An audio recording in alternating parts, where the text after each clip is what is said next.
watching you. Always watching. We can either confirm or deny. Welcome back, everyone. Please watch your step.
Time travel commencing in T-minus 10 seconds and counting.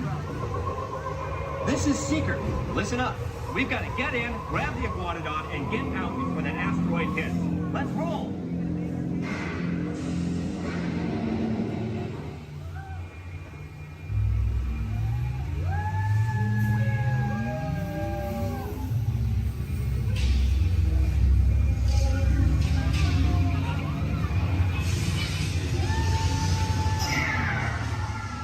Okay, now, let's go get that dino.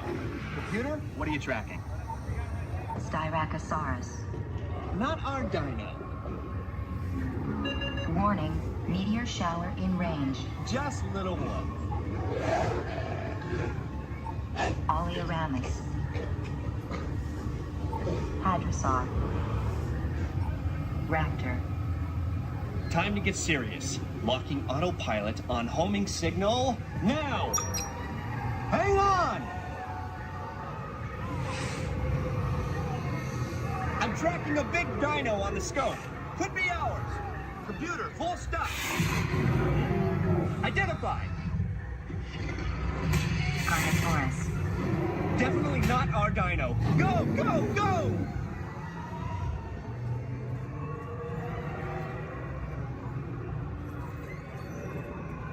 Another big guy coming up. Computer. Slow and identify. Sauropod. Still not our dino, but at least this one's a vegetarian.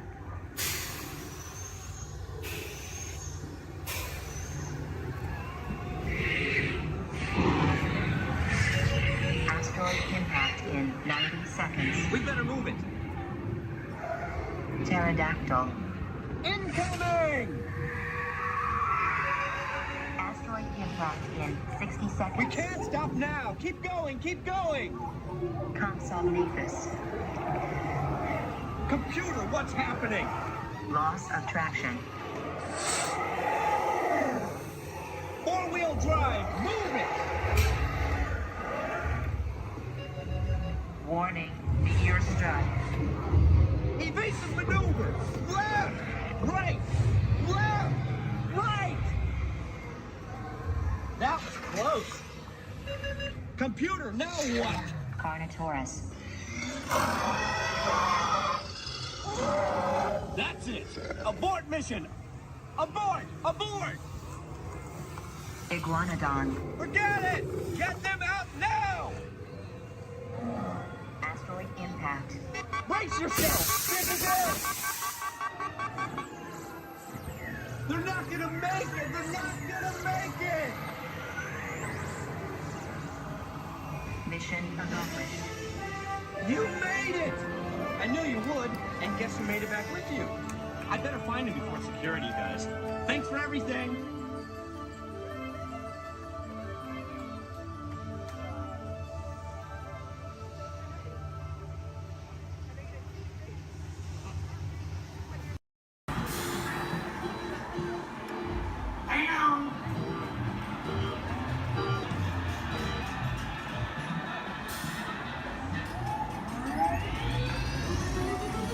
Here we go.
say. That is all.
And so, as you can plainly see, imagination works best when it's set free. Intrusion alert, level 2. Intrusion. Disarmed. Sensor offline.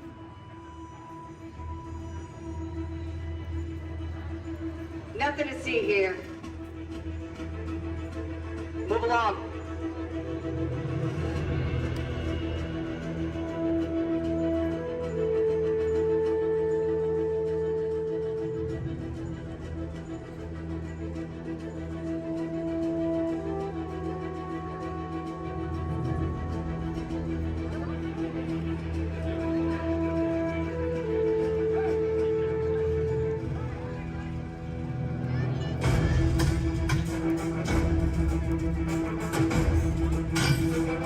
You don't look like recruits.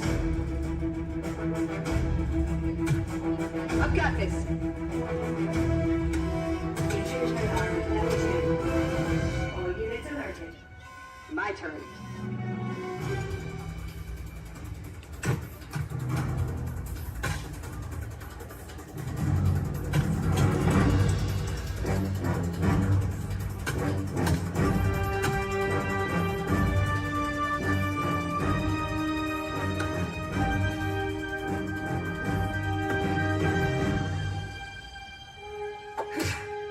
Let's try this again. Who sent you? An old friend. System offline. Assets at risk. Reinitializing. Taskmaster. What do you want? HQ back online. Ms. Romanoff, the Wakandan cargo has been secured safely inside the Quinjet. It's in the jet. Let's go.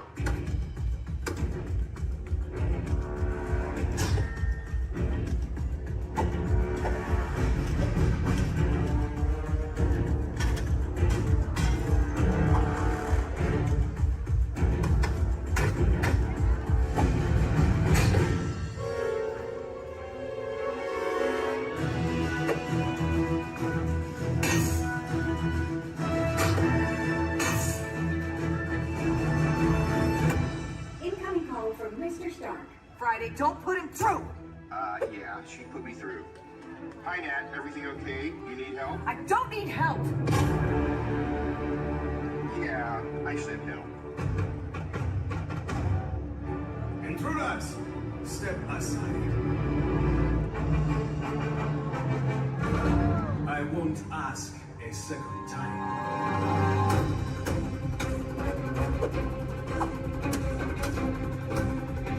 Friday, please introduce our guest. The Taskmaster. Origin unknown. Be ready. Taskmaster has the ability to master and manipulate your fighting skills. His It's annoying. This is a fight you cannot win.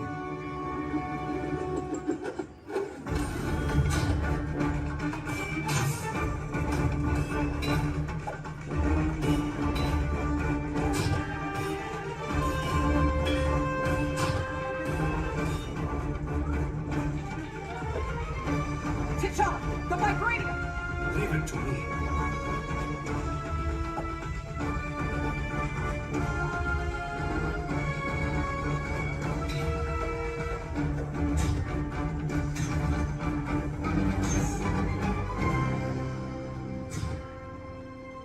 We've got it. Let's go. Friday, seal off Bay 94. Yes, Ms. Romanoff. Bay 94 secure. This is not going to end well for you.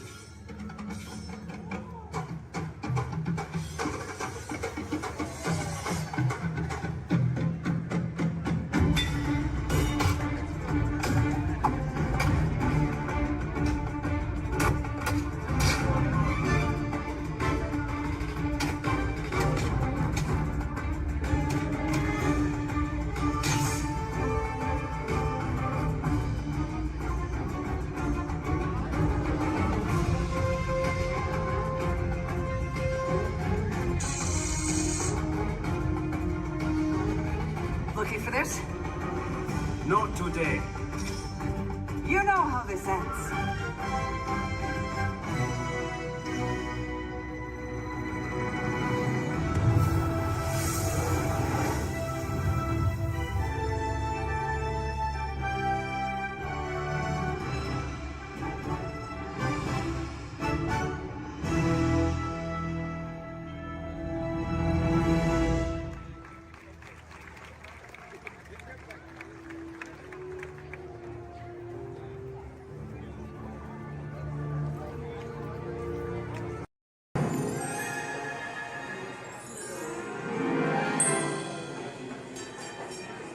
Ready? What card is that? Okay, keep your eye on it. Wait. Please. Blow on it.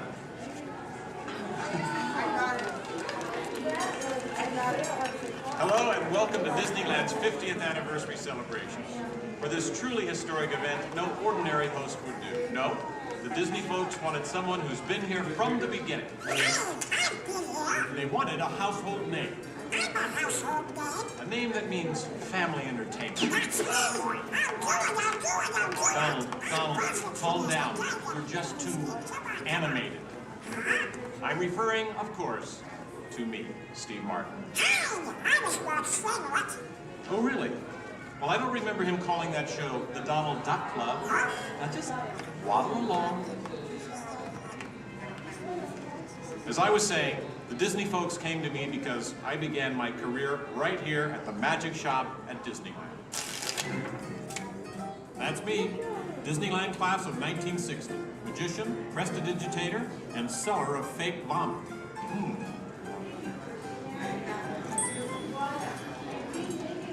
So young Steve Martin starts performing magic here, and lo and behold, they start calling the place the Magic Kingdom. Coincidence? I don't think so. But right now, I'd like to introduce you to the man who started it all, Walt Disney. Walt, tell us how it all began. Now this is the original, so we get from the original show here at Disneyland.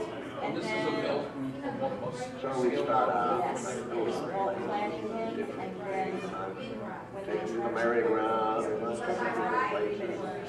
As I sit there, all these things, sit on the bench, eating peanuts.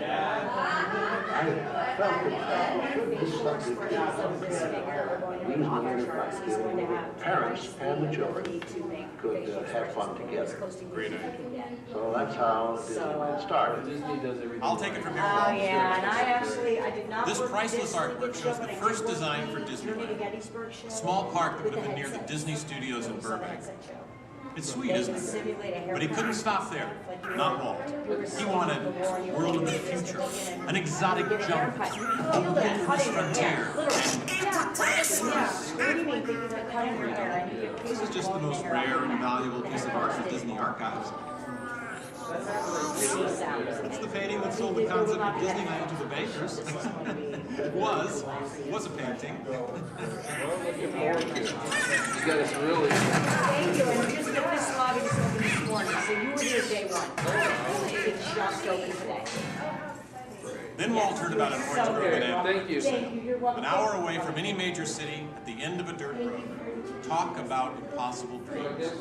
If I could take you back in time. Wait a minute. What am I saying? I'm a magician.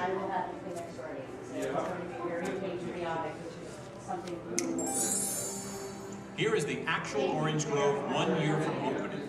And that's actually Walt Disney in the actual orange grove. Let's listen in on his top secret plans. 1, 2, 3. Aha! Some sort of code. I get it. Walt also had a code for all the trees on the property. Red ribbons for the big trees he wanted to save for Disneyland, and green ribbons for the ones he wanted removed. But, as fate would have it, the bulldozer driver was colorblind! Oops. So, Disneyland, less than a year from opening. No one, in their wildest imagination, could ever build an entire theme park here in just 1 year. Oh, yeah, I'll show ya. Watch this, Roger boy. That kind of sound.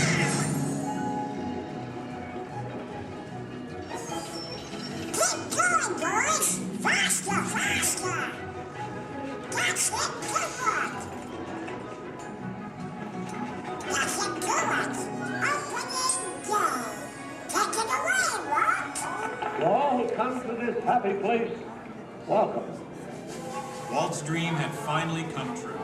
And to celebrate, ABC organized the biggest live telecast in history. Some of the most famous stars in Hollywood showed up, including host Art Linkletter.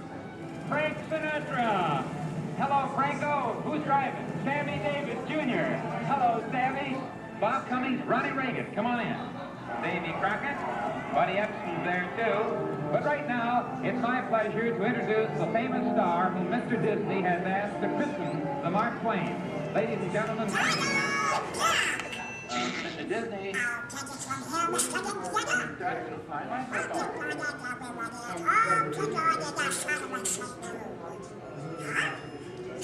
what's the big idea? I'm translating. Nobody can understand what you're saying. You can't too. Cannot. Can't. Not.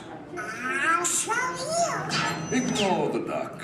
As I was saying, the lands that America saw on the Disneyland television show became really... I'll show you what's going on. Now, where was I?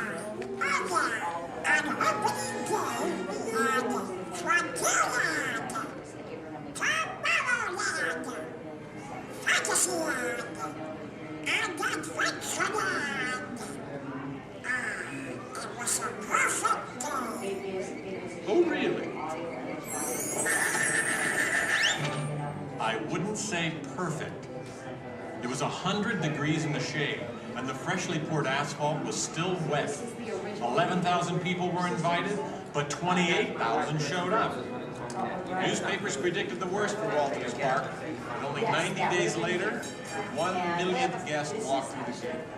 Disneyland not only survived, it thrived.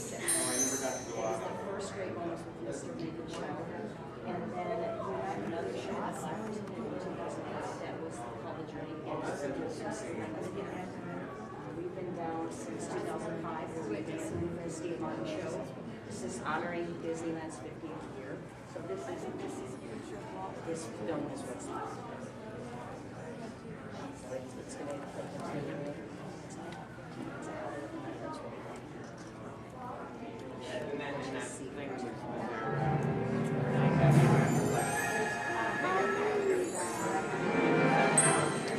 Walt wanted the magic of Disneyland to begin as soon as you walked through the gates. And your first stop was this turn-of-the-century street inspired by the small town where Walt grew up. He felt so at home here. He even had an apartment built for himself above the fire department, and it's still there today. Walt paid tribute to his father in one of the shop windows. In others, you'll find some of Disneyland's most important contributors. Nice try, Donald. Many shops have come and gone here over the last 50 years. Gone is the working pharmacy, and gone but not forgotten, my favorite, Hollywood Maxwell's corset shop, better known as the Wizard of Bras. Yes, Disneyland is filled with nostalgia and memories, but that's only part of the magic. Let's not forget fantasy. Ah, hear that? When you wish upon a star, your dreams come true. For Walt, that was the very essence of Fantasyland. Of all the lands, this was closest to Walt's heart. He even placed the Disney family crest right above the castle gate. Fantasyland was created by the same artist who created Disney's animated films at the studio. And soon those storybook tales came to life in an orange grove in Anaheim. For the first time, we could step into those worlds and become a part of the adventure. In Adventureland in New Orleans Square, surprises happen all the time.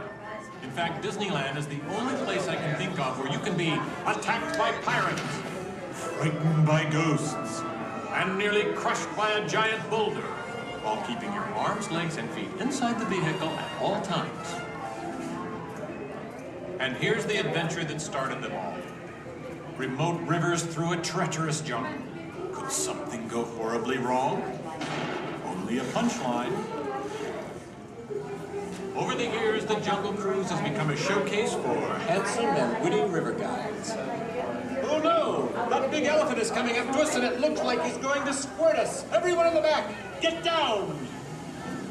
Don't worry, it never happens.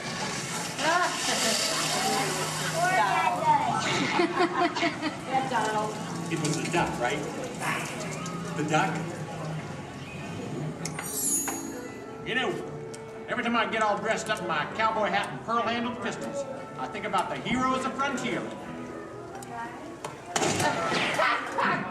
Sorry. You see, Walt believed it was important to pay tribute to the pioneers who blazed a trail across frontier America. And I agree. Especially when it involves saloon girls and blazing six-guns! In Frontierland, you could meet popular Disney heroes of the day, like Davy Crockett and Zorro. For a while, there was an authentic American Indian village. And in the little mining town called Rainbow Ridge, you could board a mine train or pack mule to explore nature's wonderland. And then the West got a whole lot wilder. Big Thunder Mountain Railroad was a thrilling addition to Disneyland's growing mountain range. The first peak was the Matterhorn, one of Disneyland's first e-ticket attractions. But the most out-of-this-world mountain of them all is right here in Tomorrowland. When Disneyland first opened, Tomorrowland gave us a preview of the amazing, futuristic world of 1986. Okay, so the 1980s didn't turn out that way. But Tomorrowland is really about imagining the possibilities of the future. So we got to go to the moon before real astronauts did. We got to travel through the mighty microscope on atommobiles, beyond the realm of normal magnification.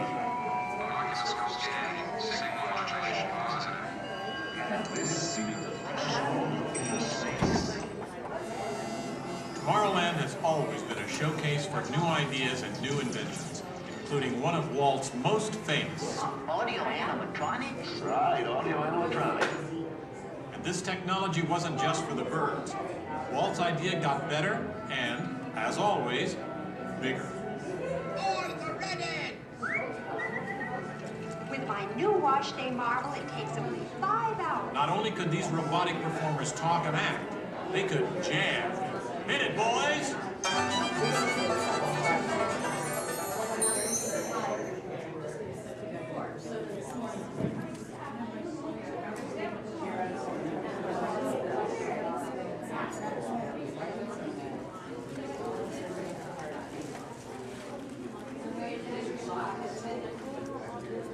I was going to call him the same thing.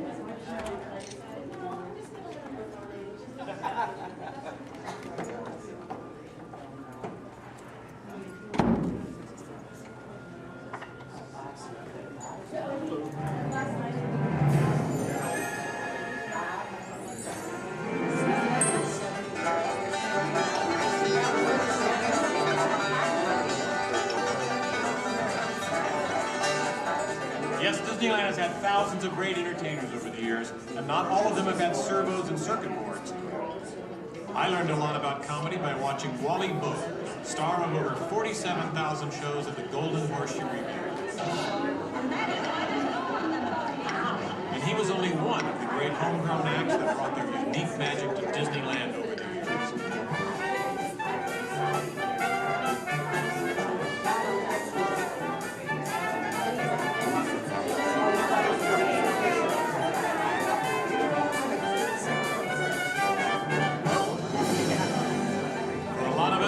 Disneyland's best magic trick happens every day at dusk, when all the lights come on and the Magic Kingdom is transformed before our very eyes. You know, that's one of the great things about Disneyland. Everyone has their own special memories. For some, it's the first time they walk through these gates. For others, it's their first parade. And I'm sure for all of you, it's watching me, Steve Martin, host Disneyland's big 50th anniversary. But while shows and attractions are all great, I think for most people, the real magic of Disneyland is right here. It's you, Donald. Yes, it's you and Mickey and all the rest of the gang who always make us feel like home friends.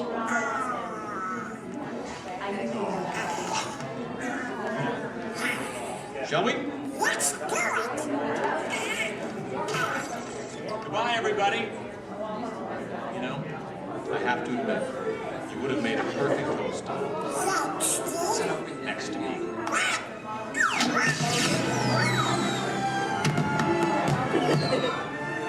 All come to this happy place. Welcome. Disneyland is your land. Here age you live fond memories of the past. And here youth may savor the challenge and promise of the future. Disneyland is dedicated to the ideals, the dreams, and the hard facts that have created America, with the hope that it will be a source of joy and inspiration to all the world.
Home sweet home for the holidays.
Hello, Aqua Adventurers. Here's a little fish food for thought. Sea turtles often confuse trash, like plastic bags, for food. But you can make a positive impact by recycling and limiting the use of single-use plastics.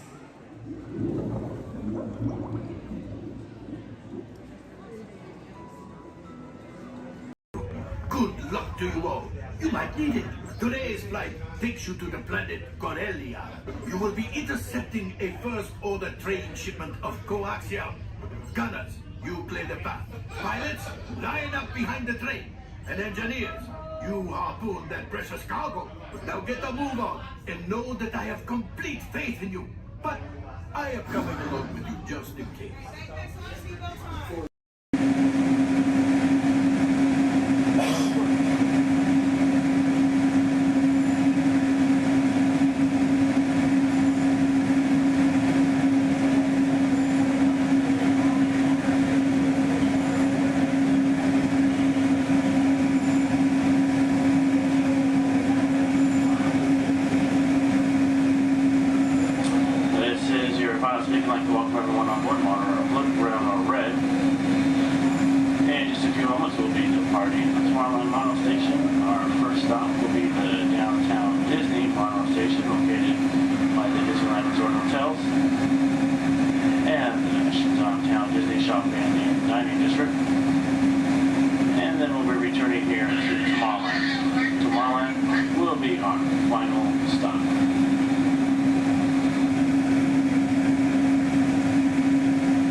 Gotcha.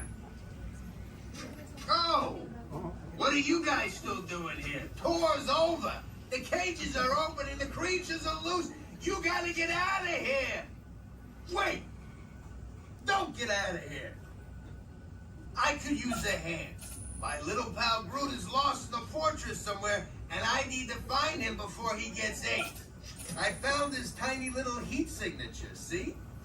All those other heat signatures are, well, don't worry about them. Listen up. You guys can be a big help while I look for my pal. A gantry lift full of warm Karens makes a really great distraction. I just need you to wave your arms, scream, whatever it takes, and then all these things will, never mind. You in? It doesn't matter. That was rhetorical. Now let's move. Meet me at the gantry lift. Yep, I'm gonna go back that way.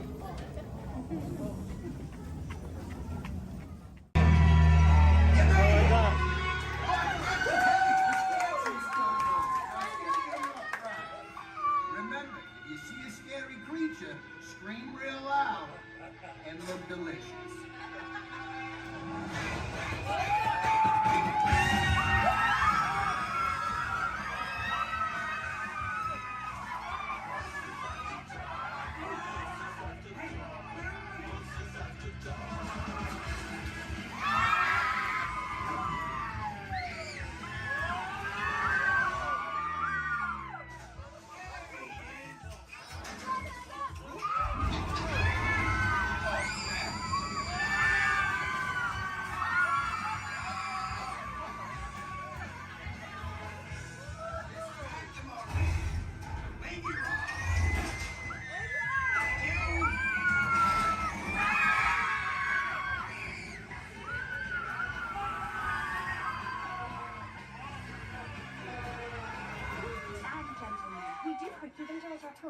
Please gather your purse souvenirs.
Along the way, you can preview many of the exciting places you want to be sure to enjoy today while visiting Disneyland of Toronto.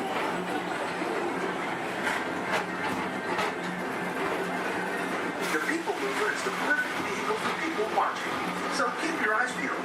You never know who you might see.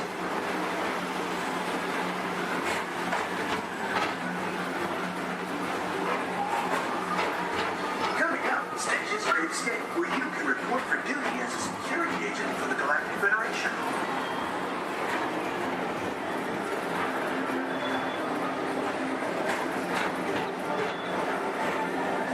The mission is to keep Experiment 626, the biggest little mischief maker in the galaxy, relaxing, under control.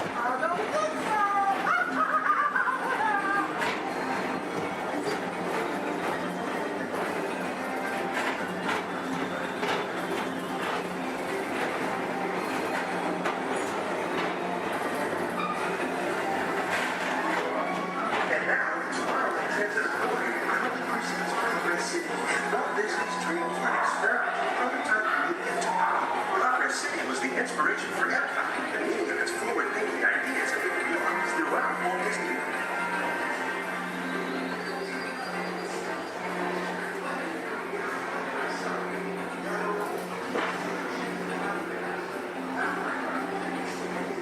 If your future includes shopping, then you'll want to visit Mickey Star Traders, where you'll find the greatest goods from around the galaxy. That's right. It's not this world.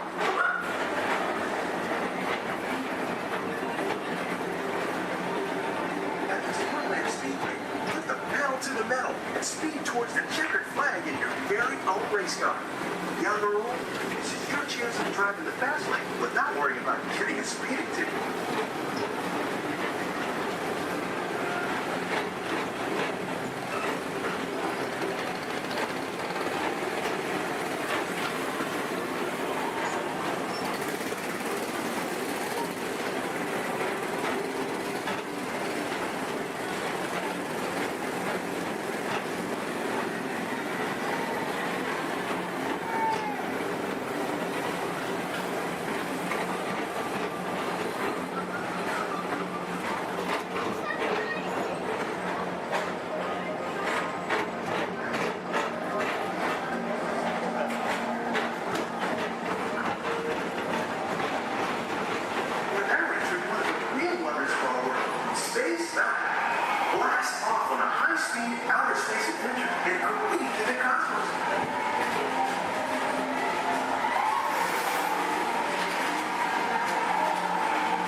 Paging Mr. Morrow, Mr. Tom Morrow.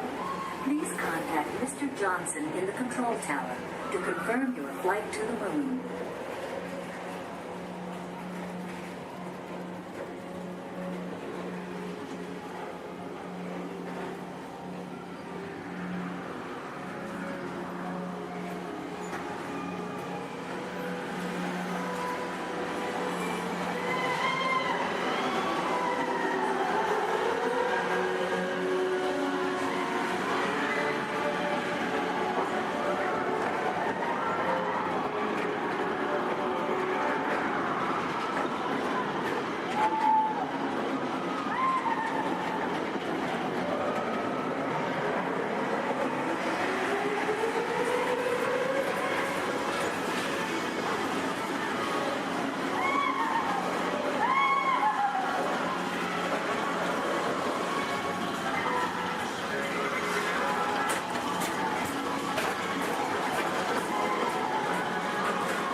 100% of progress. Inside this rotating theater, full families welcome you into their homes of yesterday and today, starting way back at the turn of the 20th century. First presented at the New York World's Fair, this legendary circular theater celebrates the progress that has made our lives better. It's a perfect reminder that there's always a great, big, beautiful tomorrow shining at the end of every day.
Right here in our very own special effects water tank. Now water tanks just like this one continue to play a major role in action films. Here the explosive, out-of-control mayhem that you see in movies like Crimson Tide, The Rock, and Pearl Harbor can all be created using large-scale mechanical and physical effects. The action is then filmed as a carefully planned sequence of events And today you guys are in luck because we are in pre-production for our very own action sequence that we like to call Harbor Attack. We're going to be using some of the same special effects that directors like Michael Bay use in their films. Now, if you'll turn your attention to those overhead monitors, here's Michael to set the scene. In this scene, Provo is on a surveillance mission, searching the skies for enemy aircraft. The crew is caught off guard when the real danger surfaces from beneath the sea. This is going to require a full range of physical effects, split-second timing, and careful direction. We have the lights, we have the cameras. All we need now is the action. And if anybody knows about serious action, it's certainly Michael Bay. Some of the effects that we'll be using in this scene include water cannons, which have been pressurized up to 100 pounds per square inch. We also have bullet hits, which have to be carefully timed and programmed to match the sequence of the visuals as well as the pattern of our sound effects. And the last but probably the most important physical effect in a scene like this is fire, which must be ignited at a precise moment, because it takes a lot of timing and work to reset the charges for an explosion. Of course, the number one consideration in the timing of all these effects is the safety of our actors here on the set, and that's where you come in. Everyone, please give Mitchell a big round of applause! Yay! Mitchell, you have been cast as a mechanic in our scene today. Your scene is going to take place way down here in the engine room of our PT boat. Now, you don't have to swim. You can follow Stephanie and she'll show you right where to go. Alright, we're going to be filming 2 scenes today, but not in the order in which they appear in the script. Many movies today are shot out of sequence, which means that actors have to react to a situation which may not have yet been filmed. This can be difficult, so it's up to the director to provide the motivation for the scene. Alright, Mitchell, here's the setup. The boat next to you is going to buzz as 800 gallons of water are going to dump out of those tanks, fly down that chute, and slam into you like a freight train. Are you feeling motivated to hang on? Good. It's actually 1,000 gallons of water, but we find there's a fine line between motivation and fear. Alright, roll, playback, and action! Pick up the phone and talk to your captain. Let him know you just lost your engine. Keep talking. Keep talking.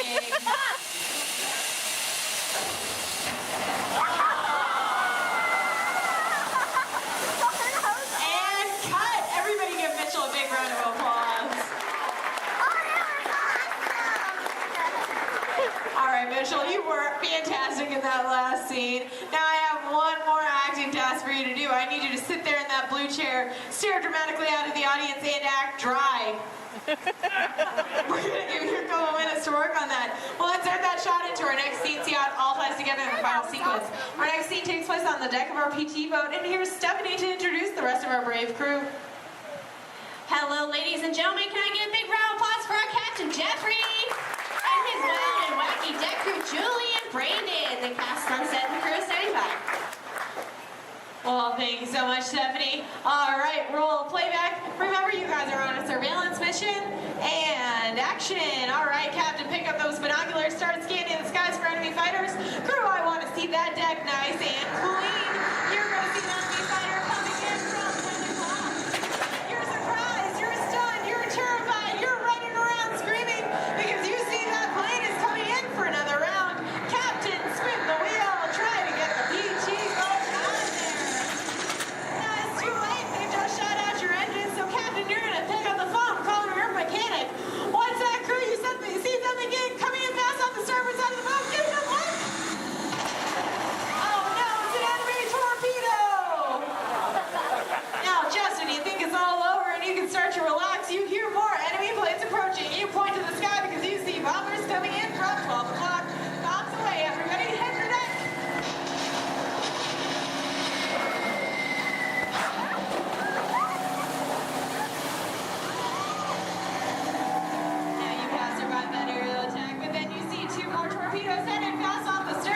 Lucky for you, they pass right underneath the boat, but unfortunately that means they're headed straight for our audience. Point to the audience and yell, look out!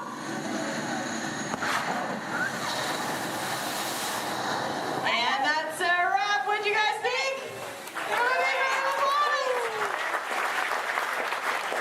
Alright, now we're going to see what that whole sequence looks like when we have some computer-generated images, a couple of lines of pre-recorded dialogue, and an exciting musical score. Ladies and gentlemen, I'm proud to present Harbor Attack.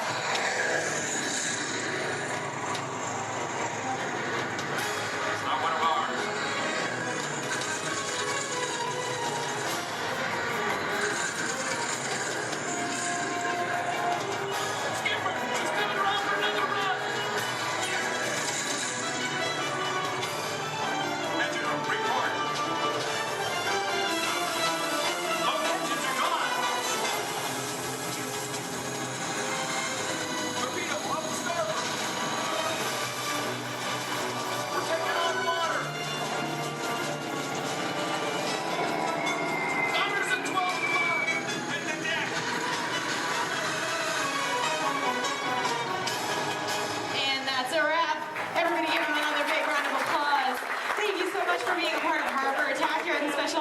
tank. If you're waiting for our brave volunteers, please stay where you are. The rest of you, please turn to your left, head straight down those ramps through the props warehouse. Shuttles will take you on the rest of your behind-the-scenes tour. On behalf of Stephanie, myself, and our brave volunteers,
make sure we're staying seated. Sante Sun Award, and that's us me. Thank you. There's another word we like to say out here in Harambe, which is Tuwende, and Tuwende means let's go. Jumbo, everyone. My name is Julia, and I will be your safari guide today. A few quick safety reminders before we head on in. Just make sure to keep your hands, arms, feet, and legs inside the truck, and make sure everyone is staying seated for the entire safari ride. Above you, you'll see that animal spotting guide. That'll help you identify some of the animals that we might be seeing out there today. So go ahead and look it over for a quick second, see if you can find any of your favorites. That's also a great time to get any cameras or phones out and ready, as the roads are going to be pretty bumpy and we won't be able to stop for every animal.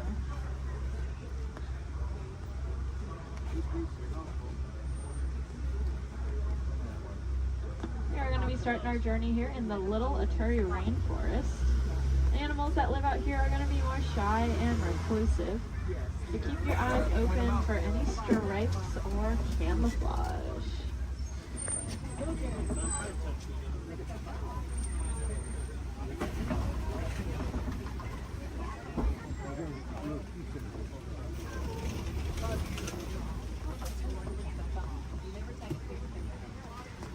Like off to the right, there's that okapi.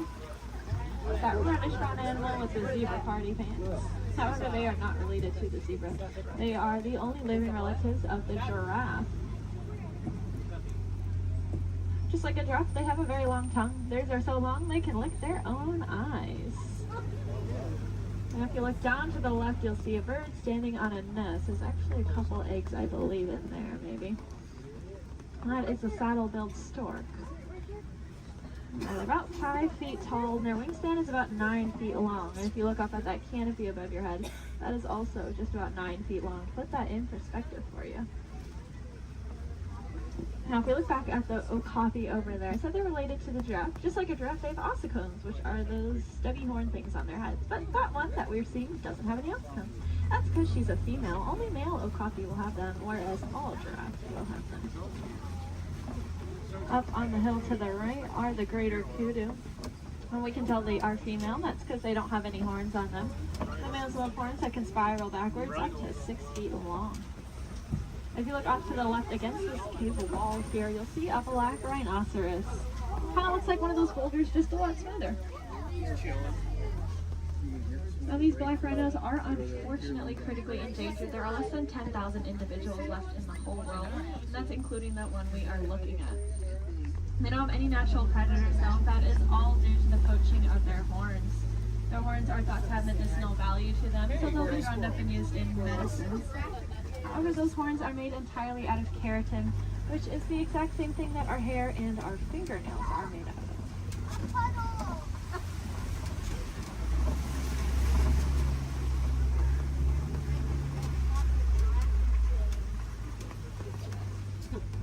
I said the animals that live out here are all going to use camouflage. We saw how they use their colors or patterns to blend into the trees around us. That's why it's really important that we use our paper products responsibly, since our paper comes from the trees that these animals' lives depend on. Looks like we are getting to the edge of the forest here. We're gonna make our way down towards the Safi River. The animals that live here naturally spend most of their time underwater, which will keep them cool and camouflaged, so keep your eyes open on the surface for any bubbles or ripples that you might see.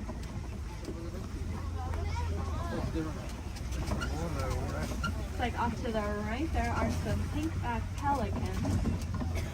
We get that name for that slight pink coloring on their back. That'll be there all year round. It'll get brighter during mating season though. I like to say it's because they're putting on their blush. And if you look off to the left, you'll see a bloat of a Nile hippopotamus.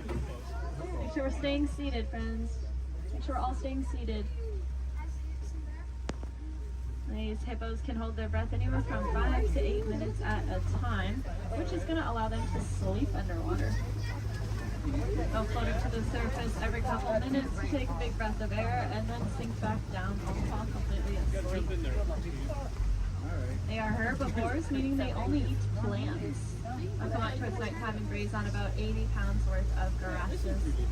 And they'll go back in the water.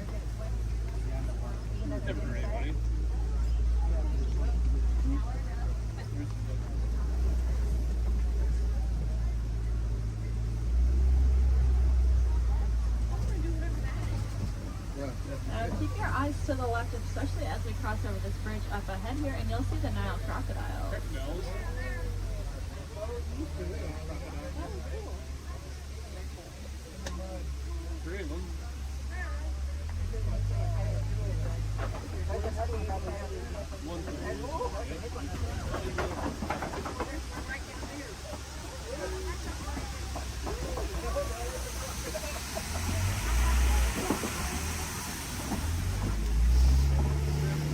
Crocodiles are pretty impressive. They can weigh anywhere from 500 to 1,000 pounds, be as long as a giraffe is tall, and they have the strongest jaw and bite force of any animal.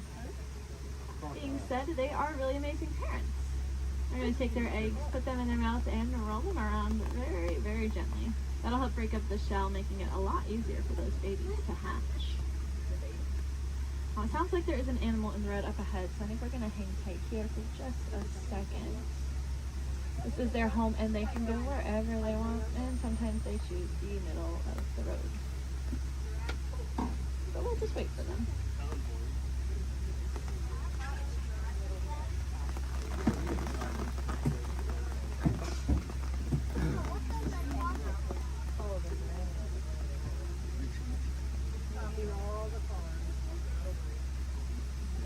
Does anyone know how to tell the difference between an alligator and a crocodile?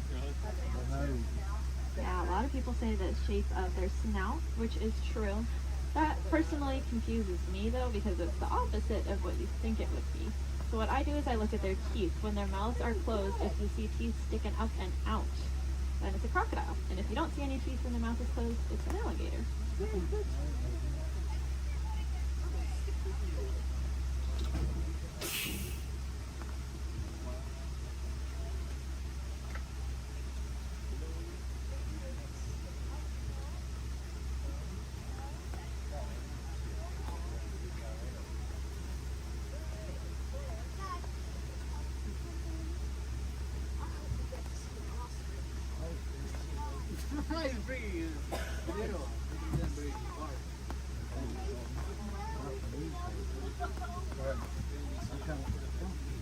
Well, thanks for your patience here.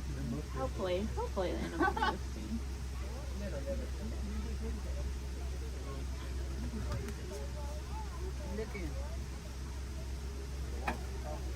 Crocodiles are also something that are called a living fossil, which just means that they were alive way back when all the dinosaurs and all them were alive, but they never went extinct and they didn't evolve into a different species. They kind of just stayed.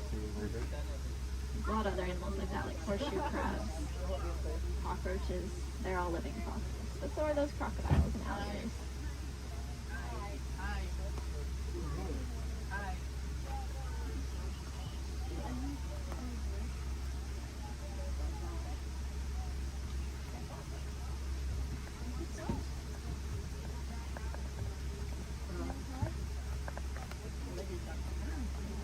Sounds like there are some giraffes that just keep walking in the road.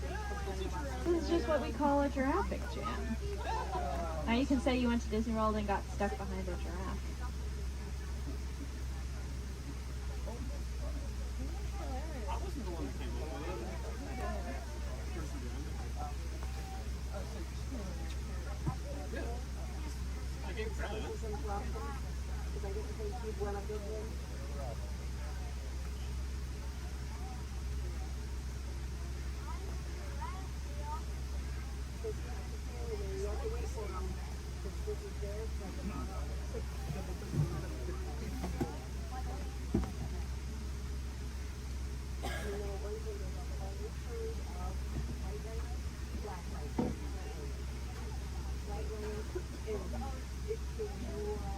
Sounds like the giraffe has moved, but now there's a different animal on the road. The animals really like the rain, so they are very active. Okay, it sounds like maybe we'll be back on the road soon. I think all the animals are out of the road, at least at this very second. But I don't want to jinx it. But that's good news for us because that means once we get down into the savannah, there's going to be a lot of cool animals really close to see. Alright. See how far we can get.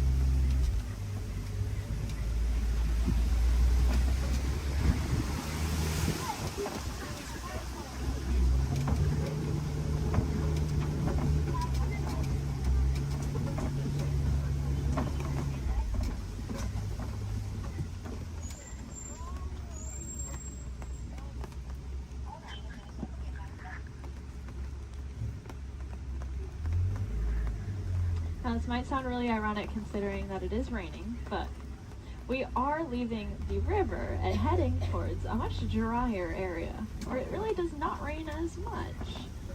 And I say that because the baobab tree that's off on the right there, it is going to be leafless about 9 months out of the year just to conserve water. Some people call it the upside down tree because, well, it looks like the roots are on the top. It's also known as the tree of life. That's because it stores a lot of water in its trunk there. So other animals will use it as water source.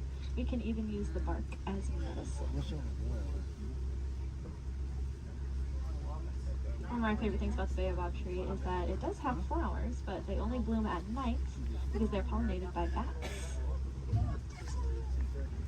Alright, looks like we are finally able to head here into the savannah.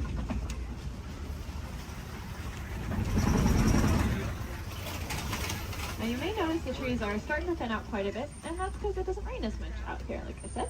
So the animals here can't really rely on camouflage in the same way, and so they're going to be very agile and flighty.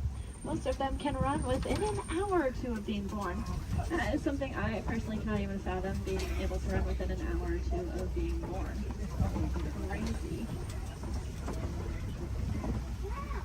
Looks like here to greet this is the Maasai giraffe off to the right. They are, of course, the tallest land animals, averaging at about 18 feet tall. You can see that really long, dark tongue. That dark coloring is there to act like sunscreen. And that's because giraffes eat most of the day. And by most of the day, I don't mean like half the day. I mean, they eat about 20 to 22 hours. Out of that 24-hour time period, they're going to spend eating. So that tongue is that dark coloring just to protect it, since it is out about 20 hours a day.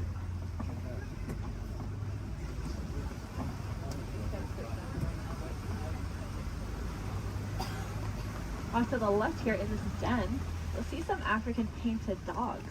They are the most successful hunters out here with an 80 to 90% success rate. That is so successful that their young, sick, and elderly will eat first, and the healthiest adult will wait and eat last. What makes them so successful is that they are so cooperative. As a pack, they're not going to move on until everyone's got the chance to eat. Those painted dogs are there on the left. On the right, you'll see another giraffe as well as some Ankole cattle. I think these two were the culprits that were in the road earlier.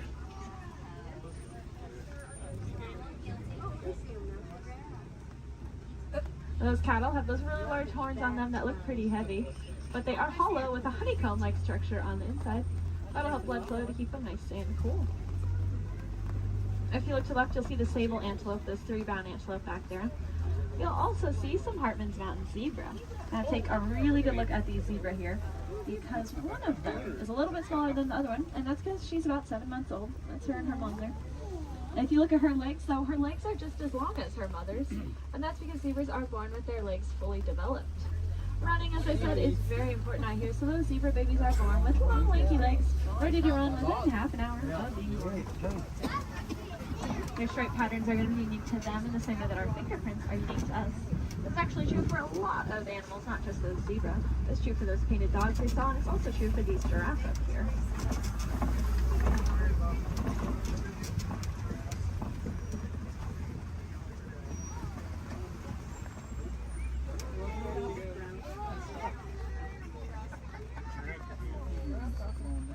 See, I told you they just go wherever they want. Oh, look, the zebras are in the road now. Over here they're not too. Yes, look over there. Zebras are in the road over there. Now, since giraffes spend most of their day eating, they also spend most of their day standing up. They don't really like to sit down. It's very vulnerable for them. They even prefer to give birth standing up. So that's about a 6-foot drop for those baby giraffes. I like to say the first thing a giraffe experiences in life is gravity. Of course, when you're born already about 6 feet tall, I guess it really doesn't matter that much. It also is going to kickstart their heart, that drop, so maybe it's a good thing.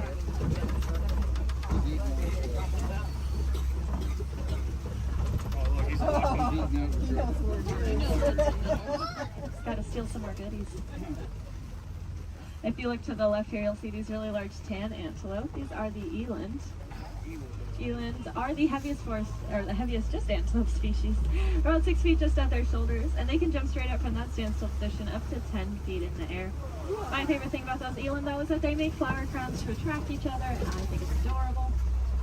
The males will gather up a bunch of branches and twigs and leaves and even flowers and decorate his horns with them, and then walk around proudly to attract all of the females. I would highly recommend looking up a picture of that if you have never seen it before. It is, like I said, adorable.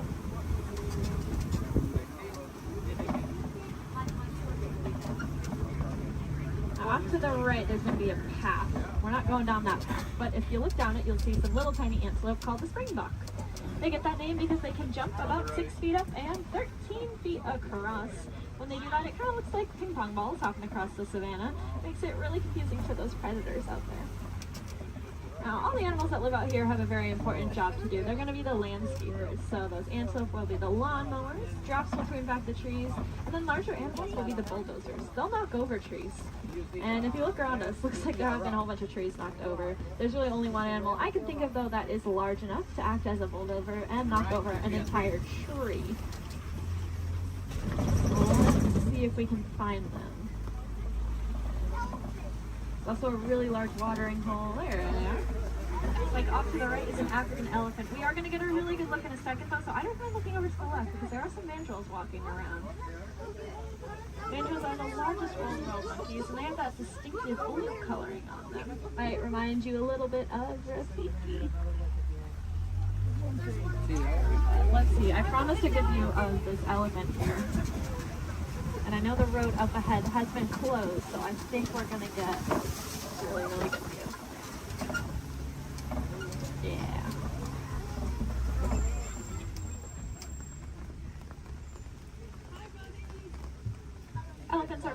largest land animals. Also very, very intelligent. You can see him using that trunk. They have about 40,000 muscles in that one trunk. To put that in perspective for you, we have a couple hundred different muscles in our entire bodies. They have 40,000 in that one trunk. That is kind of unbelievable to me. And it's going to allow them to do a lot of really cool things though. You see them eat with it. They also drink water, kind of like a straw. And then sometimes they'll suck up a bunch of dirt or mud and then spray it on their backs to help protect their skin from all those natural elements.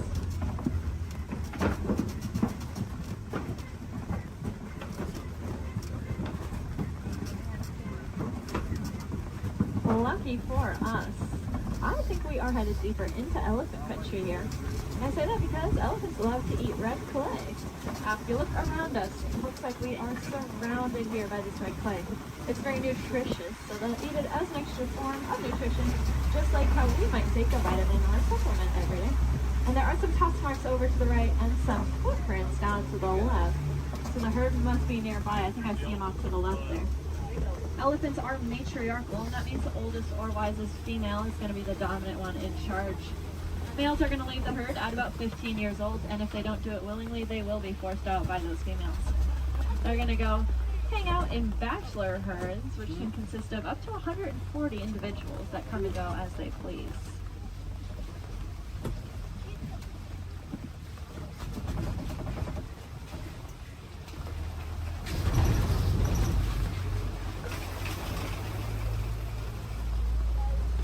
Keep your eyes to the left and get some pretty good sights here. Unfortunately, though, elephants are running into a lot of different conflicts out there in the wild. They are losing their homes for various reasons and getting forced closer and closer to people, specifically farmers and their crops. Not knowing any better being elephants, they see those crops as yummy treats and they eat them, or they stomp all over them, which of course upsets the farmers, putting the elephants in danger. Luckily, we did some research recently and learned that elephants are afraid of bees. They have very sensitive skin and do not like to be stung. So now out in Kenya, farmers are building fences out of beehives. That scares off the elephants, which keeps them safe, and in turn keeps the crop safe and the farmer's livelihood. And the farmer gains a new crop, which is, of course, the honey from the bees. And if you like honey, you can look up the Elephant Safe Honey Project and learn a little bit more about how you can support that. If you look to the left here, you'll see the greater flamingos. They are the largest flamingo species, but the lightest in coloring. They're going to get that pink coloring from the brine shrimp that they eat. There's a protein in there called beta-carotene, and that's what will turn them pink. It's the same thing that's in carrots. They're going to get their food by doing something called filter feeding. So if you can picture a pasta strainer, the noodles get stuck inside and the water comes out. That's how their beaks work. They take a big mouthful of water, the food gets caught inside, and the rest of the water flows right on out. That's why it's super, super important that we keep our waterways clean, because if we have plastic or trash floating around in that water, they could take a big mouthful of that. And we don't want any of our trash ending up in those flamingo beaks.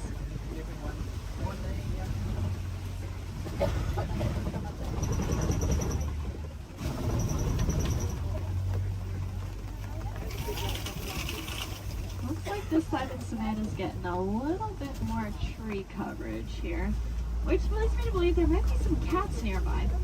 Please help them out while they are hunting. So keep your eyes open. I know I've seen cats roaming around on the hills up ahead before.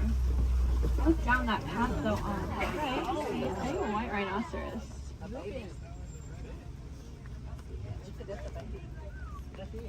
White rhinos are the most social of the 5 rhino species. They're usually always in a group with their buddies, so that one's friends probably aren't too far behind.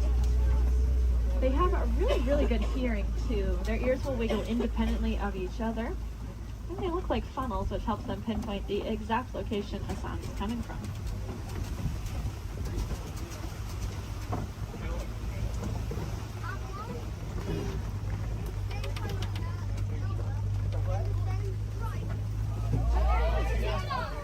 Like off to the left there behind that orange rock. See cheetah. Cheetahs are the fastest land animals. They can go from 0 to 60 miles per hour in 30 seconds or less. They're going to use their tails to help them steer, very similar to a boat's rudder. And they're the only cats that are going to hunt during the day instead of at night. that's just because they don't have very good eyesight at night, so if you can picture what we see at night, that's about the same as what a cheetah can see at night. To help them out though, they have that black stripe under their eye that acts like built-in sunglasses, helping protect their eyes from the sun. Looks like up ahead are some Kopi rocks. And on top of those Kopi rocks, looks like a female lion up there.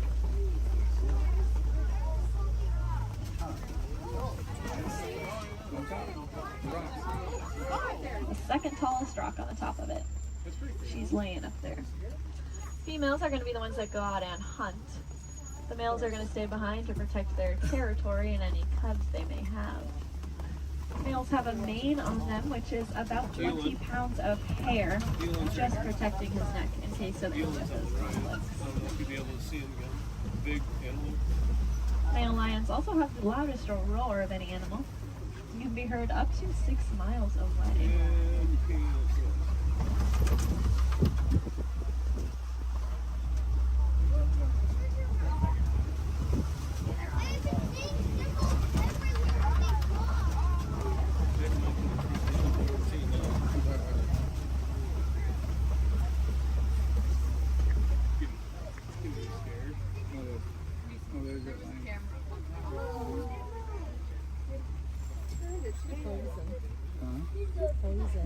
She is looking at us. That is so cool. Put that back on the while I'm down. We got our heads down to the second.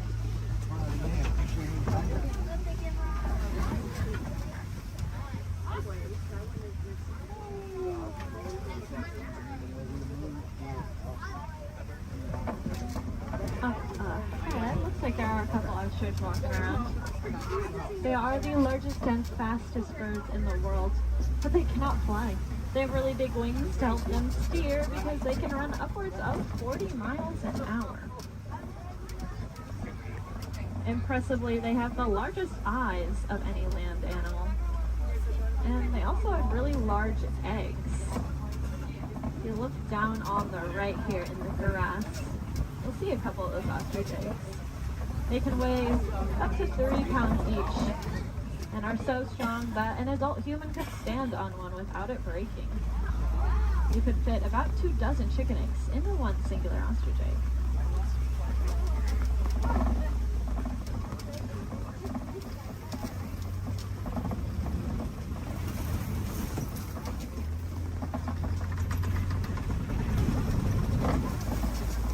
Up ahead is the warden's post. The warden takes care of all the animals out there on the reserve.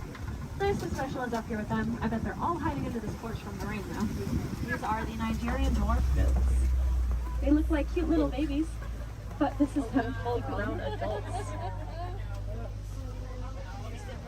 They really do not like that rain. They have a very sweet and nutritious milk that is high value in Africa, so in return we'll give them a nice place to live and some yummy. It just goes to show that we can peacefully coexist with a lot of amazing animals.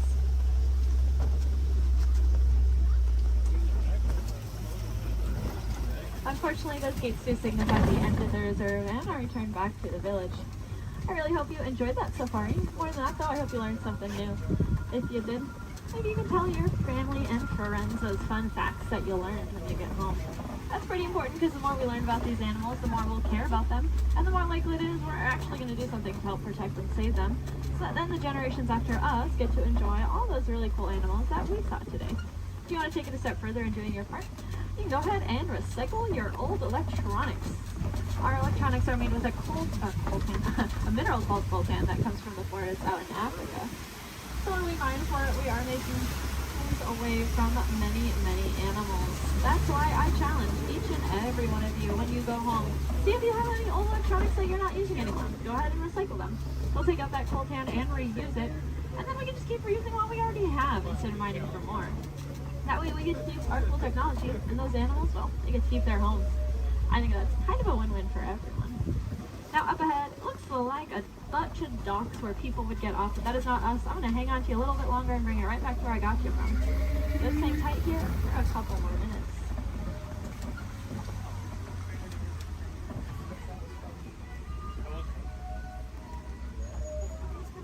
He's people watching.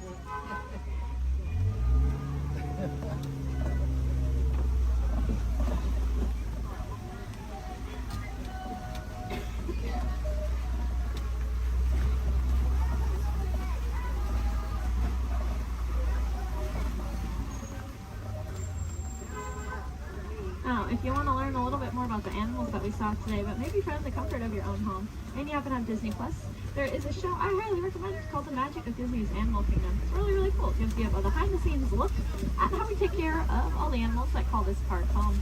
It is one of my favorite shows, but I am, of course, not biased at all. If you want to see some more animals while you're in the park today, I'd recommend heading over to the Gorilla Falls Exploration Trail. Lucky for us, it's going to be right where I drop you off. Once you get off my truck, you'll go down a ramp, and if you take a right, you'll just be exiting the area. If you take a left, though, you are magically already on that trail. It's about a 10 to 15 minute walking path, where you can see a bunch more African animals, including, of course, those gorillas. If you head over to Asia, there's an Asian version of that trail as well called the Maharaja Jungle Trek, and they have all those Asian animals that we love, like bats, Komodo dragons, and tigers. There's also an aviary in both of those trails. If I had any wilderness explorers on board, you are riding the Simba 1. That is the code you'll need to get your safari badge, the Simba 1.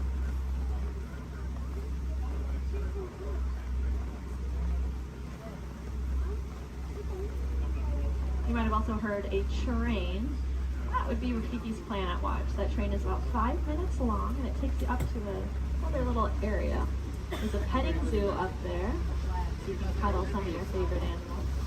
There's also a drawing area where you can learn how to draw a Disney animal from a Disney animator. And there's a whole bunch of reptiles and amphibians up there as well to check out. The last train is going to leave at 4:30 though, so if that sounds like something you're interested in, I recommend making sure you are on that train before 4:30.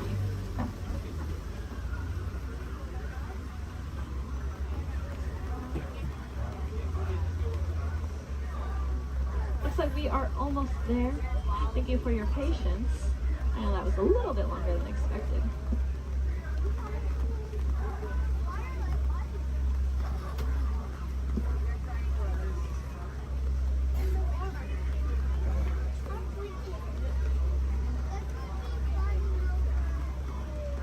Now's a great time to gather up any personal belongings that you might have. Make sure you have everything with you.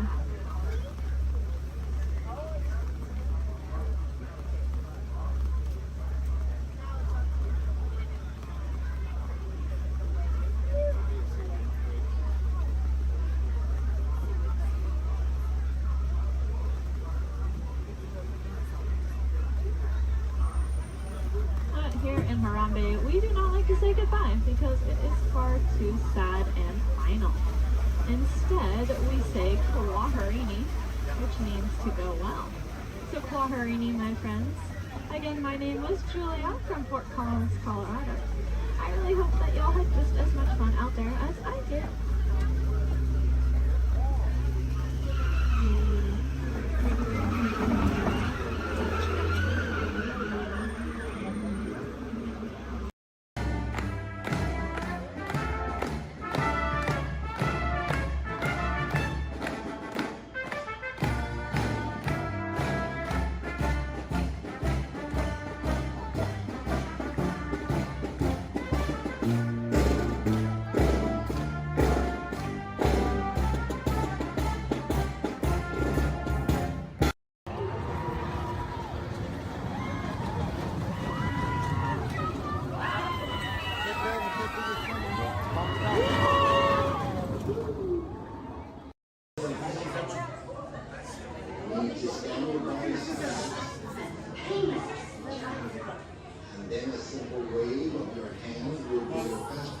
Raise your hands for security clearance. And presto, the doors open for you. I now present to you Tannelia Tavon's private office.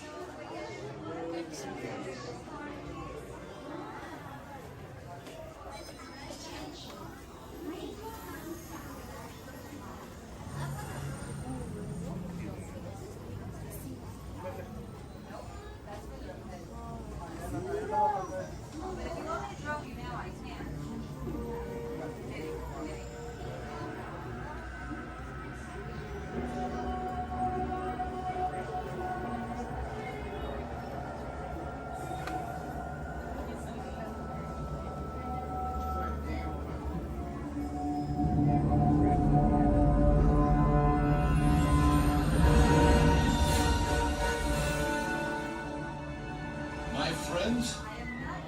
You're one step closer to your exciting encounter with the Guardians of the Galaxy.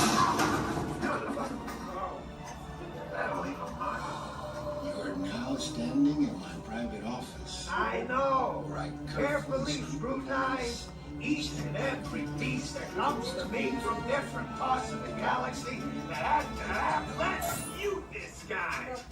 Getting consistent flattering on a constant loop was big motivation for me to escape. I go, ouch! Ouch! What was, that was not part of the plan. What? Of course I escaped.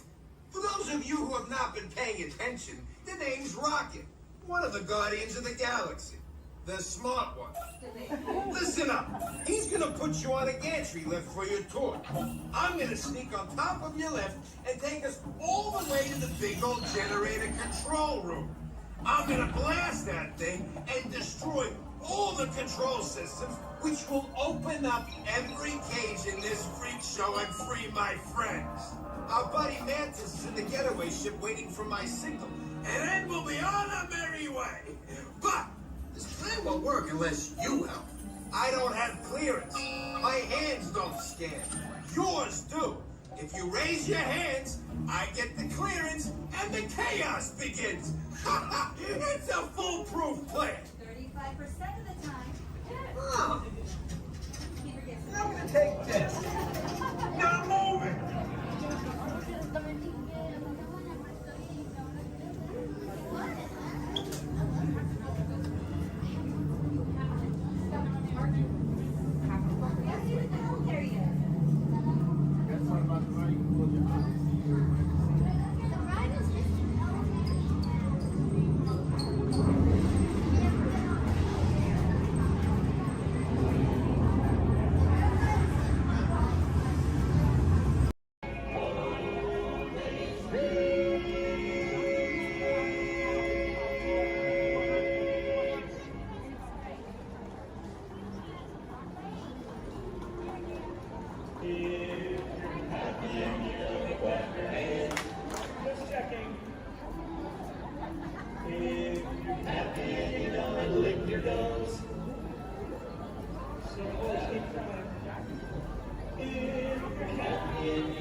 You all whistle while we work.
today, we are the Dapper Dans of Main Street. But if you did not enjoy our show, then we are the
Yeah, it's not Screaming California. I remember the first time I ran, I went on it. There was a guy who had a cigarette in his mouth and he came and he was so proud that he had it lit the whole time. That's like I remember the first time I ran. I was like, yeah, glad. I went on a ride with the kid.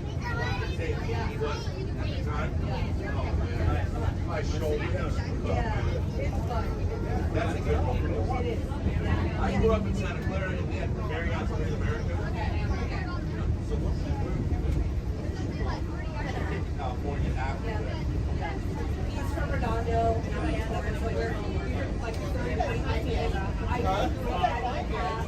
And we just moved to Oregon. Oregon for a while. There was nothing here. The tiger, it's crab, it's fish. So when we got Florida, I was like, You're going to get short here. I have. We played hooky lots of times. Oh, the bears used to get me hurt. But you never able to smart. This is our second time coming. We just got our pass. We got our pass maybe a month ago. We've been here like 6 times already.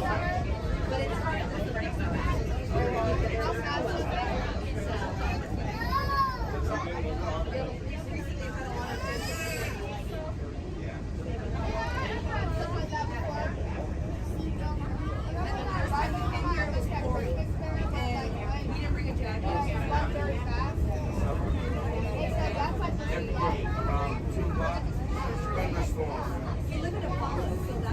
Any country you want, literally can make you.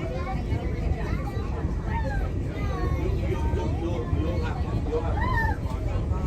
So you'll be like, pretty soon it'll be like Italy, France, Moscow. Yeah, but that's the rate in order. Okay.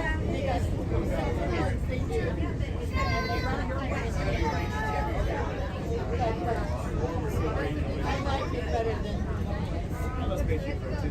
The building in here and here, Moana. that's Moana? The one that's water. That's super.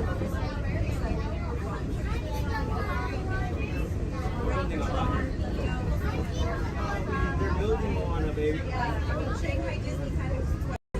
In the life cycle pattern, there are winners and there are losers. Who are you? Losers.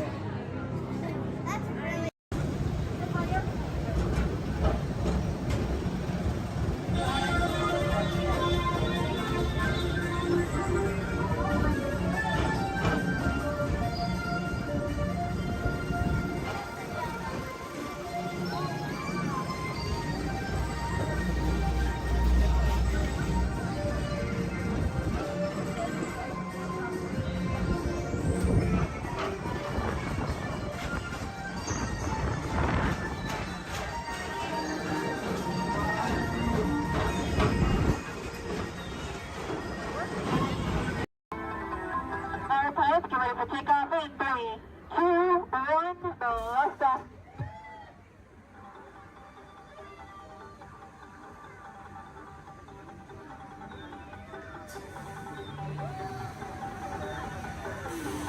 A friendly reminder, pushing and pulling the lever in front of you will control your height.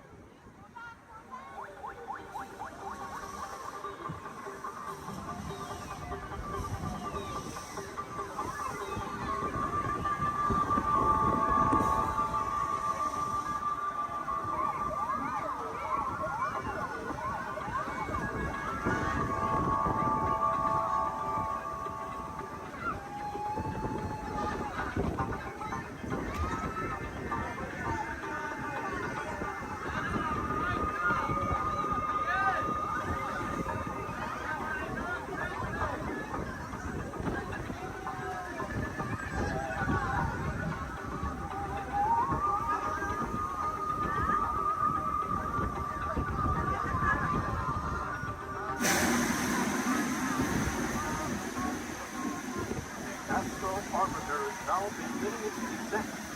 Please remain seated until you're launched up, then follow the arrows to the flight. Welcome back, pilots. North of complete stop. And gather our belongings, circling to the left and only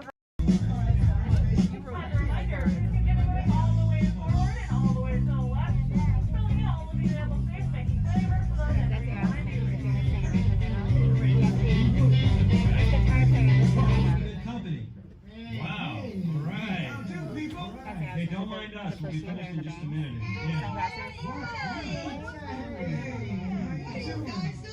You're supposed to be at the show. Now.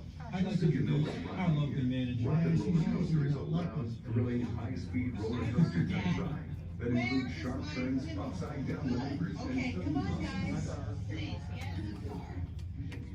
Sorry, folks. We gotta go. Chris, can you grab my black list, Paul? Hey, wait a minute. We can't leave these people here like this. We can't? No!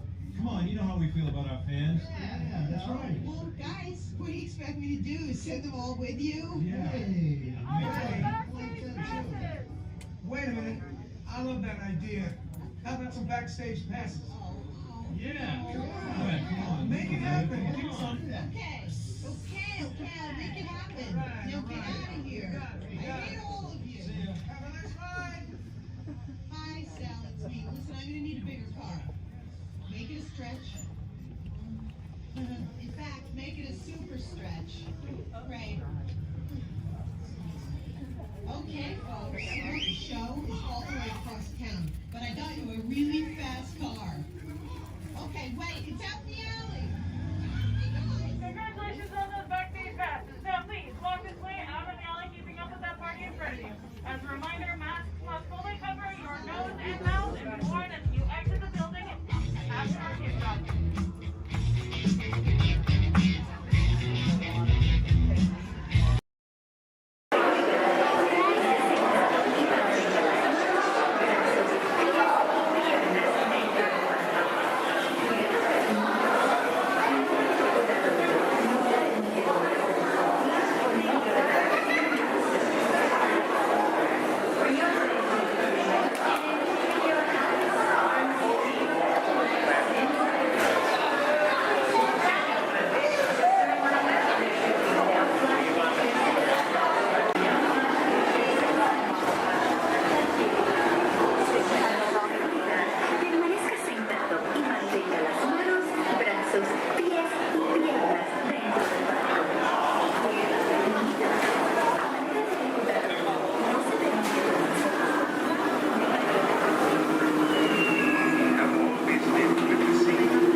the last.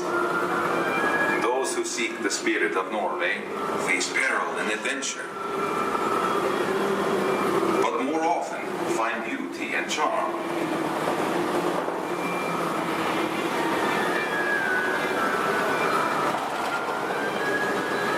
We have always lived with the sea, so look first to the spirit of the seafarer.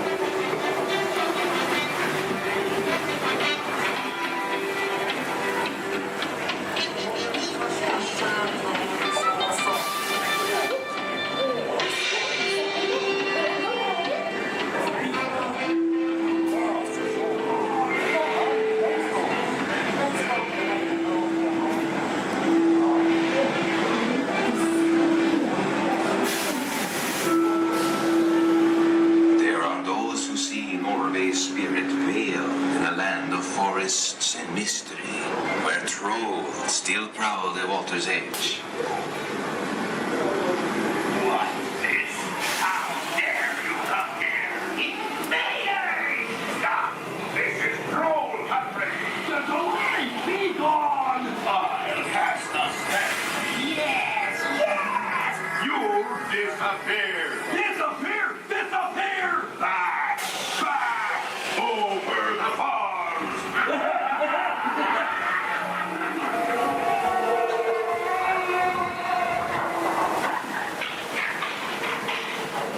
Before recorded time, Norway's spirit roamed the seas of the far north and beyond.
always been. It has always been. Will always be adventure.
Spirits of the tropics, heed our call.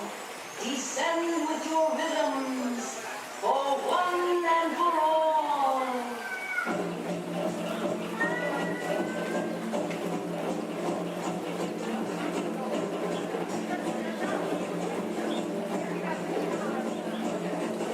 Goddess of fire, daily by me, transform our pool to an ocean of flame.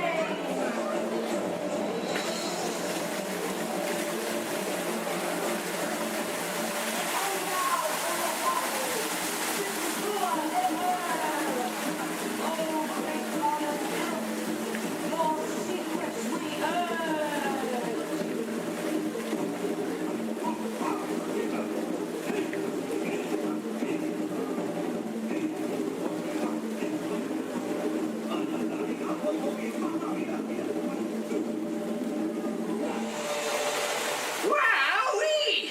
Phew, that's almost as much fun as New Year's Eve in the orange groves. My word, we did get a mite carried away, Yeah. I say, look out there across the water. The beers were a bit of company. Law me, yes. Welcome, you all. Permit us to introduce ourselves. My name is Claude, and my loquacious cousin over here is... I'll introduce myself, if you don't mind. Hi there. I'm, well, now, let's see now.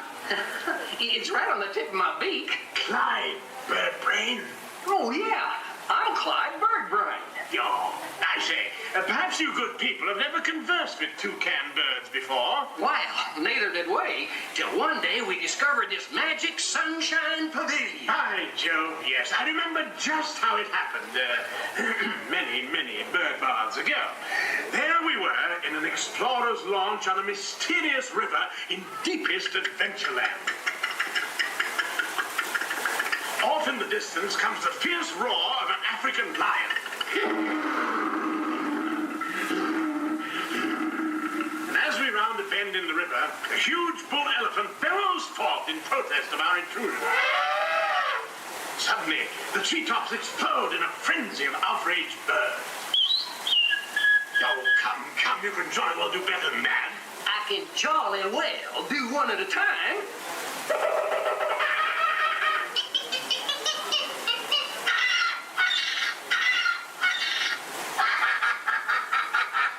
Meanwhile, shifty-eyed crocodiles lurk by the water's edge.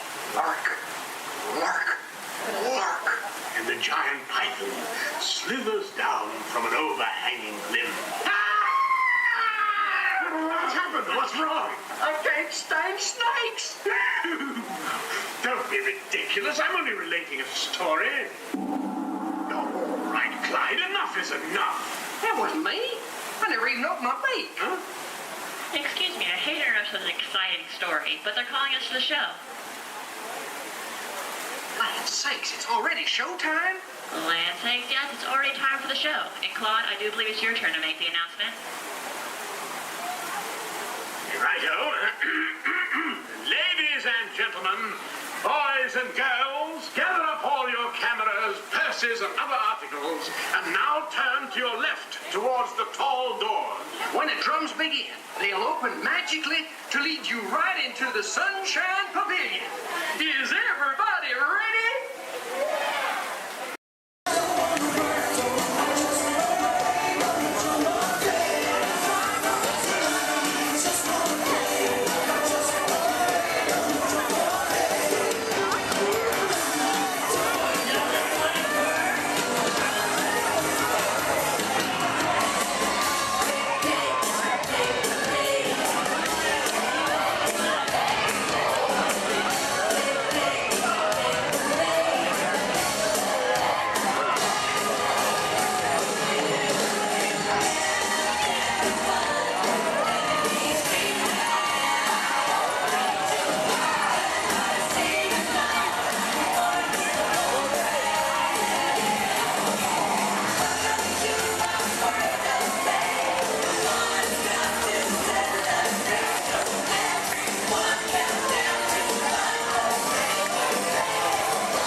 client's the new owner of this bird cage. What? Are you cuckoo?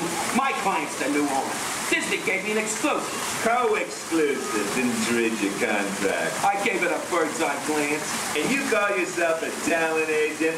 I negotiated my tail feathers off for this deal. Well, my client does not share credit. He's a very big bird. Your client is Big Bird? Not Big Bird, a big bird, you bird brain. Well, your dim little star is now half owner of the Enchanted Tiki Room with my superstar. Think again, chickie babe. Stop grousing.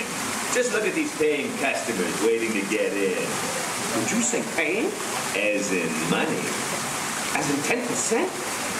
Hey, who am I to go against the status quo? Sorry to interrupt, but I would like to inform our guests about the next show that will be starting soon. Attendance to Annual Bookstore will be opening a new entrance room of joyous song, Island Splendor, here at the Enchanted Tiki Room. Mahalo. Wait, our clients are not here. Maybe they hit traffic. Don't say that. Sorry. Anyway, babe, I gotta fly this coop and migrate back to Hollywood. My birds will call your birds. We'll do lunch. What's the rush? I'm about to sign Donald Duck. Oh, yeah? Big deal, you hockey puck. I've got the mighty ducks in the wing. You do not. Do too. Do not. Do too. Not. Two. Not. Toe. Not. Toe. You down. Come Leave me on. alone, you toe. Oh, come on, will you? Toe, not toe, yeah. Level with me. Put the bubble between the Go lines. away, You go go away. ahead. Oh, Go away.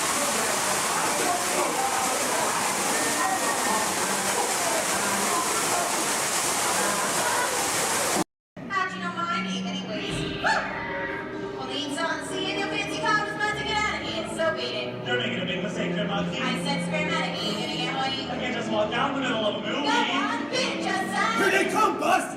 Get out your grinders. I'm gonna go by Mr. Osborne.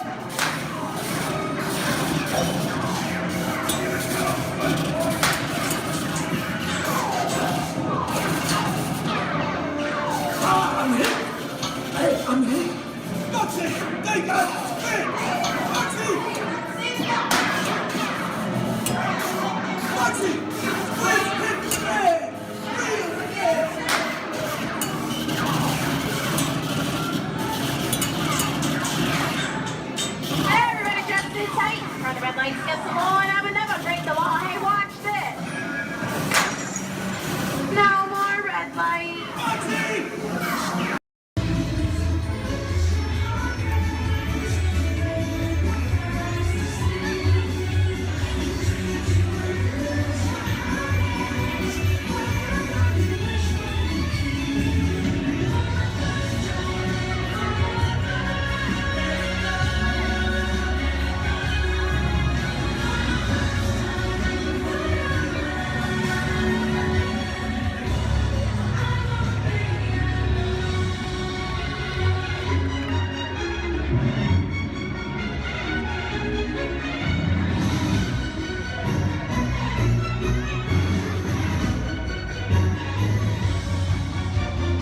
Passengers will stand by to board.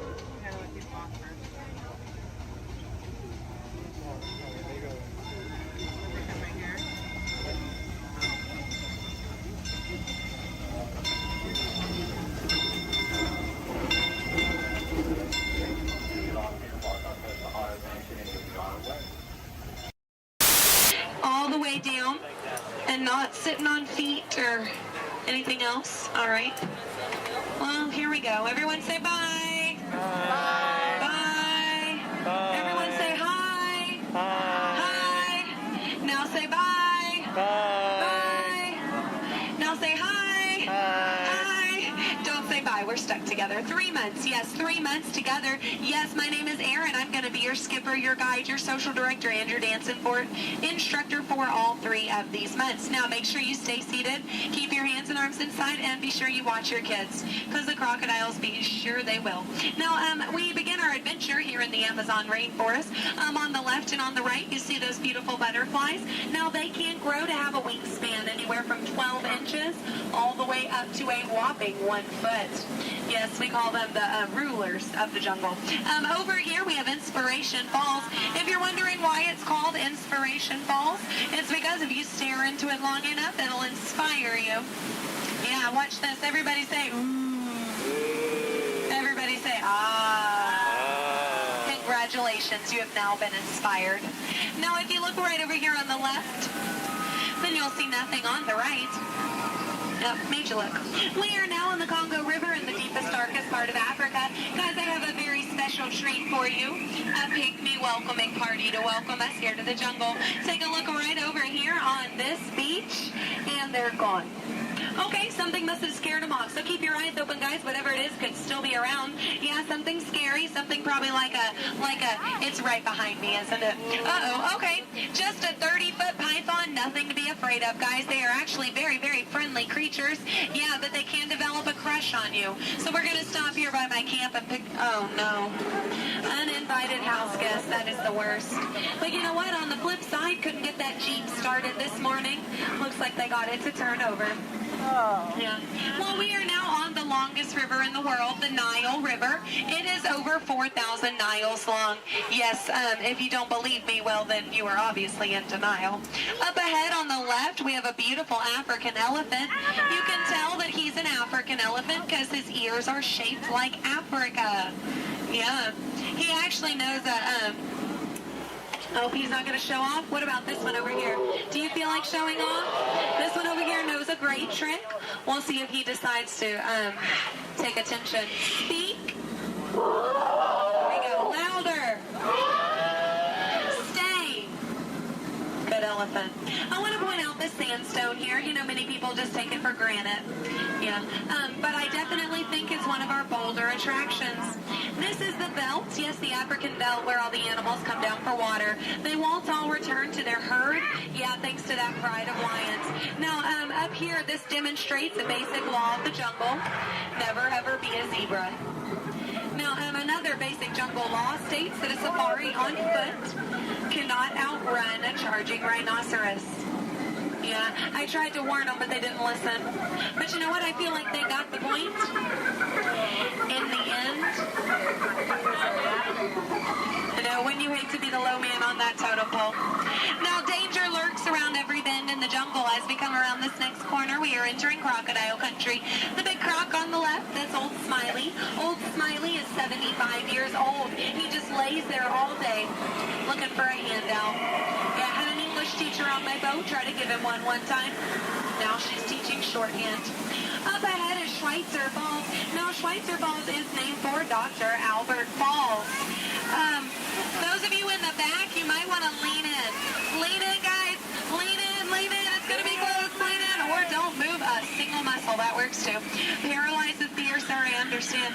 Now people ask me all the time how I landed my job here at the world famous Jungle Cruise. I think it's plain to see. I took a crash course. Because when you've been here as long as I have, you just start to smell. Smell danger, that is. Like up ahead, this full of hippos. Guys, I know they look cute, but they can actually capsize the boat. I'm going to use my gun to scare them off. Cover your ears, guys. This is going to be loud. Shoot! Shoot! Shoot! Shoot! Shoot! we go. Yeah, it's actually a little known fact about hippos. They are terrified of shoes. Now up ahead, headhunters. This is bad. This is bad. This is a very bad place to be headed. All right, stay calm, guys. Don't lose your heads. Yeah, there's my last crew in that boat over there. Bunch of numbskulls. Now that dance that they're doing, that does mean they are going to attack. But they only attack from the right-hand side. Stay focused on the right and they can't ambush us. Over the top of the hill. They're on the left. Get down. Get down. Get down. Get down, sir. Don't worry about looking stupid. I'm doing it for you. Get down.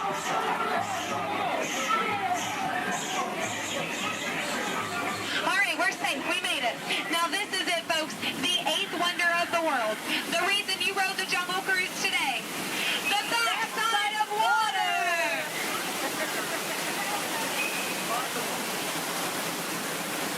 Woo! Yeah, you feel that mist? Kind of nice, kind of cool.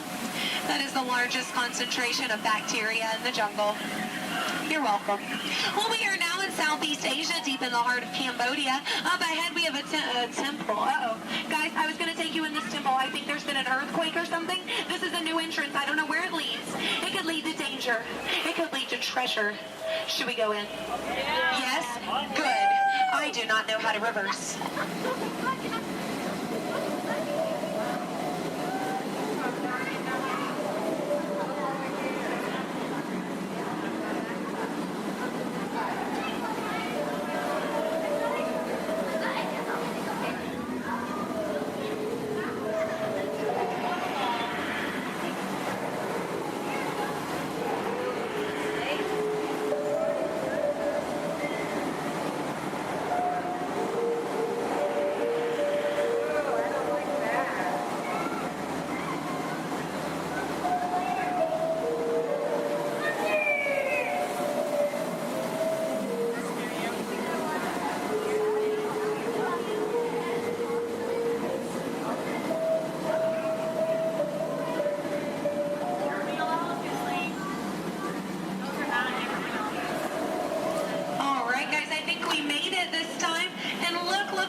Bathing pool. Now guys, I know this is their bathing pool, but feel free to take as many pictures as you like, because look, they all have their trunks on. It's fine. Now some of these elephants are very, very friendly, and they might try to spray the boat. So we are just going to scoot on through. Oh no, up ahead. Up ahead. Get down. Duck, duck, duck. Goose. All right. No, oh no. Oh no. Both sides. Oh no. Get down. You fell for it twice. Yeah. No, that one over there, don't worry. He always forgets to pack his trunk. Now, guys, I'm going to take this time to point out some of my favorite jungle plants. That one. That one. And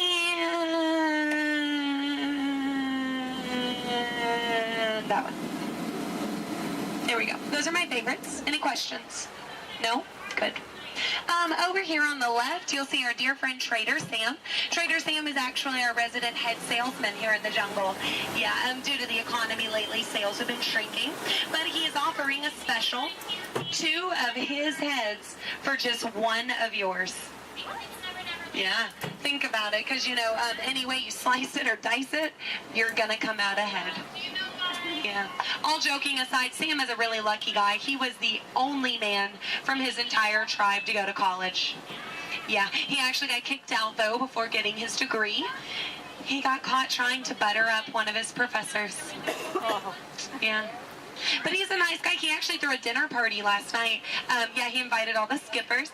I got there 20 minutes late, though. All I got was the cold shoulder. Nothing left but finger foods. Yeah, and I was looking forward to it. I mean, his wife makes a great stew. I told him so, and he said, I know.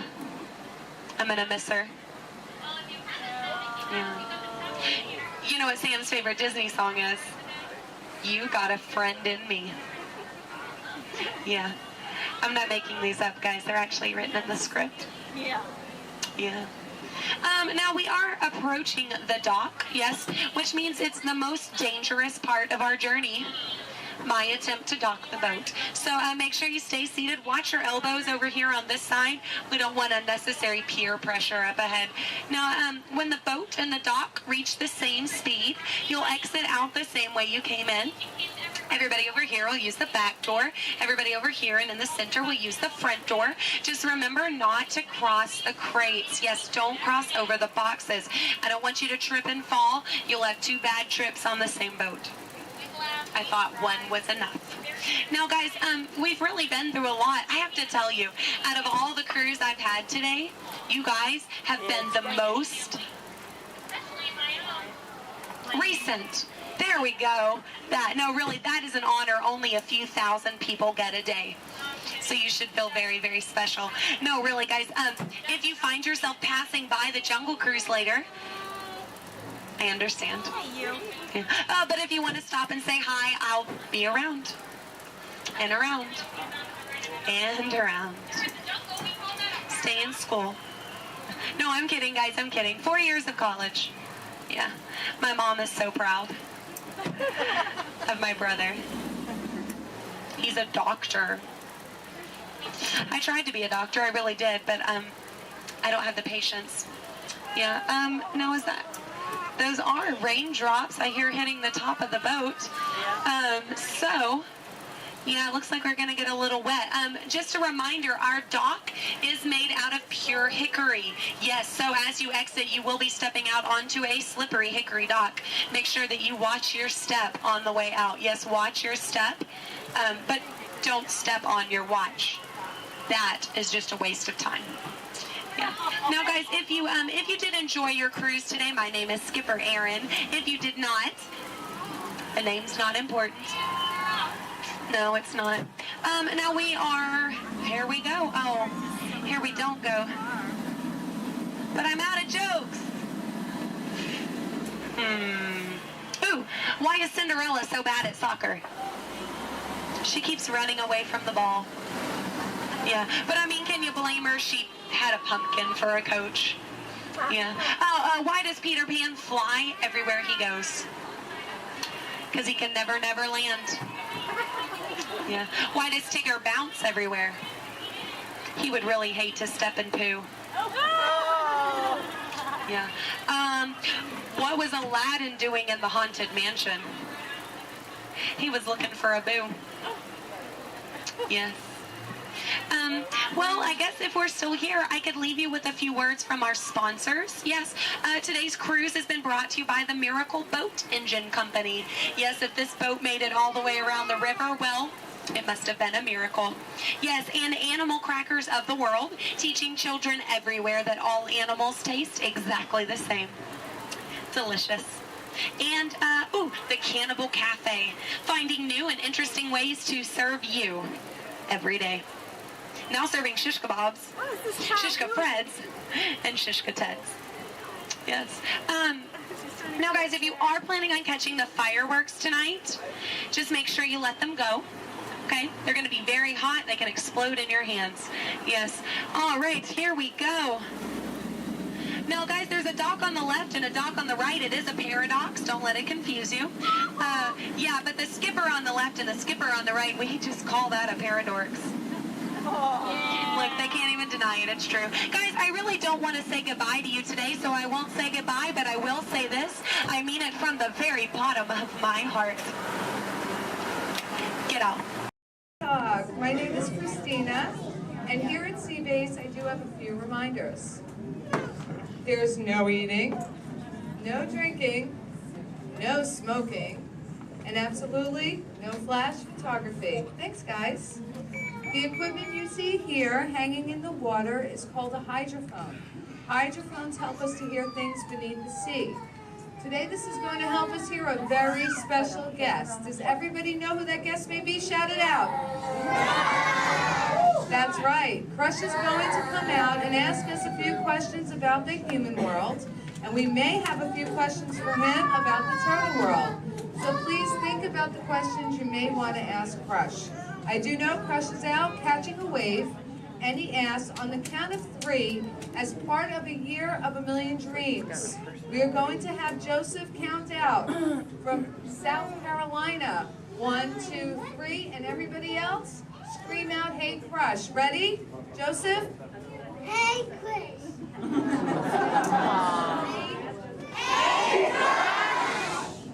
Oh, righteous, dude! Oh, dude, I totally heard my name while I was catching that totally tasty wave, and I was just totally, whoa.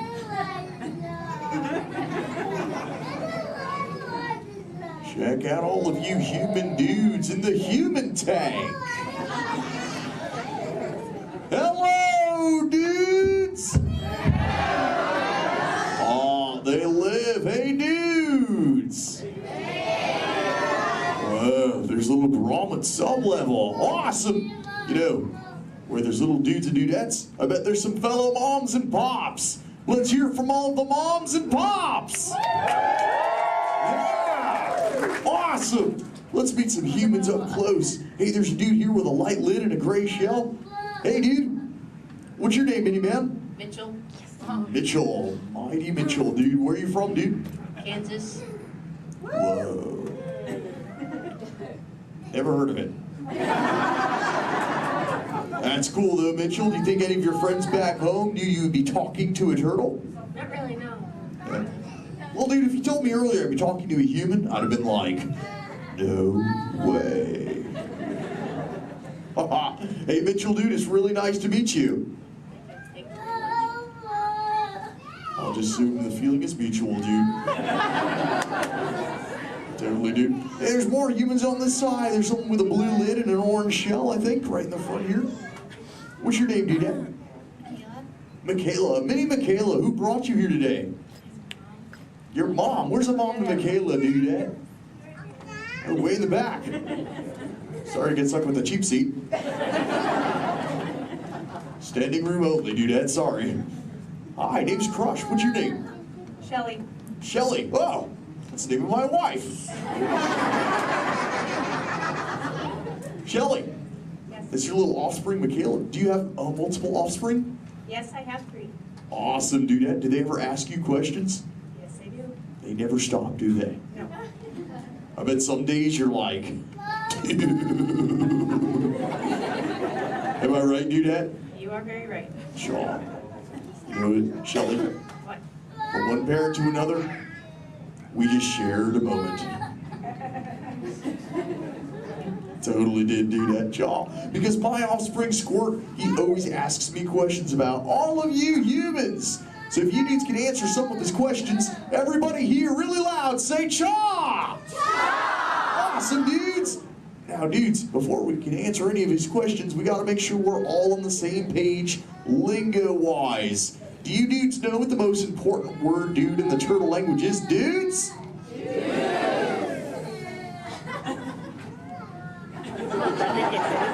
That's right, it's totally dude! Because dude can be used in so many different ways. Example, if something is totally awesome, you say dude like this. Dude! Let's try that, dudes, really loud on 3. Here we go. 1, 2, 3. Awesome! But when you get bummed out, you go, dude. Try that one, dudes. Whoa, you're bumming me out. But no worries, dudes. If something is bogus, yet semi-humorous, you say dude like this. Try that, dudes. Dudes, you are totally talking turtle. Now here's Squirt's question numero uno. He saw some humans at the beach and he came back to me. He said, Dad, what is up with humans? What do you dudes do when you're at the beach? Shout it out, everybody!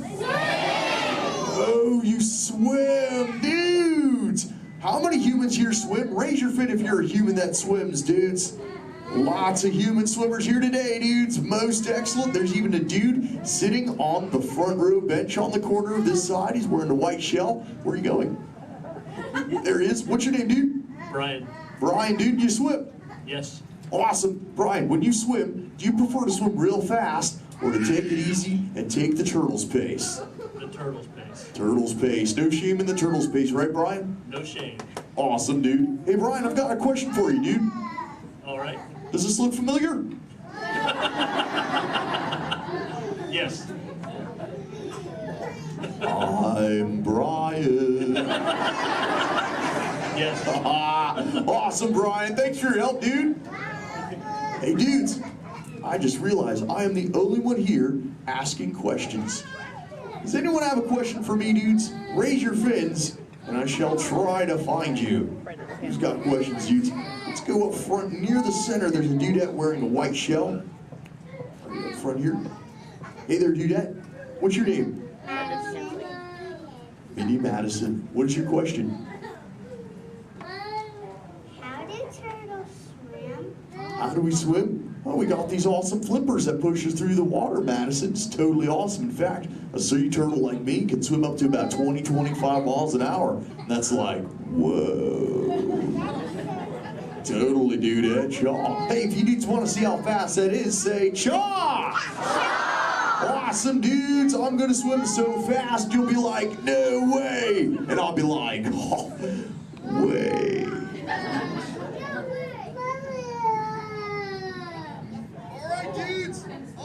The speed now.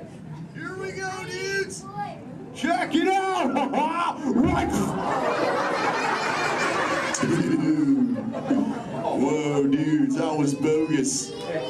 Yet semi-humorous. What do we say, dudes? Totally.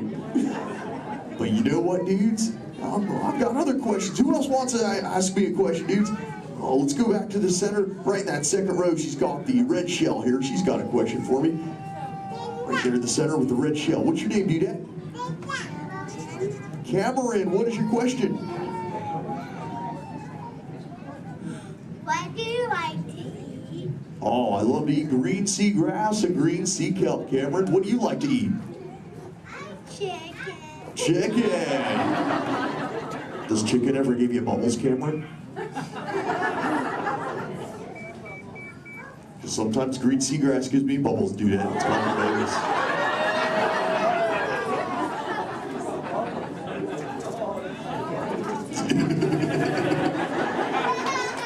Sorry about that, dudes. Who else has a question for me? Whoa. Let's go over towards this side near the center. He's got the dark shell in that second row. Really dark shell in the second row, sub-level. What's your name, dude? Cameron. Another Cameron? Interesting. Guess they're running out of names in the human world. Well, Cameron, dude, what is your question? What is it like in the water? Oh, wet. Cameron, have you ever, what? How do you ever feel in it? How do I, wet. Well, have you ever been in the water, dude? Yeah. How do you feel in it? Good. Good. Oh, awesome. Well, oh, and wet. Well, that makes sense.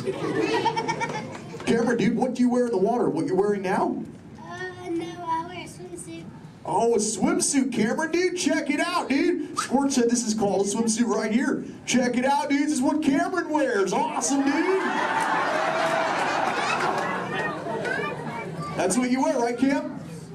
No, it's a boiler. It's what? It's a boiler. This isn't for boys?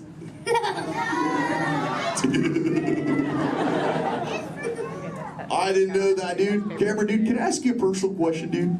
Yeah. Does this make me look fat? No. No? Oh, thanks, dude. Cameron, dude, remember, when you get older, you'll find that will always be the correct answer to that question. Totally. What, dudes? No, dude's name's Crush. Where you see Little Blue? On the other side? No way, dudes. That'd be awesome if she were here, dudes, but she's totally not.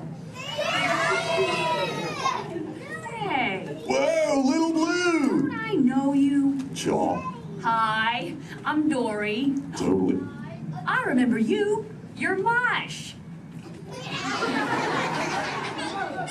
Little Blue, the name's Crush.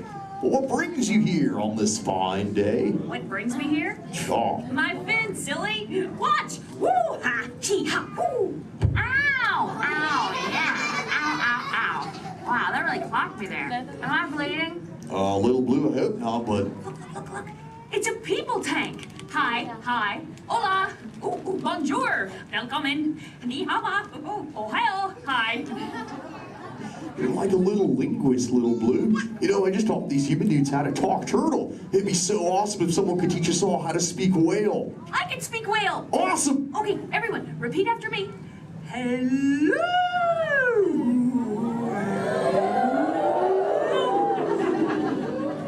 That sounded pretty good, dude. But let's try it all together real loud. Hello.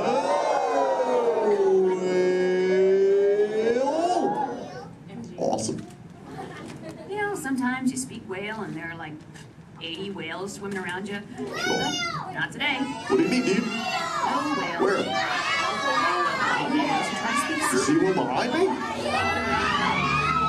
Whoa! Little Blue! Oh! Conversation. There's totally a whale, Little Blue. Swim, Little Blue!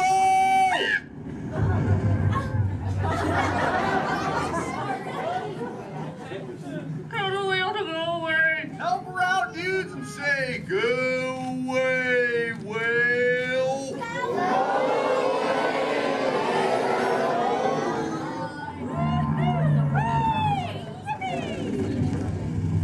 You did it, dudes. You saved Little Blue. Put your fins together. That was awesome. You so totally rock, dudes. You know, I could hang out with you all day, but I have to make sure Little Blue is okay. So before I go, remember, do not fight the current, learn to ride it, and it will totally take you where you're meant to go. And little dudes and dudettes, do the Crush Men a big favor. Keep using that word dude for the rest of the day. Your parents will love it. Bye-bye, dudes. Let's give it up for Crush!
To the escape pod base. Those droids are programmed to return you to Batu.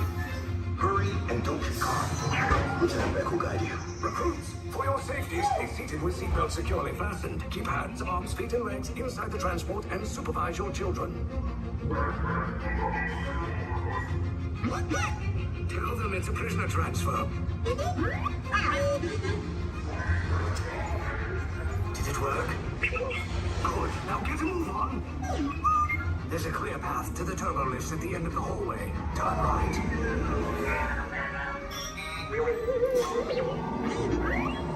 A probe droid. You're lucky it didn't spot you. Take those turbo lifts and stay out of trouble. Hey, you're not authorized. Wait, go to the prisoner. Your operation is touching block Cover is blown. Find an alternate route. Who picked these two droids anyway?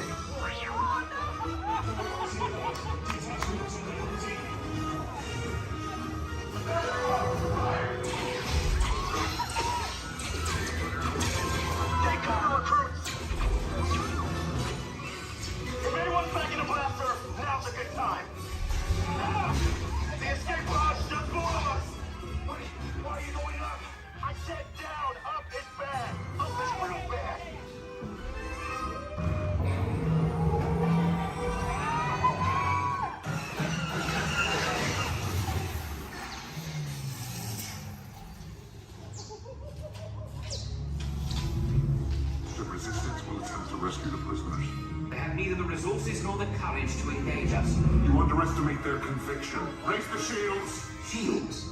I see no evidence. Now! Down the alarm! All personnel to their stations!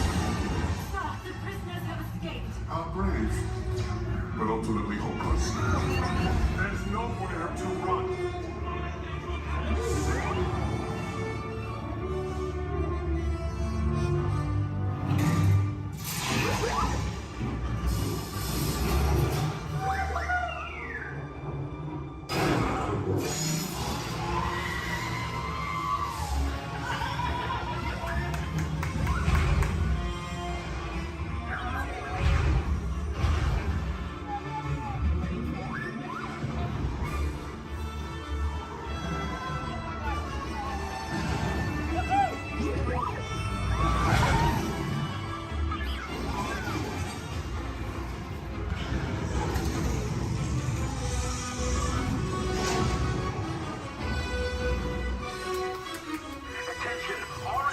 personnel. Abandon ship. I repeat, abandon ship. Destroy the building. You cannot escape. Precious resistance is about to be destroyed. No!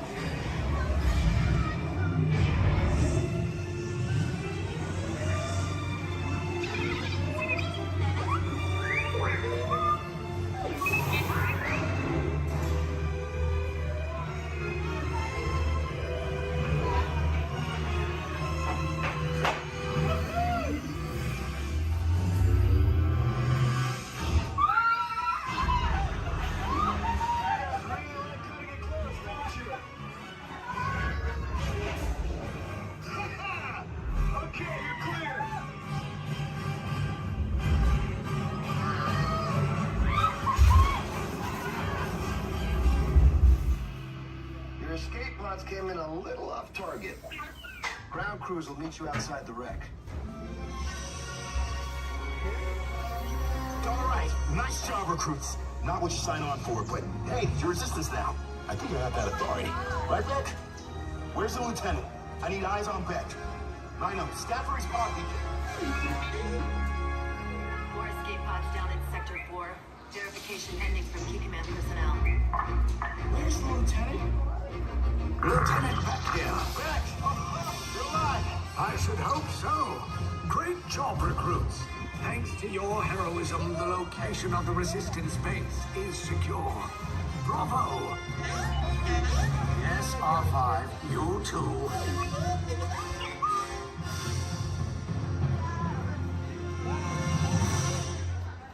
Stand clear of doors and hold on to handrails.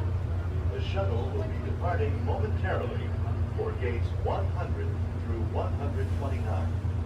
Orlando and Central Florida have so much to offer. There's a good chance you didn't see and do it all. So please come back and visit us again very soon. This is Orlando Mayor Buddy Dyer. We hope you enjoyed your Orlando experience.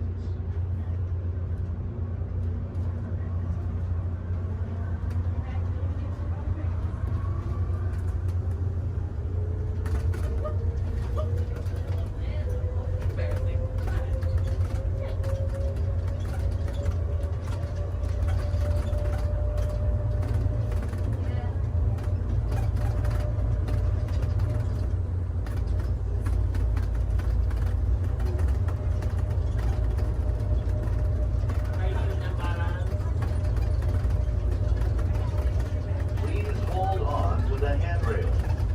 When the shuttle stops, please exit for gates 100 through 129.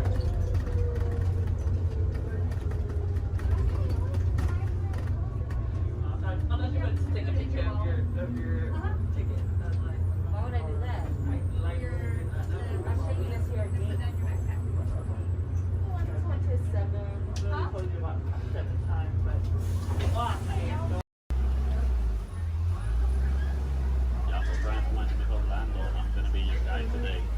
Just a quick couple of reminders. It's a bumpy road, so please stay seated with your arms, hands, feet, and legs inside the vehicle at all times.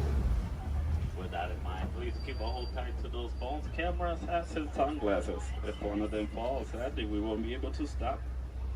On your top side, you're gonna see an animal spotting guide. Hopefully we're gonna see most of those animals today in our safari. Once again, bumpy road, moving truck, so please stay seated at all times. I do advise you to get those phones and cameras ready. This is a photo area, but we might not be able to stop for every animal. I'm gonna make sure I stop for most of them. But sometimes they won't stop for us. Just be ready. And 20. So we're gonna start off our journey here in the Little Ituri Forest. The forest animals are kind of exclusive and they depend a lot on camouflage into things so sometimes they're kind of hard to see. So here on the right side, we're gonna see an okapi. Even though the okapis have zebra-like pants, they're actually related to giraffes. It wasn't until 1901 that okapis were discovered. Before that, they used to be thought as a myth. And much like the giraffes, okapis also have those long tongues that are gonna help them reach tall places. And only the male okapi is gonna have ossicones. Ossicones are basically the same type of horns that giraffes have, but it's made out of their own skin, so it doesn't count as a horn.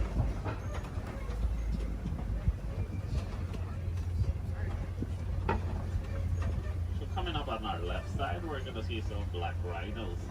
The black rhinos are one of the smallest of their species, weighing up to 3,000 pounds. The shape of the black rhino's mouth is kind of pointy or triangle-like, so that way it's easier for them to feed on the forest. It's also a nice way for them to, also a nice way for us to identify the rhinos. Black rhinos have a pointy-shaped mouth, while white rhinos have a square-shaped mouth. So this one here on the right side, closest to the truck, is going to be a greater kudu. The greater kudus are one of the tallest of the forest antelopes. They can go about 55 inches to the shoulder. That's about 4 feet tall. That greater kudu doesn't have any horns like the one in the picture. It's because this one is a female. Only the male greater kudu is going to have horns. Behind the greater kudu, we're going to see some bongos.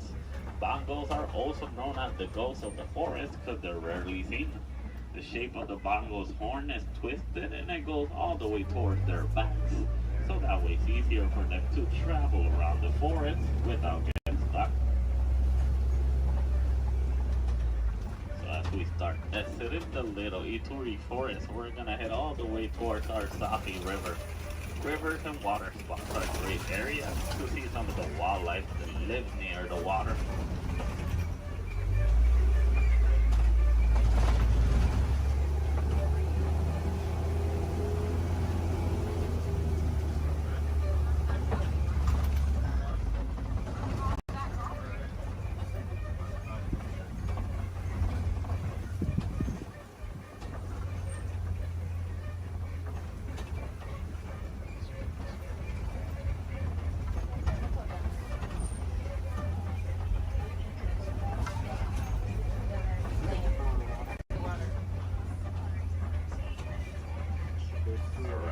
Here on the left side, we're going to see some Nile hippos.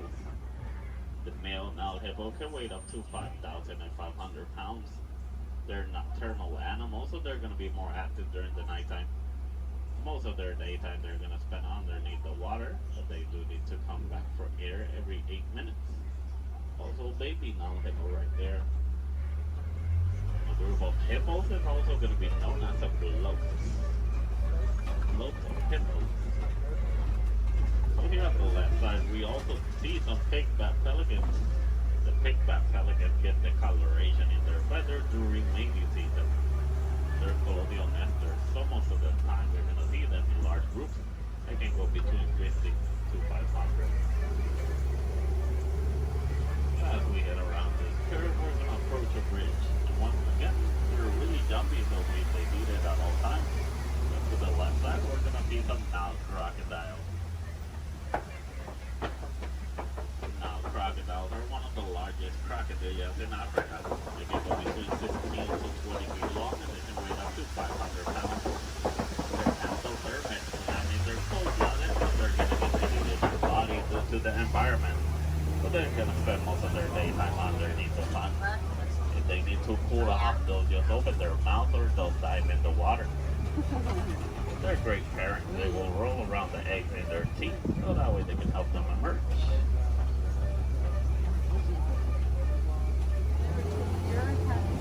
So as we exit the Safi River, we're going to head all the way towards our savannah. Savannah is going to be a large plain and a great area to see most of the animals in Africa.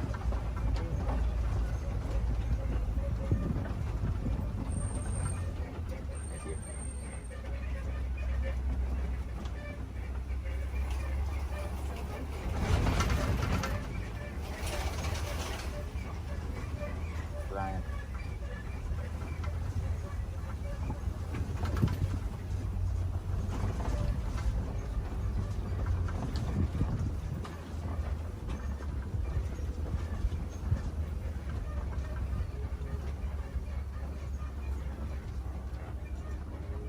So as you can see, the savanna ecosystem is going to be a large plain of grass with tall trees and a lot of termite mountains. Each ecosystem is going to be unique and shaped by the animals that live on them. Between savannas, deserts, rivers, mountains. Most of the animals will actually use the termite mountains as fast crashers. Some of the smaller species like springboks will stand on top of them so that way they can have a better view. Here on the left side, we do see a pack of African wild dogs. The African wild dogs are also known as painted dogs. They're part of the canine family. A difference they share with wolves and dogs is that they only have 4 toes. But they're a great pack of successful hunters, hunting up to 90% of the food they eat. But verbalizing, the African wild dogs won't bark or howl. They'll actually make a squeaky sound that sounds similar to squeaky toys. Here on the left side, some Ankoli cattle. Ankoli cattle are also known as the Watusi cattle, named after the clan that domesticated them. They're a sign of Walt in Africa, where both male and female will have those huge, majestic horns that can go up to 6 feet long. Even though those horns are big and they look kind of heavy, they're actually honeycomb inside. They use the inside of those horns to move blood up and down, so that way they can keep themselves cooled off. Over here on the left side, we also see a sable antelope. Sable meaning brown, they're also the emblem of the Harambe Wildlife Reserve. They're the only type of antelope that in a fight or flight situation, they'll stand their ground and they will fight. As you can see, the shape of their horns goes all the way towards their backs, so that way it's harder for predators to jump on them.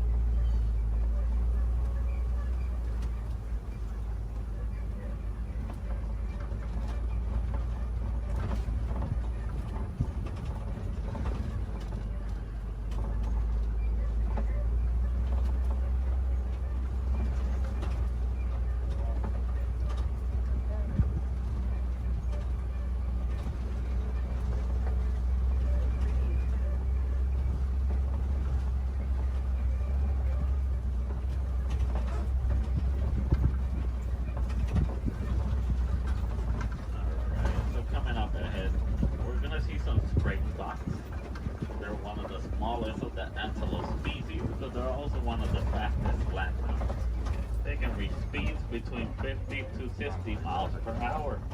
And as their name implies, the springboks. They're great jumpers. They can jump up to 6 feet tall and up to 13 feet long.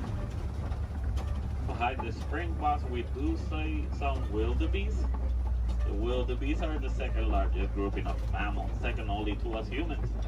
Wildebeest is a translation from the African word wild beast. But they're also known as the newt due to a sound they make when verbalizing. It sounds like they're saying newt.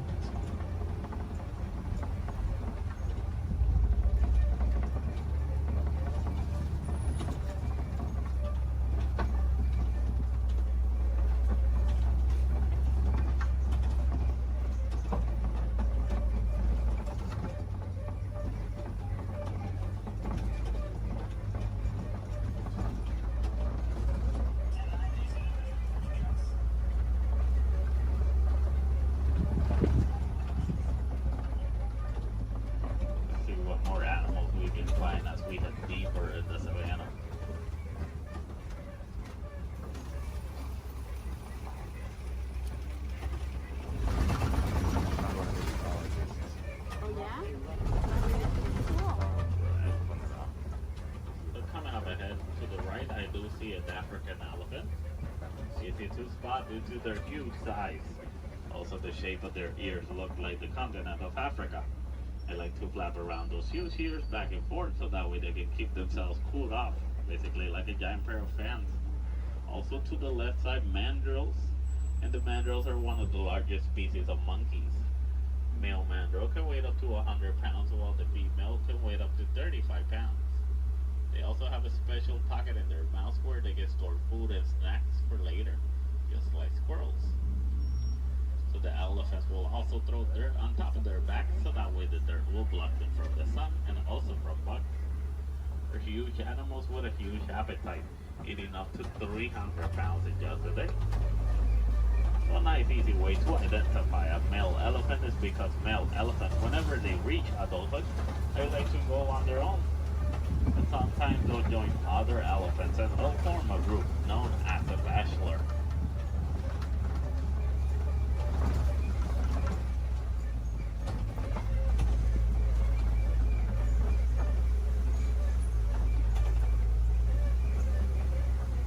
Once again, another bridge. Please stay seated.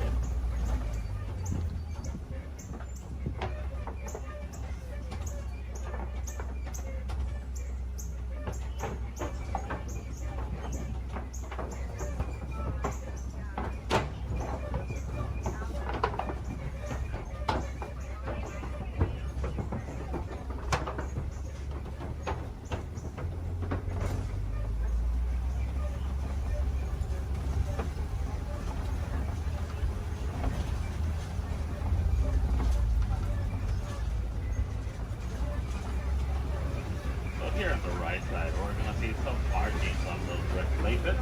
Those are elephant tusk marks. Elephants will stick their tongues on those red places so that way they can get some of the minerals they don't get in their regular diet. Basically like a natural vitamin for them.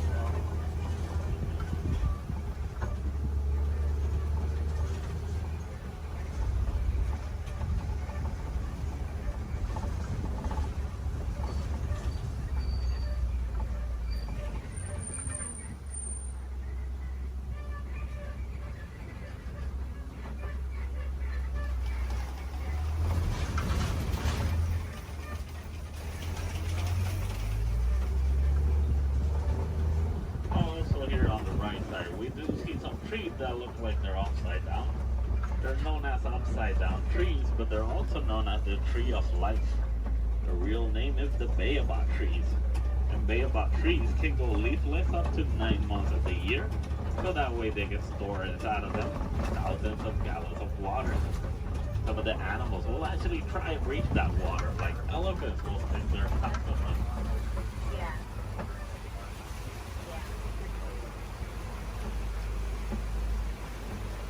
As we head around this curve, we're going to see a small island of greater flamingos. Greater flamingos are not greater because they're better than the other flamingos, it's just because they're bigger in size. As you know, flamingos have thick coloration in their feathers. Actually get those due to their diets. They come some bright shrimp, and shrimp is high in keratin. If you guys ever get to see baby flamingos, you're going to know that they have great feathers instead. A group of flamingos like this one is also going to be known as a flamboyant.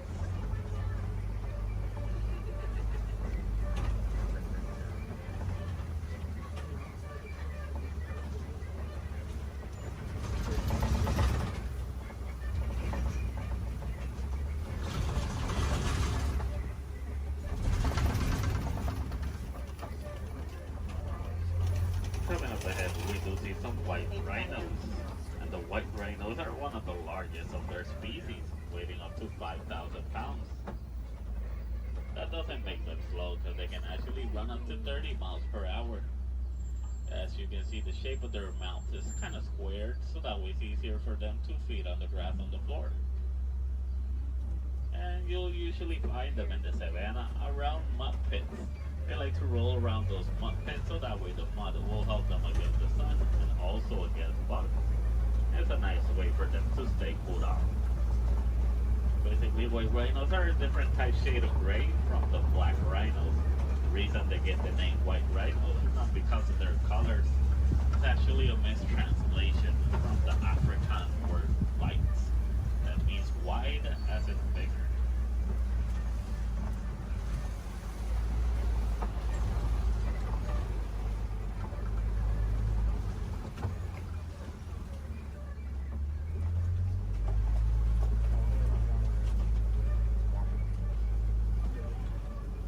All the way in the back on the left side, I do see a cheetah walking around. Cheetahs are one of the fastest land mammals. They can reach a speed from 0 to 60 in about 3 seconds. There's also another one laying on the grass all the way in the back. But with that in mind, the cheetahs are built for speed, not power. So after running so fast in such a short amount of time, they're gonna need a couple of hours to rest their energies.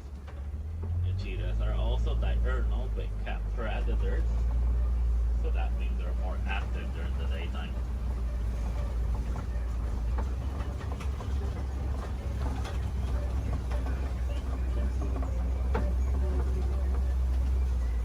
Coming up ahead, we do see some Kobe rocks, and on top of that Kobe rock, we do see a lion. And lions are nocturnal big cat predators. They're more active during the nighttime. Most of their daytime, they're actually gonna spend sleeping. They can sleep up to 20 hours in a day. So that way they can store all the energies for the successful hunt at night. But while hunting, the female is gonna do most of the hunting, while the male is usually gonna be the stay-at-home dad who's gonna take care of their cubs. A group of lions is gonna be known as a pride.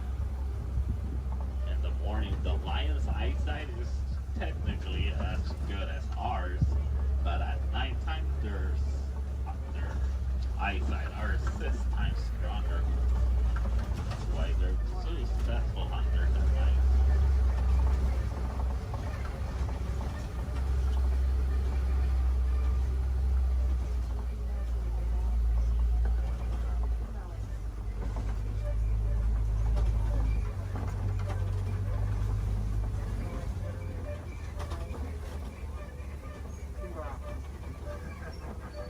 So coming up ahead, we're gonna see some warhogs.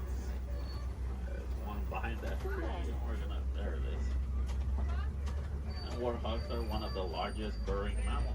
They like to make burrows like those in which they will sleep on facing outwards, so that way they can see anything that's coming toward them. They're super close relatives to domesticated pigs, and they can run up to 35 miles per hour.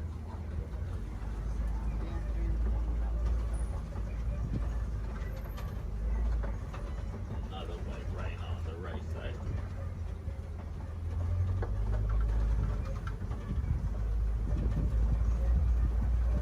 So as we start exiting our savannah, we're gonna head all the way towards the Warden's Post. Warden's Post is gonna be a great area to see how both humans and wildlife live in harmony.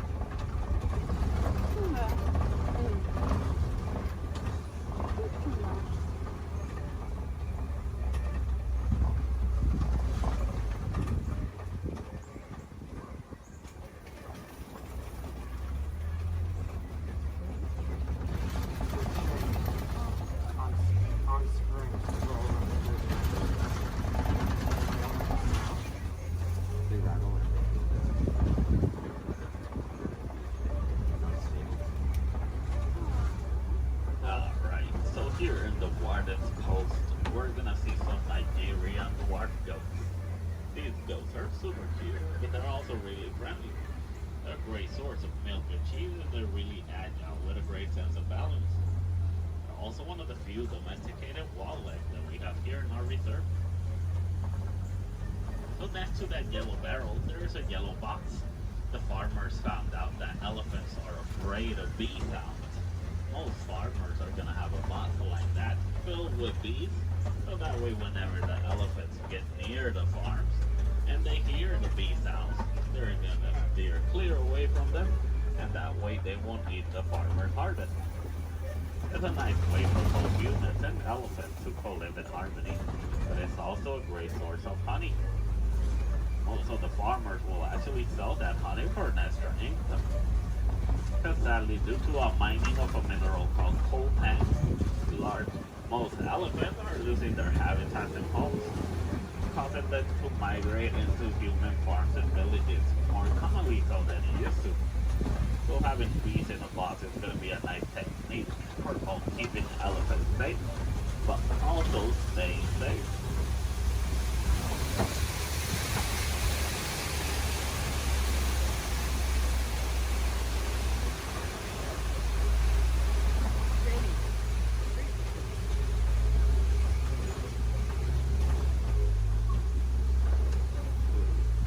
As we start reaching the end of our safari, I just want to let you guys know, if you want to see more animals and learn more about them, I do advise you to visit Gorilla Falls Trail. It's a nice 20-minute pathway that will take you all the way to meet a family of gorillas, while meeting more animals, learning more about them, and also more about conservation. If you're really lucky, you might even get a better close-up view of the hippo through a glass. Also, while here in Harambe, we have the Rafiki's Planet Watch. The Wildlife Express train is going to take you all the way towards Rafiki. Well, you're also going to meet a couple more animals. You might even get to pet some of them in the Domesticated Pet Center. We have an animation studio where you might learn how to draw a couple of our animals. Super cool. And we also have an animal clinic. Any chance we need to take care of one of our animals, you guys can actually see the process through a glass. It's super cool journey. It's a nice AC, but it takes about a whole hour to complete. So you gotta plan ahead. The last Wildlife Express leaves at 4:30. Sunday onward. Why did you look to see where we are? Alright, also while here in Harambe, you guys can visit the Celebration Festival, the Lion King. A great show to watch while visiting Animal Kingdom. There's going to be animals wherever you go throughout the park. We do have the lesser flamingos. Those are going to be the smaller flamingos. In some area of the park, I believe, is one of the pathways that leads you to the Tree of Life. If you go all the way towards Asia, they're going to see a similar walking trail to the Gorilla Falls, but it's going to be known as the Maharashtra Jungle Trek. Over there, you're going to meet some of the Asian animals like Komodo dragons, tigers. Also super cool to visit while you're in Animal Kingdom. So for the Gorilla Falls, once you head out of the truck and you head down the ramp, if you go to the left side, you're already on the Gorilla Falls Trail. Keep going around, enjoy your time, see more animals. If you go to the right, you're going to go back to the village, where you can see the entrance towards Rafiki.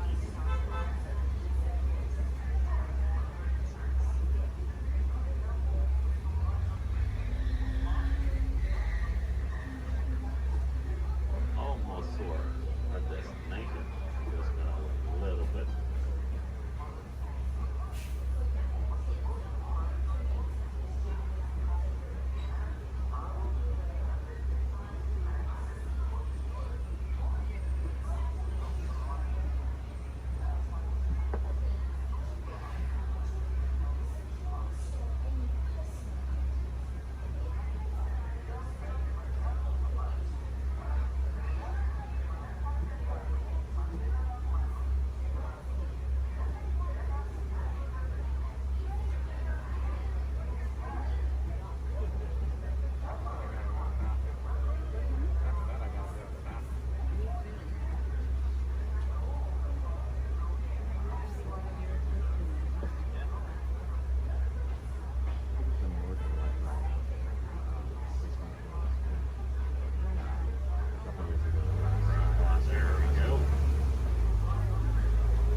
Reaching the end of our safari.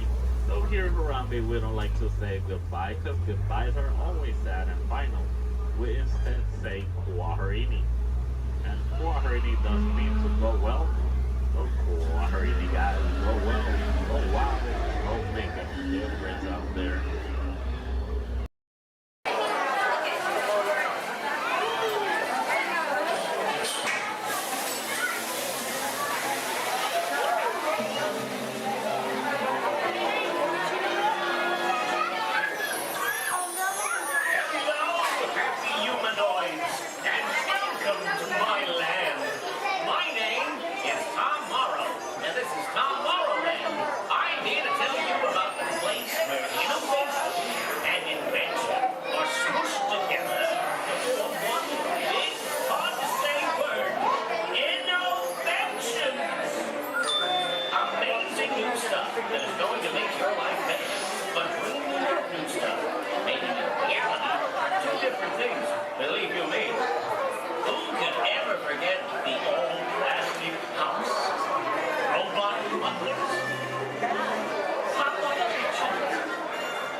no more of that doo-dah.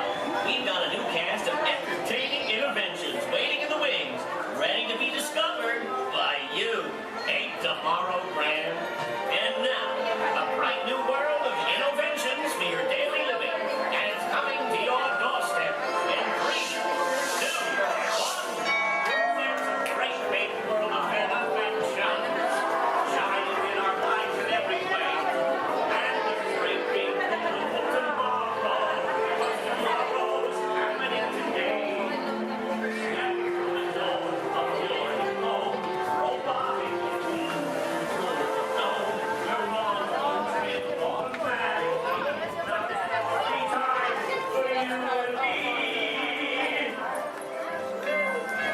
Honey, we have company. Oh, don't worry. Thanks to interventions, having unexpected company is a snap. But getting them to leave is still a nightmare. We're still working on that. Yes, sir, we've got all the latest things. And I'm not talking Mr. Coffee, whose work I admire, by the way. I'm talking smart relatives of mine. Genius gadgets that take the hard work out of housework. You want digital, analog, interactive, hyperactive, radioactive. Can you believe it? It's all here. You're gonna love it. I'm gonna have to ask you to leave now. I'm expecting company to arrive at any moment, so if you'll excuse me, I have to clean up this house. There's a great, big, beautiful tomorrow headed right this way. We'll see you around and around and around and around and around. Oh, bye.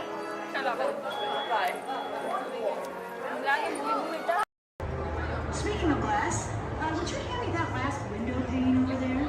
Certainly. Oh, but just be careful. You don't want to step on it. Whoops. Looks like it's break time.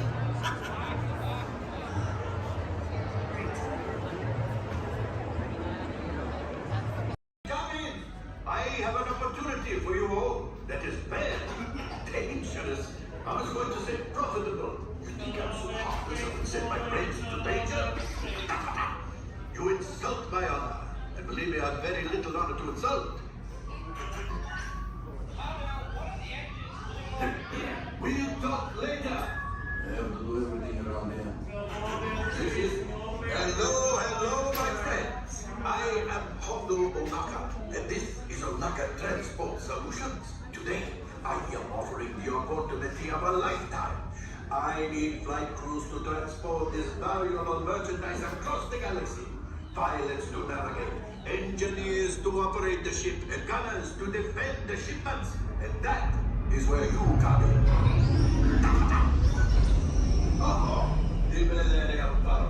Hablo for some very fast and very profitable expeditions.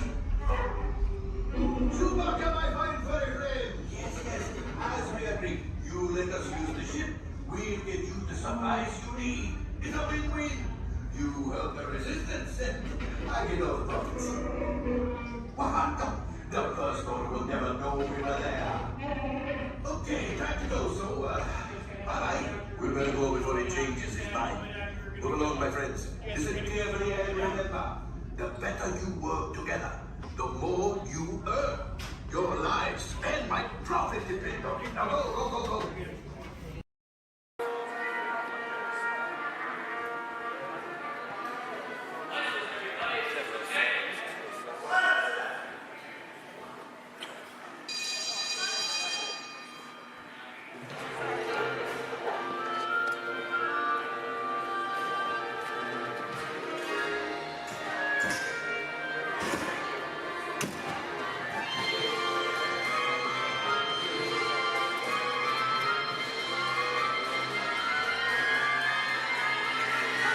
Welcome aboard. At this time, I'd like to ask everyone to please remain seated throughout our show, and please keep your arms and hands inside the vehicle at all times.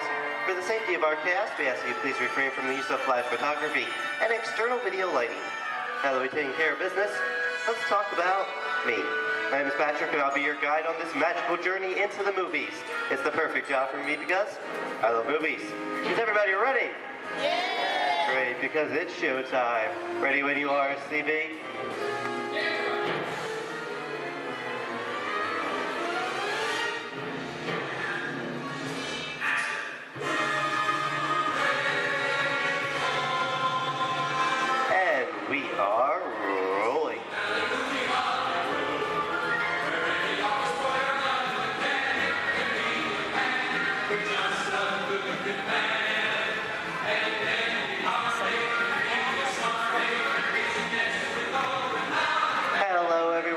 welcome to the Great Movie Ride. Once again, my name is Patrick, and I'll be taking you from this Hollywood soundstage into some of the greatest movies of all time, all on one tour.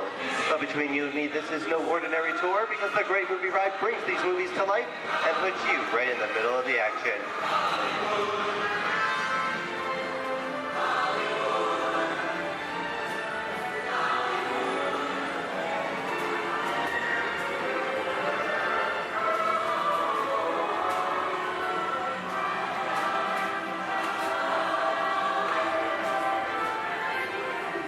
I don't know about you folks, but I just love the great Hollywood musicals of the 1930s.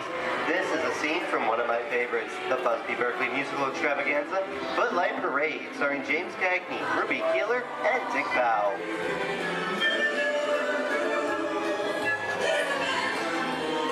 In 1952, Gene Kelly was Singing in the Rain with Debbie Reynolds and Donald O'Connor.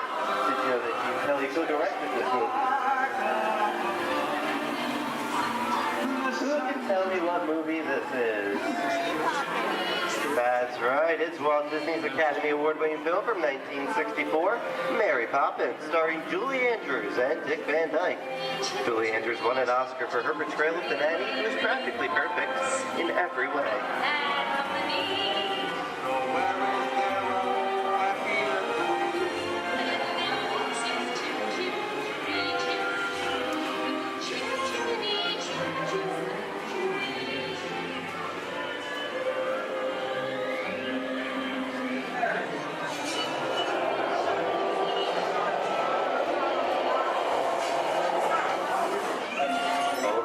Walt and Bruce's folks. This doesn't look like a very good neighborhood. It looks a lot like the underworld. This seems such classic gangster films as The Public Enemy, starring one of my favorite tough guys, James Cagney. The working title for this movie was Beer and Blood, and in the United Kingdom it was known as Enemies of the Public.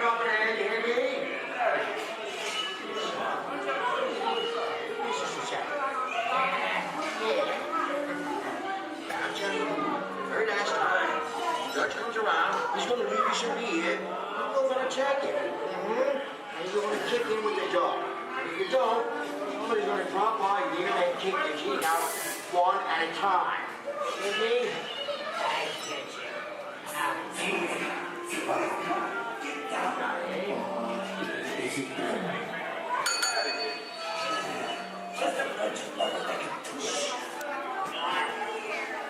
Sorry about the delay, folks, but I don't want to run a red light, even if it is just a movie. You talking to me? You're talking to me? That's okay. I'm talking to the demon who's punishment out for the day. I'm talking to me. I'm not supposed to leave my vehicle. I said get away. Oh, okay, Monkey, whatever you say. Hey, don't you know my name anyway? I've seen this movie before. Oh. It's unseen fancy cats like making out of some fingers. You make a big mistake about this. Come out of here. You gotta get out of here. You can't in the middle of the movie. I'm beating you, son. Here they come, boss. Get out your grinders.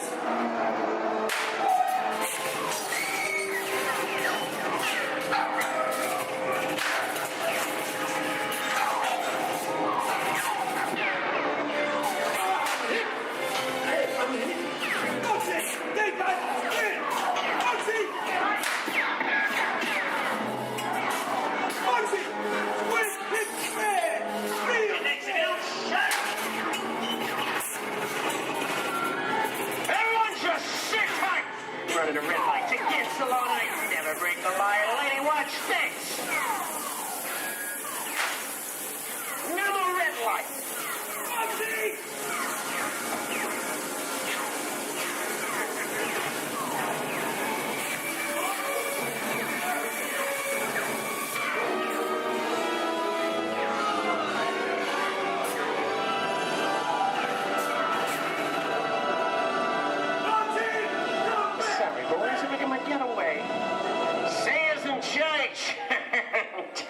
What are you looking at? Everyone mind your P's and Q's, and maybe you won't get hurt. What is this? Jay-Z? And now, the Old West, and two of Hollywood's legendary stars, Clint Eastwood and John Wayne. Go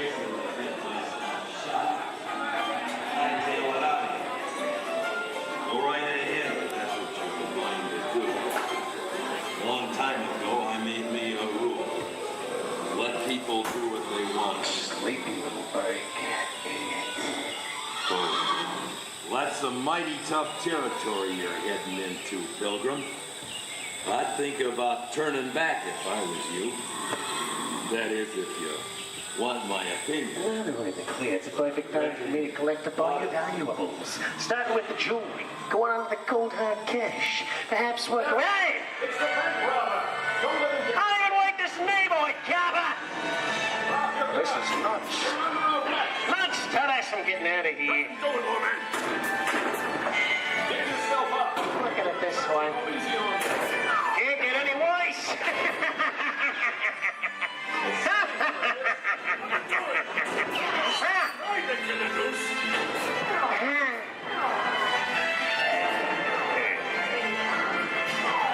Okay.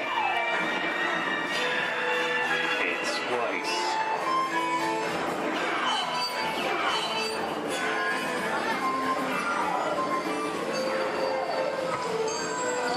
I don't know about you guys.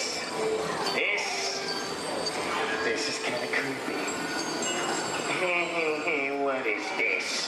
This is Alien. You are with Sigourney Weaver aboard the spaceship Nostromo. Something has gone wrong. One by one, the crew has vanished. And somewhere in the ship, a terrifying creature waits to claim its name. Well, pal, I ain't no victim. Warning, remain in your vehicle. The area you are entering is extremely dangerous. Proceed with caution.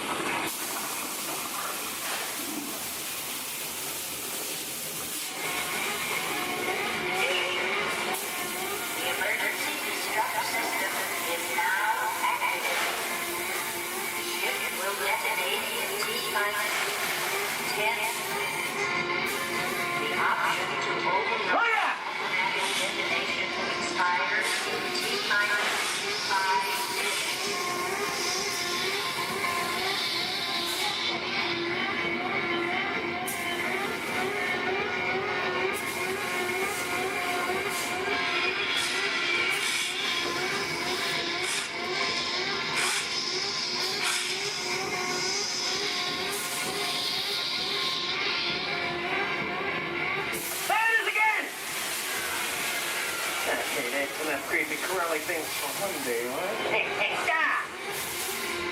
Wrong! Here in Raiders of the Lost Ark, amid 1,000 deadly snakes, Indiana Jones unearthed a great treasure.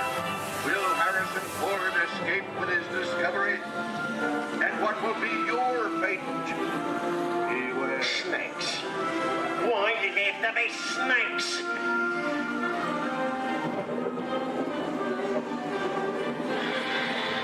The dust of 3,000 years lies undisturbed in this ancient burial chamber. And on the chest of the great stone god, a priceless Get a load of that chunk of ice. Time for me to get back to work. Don't nobody move while I go get the goods. I don't think they'd notice a few extra bodies around here. Know what I mean? But the jewel is guarded by a curse, and those who dare defy that curse must pay with their lives.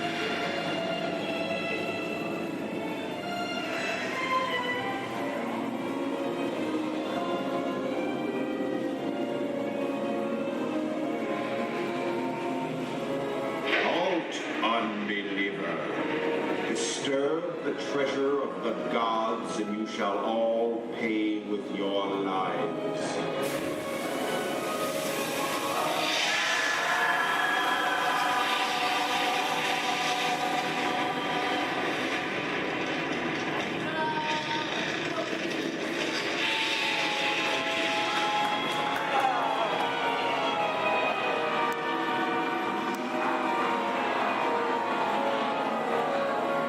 Told you I was going for popcorn?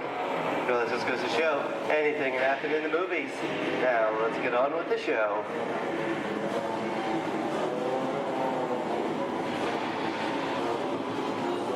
Ooh, I see dead people.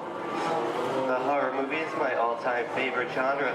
Some of the best horror films were made back in the 1930s and 40s, but monsters, mutants, and maniacs are still audience favorite and continue to haunt us today. That's what I call a wrap.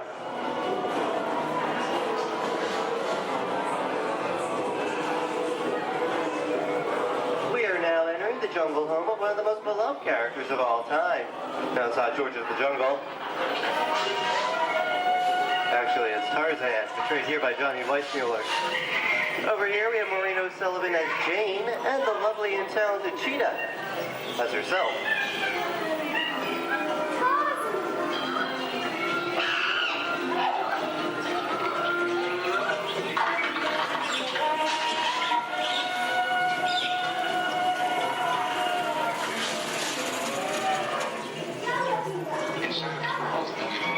Zoe, I think this is the beginning of a beautiful friendship.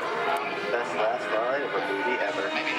Humphrey Bogart and Ingrid Bergman in the classic romance, Casablanca. Oh, it happened. It didn't happen. You lost it until you came to Casablanca. Get it back last night.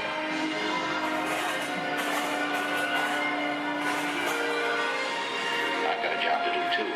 Where I'm going, you can't follow. What I've got to do, you can't be any part of. Hilton, I'm not good at being noble, but it doesn't take much to see that the problems of three little people don't amount to a hill of beans in this crazy world. Someday you'll understand that.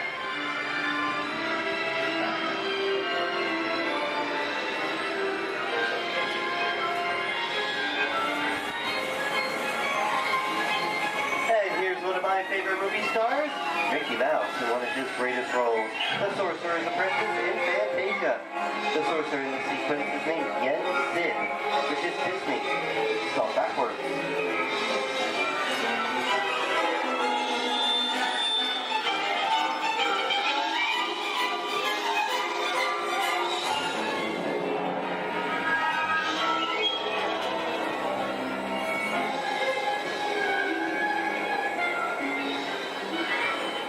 Toto, I have a feeling we're not in Kansas anymore. How often do you get to say that? I'd say we are definitely somewhere over the rainbow in one of the most beloved movies of all time.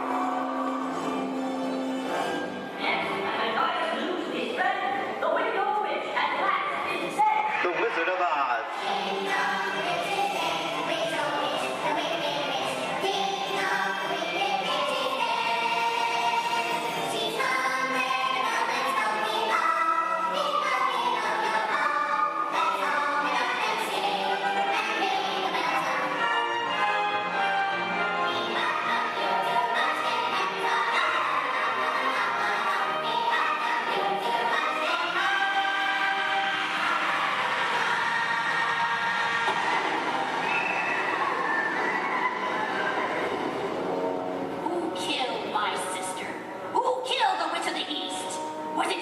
No, it was an accident. I didn't mean to kill anybody.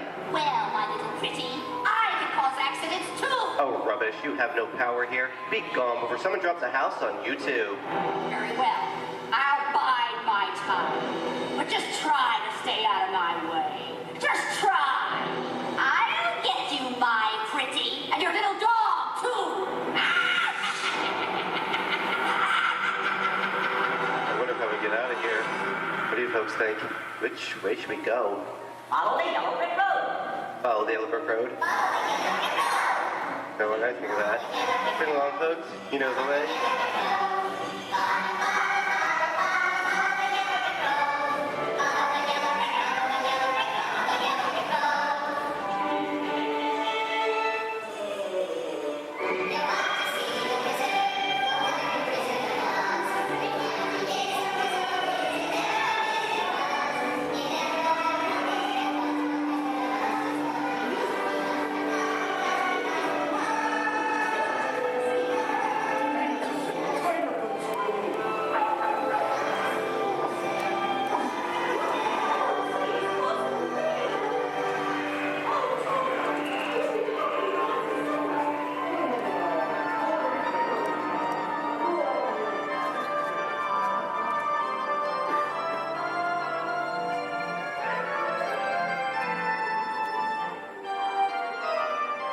hope you enjoyed our tour of these great moments at the movies, but we've only scratched the surface of what Hollywood has to offer. There are thousands of great movies out there just waiting for you to discover. And here are just a few of my favorites.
Disney's Hollywood Studios, I'd like to thank you for joining us on the great movie ride. But before we wrap this production, there is still one more scene to do.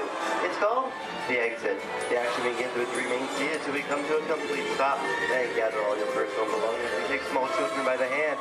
When these doors open, rush dramatically to your feet and make a grand exit directly to the rear of your vehicle.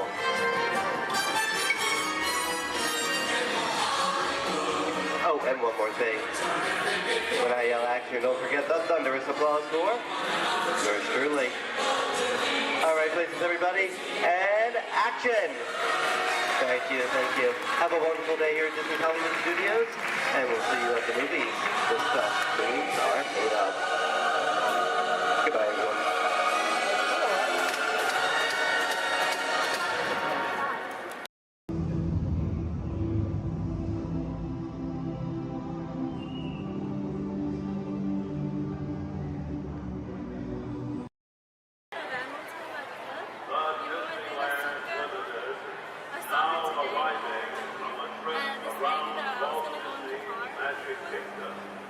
She's a mom of some guy that I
welcome aboard. At this time, I'd like to ask everyone to please remain seated throughout the show. Please keep your arms, hands, legs, and feet inside the vehicle at all times.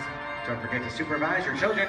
And for the safety of our cast, please refrain from the use of flash photography and external video lighting. Now that we've taken care of business, let's talk about me. My name is Justin, and I will be your guide for this magical journey into the movies. It's the perfect job for me because I love movies. Is everybody ready? Well, great, because it's showtime. Ready when you are, CB.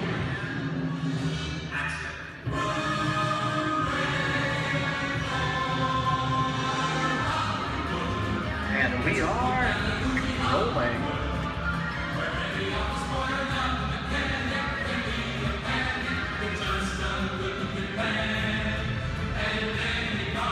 Hello everyone and welcome to the Great Movie Ride. Once again, my name is Justin and I will be taking you from this Hollywood soundstage into some of the greatest movies of all time.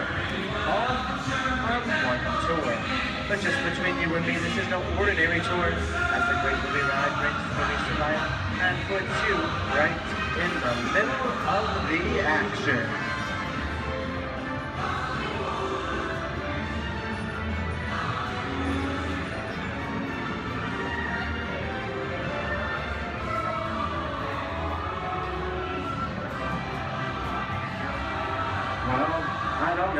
You folks, but I just love the great Hollywood musicals of the 1930s.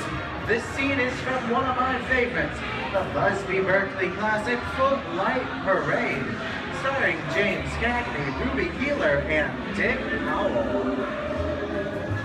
In 1952, Gene Kelly was singing in the rain with Debbie Reynolds and Donald O'Connor. Did you know Gene Kelly co-directed to this movie? And can anybody tell me what movie this is? Right, Walt Disney's Academy Award-winning film from 1964, Mary Poppins, starring Julie Andrews and Dick Van Dyke. The London fantasy of Mary Poppins was shot entirely indoors on sound stages at the Walt Disney Studios in Burbank, California. There was no exterior shooting at all.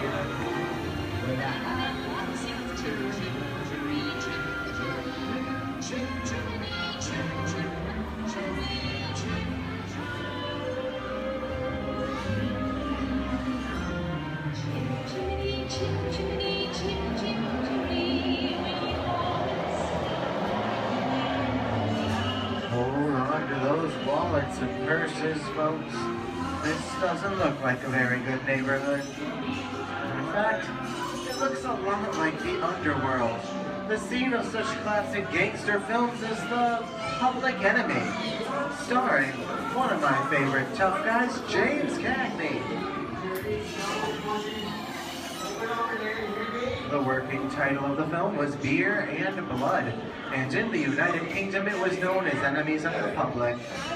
In one scene, Cagney shoved a grapefruit in Meg Park's face. She could never look at breakfast the same way again. You kick in with the dog. If you don't, somebody's going to drop by here and kick your teeth out one at a time. With me?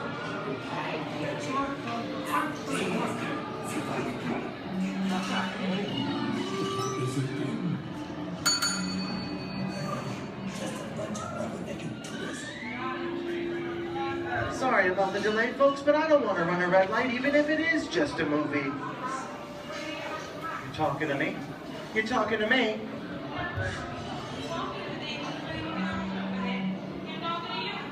I'm not supposed to leave my vehicle. I said get up! Okay, Muggsy, whatever you say.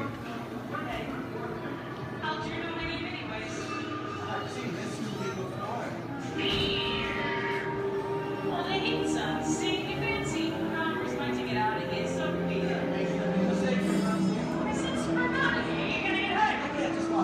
Here they come, boss! Get out your grinders!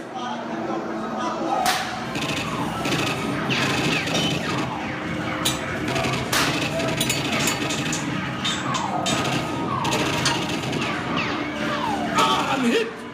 Hey, I'm hit! Muggsy! They got Squid! Muggsy! Muggsy! Squid's hit bad! Real bad!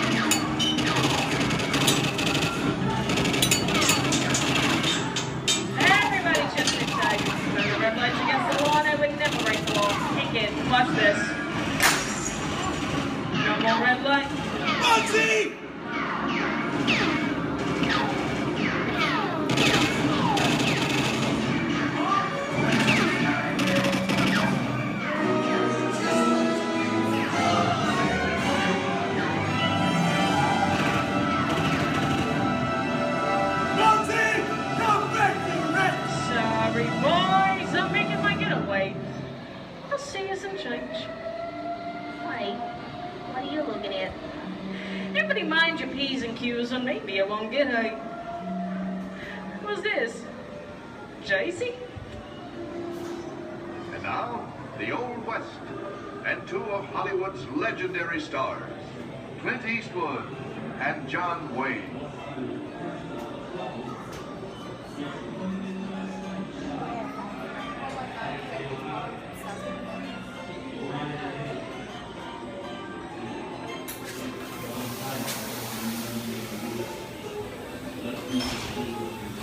Sleepy little bag, ain't it? That's some mighty tough territory you're heading into, Pilgrim. I'd think about turning back if I was you. That is, if you want my opinion. But I reckon you ought to do Now that we're in the clean, it's the pleasure time for me to collect up all your valuables.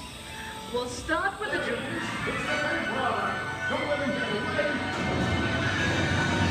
You're gonna have to catch me first, Papa. Get yourself up. This is nuts and nuts. I'm getting out of here. For this. Nothing doing.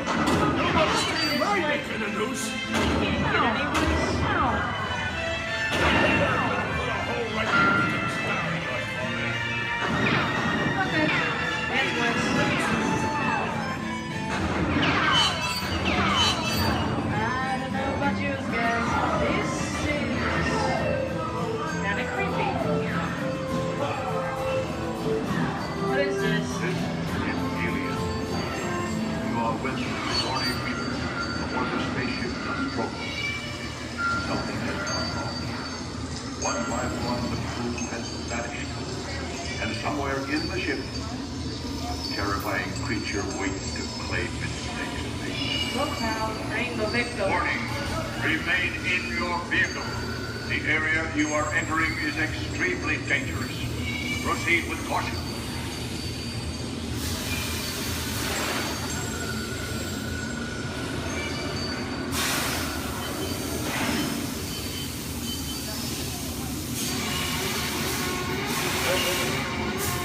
The emergency destruct system is now activated.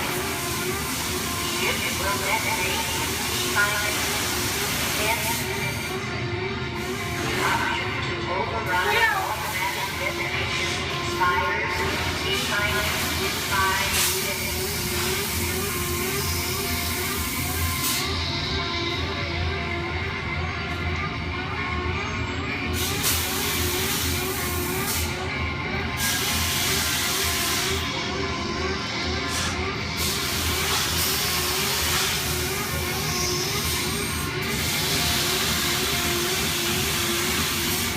There he is again. Okay, that's enough creepy crawly things for one day, right?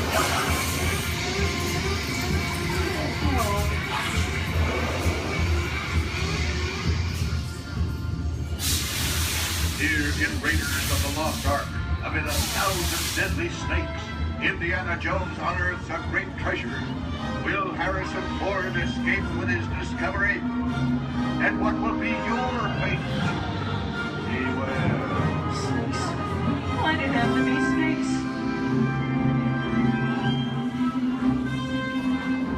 The dust of 3,000 years lies undisturbed in this ancient burial chamber. On the chest, the great stone god, priceless jewel. Good Lord, that's your guys. Time for me to get back to work. Don't nobody move while I go get the goods. I don't think they'd notice a few extra bodies around here. But the jewel is guarded by a curse, and those who dare defy that curse must pay with their lives.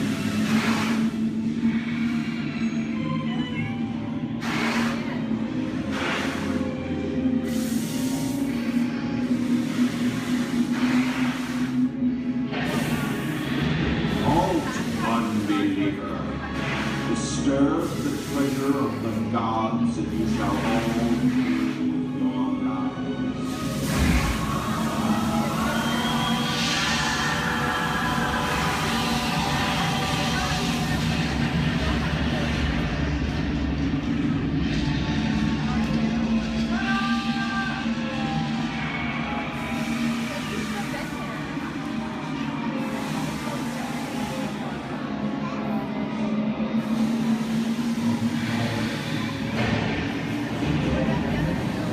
Well, I told you folks I was just going for popcorn.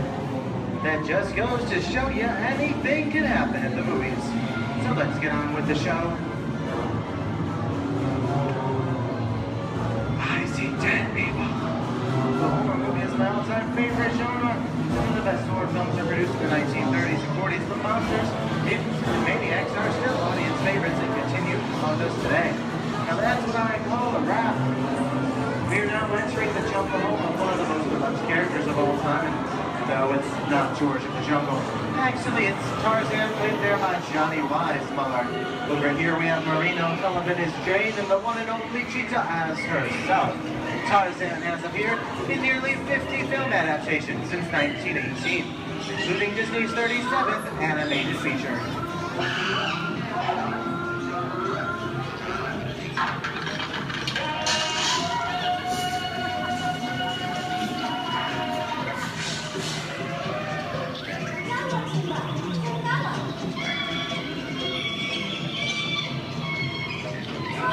Louis, I think this is the beginning of a beautiful friendship. Best last line of a movie ever. Humphrey Bogart and Ingrid Bergman in the classic romance, Classic Bronco. Inside of the puzzle, you belong to Victor. It's where nothing keeps you around. Maybe not today, maybe not tomorrow, but soon, the rest of your life. You'll always have past. You didn't have it. You lost it until you came to Casablanca. Get it back, please.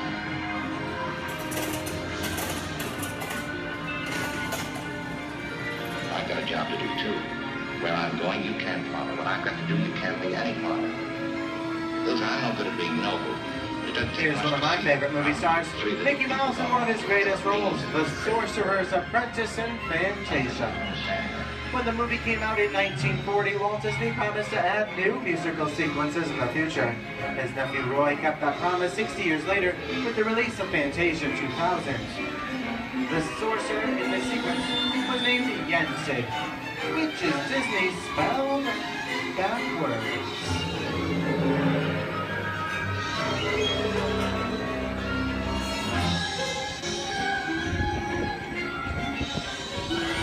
I don't have a feeling we're not in Kansas anymore. How often do you get to say that?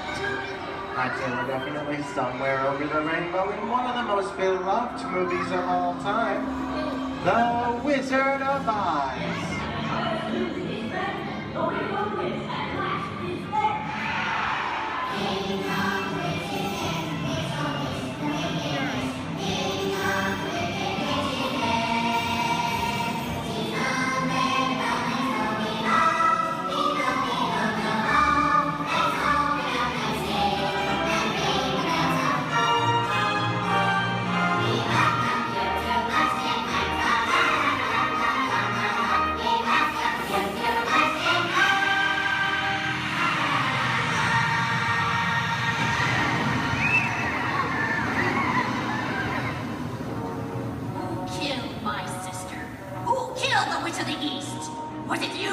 No, it was an accident. I didn't mean to kill anybody. Well, my little pretty, I can cause accidents too. Oh, rubbish. You have no power here. Be gone before somebody drops a house on you, too.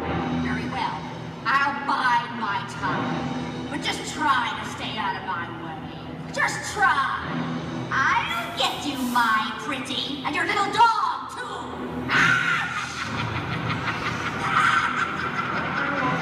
We get out of here.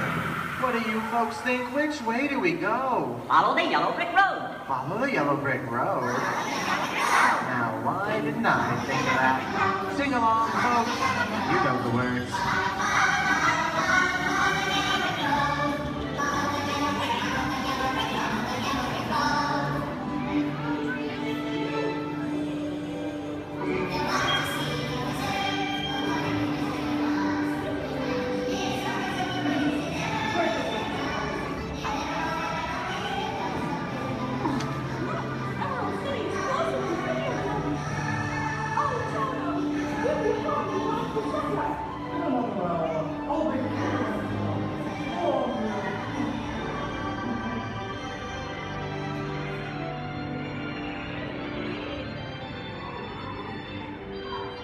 I hope you've enjoyed our tour through these great moments at the movies.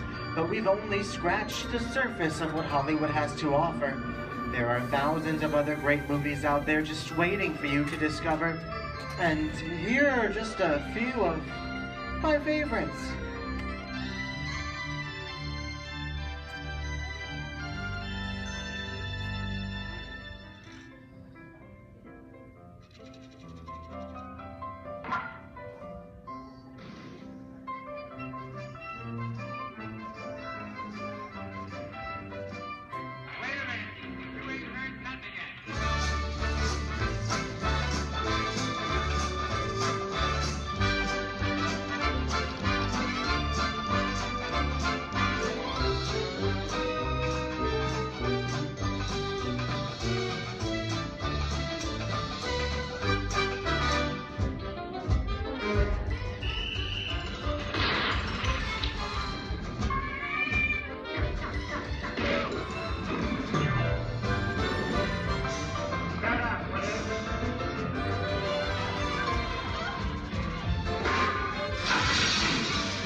I'm gonna make him an offer he can't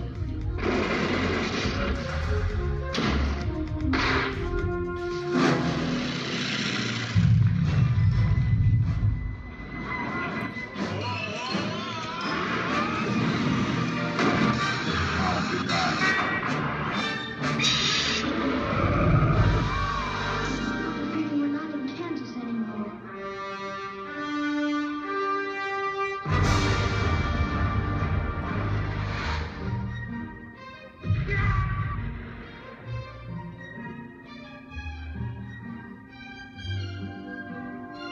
The locals.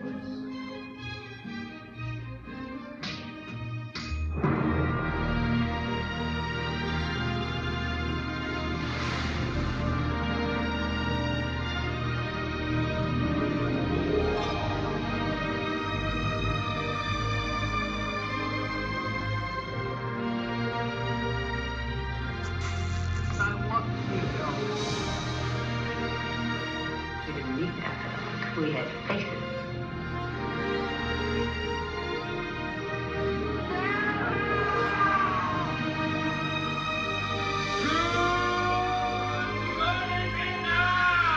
San Francisco, Steve. It's going to be a bumpy night.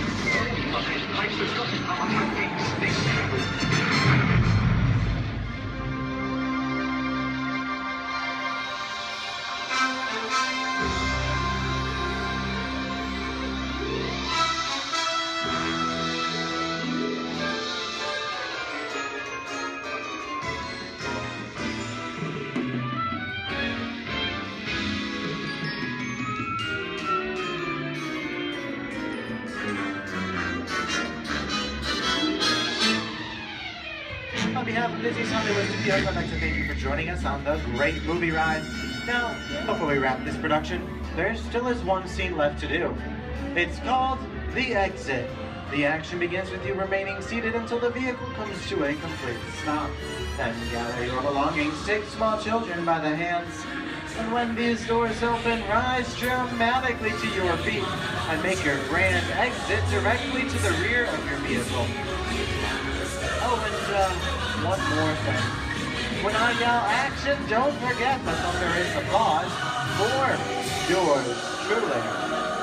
Okay, places everybody, and action! Thank you. Have a wonderful day here at Disney's Hollywood Studios, and also to you and the movies the stuff dreams are made of.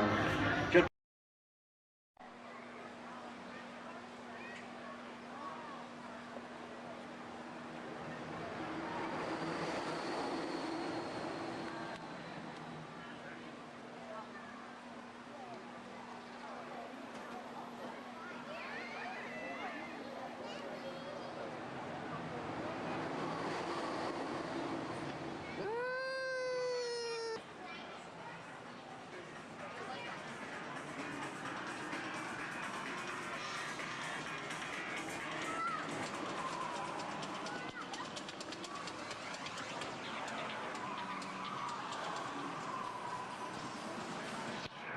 we can look around a little bit too.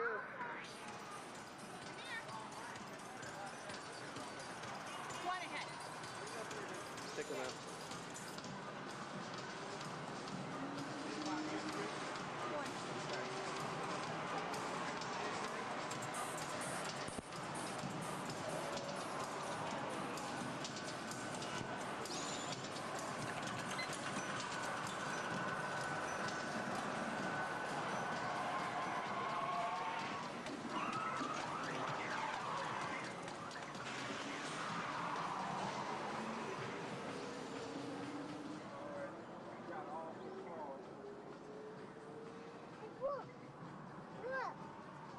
Look at that car. Look at that car. Come on. And look at this car.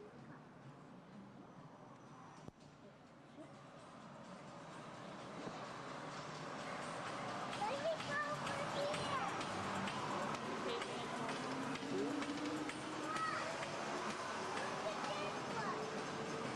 Look at that.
Nothing's working today.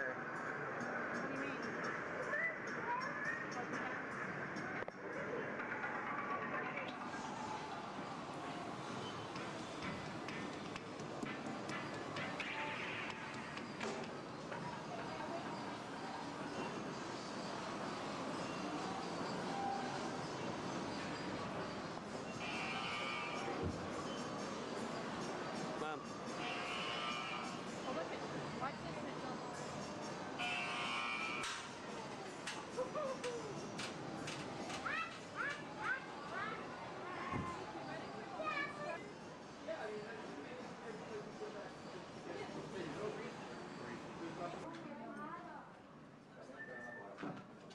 Yeah. Uh-huh. Oh, yes. Oh, okay. Hold on. 1 second. Okay, got it. Yeah? Okay. Thank you.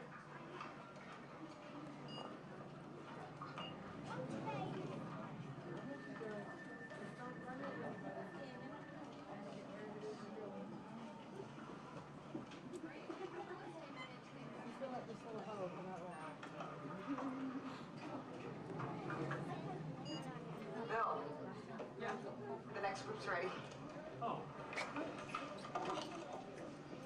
Thanks. Hi, everybody. Welcome to the test track. My name is Bill McKim. I'm up here in the controls center. In just a couple of minutes, you're going to be out there on that track. But first, let's put together your test schedule. These are the same kinds of tests that are run at GM test facilities all over the world. Let's put up the 26 8th grade. You got it. Okay, we're going to start you off on an accelerated hill climb. Now, these steep grades give us a chance to evaluate the effects of heat and stress on your engine and on the transmission. Twisted or blocks? Let's put up the blocks, German and Belgian. Next, your vehicle is going to go over a variety of rough road surfaces. These are designed to test the integrity of the suspension and the chassis. It's going to get a bit bumpy.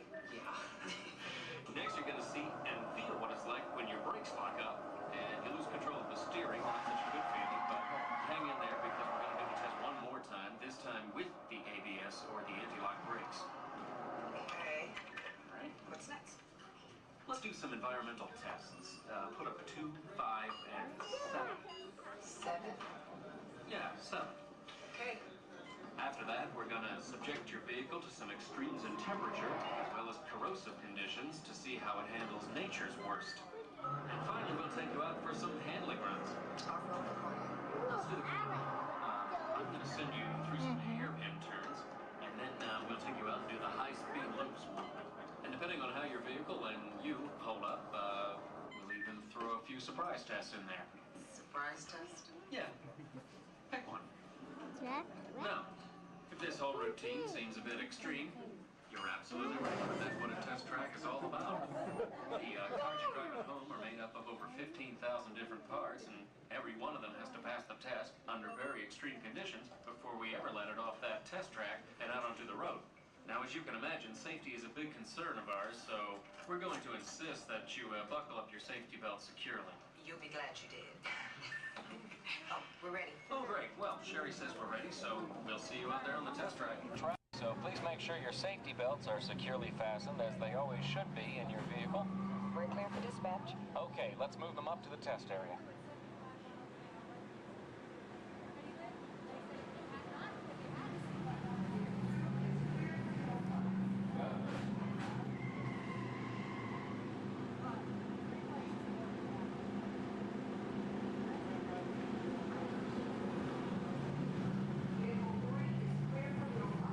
Okay, here we go.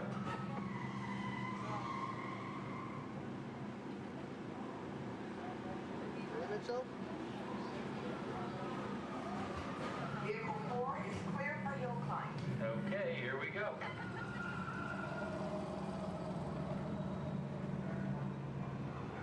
The torque and transmission load data are looking good. Great, let's proceed to the rough road tests. You got it. Like your car.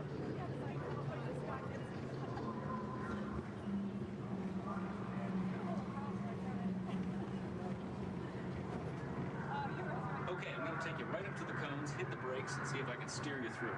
Hold on. Braking now. Okay, we're back on track. Let's do that other sequence.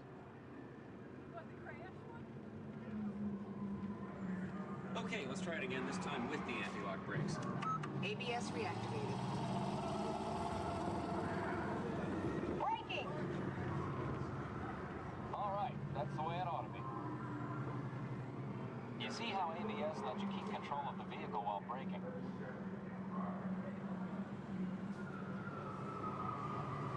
Let's demonstrate some extreme test conditions. Okay.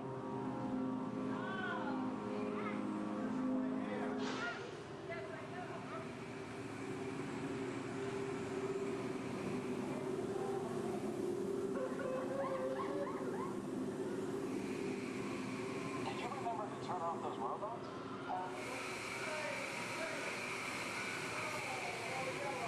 Clear for track course A. All right, let's pick up the pace. Increasing speed, 10%. So it's not a matter of making 20%.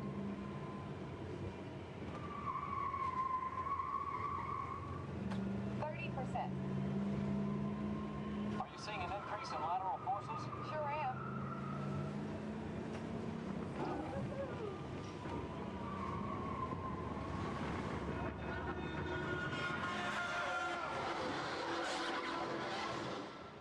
And that's what we call an evasive maneuver. Test vehicle has been cleared for failure. Stand by.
I'll get it for you guys. What?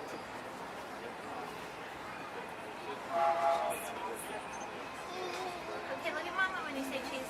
Josh.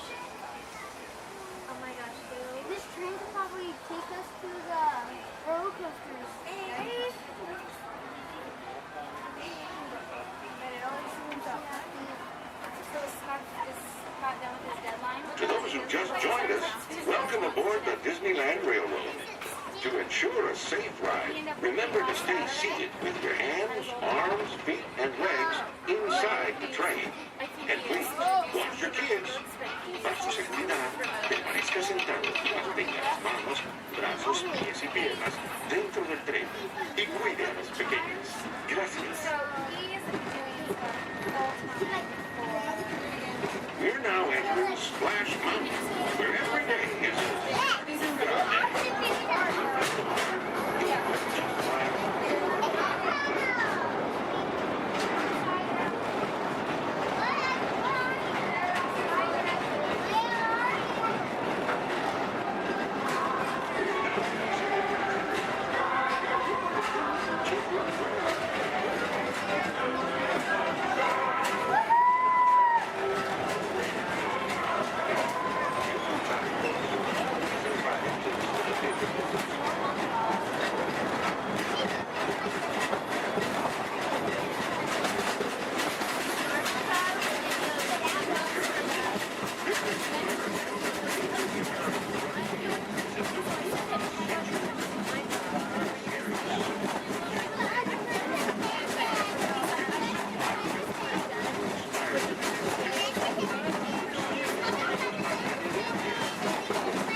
people entering the base. Wait, they got E.T. They're getting away. Unit 3, cut them off.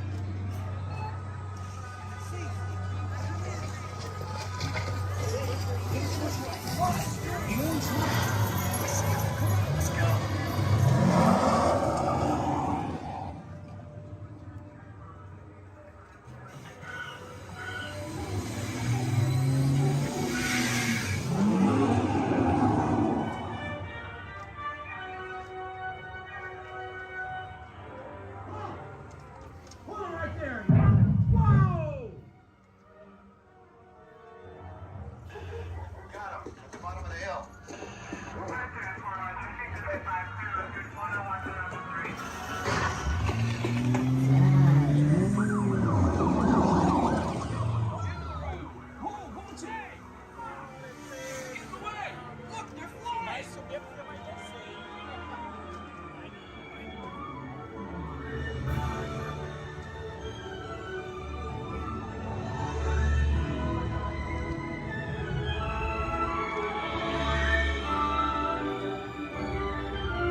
Go to Tickly. Hurry.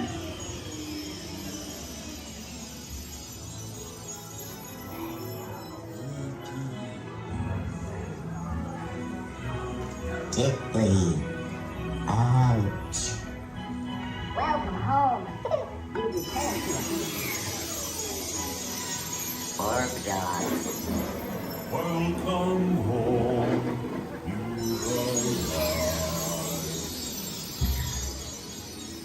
Mad dog. You have saved our planet. Come, celebrate with us.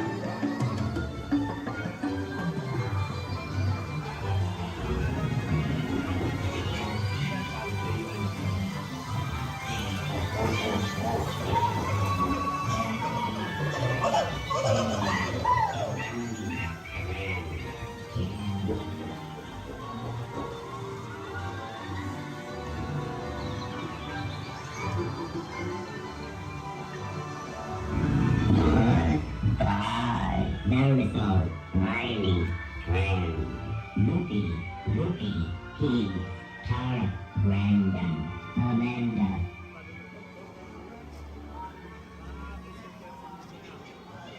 Attention, please remain seated, keeping your hands and feet inside the ride vehicle.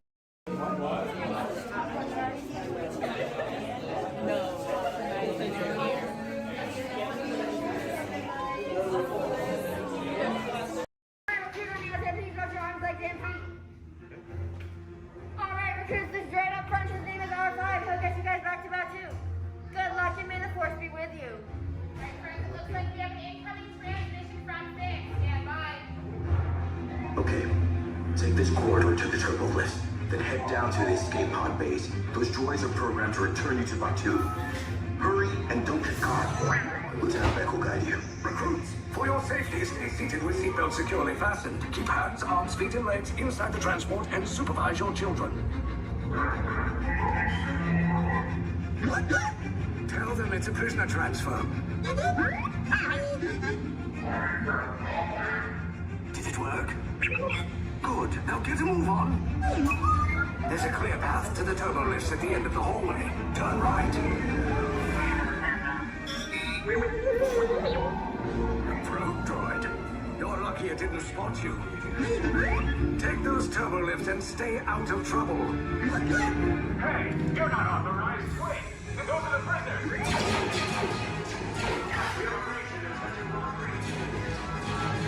Trouble is blown. Find an alternate route. Who picked these two droids anyway? Detention brokerage. Prisoners not seen and never seen. There they are! Fire!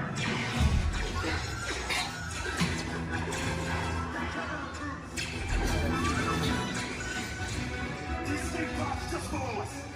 Take the lift down! Hurry! Hurry! No, not up! I said down!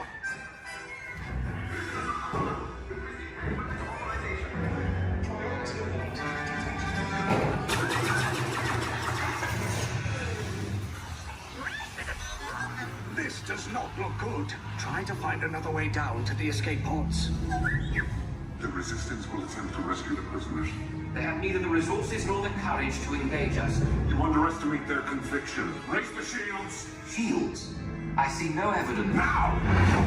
Sound the alarm! All personnel to their stations! The prisoners have escaped. How brave, but ultimately hopeless. There's nowhere to run.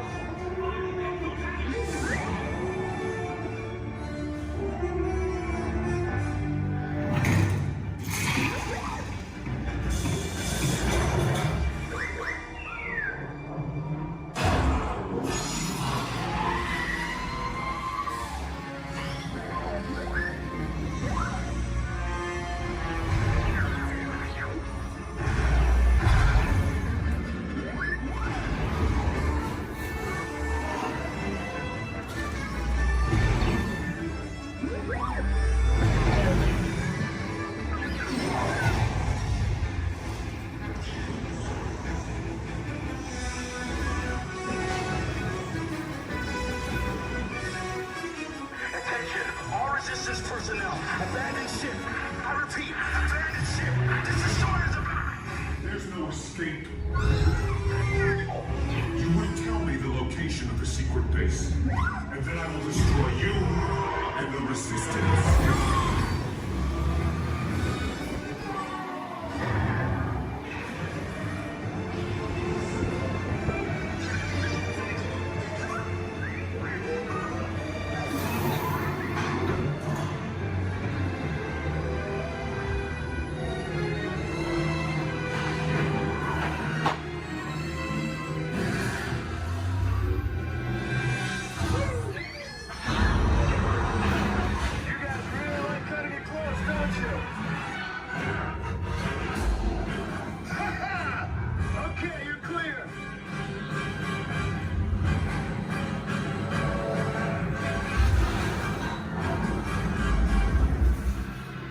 Your escape pods came in a little off target. Ground crews will meet you outside the wreck. All right, nice job, recruits. Not what you signed on for, but hey, you're Resistance now. I think I have that authority. Right, Beck? Where's the lieutenant? I need eyes on Beck. Line up, Scamper's pod beacon. 4 escape pods down in Sector 4. Verification pending. Lieutenant Beck here. Beck! You're right. I should hope so. Great job, recruits. Thanks to your heroism, the location of the Resistance base is secure. Bravo! Yes, R5, you too. Personal. It's in the media. It's not my department. Can't touch it. Just saying. Anyway, let's get this game going. You ready, contestants? Our first question from a show called Dancing with the Stars. Here we go, everyone. This is Dancing with the Stars.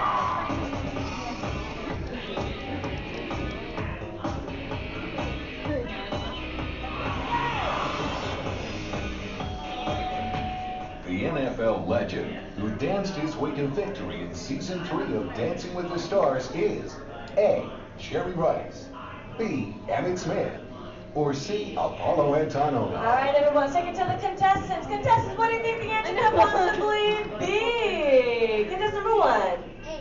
You sure there couldn't be a better answer? Like maybe, like change it B? Maybe like to change it to something different? Like maybe you see something, B, Emmett Smith. Okay, how about you, Team 2? What do we think? You sure you don't want to change it to what contestant 1 said? Like, because I think there could be a better answer. Like maybe if we change it, B. Okay, you sure? Last chance. You're sure? All right, contestant 3, what do you think then? B, Emmett Smith. Well, let's find out what we've got. Sure enough, it's gonna be Emmett Smith. Good job, contestant 1 and 3, getting a shine started up on your board. Don't worry, still 2 questions left to go. And this one's from a long-time running show. It's called America's Funniest Home Videos. Here we go. Oh.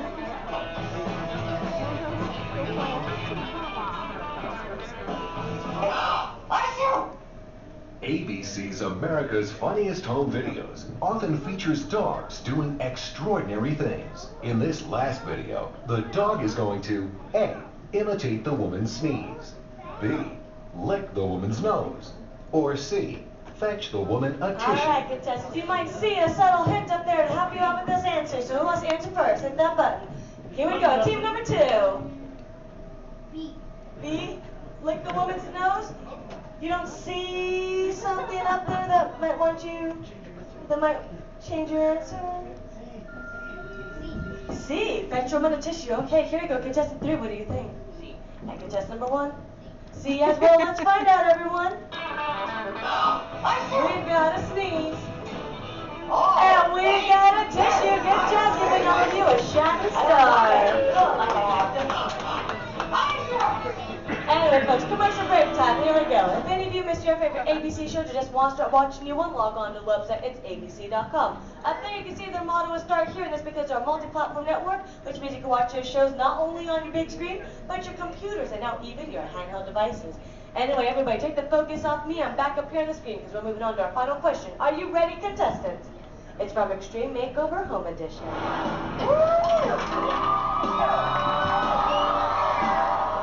finished the house! What to say with me? Bus driver! On ABC's award-winning Extreme Makeover Home Edition, Ty Pennington is famous for saying these words before every new home is revealed. A. Bus driver, take it away. B. Bus driver, move that bus. Or C. Bus driver, hit it. Here we go, contestants. Here we go, team number 2.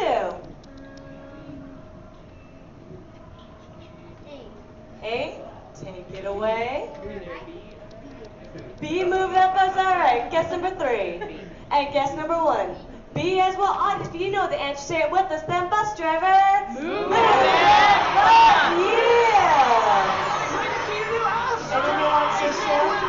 You're cramming that you want to do? It's okay. Anyway, audience, if you're going right this way, we've got ourselves a tie with guess number 1 and 3, which means they watch way too much television. But how about a round of applause for all our contestants for coming on us? Folks, I hope you had fun here with me, but we have reached our destination. The Alliance's Dream Home is there behind you. So everyone, jump onto their front yard and party.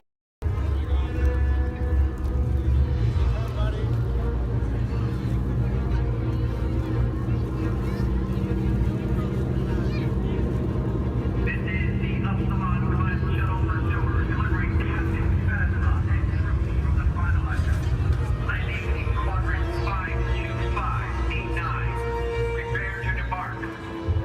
Cutting ion sunlight distance. Return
under the authority of General Hux.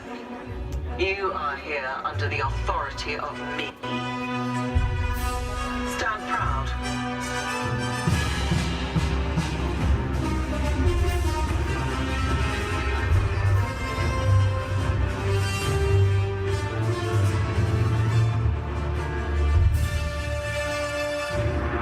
Troops in this division are held to the highest standard. Mine. Show me fearless.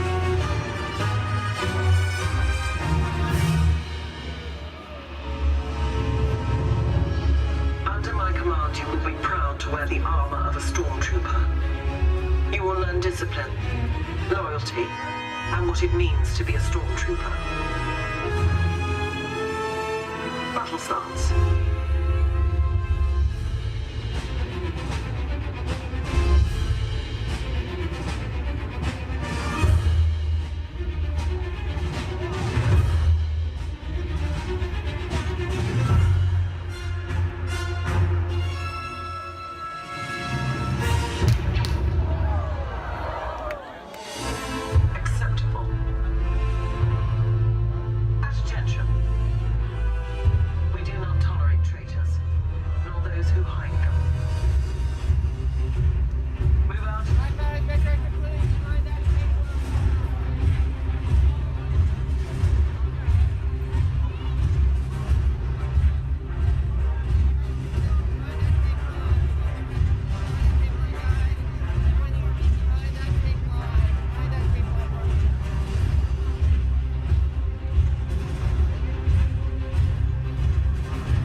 On the Discovery River, because he's at it again. Yes, famed billionaire and thrill seeker Scrooge McDuck is back in pursuit of high adventure. At the navigation helm, why, it's his personal pilot, chauffeur, and travel companion, Launchpad McQuack. This expedition will surely produce a grand DuckTale!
Recruits, thank you for joining the cause. A covert resistance team led by my friend Finn has infiltrated a First Order Star Destroyer that is now headed to this system. Your outpost on Batu is no longer safe. We have transports waiting to take you to General Organa's secret base on Pucara. I'll regroup with you there. The Resistance desperately needs your help in our fight against Kylo Ren and the First Order. Remember, it is vital that you keep the location of the Pucara base secret. Lieutenant Beck, one of our top commanders, will lead you. Affirmative. Transport is ready. 9 Nominai shall personally see them delivered. Thank you, Lieutenant. Welcome to the cause. May the Force be with us. Commander Poldam and a squadron of X-Wings shall escort us to the rendezvous point on Pucara. Roger, this is Black Leader. I hear you're a fine-looking group of recruits. Well, no time to waste. Let's get you on your way to the General. Stand clear. Deck doors opening now. Hurry, all recruits to transport. No need for safety gear, it'll be a smooth ride. Ground crews, deck is in motion. Recruits crossing to transport. Initiate pre-flight sequence on Deck 3 for Pucara.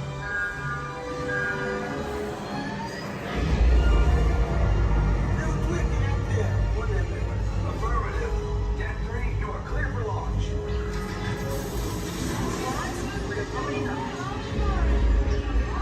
Pucara personnel, this is your final call on board. Away from the blast doors, all the way forward.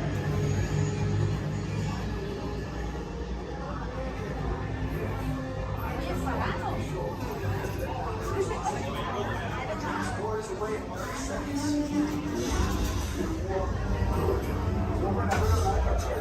Yes, check the hyperdrive also. Transport takes off in 20 seconds. Good. Airspeed sensor. Thank you, 9 Black Leader, are you and your team ready? Affirmative. Engines are hot. Red 2, blue flag reporting. Red 2, check. Blue 5 standing by. Engage repulsors and hold on, recruits. More ships. Launch.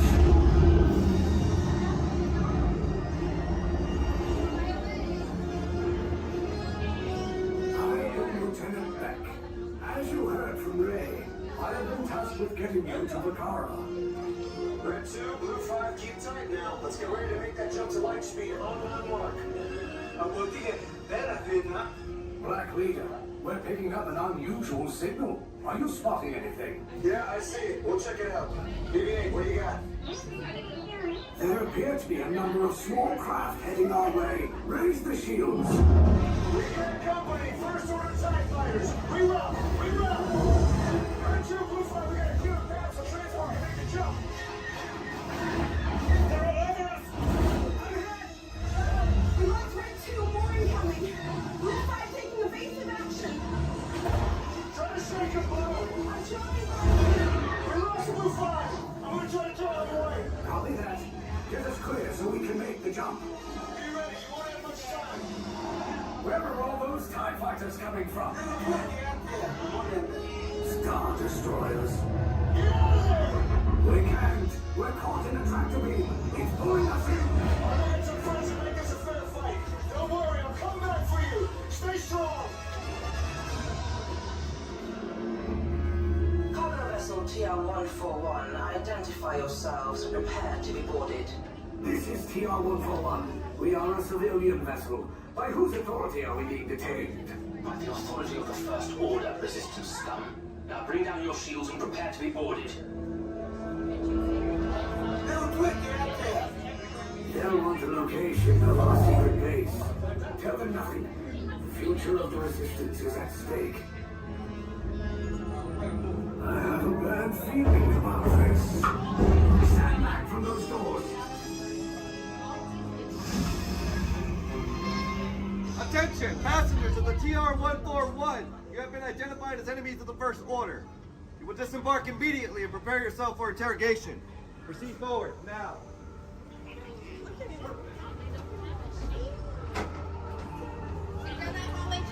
Interrogation. Keep your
Now remember the color you've been assigned: blue, red, gray, and orange. It'll be an important part of your interrogation process. You're going to need to know that color at the end of your interrogation and possible long-term motive. How many? You'll be assigned blue. Quickly to the end of the hallway. How many? 4. You'll be assigned red. How many? 3. You'll be assigned gray. How many? Now, this cell door opens, I will call you in by your assigned color. And you will tell us everything. No, you're going to have a tough time in interrogation. Get on your color. There you go. Scoot over, blue. Make a little room. Get on your color. Not the lights, on the color. Ready to go.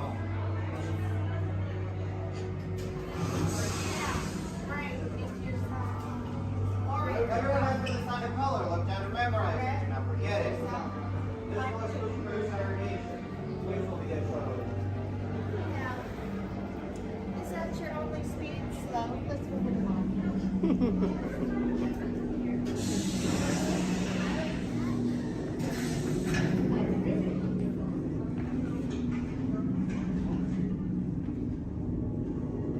Leave us. Yes, General. Enemies of the First Order. We will soon snuff out your meager resistance. You chose the wrong side, and now you will pay. The Resistance prisoners. You have what I want. You know the location of the secret base, and I will take it from you. We're needed on the bridge. Keep the prisoners here. I will return to finish this personally.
Take this corridor to the turbo lift, then head down to the escape pod base. Those droids are programmed to return you to Batu.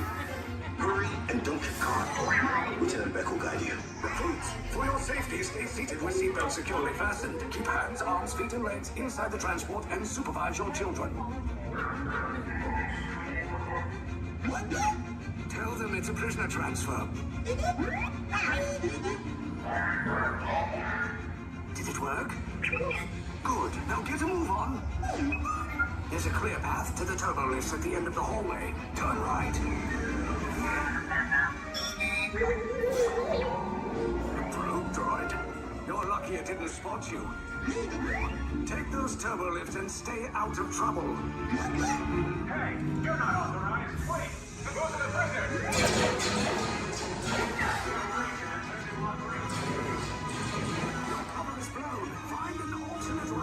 Who picked these two droids anyway? Detention approach. Prisoners not seen on the fire!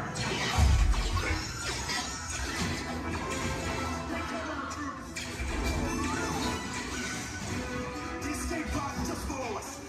Take those down. Hurry! No, not up! I said down!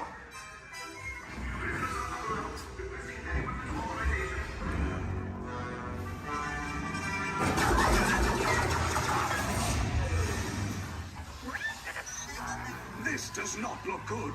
Try to find another way down to the escape pods. The the Resistance will attempt to rescue the prisoners. They have neither the resources nor the courage to engage us. You underestimate their conviction. Raise the shields! Shields? I see no evidence. Now! Sound the alarm! All personnel to their stations! Sir, the prisoners have escaped. How brave, but ultimately hopeless. There's nowhere to run.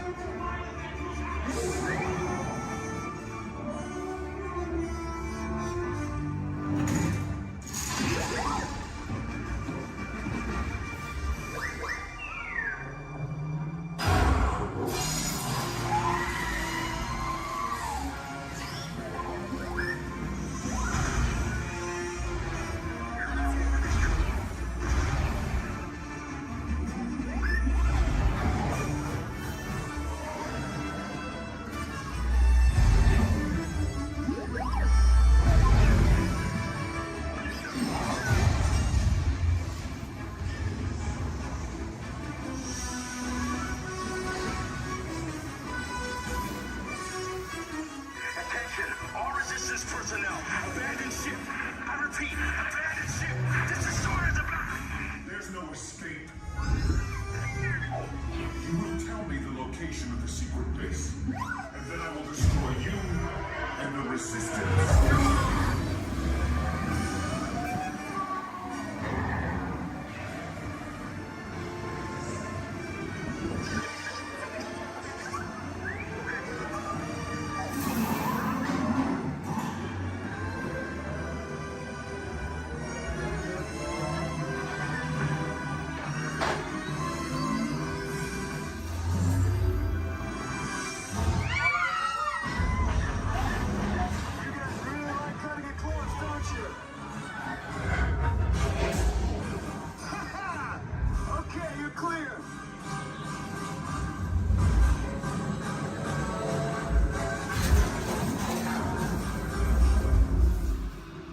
Escape pods came in a little off target.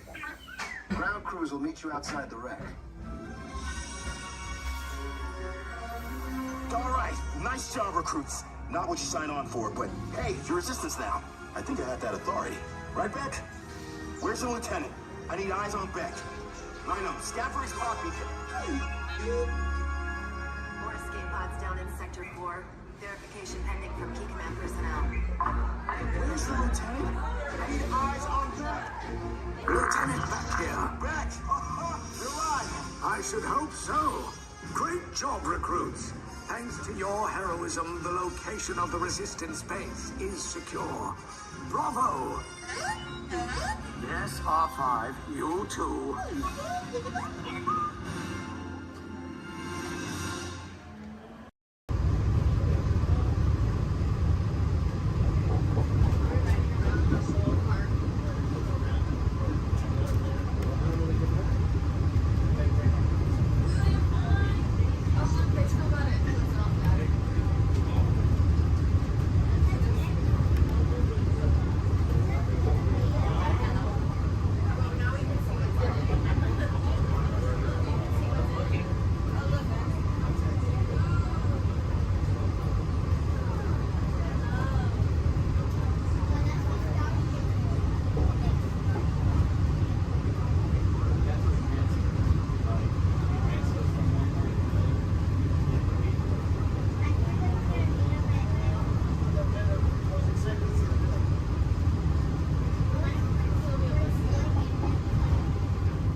A young man from the American Midwest, along with his older brother Roy, started a cartoon studio in the back rooms of a small real estate office in Hollywood, California.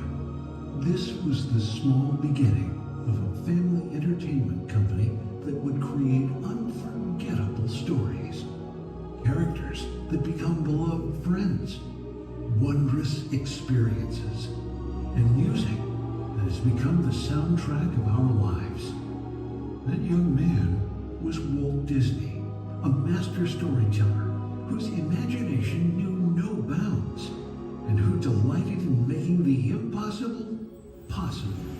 Disney 100, the exhibition, is a journey through 100 years of Disney magic, presented in themed galleries based on Walt Disney's creative concepts and philosophies.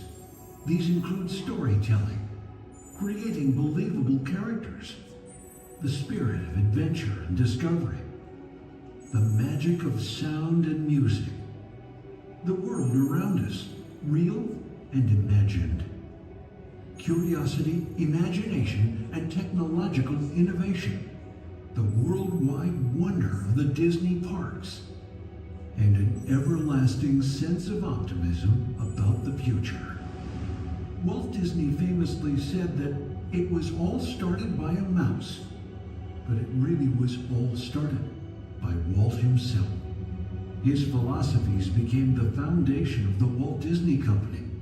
They still inspire Disney's artists, filmmakers, Imagineers, and the storytellers of today.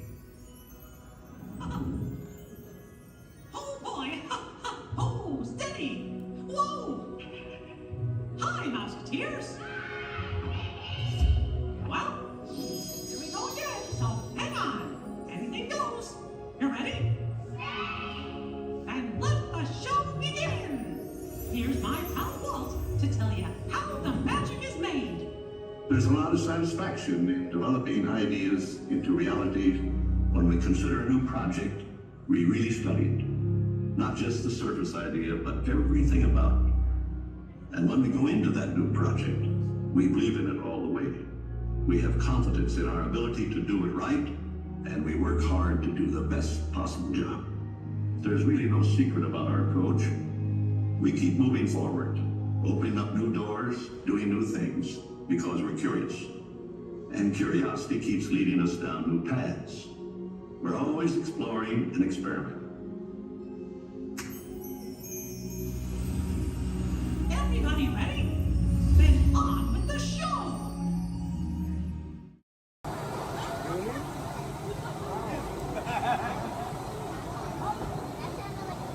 Attention pilots! The rocket ships have initiated landing procedures. Please remain seated until your rocket ship comes to a complete stop. Then follow the arrows to the flight deck. Happy landings! We're not going alone.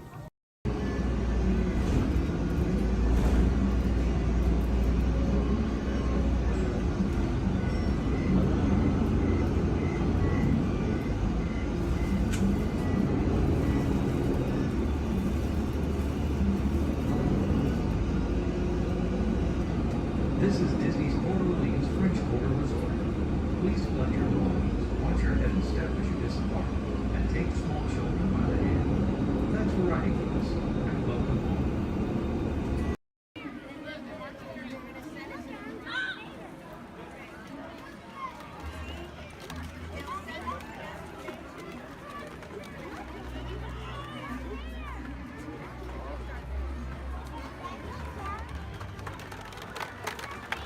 Go Empire! Yay!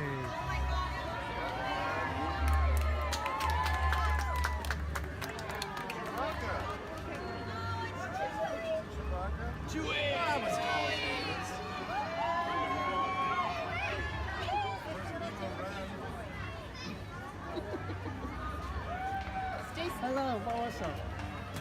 Hey. Oh, 这谁啊？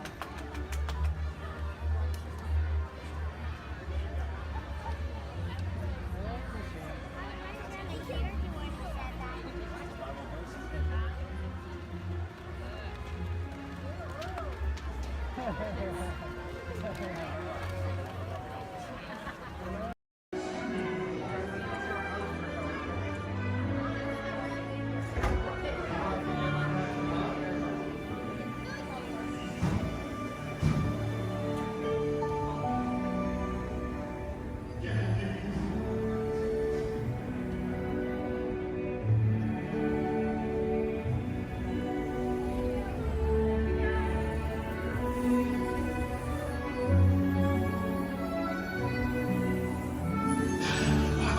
Voilà, venez, suivez-moi, je vous prie.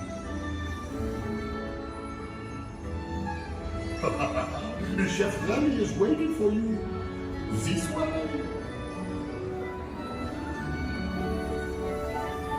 Qu'attendez-vous?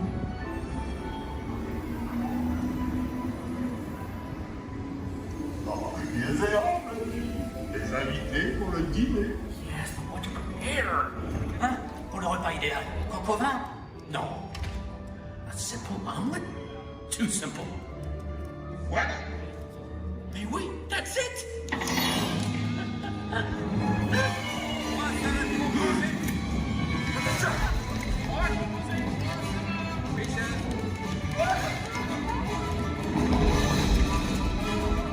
Poussez-vous de là!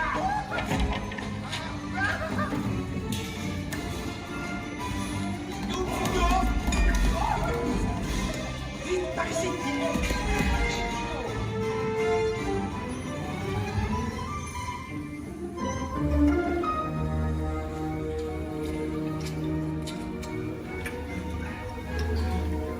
Cette nourriture est pour nos invités, pas pour vous.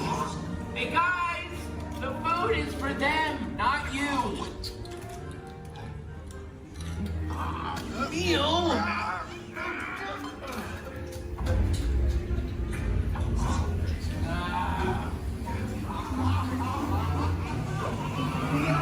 Everything must be perfect.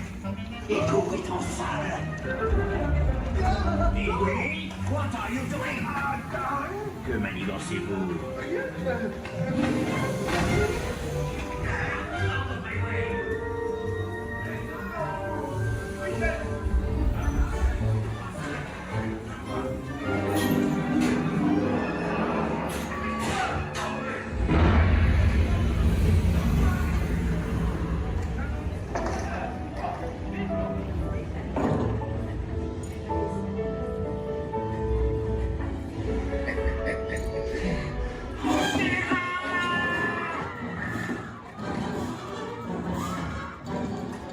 Dépêchez-vous! Par ici! Go! Go!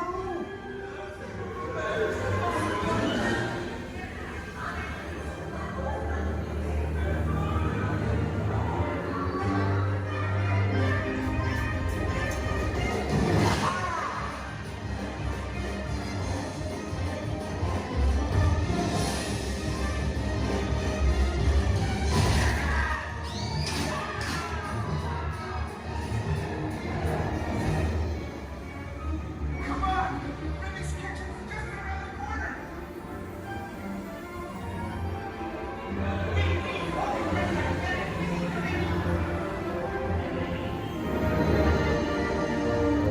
Trois entrecôtes pour la douce. Une à point, une bleue et une saignante. Oui, petit chef. Il va aussi me falloir rapidement 4 ratatouilles pour la carte.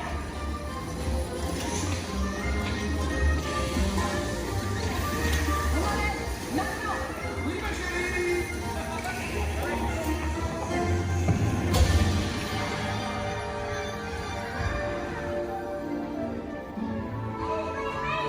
Ils ont de retour.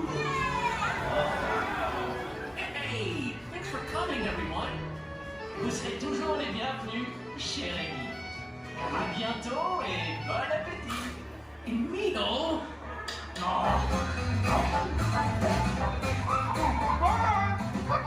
Au revoir.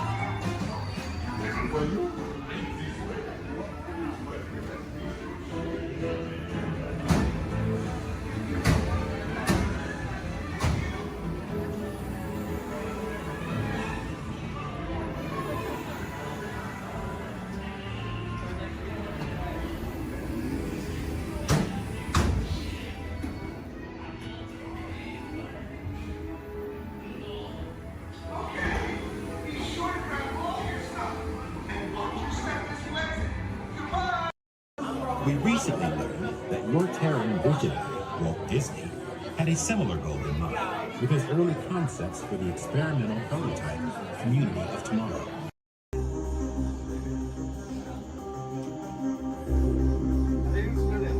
You see alligators on this ride? Yeah, space alligators. Also known as alligators.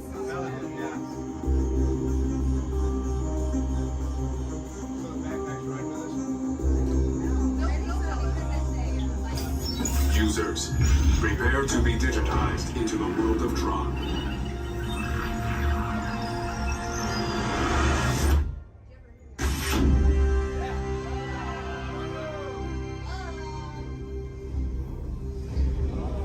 Team Blue, welcome to the grid. Proceed to gates.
everyone else, please remain where you are until we've completed our docking. Once again, please clear the stairways. You'll be given an all clear when it is safe to travel stairs and go ashore. Por favor, manténganse alejados de las escaleras.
I say, look out there across the water. It appears we're a bit of company. No, me yes. Welcome, you all. Permit us to introduce ourselves. My name is Claude, and my loquacious cousin over here is... I'll introduce myself, if you don't mind. Hi there. I'm, well, now, let's see now. It's right on the tip of my beak. Clyde Birdbrain? Oh, yeah. I'm Clyde Birdbrain. I say, perhaps you good people have never conversed with toucan birds before. Well, neither did we, till one day we discovered this magic sunshine pavilion. By Jove, yes, I remember just how it happened. Many bird baths ago. There we were in an explorer's launch on a mysterious river in deepest adventureland. Off in the distance comes the fierce roar of an African lion. And as we round a bend in the river, a huge bull elephant bellows forth in protest of our intrusion. Suddenly, the treetops explode in a frenzy of outraged birds. Oh, come, you can jolly well do better than that. I can jolly well do one at a time.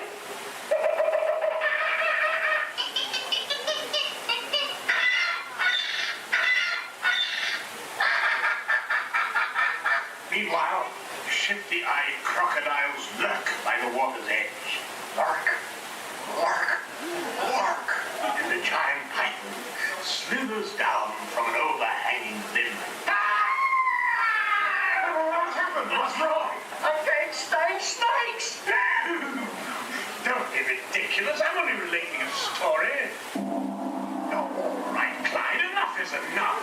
That wasn't me. I never even opened my beak. Huh? Excuse me, I hate to interrupt such an exciting story, but they're calling us to the show. Land's sakes, it's already showtime?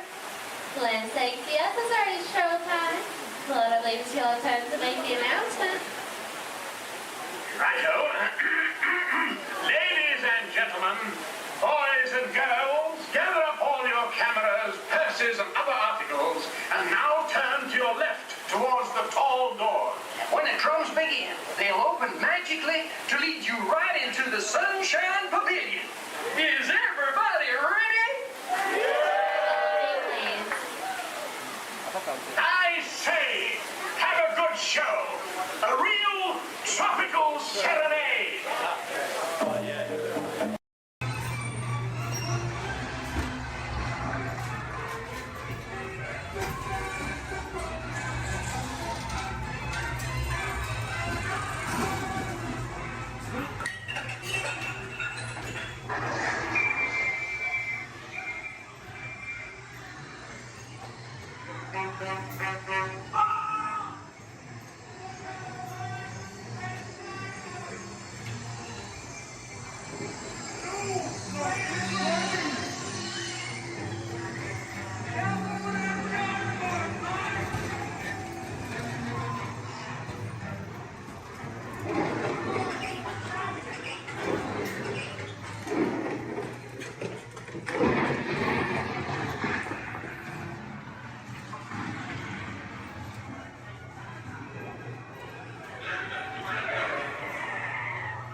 This is Starport 75.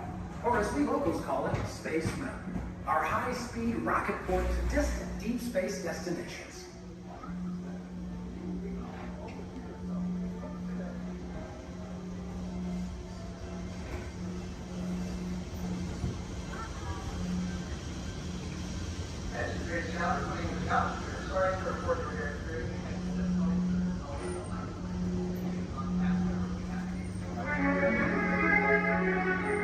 Let relaxation wash over you at the most refreshing retreat in the galaxy, the coral rooms of Pisces 7. You H2O it to yourself. Book today.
As promised, your time has come. Please enter and gather around the dying fire. When hinges creak in doors chambers, and strange and frightening sounds echo through the halls, whenever candlelights flicker, where the air is deadly still, and that is the time when ghosts are present, practicing their terror with ghoulish delight.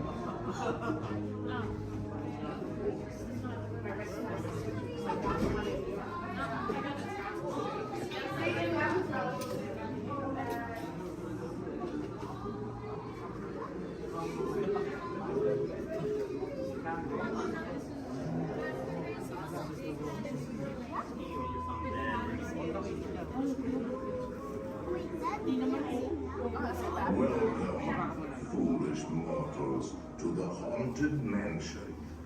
I am your host, your ghost host. Our tour begins here in this gallery. Here where you see paintings of some of our guests as they appeared in their corruptible, mortal state. Kindly step all the way in, please, and make room for everyone. There's no turning back now. At this time, I need everybody to drag their bodies away from the walls and gather in the dead center of the room. Your cadaverous pallor betrays an aura of foreboding, almost as though you sense a disquieting metamorphosis. Is this haunted room actually stretching? Or is it your imagination? And consider this dismaying observation. This chamber has no windows and no doors. Which offers you this chilling challenge: to find a way out.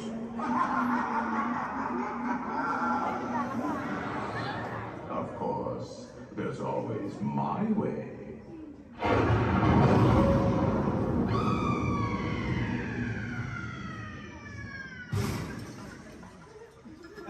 Oh, I didn't mean to frighten you prematurely. The real chills come later. Now, as they say, look alive, and we'll continue on to it. And let's all stay together. You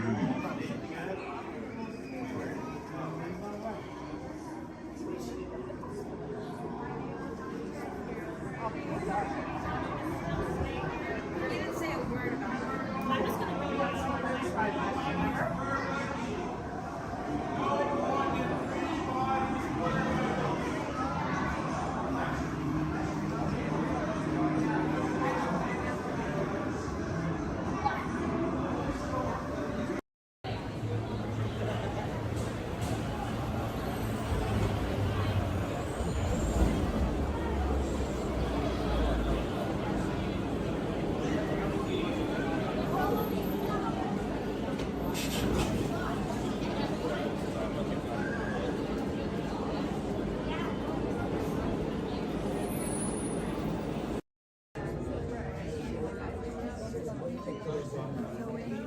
Hello, and welcome to Storage.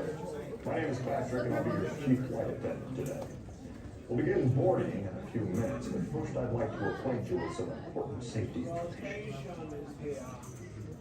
When the doors to your flight open, please take a seat and store all carry-on items in the underseat compartment. This includes cameras, purses, hats, and of course, these little dudes. Next, fasten your seatbelts, inserting them into the buckle on your left. If smaller aviators don't measure up to the height indicator on the seat, just put the belt through the loop in the center strap before buckling.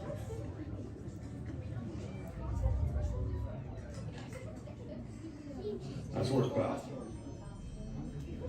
Soon you will be airborne.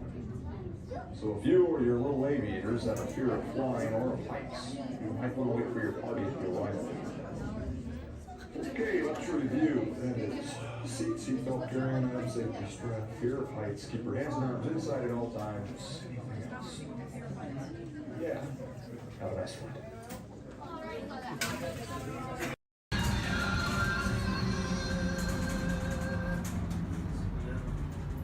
Ladies and gentlemen, this is Disney's All-Star Movies Resort. Please collect your belongings, watch your head and step as you disembark, and take small children by the hand. Thanks for riding with us, and welcome home.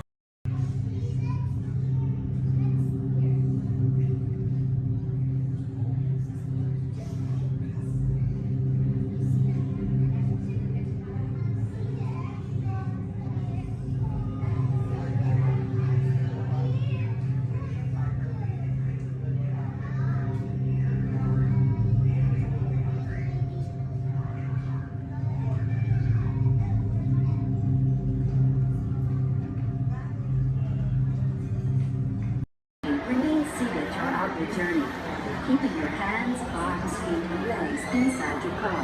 And please supervise your children. Stay clear of the doors, which will open and close automatically. Enjoy the trip. Para su seguridad, permanezca sentado y mantenga sus manos, brazos, pies y pies dentro del car. Vigila sus niños.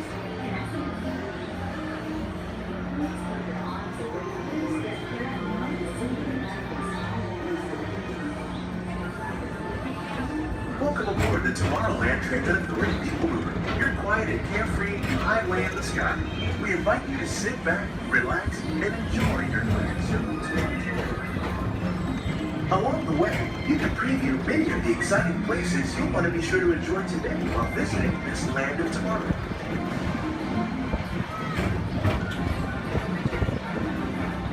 The People Mover is the perfect vehicle for people watching, so keep your eyes peeled. You never know who you might see.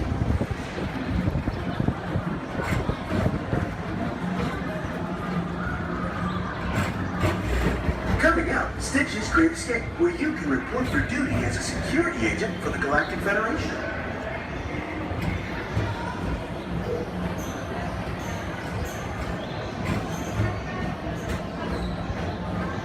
Your mission is to keep Experiment 626, the biggest little mischief maker in the galaxy, under control. I don't think so!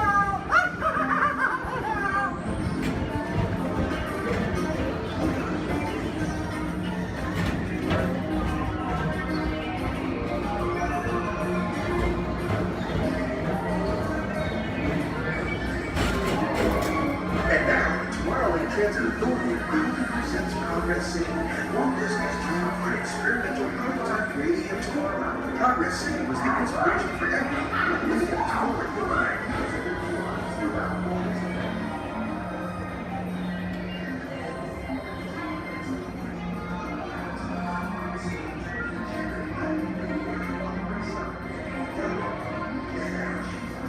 If your future includes shopping, then you'll want to visit Mindy Star Traders, where you'll find the greatest goods from around the galaxy.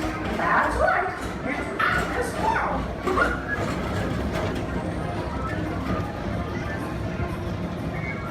At the Tomorrowland Speedway, put the pedal to the metal and speed towards the checkered flag in your very own race car.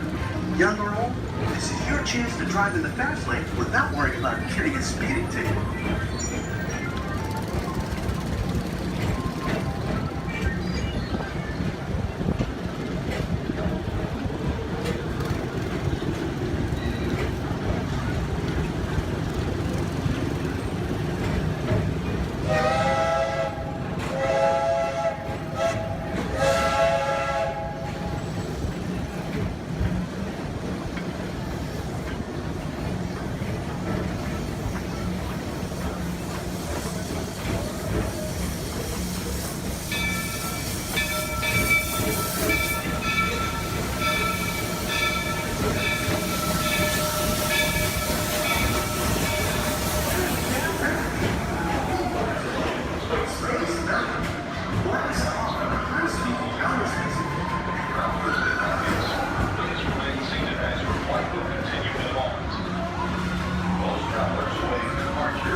Paging Mr. Morrow, Mr. Tom Morrow. Please contact Mr. Johnson in the control tower to confirm your flight to the moon.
enough to blow your ear for an adventure that's out of this world. Space level. Blast off the rest of outer space.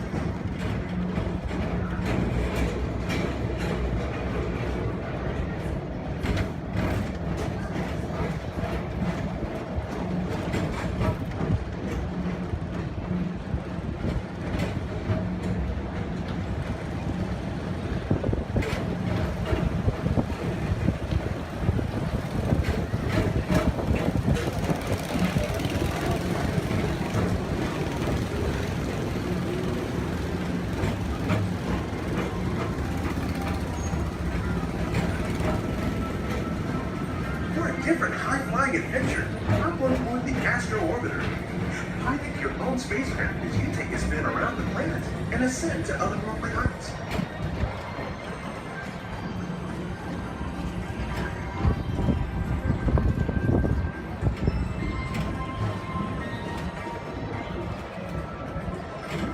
We're now approaching Walt Disney's Carousel Progress. Inside this rotating theater, whole families welcome you into their home yesterday and today, starting way back at the turn of the 20th century. First presented at the New York World's Fair, this legendary circular theater celebrates the progress that has made our lives better. It's a perfect reminder that there's always a great, big, beautiful tomorrow shining at the end of every day.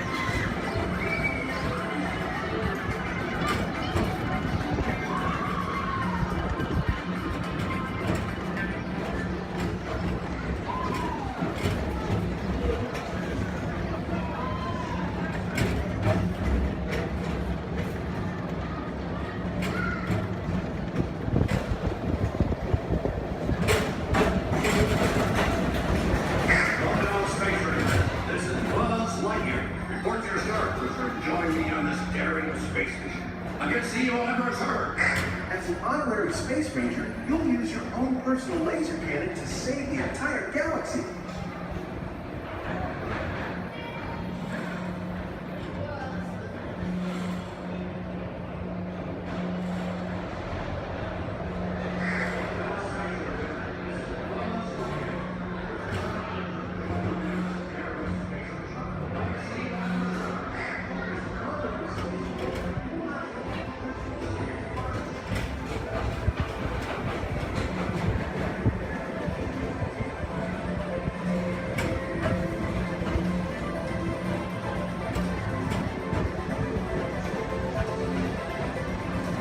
This time it's laughter they're after at Monsters Incorporated. So drop in and join Mike Wazowski and all his pals at Monsters Incorporated platform. Share the fun. Yeah, very good. Keep it moving. We're on a tight schedule here.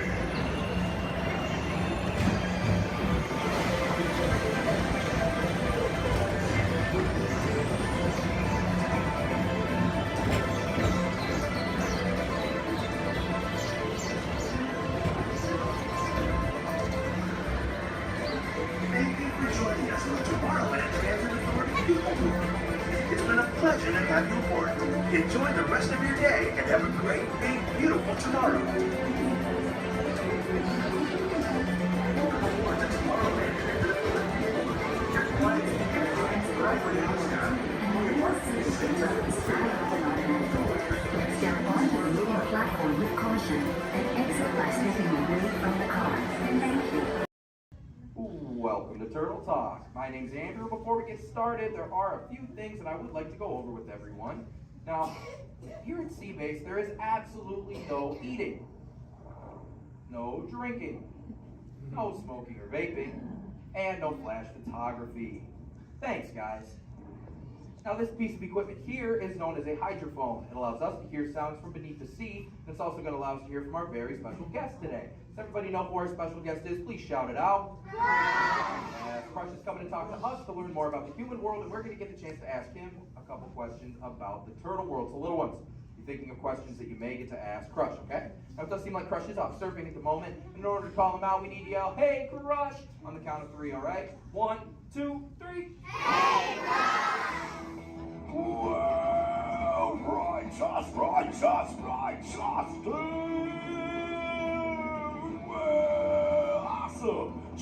man. Hey, dude, look. Double barrel, 360, totally tubular. Whoa, look at the humans in the human tank. Hello, humans.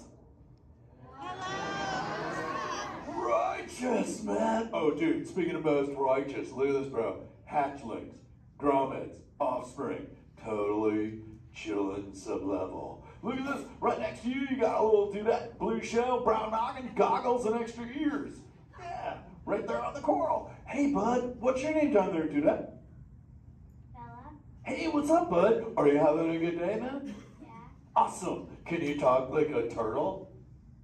No. Oh, I got your back. That's really easy. Just say, awesome. Awesome. Nailed it. Try this one. Say, totally. Put them together. Say, totally awesome. Totally awesome. Give it up for that dude. That righteous. Good job, bud. Totally good. You talk like the turtle. Hey, I got a dude over here with a gray shell, curly noggin, and goggles, too. Sweet. Hey, man, what's your name down there, bud? Gustavo. Hey, where are you from, Gustavo? Where are you from? New York. Whoa, dude. Who brought you here today? I went on my car. Oh, we'll find out together. Don't sweat it. Hey, dude, is there like maybe a parental unit, a life guardian of the Gustavo? If anybody's with them, right? Okay, let's talk to that chick and see what's up. All right, awesome. Hey, dude, what's up, bud? What is your name? Karen. Hey, Karen, what's up? How many kids you got? My English is not good. I'm from Brazil. Oh, I don't speak English either. I talk turtle. Karen, does it freak you out? Gustavo has no clue you're here. Don't worry, Karen. They come back when they get hungry. Karen, did you feel it, bud? Did you feel it? We're sharing a moment. Awesome. Dude, my son Squirt, he's like this. He goes, Dad, what's up with all the humans? And I go, dude, I do not know. Human dudes, I need human help. Can all of you help out and answer Squirt's questions? If you want to help, say, Chaw! Righteous! You so totally rock, dude! Oh, wait a minute. Sorry, dude, my bad. Check this out. When a turtle says, you so totally rock, everyone says, dude! Here we go. You so totally rock! Dude! You so totally rock! Dude! Now all of you totally talk turtle. So, on to Squirt's question. Numero uno. He goes, Dad, if humans go to a beach, what do they do? I said, bro, I do not know. Humans, do you go to the beach? Yeah. Awesomeness. Okay, answer it for the Squirt dude. What does a human do at a beach? Shout it out. Swim. No way. Who likes to swim? Wave some fin if you love to swim, man. Oh, man, I got wavers, like even on the bench. What's up, wavers? Nice. Dude, want to see me swim? Say go crush. Go crush. Let's rock. Everyone yell. Rip it. Rip it.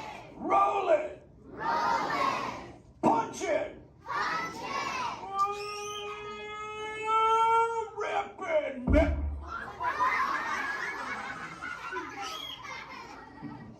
Hey, Crush, watch out for the glass. Hey, dude, thanks, Hank. How long has that dude been there? Oh, no, man. My bad, bro, my bad. Where are the manners? I've been asking the questions. Dudes, do any humans have a question about being a turtle? Raise a fin. Hi, if you have a question about turtles. Cool. Got a chick over here, aisle style, red shell, brown knock, hanging loose. Hello, bud. What's your name? Hey, bud. What's your question? What turtles eat? Oh, dude, we're chowing green seagrass and green sea kelp. Big dudes, you're sitting on green seagrass benches. But check it out, Harper. We only eat green stuff, and so it actually turned this green. So, like, I'm green, and my kids are green, and my parents are green. Oh, and my wife's green, and my favorite color ever, purple. He's pulling your fin. It's green. Hey, there's a purple chick over here with like a jellyfish lid. Let's talk at this one on this side. Hey, bud, what's your name down low? Scarlet.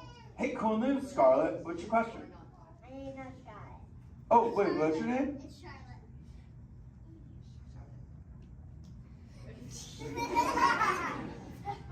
You don't have to tell me. Okay, what's your question, little bud? I didn't know I had that. Okay. Hey, let's head over here. We got like a little friend on this side. Looks like a light blue shell, brown noggin. Let's talk to this bud. Hey, what's your name, dude? My name's Marley. Hey, Marley, what's up? What's your question? What's your favorite food? Oh, dude, besides eating green seagrass and green sea cup, we totally chow on the jellies. Yeah, they're like so tasty. Hey, wait, Marley, do you eat food and sleep and stuff? Yeah. Do you know how to swim? Yeah. You're a turtle. Because all we do every day is eat, sleep, and surf. Hey, we got a bud by the bench. He's got a red shell curly noggin. Let's talk to that guy. Sweet. Hey, big man. What's your name, dude? Ezekiel. Hey, Ezekiel. What's your question, friend? How do turtles breathe? Okay, here's the deal. We have to go up every 15 minutes, bud, because I'm like you. I breathe oxygen. But here's the deal. We have to go up every 15. But when I sleep, Ezekiel, we can go in this little cave right there. See the green shell sticking out over there? We got to tuck under, and we can sleep 5 hours straight and absorb oxygen out of water when we're underwater. Who else has a question? This is kind of cool. Oh, whoa, dude, check it out. We got like a little friend chilling on this side by the bench. Looks like a grayish blue shell, brown rock sitting on her own flips. Dude, what's your name over there, bud? Abby. Hey, Abs, what's your question, Abby? How many babies can a turtle have? Well, mommy turtles, man, they go to a beach, but it's the same beach every time. And they drop off like 90 to 100 eggs. But here's the cool part. When the sand is really warm, Abby, everybody is a dudette. And when it's cold, they're all dudes. So we say, dudes are cool and chicks are hot. This is awesome, humans. Hey, the Jelly Man. I was talking about you, buddy. Oh, Crush. Hey, man. I'm trying to get away from a turtle pile. Marlin, turtle piles are a celebration. Everyone yell, turtle pile!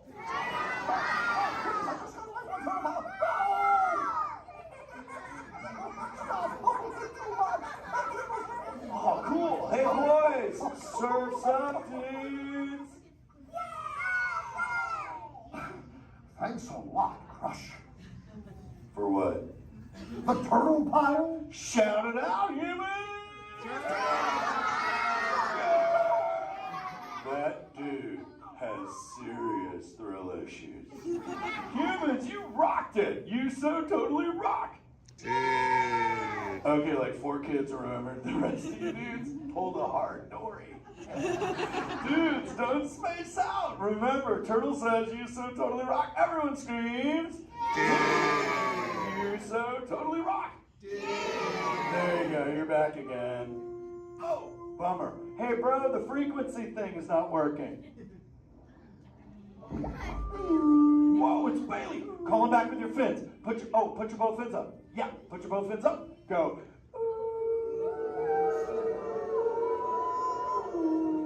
Crush. Hey, Bailey, look at my friends. They're humans. Oh my goodness, funny looking humans, huh? Hey, dude, stop. That's not cool. Those are my friends. They can hear you. No, they can't. Watch this. Hi, humans. Oh, okay. Why didn't you tell me? Dude, I tried, man. You got stoked out. Wait. Ooh. Yeah, that thing. I'm getting something. Ooh, wow. Some of you have 4 ears. Weird. I'm not judging. Humans. Later, Crush. Later, Bailey. Everyone say, later, Bailey, dude. Bailey's echolocation's awesome. We're going to do it. Everyone, both fins up. Go. Okay, sub-level. Really good. Back bench. Solid. Grandma, in the corner. This is where we put our fins up. Good job, Grandma. Good job. Fins up. Eyes closed. Go. How many fins am I holding up now? No, you gotta go. Yeah, you so totally rock. Squirt, come here. Squirt, look at this. Squirt, I just taught humans your ultimate favorite. Sweet. Dude, go for it. They'll blast you. You so totally rock. Rock on, human dude! Rock on, Squirt! That's my son. I'm in a jam. Oh, wait, remember this thing. You gotta be good to the oceans. And the oceans will be good to you. And slap the fins together for my man Andrew. Rockin' the mic, man! Oh, righteous. Little dude, use the word dude all day long. Because your parents will love you. Hey, Karen. You're welcome, Karen. Let's go! You so totally rock! Let's give it up for Crush. If you would like to learn more about Crush and his friends like green sea turtles, manatees, or sharks, you can do so up on the second floor of Sea Base. Now, little ones, don't move until your adult comes to get you. Adults, please collect your belongings, collect your children, head on up to those two right there exit doors. Doors are taken, please don't stand up. Yes, Walt has some of the brightest minds in the world, but I keep things around here pretty chill, so the kids can create the next big idea that will give you the tools to become the next generation of heroes.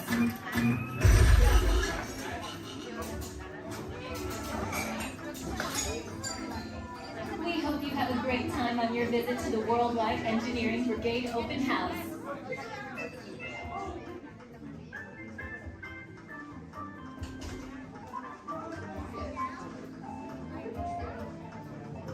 And now, our project lead, the brilliant, Peter Parker. Hey, what's up? I'm Peter Parker. And here at Web, we get access to some pretty awesome tech, like vibranium from Wakanda, or this crazy alien juice stuff. We have pin particles and Star Tech. It all helps us develop really cool stuff, like these spider bots, for example. Check it out. They have this really cool self-replicating feature. Because? This is awesome.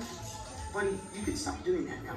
But anyway, you guys are here today to help us test the Web Slinger vehicle. Using onboard tech, you will be able to sling webs just like my buddy Spider-Man. Peter, your presentation is getting away from you. Yeah, I'm aware of that, Sharon. If you could just initiate the safety protocols, it'd be great.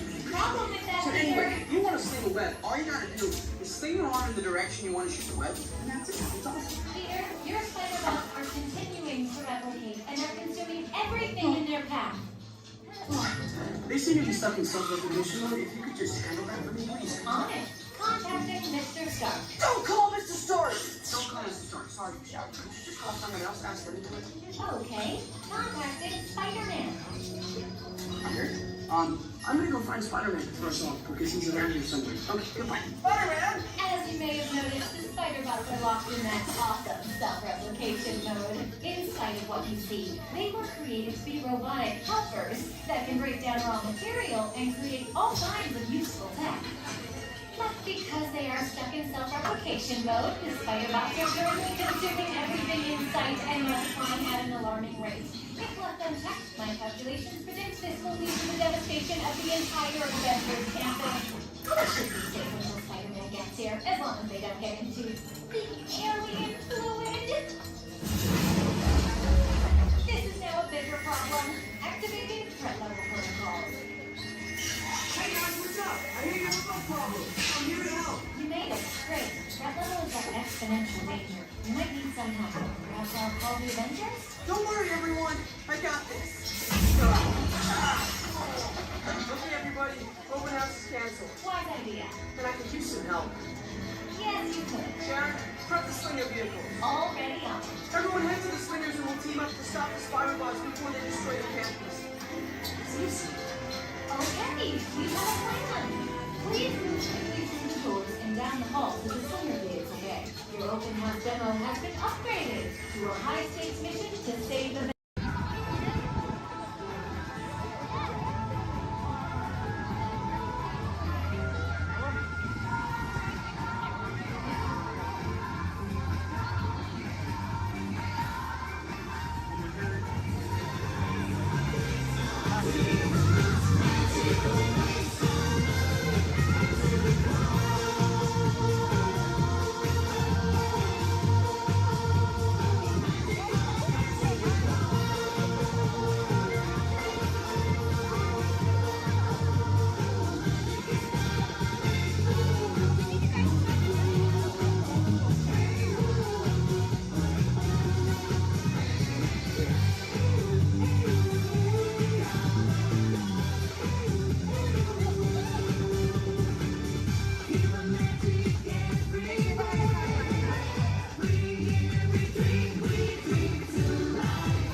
just more. Hope you break the call real soon.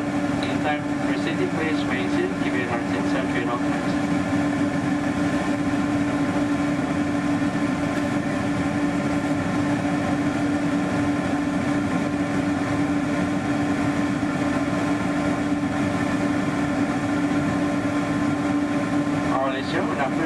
Please raise it. Give it our tips and trade all times.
Disneyland Park is open until 9 o'clock tonight.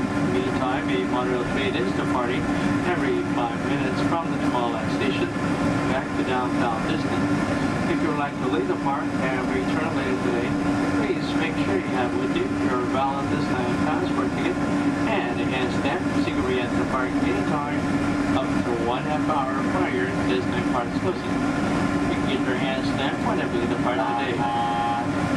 Today here at Disneyland Park, we'll have Celebrate a Street Party down Main Street USA at 5:30 p.m.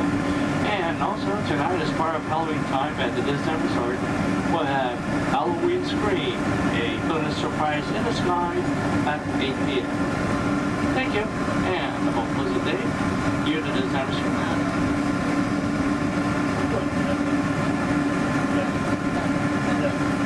Just into the right of the train are the sparkling gold spires of one of Disney's most beloved attractions. It's a small world.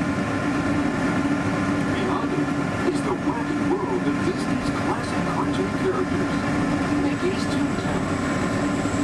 We're now riding alongside the happiest kingdom of them all, Fantasyland, home to Pinocchio, Snow White, Peter Pan, and other storybook characters.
everyone. Welcome aboard the Disneyland monorail. We are now beginning a 2.5-mile journey to downtown Disney Station and back.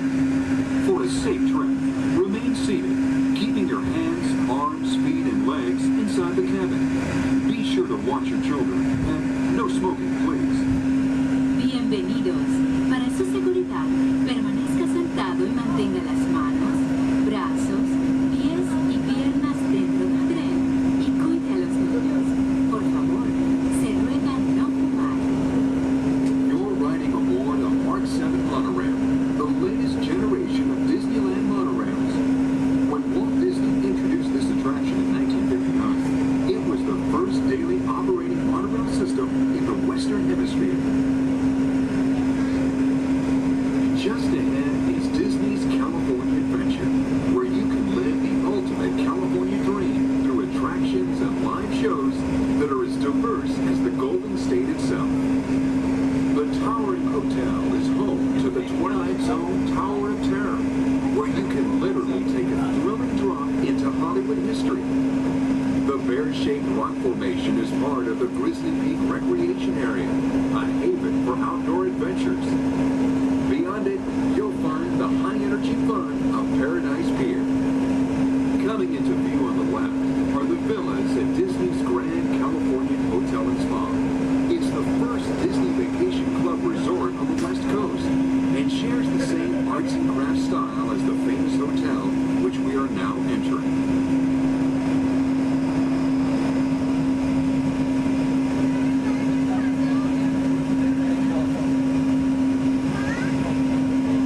Now arriving at Downtown Disney Station, gateway to the Downtown Disney District and the Disneyland Resort Hotels. If you will be leaving us here and returning later today, please hold on to your park ticket and have your hands stamped as you leave the station. You may reboard the monorail for a return trip to Tomorrowland up until 1/2 hour prior to Disneyland closing. Please remain seated until the monorail comes to a complete stop and the doors have opened. Then, gather your belongings, lower your head, watch your step, and exit to the left of the monorail. Thanks for traveling with us today, and we hope you enjoy your visit to the Disneyland Resort. For those of you continuing with us, we'll begin our return trip to Tomorrowland in just a few minutes. Thank you.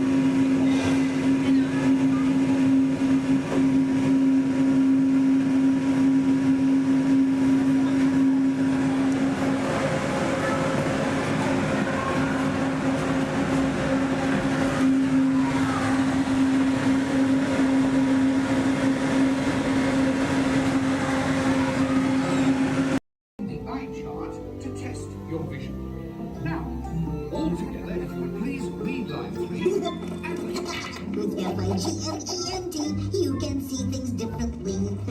Sure, you can see with your eyes, but imagine what you could see if you used your imagination. Follow the bouncing figment. One spark of light can light your fancy. Your mind sees more than what your eyes see. Your sense of sight can make your fancy fly. There's more to sight than meets the eye. On top of your head, hats, ears, sunglasses. Go ahead and take those off, and you want them flying off in a first order ship. Who knows what they would do with them, but they're not going to give them back. This is R5, who's going to help get you guys out of here. We're just waiting for a transmission from Finn. Okay. Good luck. Take this corridor to the turbo lift, then head down to the escape pod base. Those droids are programmed to return you to Batu. Hurry and don't get caught. Lieutenant Beck will guide you. Recruits, for your safety, stay seated with seatbelts securely fastened. Keep hands, arms, feet, and legs inside the transport and supervise your children. Tell them it's a prisoner transfer. Did it work? Good. Now get a move on. There's a clear path to the turbo lifts at the end of the hallway. Turn right. Probe droid. You're lucky it didn't spot you. Take those turbo lifts and stay out of trouble. Hey, you're not authorized. Wait, the both of the prisoners.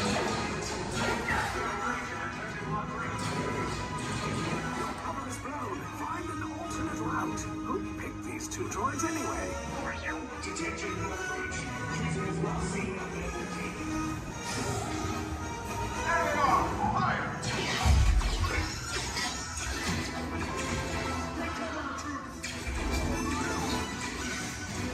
The escape pod just below us.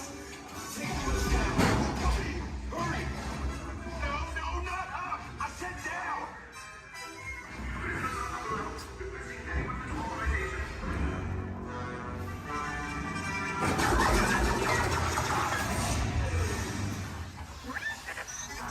This does not look good.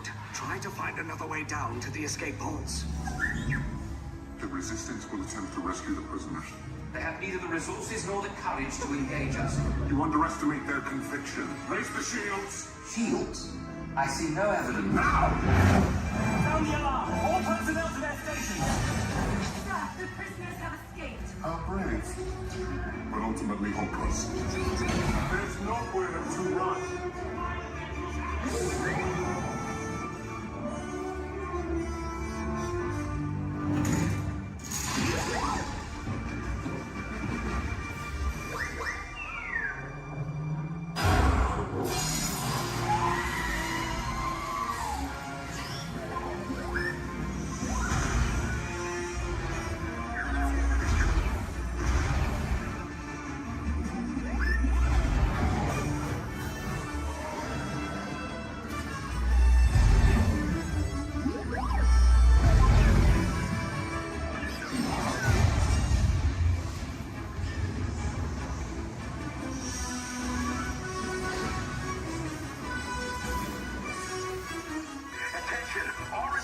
personnel. Abandon ship. I repeat, abandon ship. This destroyer is about. There's no escape. You will tell me the location of the secret base, and then I will destroy you and the Resistance.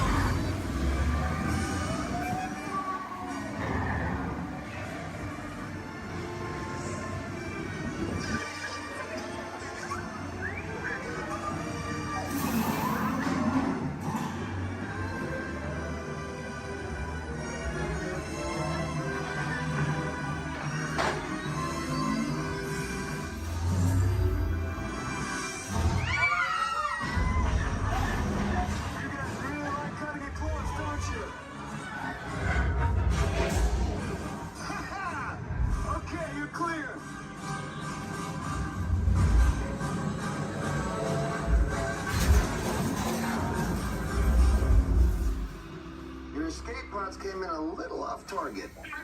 Ground crews will meet you outside the wreck. All right, nice job, recruits. Not what you signed on for, but hey, you're Resistance now. I think I have that authority. Right, Beck? Where's the lieutenant? I need eyes on Beck. I know, scout for his copy. More escape pods down in Sector 4. Verification pending from key command personnel. Where's the lieutenant? I need eyes on Beck. Lieutenant Beck here. Beck! You're alive! I should hope so.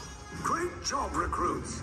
Thanks to your heroism, the location of the Resistance base is secure. Bravo! Yes, R5, you too.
Disney's Hollywood Studios. This production area was built in 1988 as a Florida counterpart to the Walt Disney Studios in Burbank, California. We included sound stages, recording studios, high-tech editing rooms, all the tools needed to create movies, TV shows, and radio broadcasts. We've even got our very own water tower, too. It's up ahead on the left side of our shuttle. We call it the Earful Tower. It's inspired by the water tower Walt Disney had built for his Burbank studio in 1939. Our Florida tower stands a lucky 13 stories high, and we added our own creative touch, a giant set of Mickey Mouse ears. If you wanted to wear those ears, you'd have to have a hat size of 342 3/8. Up ahead, after the next bend in the road, you'll have a perfect opportunity to take a picture of this famous icon. In the world of entertainment, every project starts with a screenplay and a lot of creative ideas. A production studio is where the ideas of writers, producers, and directors are transformed into an on-screen reality. Within these huge spaces, filmmakers can literally create their own worlds. Our Florida sound stages are soundproof, weatherproof, and most importantly, air-conditioned, all vitally important for the cast, crew, and equipment. Many of the crafts needed for filmmaking are located right here on the lot. On the left, we have our own greens department. It grows flowers, trees, shrubs, and topiaries. A few well-placed plants can cover up empty spots in the set and add a touch of natural beauty to a scene. On the right are two of the aircraft from the 2001 blockbuster hit Pearl Harbor. These exact full-scale replicas of P-40 fighters were used in the special effect fight sequences. Of course, many of the planes we saw flying through the aerial battles or sitting on the ground weren't real at all. They were created entirely within a computer. Oh, keep your cameras focused to the right. We're coming up on that perfect angle of the Earful Tower I told you about. It's a true masterpiece.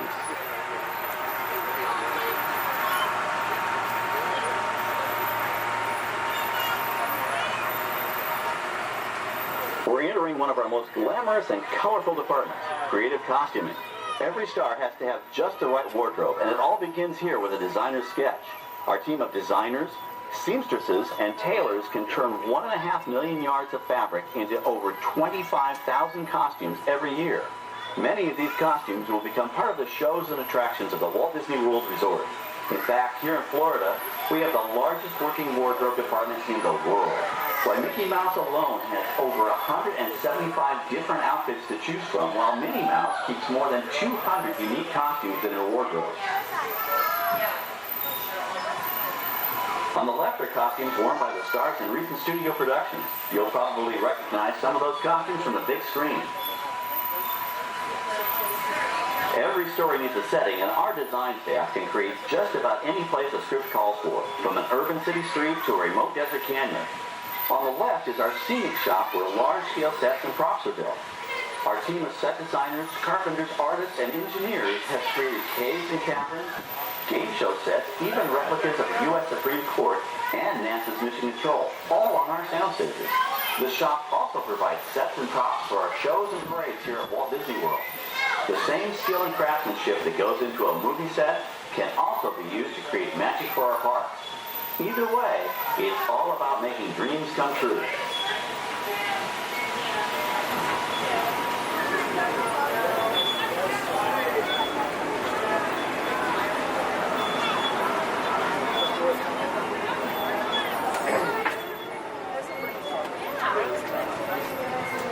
Now we're entering a zone we call the Boneyard. It's an outdoor storage area for oversized props and vehicles. Cars, trucks, boats, planes, we often save these props in case we need them for future productions. In this backlot collection, you may find real working vehicles, non-working mock-ups, and even large-scale miniatures used in special effects shots. Large-scale models create a more convincing illusion on camera. We even place small cutout passengers in the windows of the plane.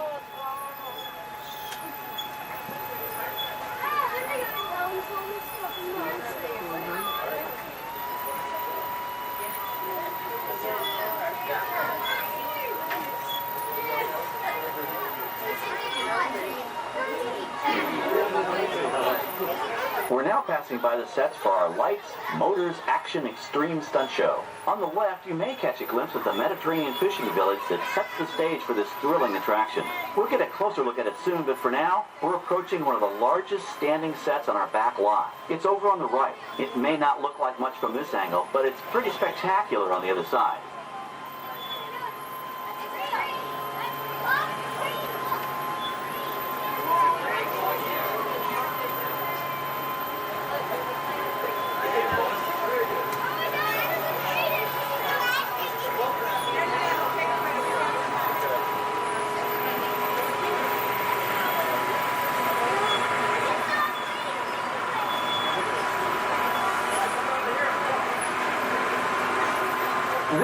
folks. The production crew has just given us clearance to enter the set. Hello, Fast Fun Tour. I'm Amy, a production coordinator here at the studios. I can see your shuttle heading toward our canyon set. I've given your driver permission to come in and take a look around. I'm up here with our effects crew, and we're getting ready to shoot a test sequence. Oh, on the way in, you're going to be crossing a wooden bridge, and things may get a little bumpy, so please, hold on to your belongings, especially hats, cameras, and glasses, and keep an eye on any small children in your party. And of course, please remain seated at all times. Welcome to the set. As you can see, we brought the bare, dry deserts of Southern California to green, typically humid Central Florida. This set is based on real locations that our production designer took pictures of. Our set crew spent about 6 months building the canyon, but we've used it for a number of TV shows and specials over the years. For our upcoming production, the script called for a tanker truck. We found this one in our boatyard, but it was too big to drive into place. So we picked it up with a crane and set it down here. We're up on the overhead platforms, and I see our director has arrived.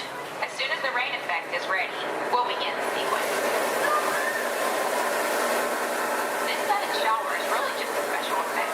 We've rigged up a series of water nozzles just above your tram. The water sprays in a crisscross pattern to create a sense of depth. But this storm only covers the first few feet.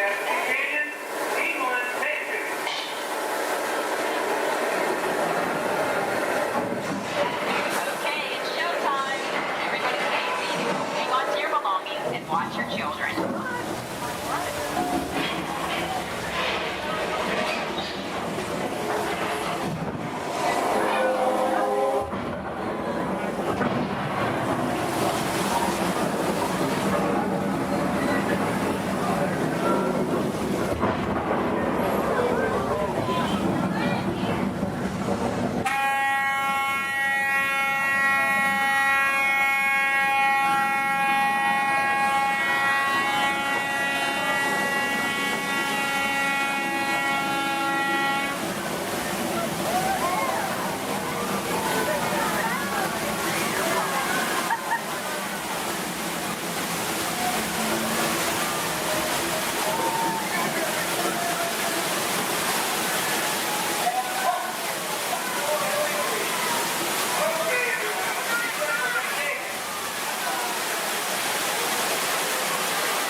Now, let's go behind the scenes and find out how this spectacular sequence was created.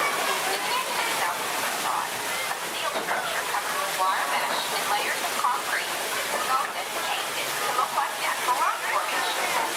Narrow yellow pipes carry propane gas fueled explosions and firemen. For the flash flood, we used 100% real water, about 70,000 gallons of it, dumped from overhead tanks. Oh, but don't worry, we recycle. All of that water will be pumped right back up to the top for the next take. We shoot some of the water through air cannons for an extra dynamic effect. Those air cannons are powerful enough to shoot a basketball over the top of a skyscraper the size of the Empire State Building. To top it off, our shuttle was sitting on hydraulic shaker tables. They provided the shaking, rattling, and rolling sensations for the scene. The entire sequence can be reset in 3.5 minutes. That's just enough time to bring in the next shuttle. Well, I've got to get ready for our next take. Thank you all for being part of the action. Hey, I'm needed back on the set, so enjoy the rest of your tour. Okay, well, thanks, Amy, for giving us access to the set.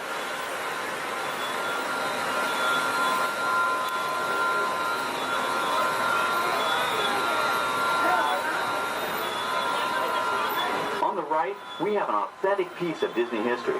That Gulfstream 1 was known at airports across the country as November 234 Mickey Mouse, but we just call it the Mouse. In 1964, Walt Disney and his hand-picked team used this plane to scout locations for what he called the Florida Project. Soon, they secretly began purchasing thousands of acres of land, which became the Walt Disney World Resort in 1971. During the creation of the resort and later Epcot, the Mouse shuttled studio executives and Imagineers between Burbank and Orlando, making it the most used executive aircraft in the country. Appropriately, the Mouse retired here in 1992. As Walt used to say, it was all started by a mouse. In this case, the 234 Mickey Mouse.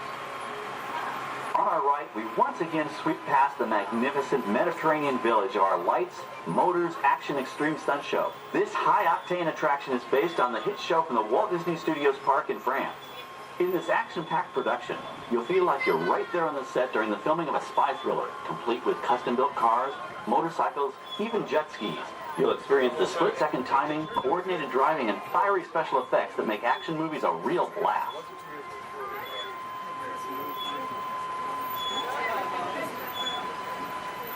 The staging area to our right is known as Acceleration Alley. Here, the custom-built stunt show vehicles rev their engines up to 70 miles an hour before making their high-speed entrances onto the stage for our lights, motors, action extreme stunt show. Of course, these are professional stunt drivers. We hope you'll enjoy their daring driving skills, but please, don't try them yourself.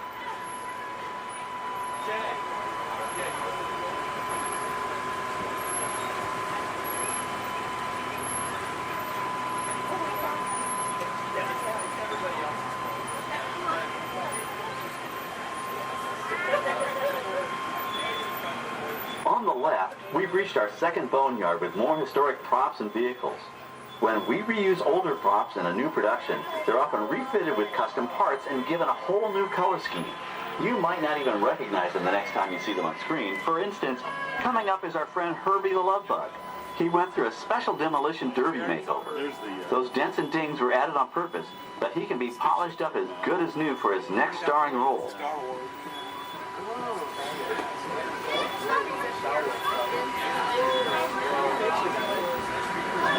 On our right, we now have a very different view of the fishing village set. From this point of view, you can see that there is no inside to the buildings. They are just false fronts or facades. In the movie business, set builders only create what the camera has to see. It's an old movie trick dating all the way back to the silent era. To add to the sense of realism and avoid the cost of set building, many of today's television shows and movies film on location in cities and towns across the U.S. But out in the real world, you've got to contend with noise, traffic, crowds, and various visual elements that may or may not belong in your film. Here on the backlot, we can avoid these problems because we created our very own flexible urban environment. Our Streets of America facades can stand in for a small town or a giant metropolis. As we come around the last corner on our route, you'll see the skyline of New York City in the distance. It's really a series of painted flats, expertly designed to fool the eye and the camera.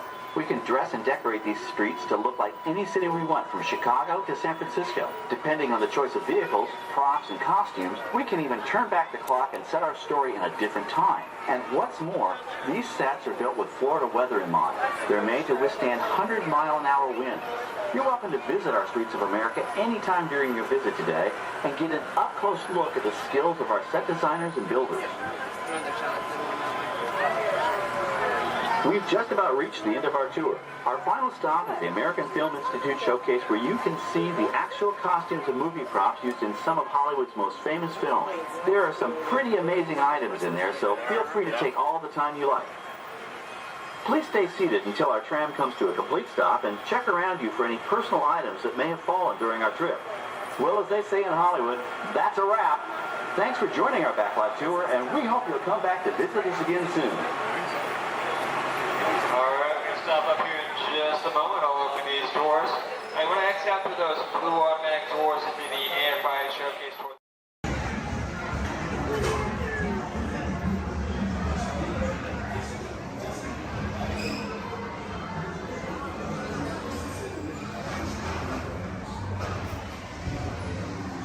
One day, 100-acre wood, the East Wind traded places.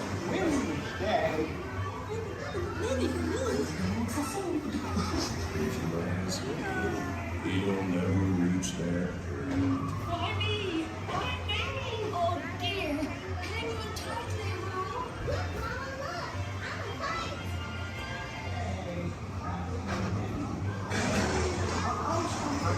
So unrolled my heart.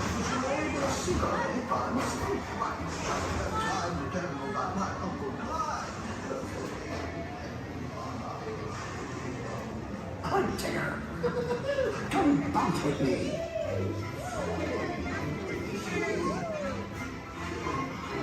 Bouncing makes you feel just great, doesn't it?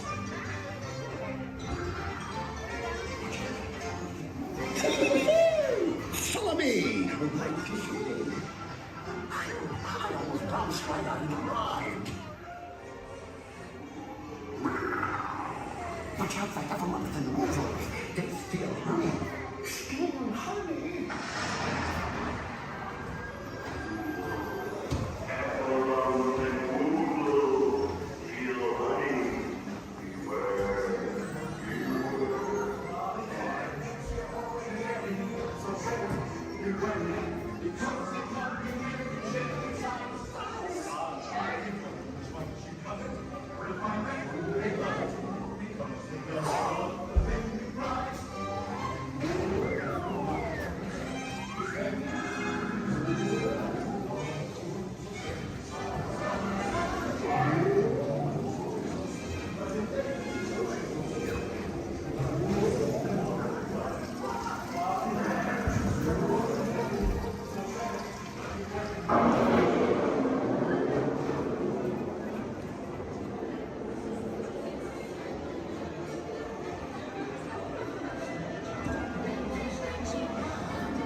Gathered together to say,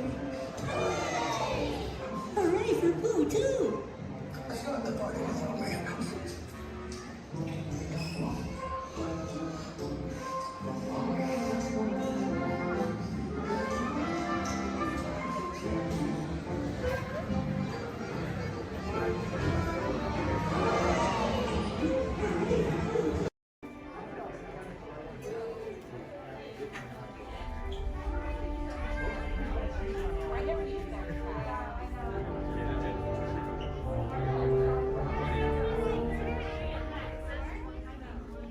Hello and welcome to Soaring.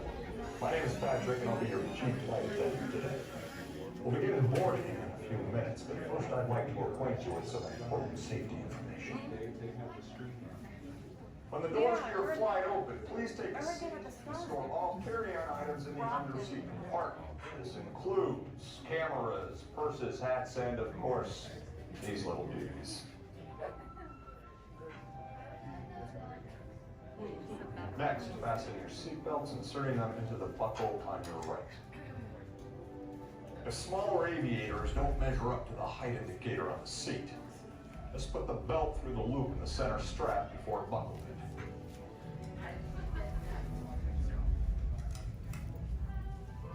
Nice work, pal. Soon you will be airborne. So if you or your little aviators have a fear of flying or of heights, you might want to wait for your party if you like it.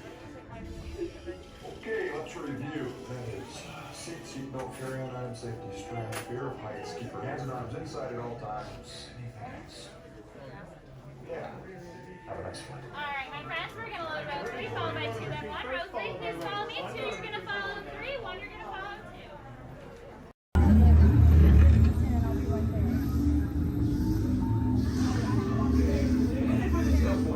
This plane is never gonna rock it! Well, I walked onto your vehicle. We'll be right behind you. Nothing to worry about. Unless we cannot stop this unusually large man, then you're likely doomed. Good luck. You're gonna need it.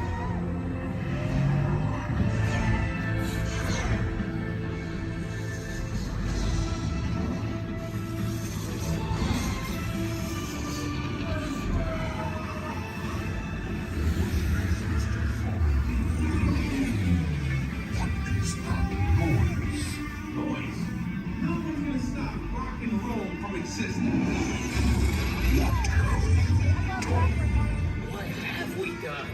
I think we're jumping back. All the way. Oh, God. Was that the danger we The Big Bang. Let's see here. We gotta get that generator. It's the only way back. We got the generator. Oh, yeah? See about that. Rocket, get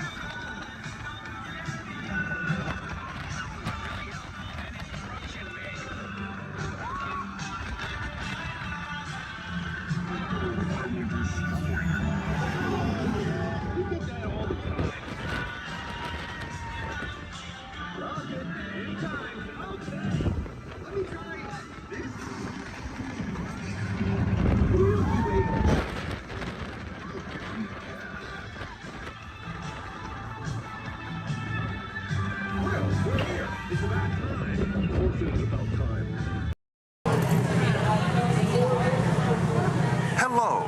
If you are new to the area, the Monstropolis Chamber of Commerce would like to welcome you. While you're in town, be sure... We interrupt this program for a special report. A child is on the loose in Monstropolis. A human child! If witnesses are to be believed, there has been a child security breach for the first time in monster history. We can neither confirm nor deny the presence of a human child here tonight. I tried to run from it, but it picked me up with its mind powers and shook me like a dog. It's true! I saw the whole thing! Happy birthday, Schmoopsy Boo! Oh, goodly bear!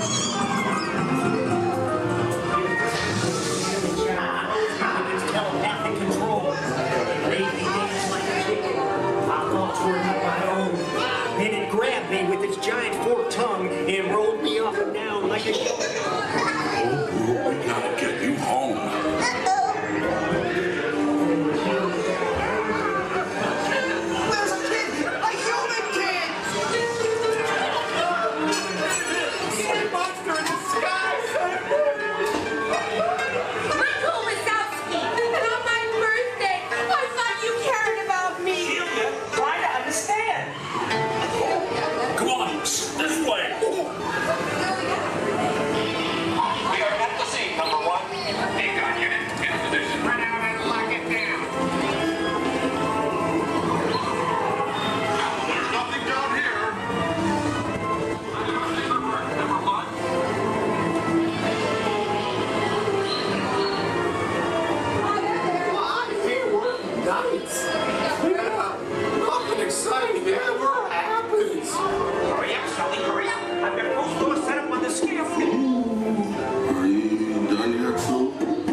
Race you to the scare floor.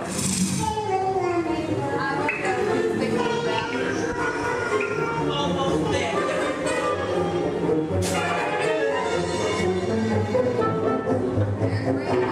They'll never find her door now.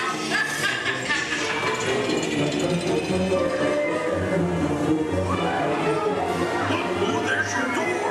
We're almost there, kiddo. Not so fast, Sullivan. They'll never get her home now.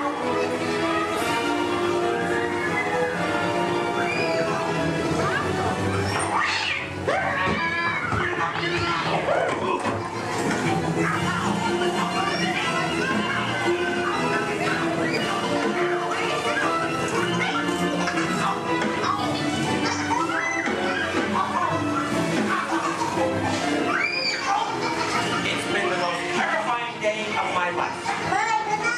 But I love you, kiddo. Good night. Kitty's gotta go now. Sleep tight.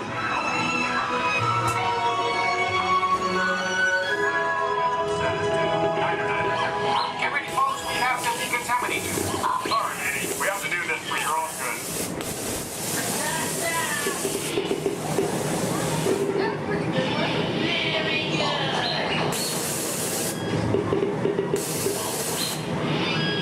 Sorry, sir, you're not my type. Yeah. We can neither confirm Sir, stop making good eyes at me. I'm not that kind of girl. progress and reported to the scene where we immediately Staring at me.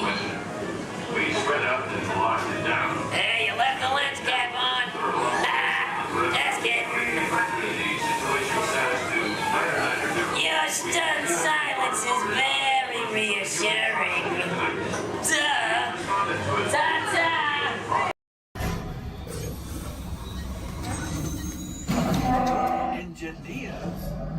Automatic repair engaged.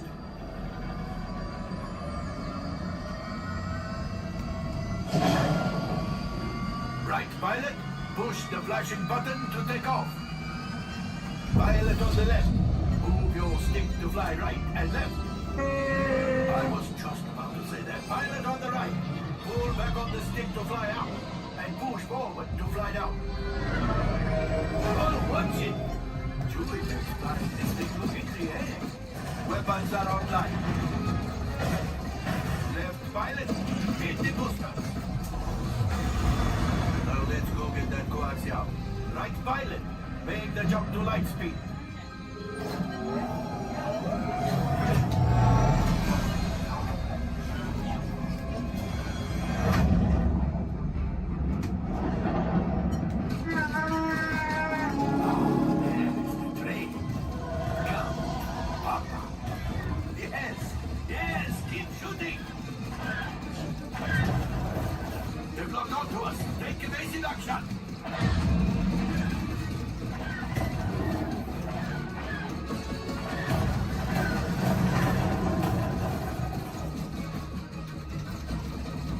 There it is! After that train! Gunners, fire the harpoon!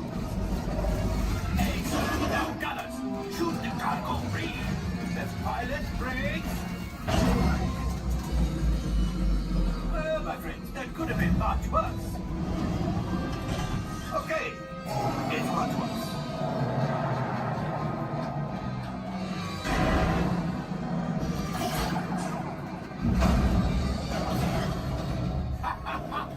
Yes!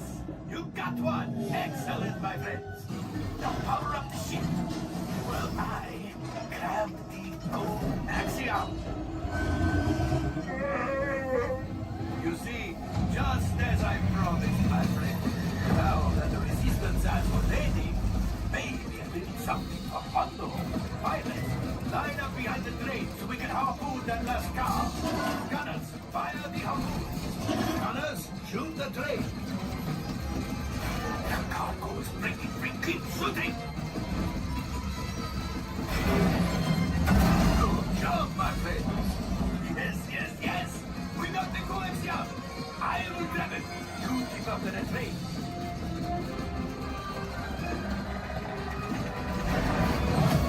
Gunship. Oh, that's ridiculous. Things are getting too hot. We need to get out of here. A distraction! Fire the missiles at the train! Hey!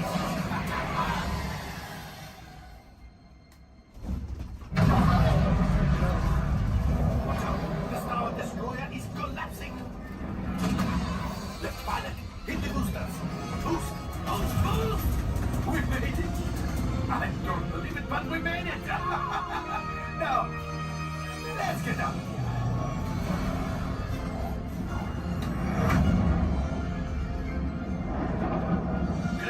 My friends. You retrieved 2 containers of coaxium. This will greatly help the resistance. You have heard the First Order and made Chewie proud.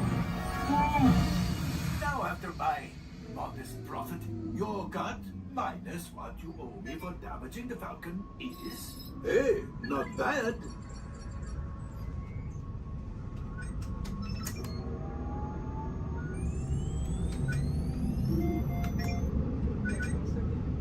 R5, damage report. Engine failure. All right. Hyperdrive leak. That is not too good. Multiple hull ruptures. Well, it could be worse. All right, I'm making an executive decision. Everybody out. Go on, get out.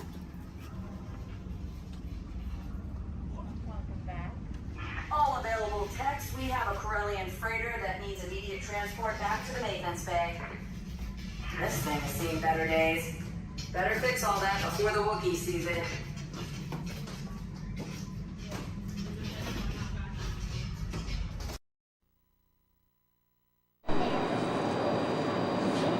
Please stand clear of the doors. Por favor, manténganse alejados de las puertas.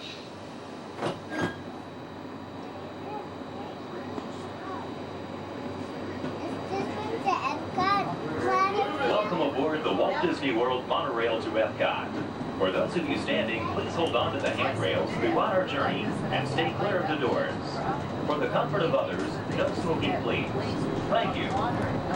As we turn south, you can catch a glimpse of the spires of Space Mountain in the Magic Kingdom. Nearby is Disney's 8th-ranked contemporary resort. Where are we at? That's where we were just at.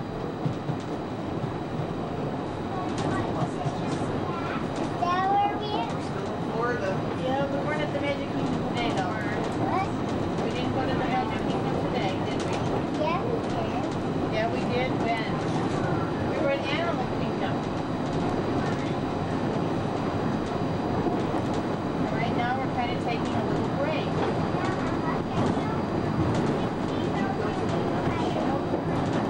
Not today. Yeah, we've seen it. Yeah. Earlier in the week,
together, now is a great opportunity to pick a time and place to meet should you become separated in the park. If you should need any assistance, please go to Guest Relations, located in Interventions East. Guest Relations can also assist you in making dining arrangements, provide special tours of Epcot, or make other suggestions for planning your visit to Walt Disney World.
Traveling to Epcot, where nations celebrate human achievement and potential.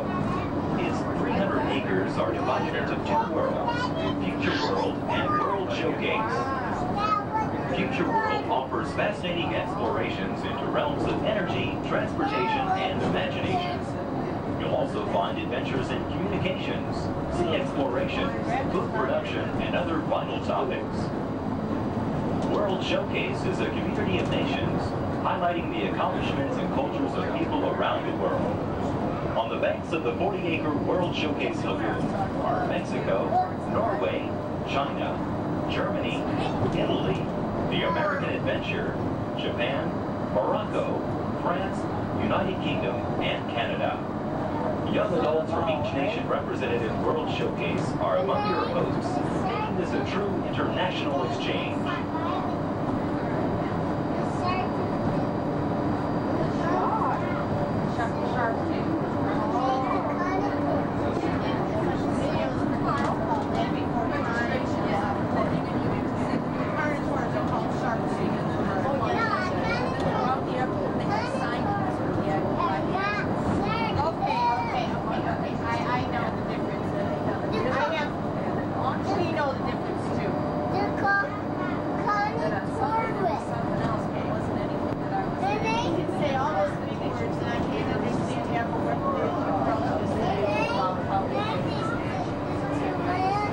the trees ahead and to the right-hand side of our forward motion is Spaceship Earth. This 18-story geosphere marks the entrance to Epcot. Inside Spaceship Earth, time machine vehicles take you through the evolution of human communications, from a distant yesterday to the dawn of tomorrow.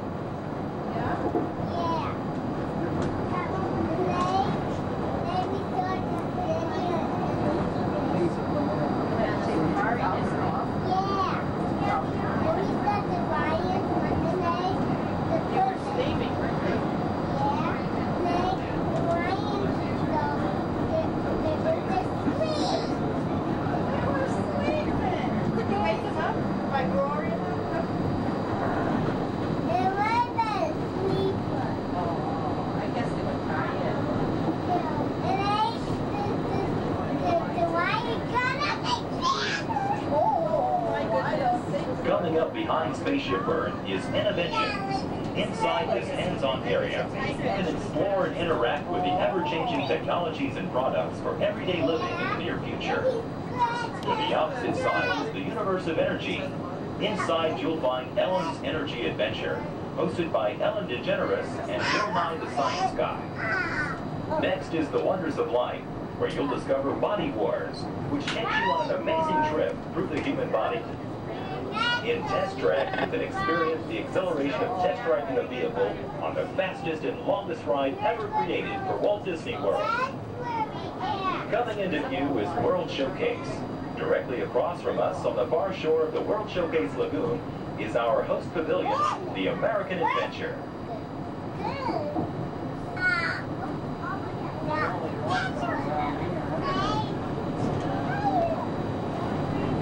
The glass pyramids are the gateway to your journey into imagination. Inside, you can find the 3D adventure, Honey, I Shrunk the Audience. Join Professor Wayne Zielinski as he receives the Inventor of the Year award for his incredible shrinking machine. Next is the land, where you'll discover creative partnerships between people and the land around the world.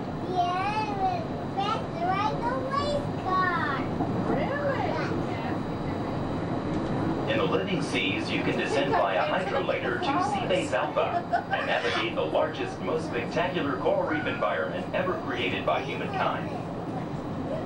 Ladies and gentlemen, we are approaching the Epcot monorail station. Smoking is not permitted at Epcot except in designated areas. Please consult your guide map or ask a cast member the location of designated smoking areas. Please hold on to the handrails and stay clear of the doors until the monorail stops completely and the doors open. On behalf of the cast of the Walt Disney World Resort, we'd like to welcome you to Epcot.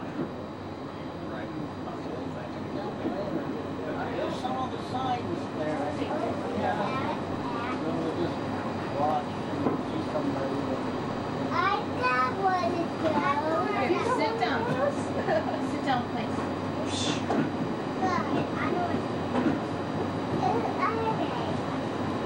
Ladies and gentlemen, please remember to collect your belongings and take young children by the hand. As you exit, please lower your head and watch your step. Thank you.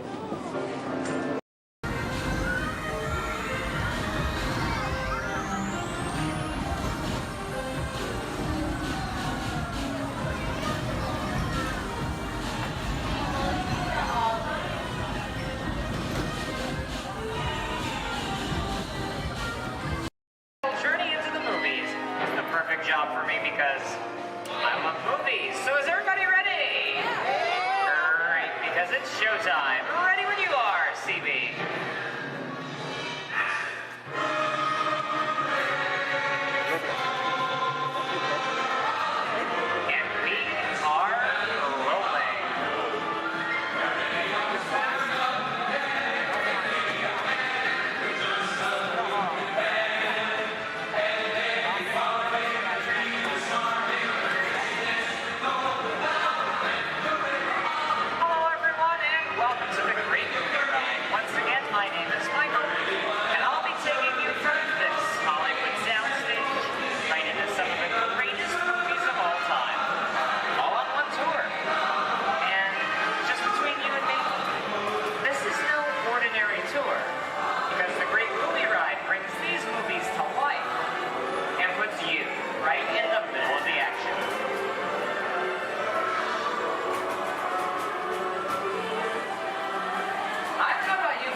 Award-winning film from 1964, Mary Poppins, starring Julie Andrews and Dick Van Dyke.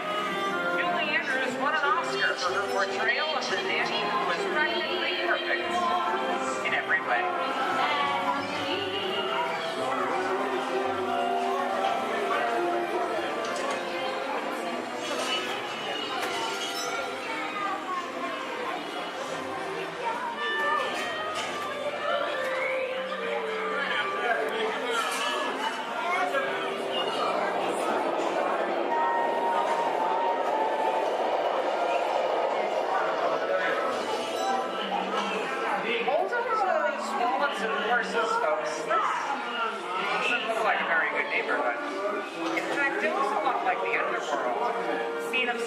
Classic gangster films as The Public Enemy, starring one of my favorite tough guys, James Cagney.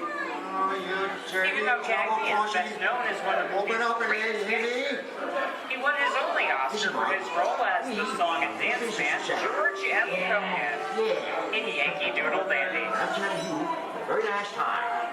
George comes around, he's going to leave you some beer, but you're going to take it. And you're going to kick in with the dog. And if you don't, you're going to drop by here and kick your teeth out one at a time. You know what I mean? Somebody's coming. Somebody's coming. Get down. Oh, there isn't. Yeah, just a bunch of rubbernecked tourists. Sorry for the delay, folks. I don't want to run a red light, even if it is just a movie.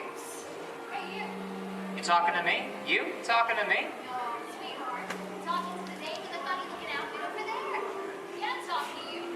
I'm not supposed to leave my vehicle. I said get over here. Okay, Mugsy, whatever you say. Hey. How'd you know my name anyway? I've seen this movie before. You're making a big mistake here, Mugsy. I can't slug out in the middle of a movie. Here they come, I'll go for some more.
Looking at.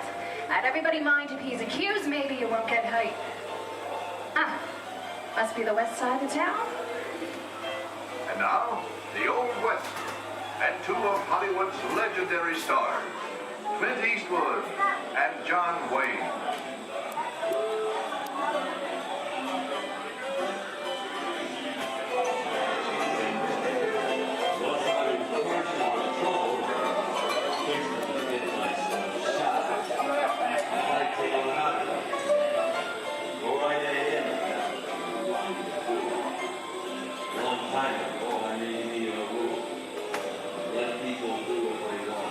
Sleepy little bug, ain't it?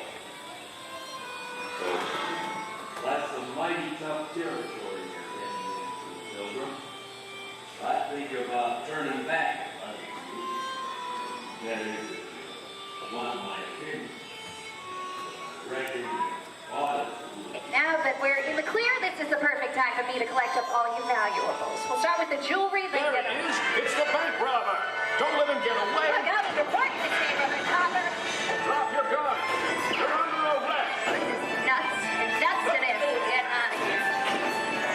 Get yourself up. Well, look at it this way. I can't get any worse.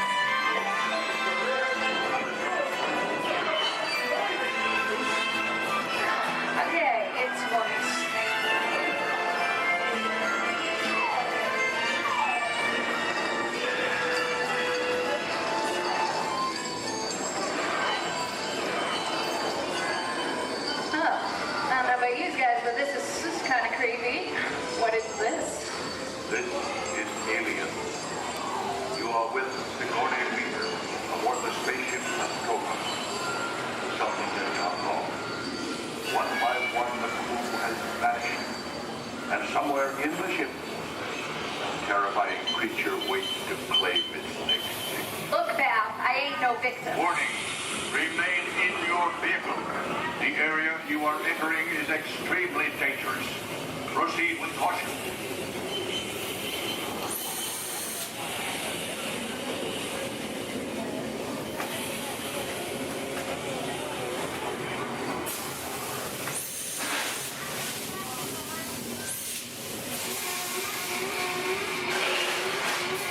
The emergency destruct system is now active. Ship will detonate in T-minus 10. The oxygen override. Look out!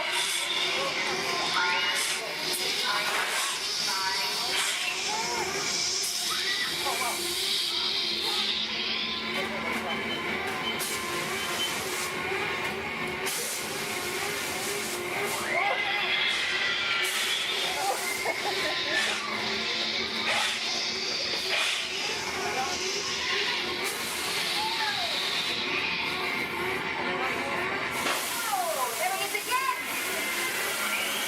Okay, that's enough creepy crawly things for one day, right? Wrong. Here in Raiders of the Lost Ark, amid 1,000 deadly snakes, Indiana Jones unearthed a great treasure. Will Harrison Ford escape with his discovery? And what will be Snakes. Why'd it have to be snakes?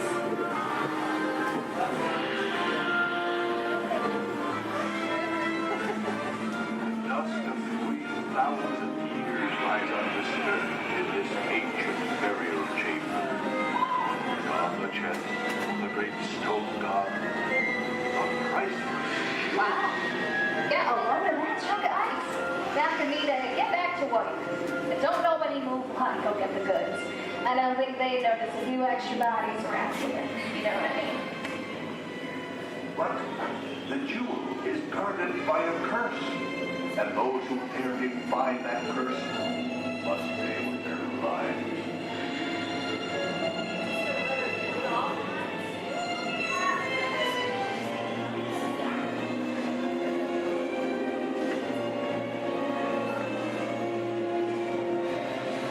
Halt, unbeliever. Disturb the treasure of the gods, and you shall all pay with your lives.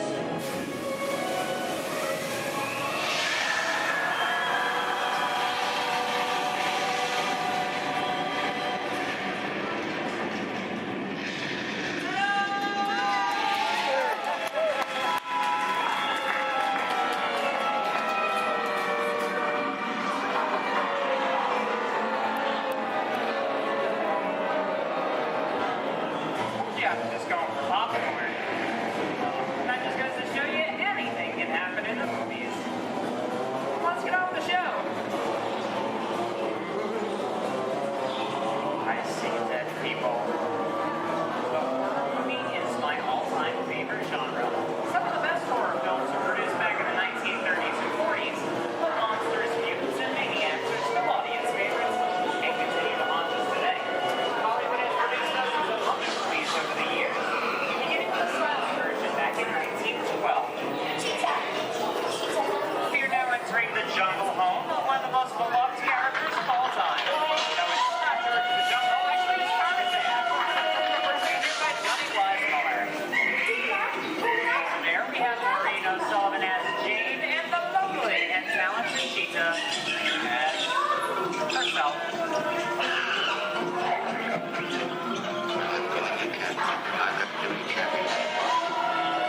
Those are no good at being noble. It doesn't take much to see the problems of three little people don't amount to a hill of beans in this crazy world. Someday you'll understand that. Louis, I think this is the beginning of a beautiful friendship. Best last line of a movie ever. On a single card, favorite birthday, fantastic romance.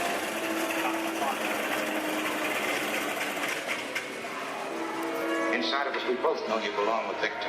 Part of his work, the thing that keeps him going. If that plane leaves the ground and you're not with him, you get better. Maybe not today, maybe not tomorrow, but soon. The rest of the time.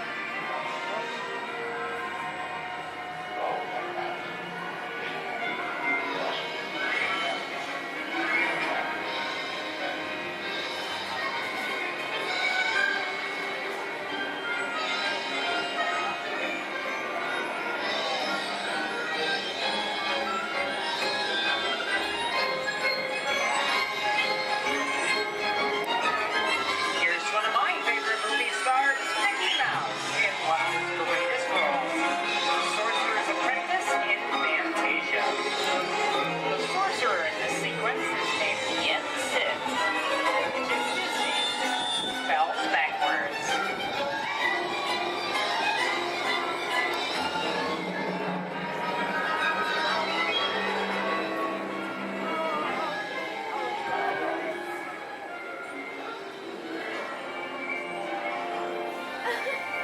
Toto, I have a feeling we're not in Kansas anymore. How often do you get to say that? I'd say we're definitely somewhere over the rainbow in one of the most beloved movies of all time. And the giant news is ready. The window witch at last is dead.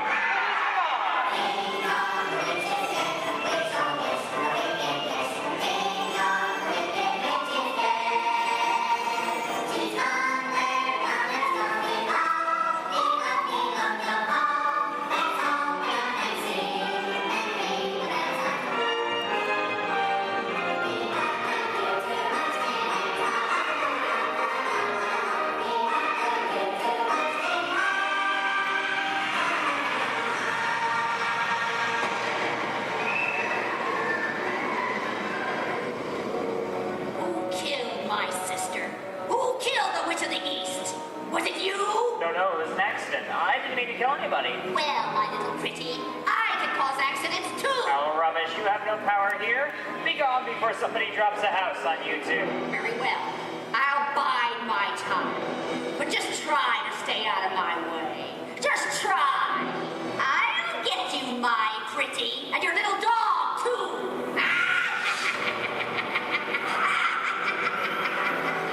I wonder how we get out of here. What do you folks think? Which way do we go? Follow the yellow brick road. Follow the yellow brick road. Why didn't I think of it? Sing along, folks. You know the words.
Pilot, push the flashing button to take off. Pilot on the left. Move your stick to fly right and left. Pilot on the right. Pull back on the stick to fly up. And push forward to fly down. Oh, that's it. Julie, sorry. Okay, I got it. Online. Sorry. Let's go get that fly down. Pilot, make the drop to light speed.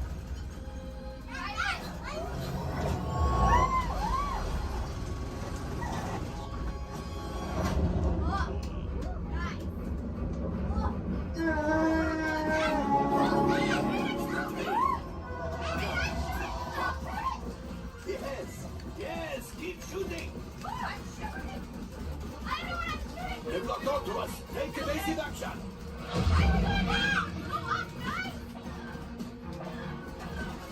Gunners, we need to defend ourselves. Open fire. Gunners, blast away. Blast. Ah, there it is. After that plane.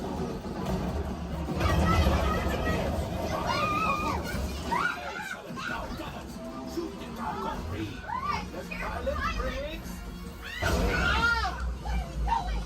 I can't stop. That could have been much worse. Okay, it's much worse.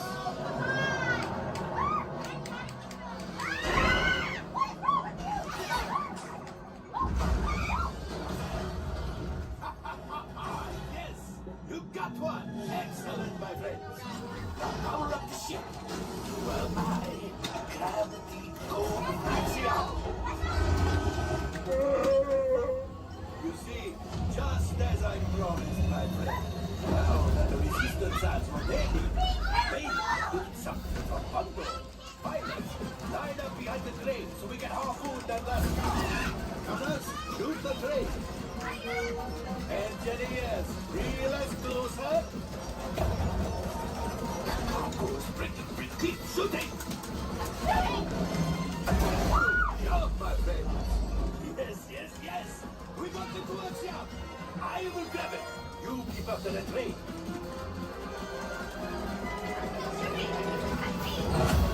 Gunship? Oh, that's ridiculous. We're getting too hot. Distraction. Get the train. Hurry.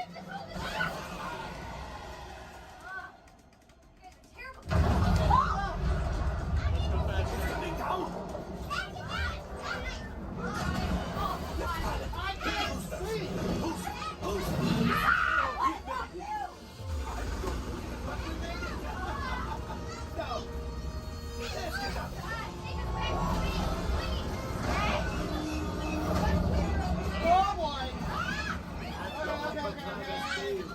Pilots, evasive maneuver.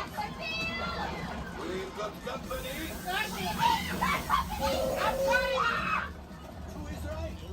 We need them back behind the resistance. Only 3 left. He's the last. Watch out!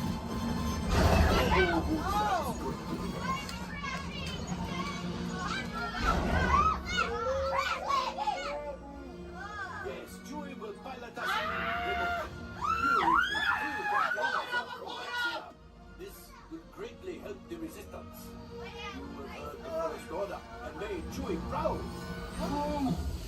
Now, after my modest profit, your cut minus what you owe me for damaging the Falcon. Not bad. You are 35%. This thing doesn't work well. Awful. Fired. That's not too bad. R5, damage report. I'm driving next Engine time. failure. All right. Hyperdrive leak. That is not too good. Multiple hull ruptures. Well, it could be worse. Life support failure. That's something. I'm just going to cut you off there. It might be faster if you list the parts that are not damaged. You know, the ones that help us to breathe. All right, my friends. You brought the Falcon back in one piece, and I guess that is something.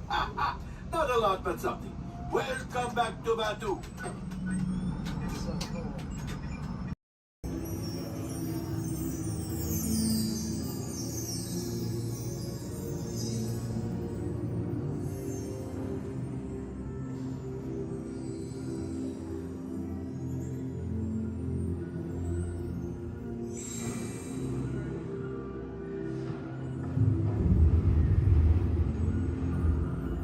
Wait, just kidding. No, we have to stay here for a little longer. If you look up ahead, you're gonna see a dock on your left. You're gonna see another dock on your right there. We like to call those a ferry dock. I know, exciting. Now, if you look a little further, you're gonna see some skips up there in khaki. We like to call those a ferry door. I know, it's great stuff, guys. It's great stuff. So right now, you know what we.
At the center, Goofy in the left, Minnie in the right, and your happy driver in the bus, Carlos. We want to give you a very warm welcome to Walt Disney World. Welcome, everyone. If you are ready, give me a big yes. Yes! All right, you ready?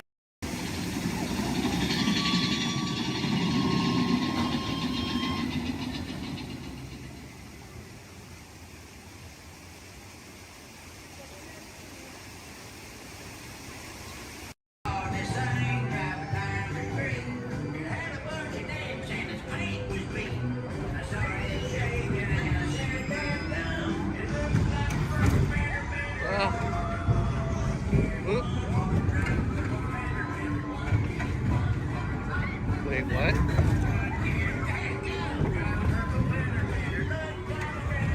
What?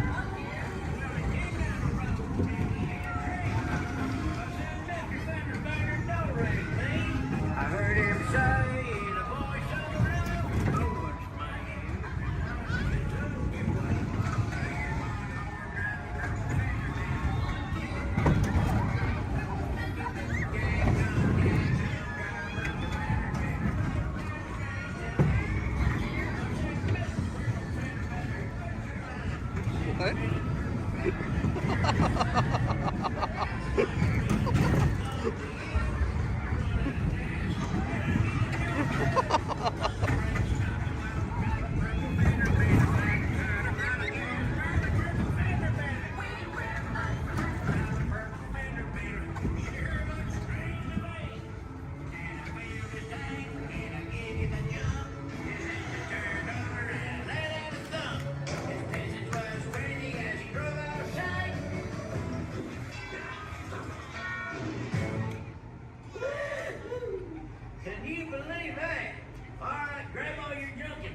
the Disneyland monorail. For your safety, please remain seated, keeping your hands, arms, feet, and legs inside the train. Watch your children, and no smoking, please. Bienvenidos a bordo. Para su seguridad, permanezca sentado y mantenga las manos, brazos, pies y piernas dentro del tren y cuide a los niños. Por favor, se dirija a la autoridad. Gracias. We're now en route to our final stop, the Tomorrowland monorail station.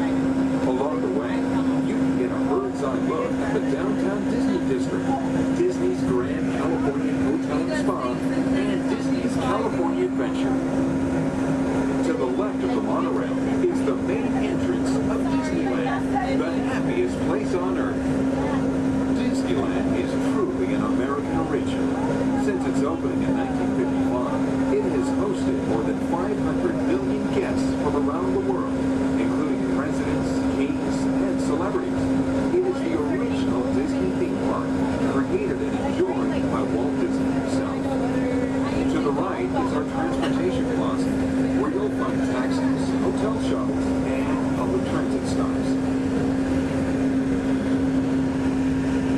We're about to enter Disneyland. Some of the clearances are pretty tight up ahead, so be sure to remain seated, keeping your hands and arms inside the cabin.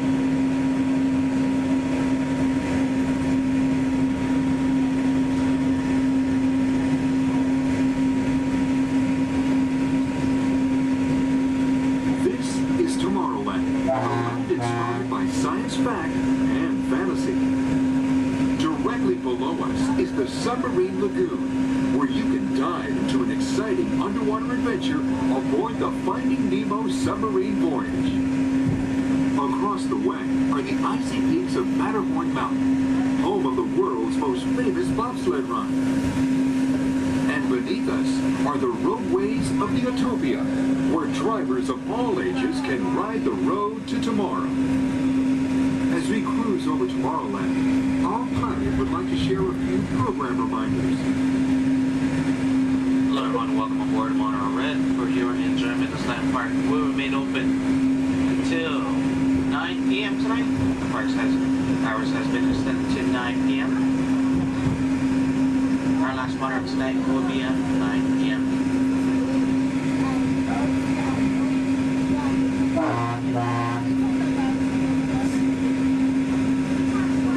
Later today we have Celebrate Each Street Party stepping off at 5:30, coming from Main Street, USA, back up to It's a Small World. And later tonight we have Halloween screens at 8 p.m. in front of Sleeping Beauty Castle. Hope you enjoy the rest of your stay here at Disneyland Resort. Thanks for joining us on that fabulous guy.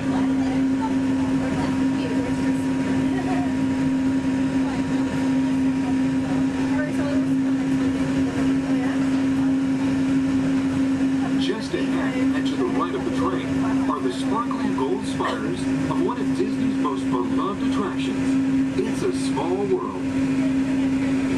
Beyond it is the wacky world of Disney's classic cartoon characters, Mickey's Toontown. We're now riding alongside the happiest kingdom of them all, Fantasyland, home to Pinocchio, Snow White, Peter Pan, and other storybook characters. Last time I went, one of the guys got really close to the little boys right here. It freaked me out, and I hit him, and I was like over it. I'm never like, I don't think come back. I haven't gone to my I think We're now approaching the Tomorrowland monorail station, our final destination. Please remain seated until the monorail comes to a complete stop. Then, collect your belongings, watch your head, and step carefully from the train. On behalf of all of our crew, thanks for traveling with us, and we hope you'll have a happy and memorable visit here at Disneyland. This is the Tomorrowland monorail station.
landing, please hold on to the handrails throughout our journey and stay clear of the doors.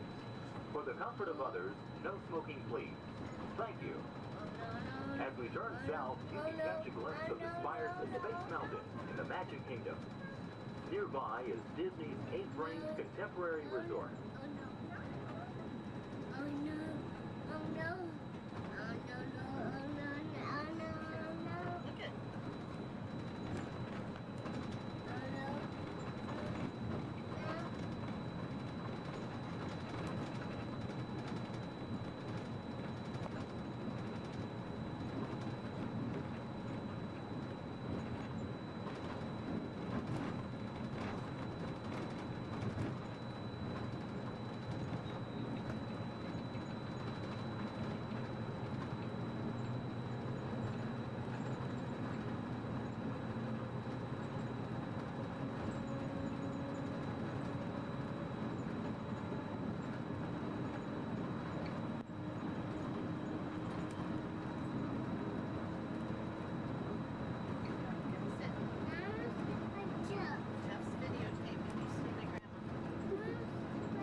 While your group is together, now is a great opportunity to pick a time and place to meet and to become separated in the park. If you should need any assistance, please go to Guest Relations, located in Interventions East. Guest Relations can also assist you in making dining arrangements, provide special tours of Epcot, or make other suggestions for planning your visit to Walt Disney World.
Traveling to Epcot, where nations celebrate human achievement and potential. Its 300 acres are divided into two worlds, Future World and World Showcase. Future World offers fascinating explorations into realms of energy, transportation, and imagination. You'll also find adventures in communications, sea exploration, food production, and other vital topics. World Showcase is a community of nations, highlighting the accomplishments and cultures of people around the world. On the banks of the 40-acre World Showcase Lagoon are Mexico, Norway, China, Germany, Italy, the American Adventure, Japan, Morocco, France, United Kingdom, and Canada. Young adults from each nation represented in World Showcase are among your hosts, making this a true international exchange.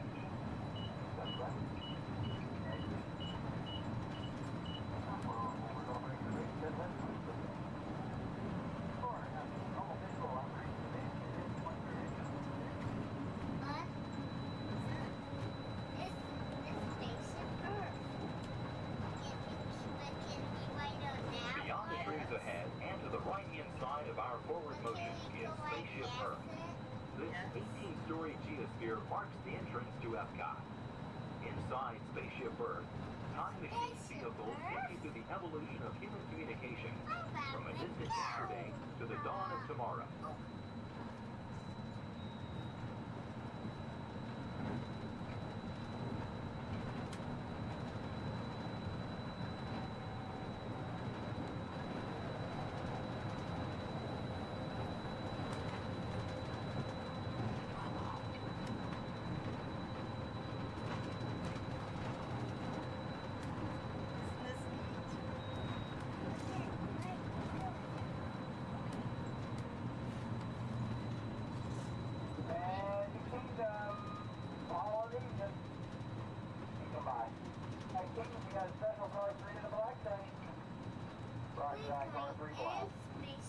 Coming up behind Spaceship Earth is Innovations.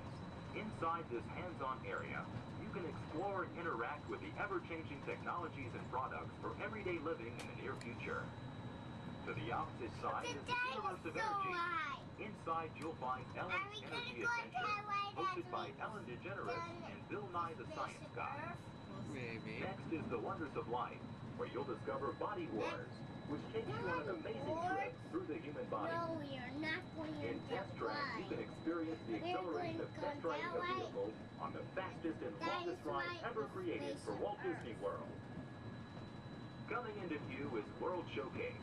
Directly across from us on the far shore of the World Showcase Lagoon is our host pavilion, the American Adventure.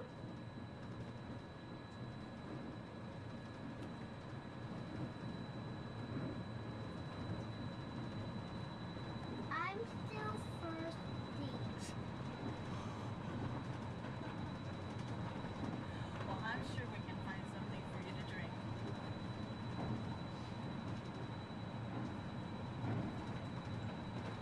The glass pyramids are the gateway to your journey into imagination. Inside you can find the 3D adventure Honey, I Shrunk the Audience. Join Professor Wayne Solinsky as he receives the Adventure of the Year award for his incredible shrinking machine. Next is the land, where you'll discover creative partnerships between people and the land around the world.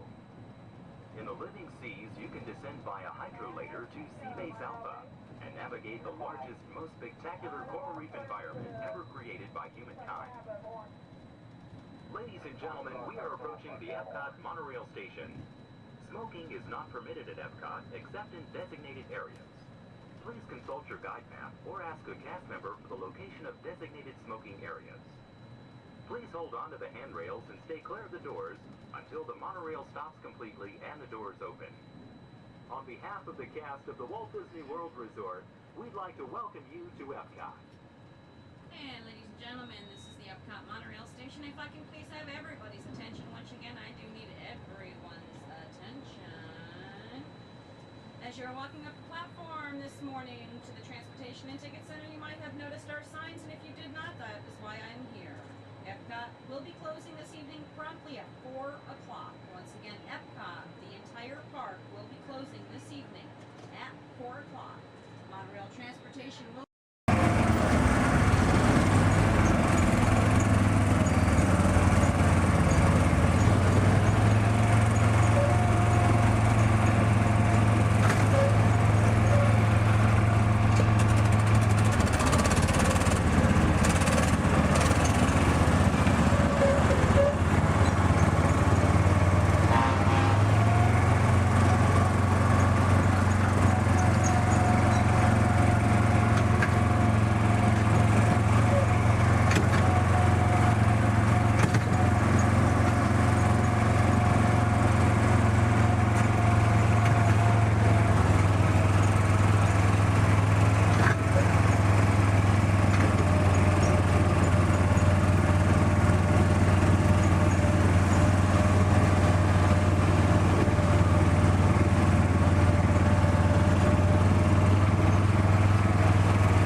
arriving at the Tomorrowland Autopia. Atención, prepárense para parar. Se están acercando a la zona de desembarco. Por favor, reduzcan la velocidad y mantengan una distancia mínima de un largo de auto entre su vehículo y el de adelante. Para parar su auto, quiten el pie del pedal. Gracias.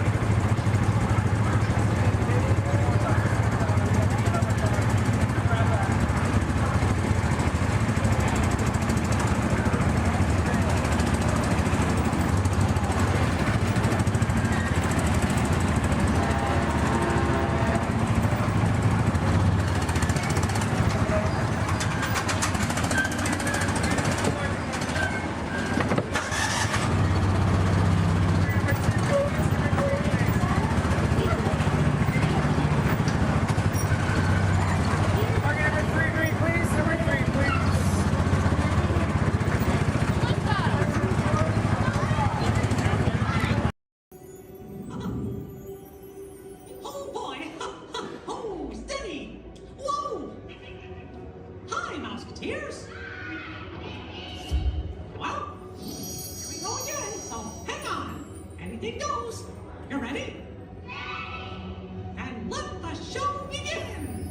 Here's my pal Walt to tell you how the magic is made.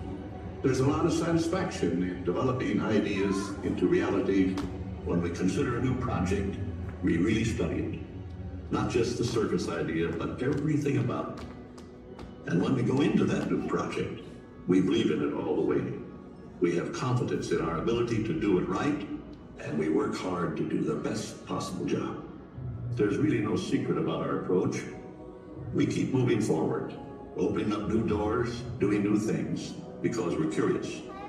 And curiosity keeps leading us down new paths. We're always exploring and experimenting.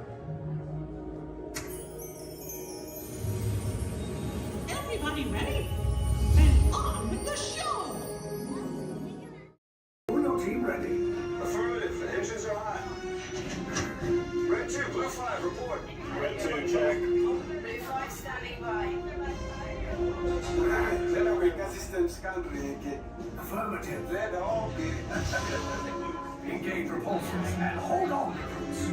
All ships, launch.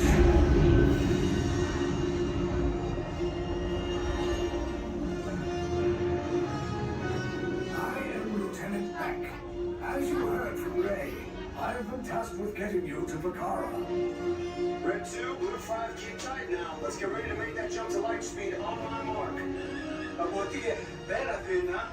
Black Leader, we're picking up an unusual signal. Are you spotting anything? Yeah, I see it. We'll check it out. BB-8, what do you got? There appear to be a number of small craft heading our way. Raise the shields. We got company. First order TIE fighters. Reroute. Reroute. Red 2, Blue 5, we got a clear path so transport can make a jump. They're all over us. I'm hit. We lost Red 2, more incoming. Blue 5 taking evasive action. Try to shake him, Blue. I'm trying. We lost Blue 5. I'm gonna try to draw them away. Copy that. Get us clear so we can make the jump. Be ready. You won't have much time. Where are all those TIE fighters coming from? Star Destroyers. Get out of there! We can't. We're caught in a tractor beam. It's pulling us in. I'll reach up front and make this a fair fight. Don't worry, I'll come back for you. Stay strong. Is there anything we can do, Nina? No, the tractor beam will be too strong. Cargo vessel TR-141, identify yourselves and prepare to be boarded. This is TR-141. We are a civilian vessel. By whose authority are we being detained? By the authority of the First Order Resistance Scum. Now bring down your shields and prepare to be boarded. There was a location of our secret base. Tell them nothing. The future of the Resistance is at stake. I have a bad feeling about this. Stand back from those doors. I'm gonna let everybody else go out. The ship is now under the command of the First Order. You will disembark and proceed to the right for interrogation. You will exit last. Everyone else off. I was going to.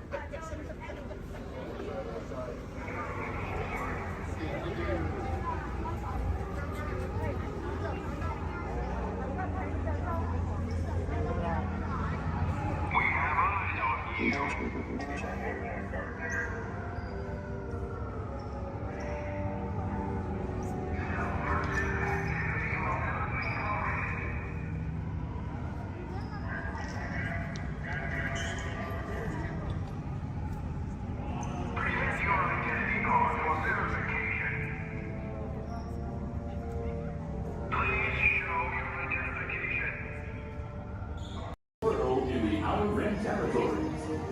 Join the festive Buddha holiday celebration in the streets of Los Espoir. Then head to the arena and cheer for your favorite pilot in the annual Buddha Eve Classic. Or set sail on the Doom Sea in a luxurious sail barge. Then rent a land speeder and head over to the colorful outpost of Mos Eisley. No visit is complete without having a drink at Tatooine's infamous Mos Eisley Cantina, where you will never find a more wretched hive of scum and villainy. That's right, a Tatooine vacation has everything under the sun, so call Star Tours and book passage to Tatooine today. We have reports of droids being smuggled in Jake's bag. I can honestly say that I have not seen a thing. Honestly. As if anything would ever get past me.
What are you doing?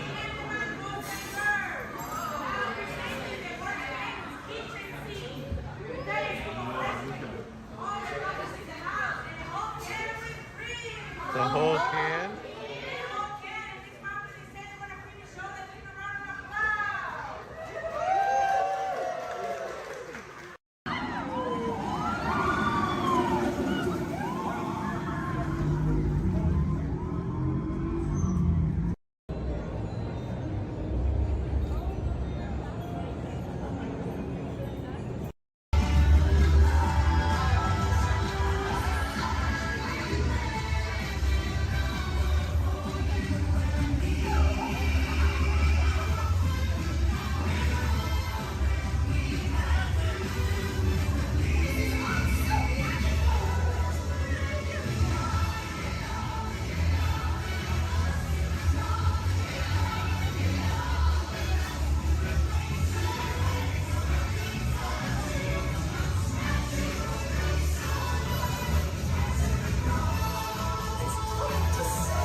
surprising you.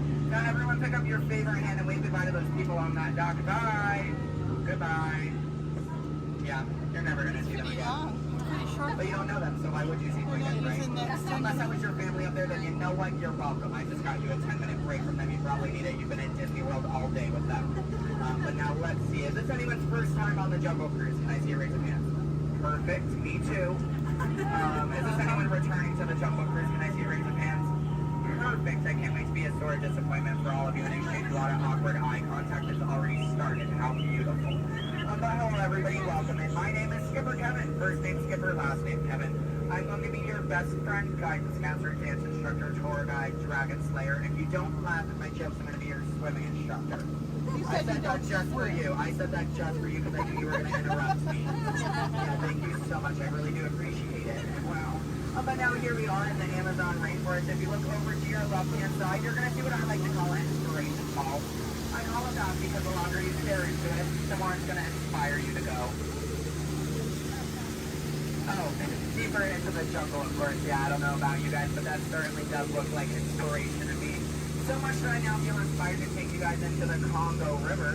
So why don't we see how far this boat can go? Okay, I'm glad of you if you did not like that. Don't worry, my jokes, they don't get any better yet. So buckle up, we're going to have an amazing time together. And if any of you have not seen the Jungle Book or you'd like to see it again, don't worry, it's right over there in 3D and the box set edition. Yeah, it really was the bare necessities here in the jungle. Oh wow, this is awkward. I'm sorry guys, I was trying to throw you a surprise party, but it looks like no one's here. I can't see anyone. Canoe? Yeah, I cannot. It really is an either-or situation if you get what I'm trying to say. I even brought out that giant python snake. I just would not recommend getting too close to him. He will develop quite a crush on you. It's what I like to call a constricting relationship. It never ends well. What in the jungle? Oh, sorry. I hope that did not alarm anyone. Those are just my roommates. Yeah, looks like they got into the explosives, but I'm sure they were just trying to find the bananas. They do find them very appealing. Yeah, they kind of go ape over them actually, but you know, I think we should make like a banana and split. So we're now going to head down the Nile River, which is the largest river in all of the jungle. It goes on for Niles. And Niles. And Niles, thank you. And if you don't believe me, you are in Denial. disbelief. I bet you believed you had that one. No. Yeah, you did. I heard you say it. But if you look right there, everybody pay attention. This is super cool, super rare. It's honestly an African bull elephant. You could even say it is a once-in-a-lifetime opportunity. You will never see one of those again in your entire life. A twice-in-a-lifetime opportunity. You will never see one of those again. How majestic that is to common African elephant. Okay, but now here we are on our African belt, which has some of my favorite animals on it. If you look up behind those boulders, you're going to see those tall neck cheetahs.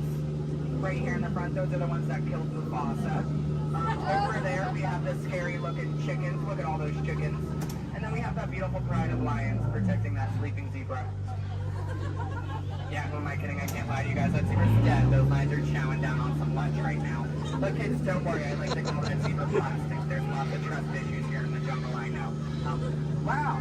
Okay, this is not something you see every day. Wow, all right. So, why are you all looking like that's what you normally see on a Saturday afternoon? That's concerning you guys. I'm a little nervous now. I don't know about you guys. I don't think I have ever seen that many rocks on the beach before. Yeah, there's like, what, 200 rocks up there? Maybe 300 rocks, but then again, I'm not a geologist, so what do I know? Yeah, but what I do know is we're not going to look above the rocks. That just sounds like a lot of paperwork, and I hate paperwork, so instead we'll ignore it and hope it goes away. Yeah. Oh my goodness, there they are. Those are my friends who are going to go to that surprise party. We have Old Smiley and Ginger. Just be careful, Ginger snaps. Yeah, she is one tough cookie. And I'm not sure why, but my jokes, they kind of get crummier from here. I guess it's just the way the cookie crumbles. I don't really understand. It's unfortunate. But behold, straight ahead, we do have Schweitzer Falls, named after a famous and beloved founder of the Jungle Navigation Company, Dr. Albert Walt. Yeah, don't worry, if you didn't get that, we're going over it later. Yeah, so I really hope you know how to swim, and if you don't know how to swim, stop being dramatic. Stand up, the water's only 3 feet deep. That's really not that difficult. But if you guys are starting to wonder, Skipper Kevin, how on earth did you land your job here? I'd like to say it's plain to see. Yeah, I took a crash course, which was half off, and you know, I've been winging it ever since, but that's kind of the show end of that story. There's not much to it. And now it does look like we are entering a hippo pool, and I need everyone to be very careful. These do look like some dangerous animals. In fact, you could even say they are some hungry hippos. So either of you guys could do me a favor and hold on to your marble? I lost mine a long time ago. That's why that boat's halfway underwater. Oh no, I'm just kidding. The legal team tonight can't keep saying that. That's gonna get me fired. Yeah, the last time I took a boat out, I went to a volcano and everybody came back without eyebrows. But lucky for you guys, I took a wrong turn this time. But this is probably the point in the cruise where people start thinking my job is so easy, I'd let a monkey do it. But I promise you, that's not true. Those are chimpanzees. Yeah, there's a very clear difference between the two. Just don't ask me what it is. I have no idea, and I didn't think you'd actually see any, so that's kind of crazy. But lucky for you, I do have a very fun fact about monkeys. So apparently, humans eat more bananas than monkeys. But I don't know if I believe that, because I don't know the last time I ate a monkey, do you? Yeah, that's bananas. And don't worry, if you don't get that joke, I'll give you about 10 seconds. I get it. You're a late bloomer, you just need a moment to digest that one. You're welcome. Yeah, so please take your time. And it is now the moment that we have all been waiting for. It is the amazing, the colossal, it is the eighth wonder of the world. The backside of water! O2H! O2H! Alright, I got a few chemistry nerds on board. That was the reaction I was hoping for. Everyone else, don't worry, I only tell those jokes periodically. It just gets me in my element sometimes, you know. I did have a joke about oxygen and potassium. You could say it's okay. Yeah. I also had one about sodium, but no, Nah. you guys don't look interested. So instead, we're going to head down the Mekong River into the ancient Cambodian shrine. If you've never been in there before, be careful. There is a 10-foot drop. So make sure your seatbelts are buckled left to right and tug on that yellow strap. Yeah, if you're looking for your seatbelt, you can't find one, hold on tight. Let me know how that goes for you.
Here we are in an Indian elephant bathing pool, and I bet you guys even think that's water coming out of their trunks. But don't worry, it's not.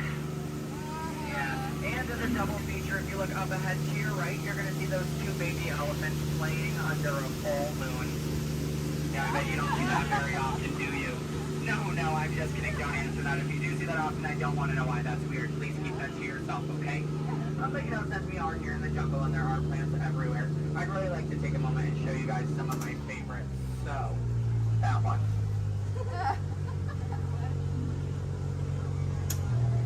That one. Okay, pay attention everyone. The one right there with the green leaves. The one next to it. That one. Yeah, they're great, aren't they? Yeah, sorry if you wanted their names. I don't know any of them. I barely know how to do this thing forwards. Yeah, so I can only give you so much. But what I can tell you is I'm sorry to let you know we're coming up to the end of our cruise. And you know that's happening because look to your left, that's a gift shop. Everything at Disney ends with a gift shop. It's how we steal your money. Yeah. And it's our Lost Bound gift shop, which is sponsored by everything you've left behind over the last 5 or so years. So thank you so much for keeping us in business. I really do appreciate it. And if you're curious about who's in charge of this gift shop, I know it can be kind of confusing because there's a sign that says Back in 15 Minutes by Sam. That sign's been there for a few years. I have not seen Sam. I don't think he's coming back. It's also not those monkeys, because you know that'd be a monkey business, and we don't monkey around here in the jungle. That's completely unacceptable. It's actually that elephant, because did you guys know that elephants have the best memories in all of the jungle? I wish I had a memory like that. It really helped me with my job. Oh, fun fact about elephants. Did you guys know that elephants can grow up to 4 feet? Which is super impressive. We only grew up to 2, one on each leg. And if you don't get that, look at your legs, look at theirs, you're going to see an extra pair. If you see any more than 2 legs on yourself, go to a doctor immediately. Yeah, that's not normal, okay? And then if you're looking at that gift shop and you see anything you like, you might notice we have a whole bunch of hats in all different shapes and sizes. Once you get off the ride, just ask one of those skippers about it because, you know, we're really great at capsizing. It's something I think we've honestly perfected. But what I can tell you is that if you did enjoy your time here today, my name is Skipper Kevin. I'm trying to give you my full name.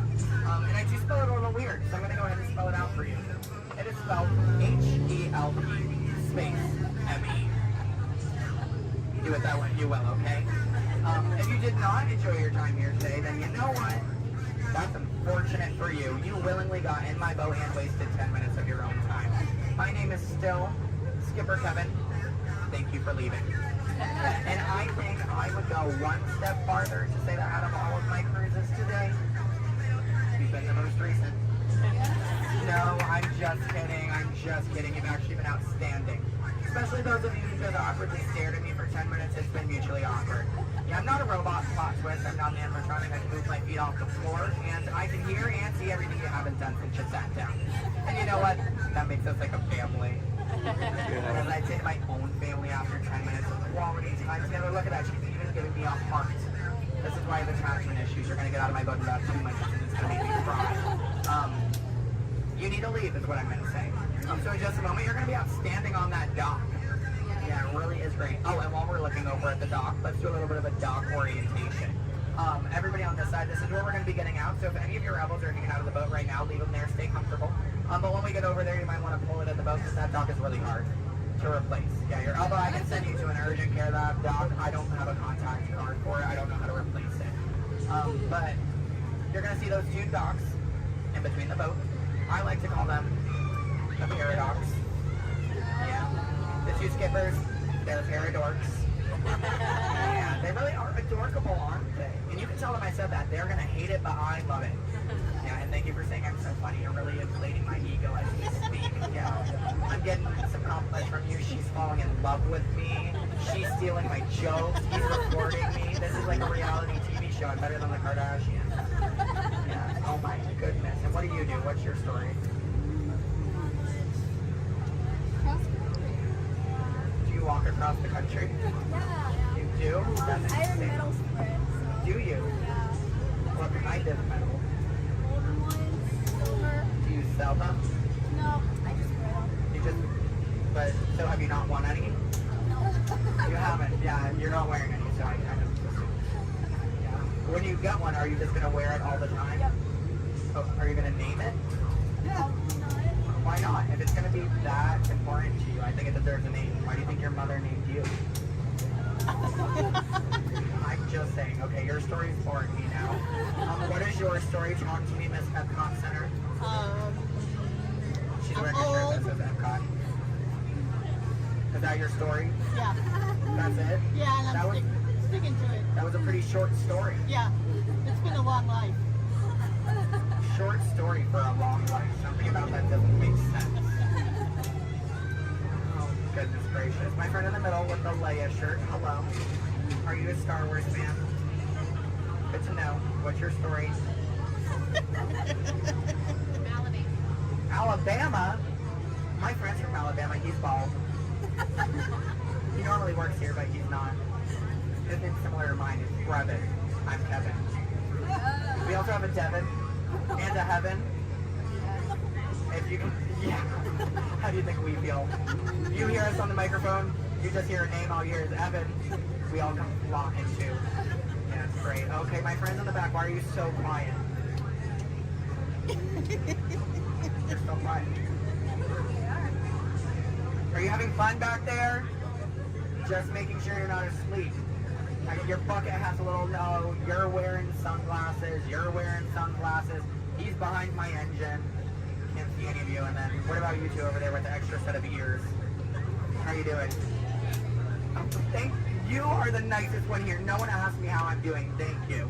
You are all horrible people. Just know that. Just know that, please. Except, well, no, you can love me all you want, but that doesn't mean you ask me how I'm doing. You know what? I think I'm ready to cut our time a little short together. So, now this is a word for legal. Make sure your hands, arms, legs, and feet are inside the boat. Parents, supervise your children. I don't have any, I don't want yours. Children, supervise your parents. I don't trust them, neither should you. And then number 2 they're holding, that means that we have to do this 2 more times because you guys just didn't make me feel good enough about myself. So hello everybody, welcome aboard the Walt famous Jungle Cruise. My name is Skipper Kevin and I would never do that again. That's treacherous. The only thing I'm going to do is make you 2 times farther from the exit for your inconvenience. You're welcome. And I really would like to tell you what my parents told me on my 18th birthday. They looked at me and they didn't say, Skipper Kevin, happy birthday. Why are you staring at me? That's all they said. Okay, well now that you guys are just doing weird things, get out. Goodbye. Yay. Stop. Don't stop. I need it. Yeah, guys, give me a standing ovation. I am a middle child. I love validation. Yeah, thank you.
I am Nova Prime Irani Rayam, commander of the Nova Corps. On behalf of all Xandarians, I hope you have enjoyed exploring the wonders of Xandar. As you have seen, your world and ours were born of the same moment, one which you refer to as the Big Bang. As such, we are all galactic neighbors in a vast universe which we and countless others share.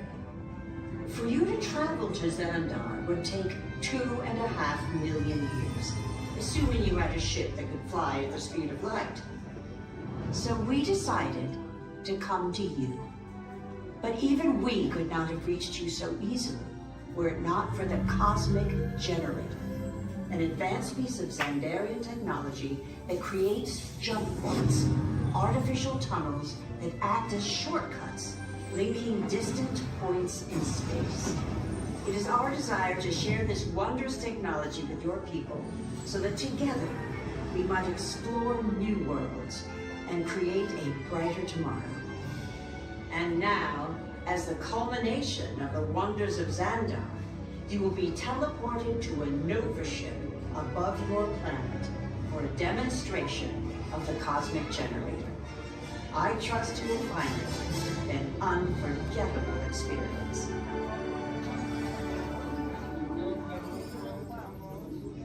Welcome, people of Epcot, Epcoters, Epcotians, citizens of Epcot. Does anyone know what they call themselves? What? I'm on? Someone needs to tell me when I'm on. Welcome, Epcot-tarians. I am Centurion Tal Merrick, and we're just about ready to teleport you up to the ship for the demonstration. As you're about to enter a secure Nova area, I must ask you to put away your Terran communication devices at this time. Recording of any type is strictly prohibited. I am very serious about this. Now, please step forward into the chamber. You're gonna love this.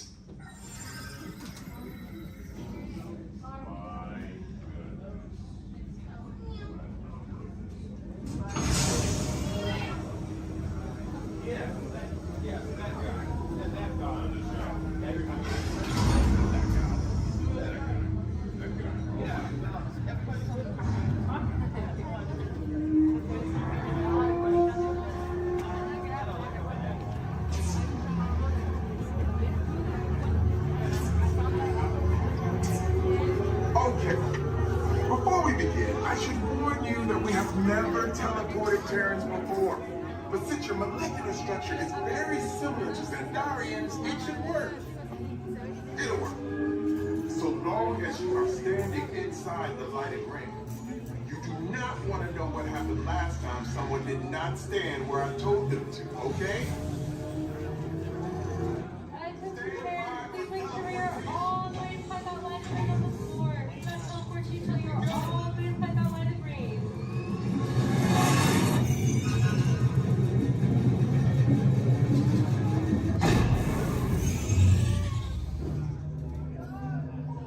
You made it! I mean, of course you did. Nova Prime, they're ready. Excellent. What you see before you is the Cosmic Generator. And in just a few moments, we'll be activating it so you can experience for yourself what's happening. I'm not sure. Our power's out. And the Cosmic Generator is gone. Cheerio, Monarch. Go to Code Red. Prepare the fleet. And call the Guardians. Now. There is no cause for alarm. Turn off that alarm. I've got an important transmission coming in. Hey, what's up, Nova Corps? Our Cosmic Generator has been stolen. What? How? Why didn't we think of that? That thing's gotta be worth a fortune. I am Groot. Good question. Yeah, who do you think took it? Perhaps that really big man outside your ship. Oh, that is a big man. I need to alert Nova Prime. I have been watching Terrans for eons. That's not creepy at all.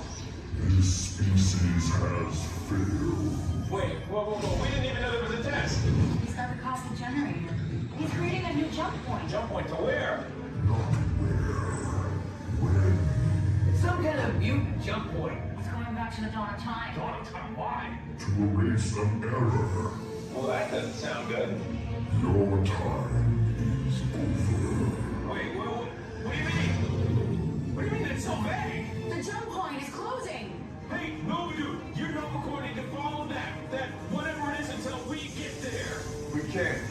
Our power is down, and I've got to get these Terrans onto evacuation shuttles. I got it.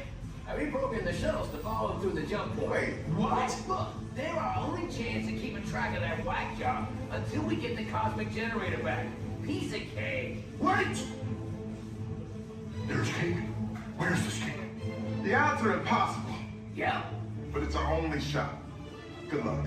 Are you sure you can control it? Come on, it's me. I got this. We're all toast. First it was cake, now there is toast. This plan is making me so hungry. Terrans, listen up.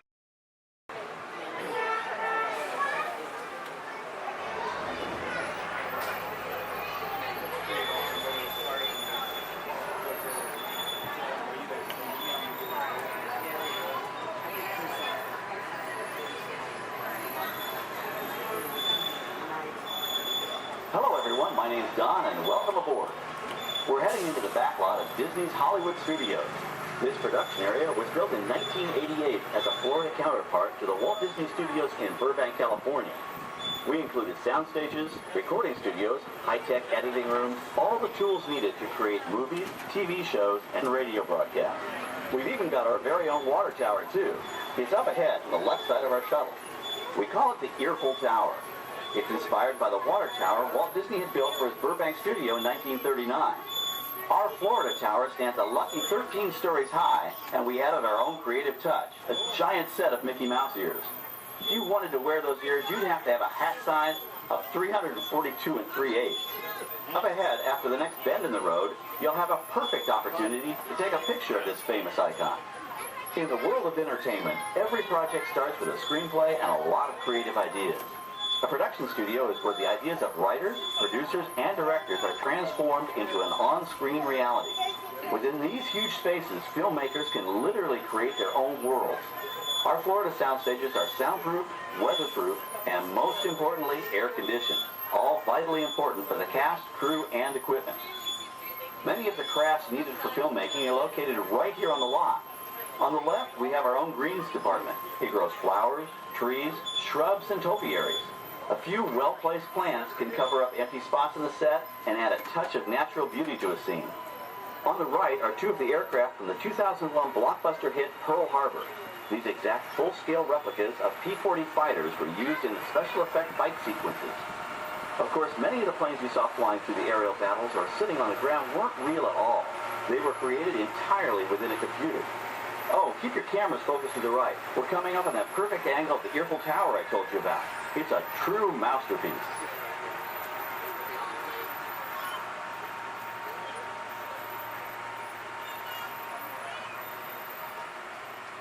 We're entering one of our most glamorous and colorful departments, creative costuming. Every star has to have just the right wardrobe, and it all begins here with a designer's sketch. Our team of designers, seamstresses, and tailors can turn 1.5 million yards of fabric into over 25,000 costumes every year. Many of these costumes will become part of the shows and attractions of the Walt Disney World Resort. In fact, here in Florida, we have the largest working wardrobe department in the world. Why, Mickey Mouse alone has over 175 different outfits to choose from, while Minnie Mouse keeps more than 200 unique costumes in her wardrobe.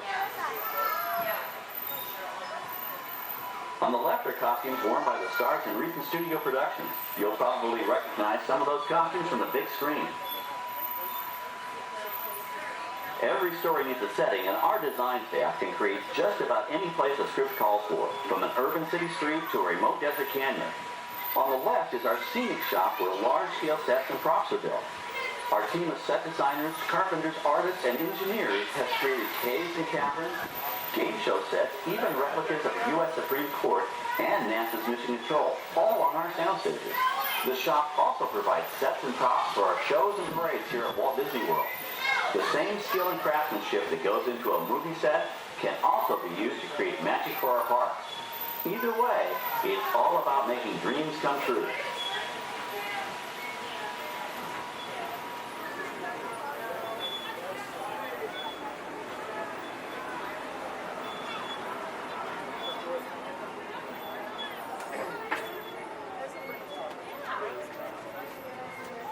Now we're entering a zone we call the Boneyard. It's an outdoor storage area for oversized props and vehicles. Cars, trucks, boats, planes, we often save these props in case we need them for future productions. In this backlot collection, you may find real working vehicles, non-working mock-ups, and even large-scale miniatures used in special effects shots. Large-scale models create a more convincing illusion on camera. We even place small cut-out passengers in the windows of the plane.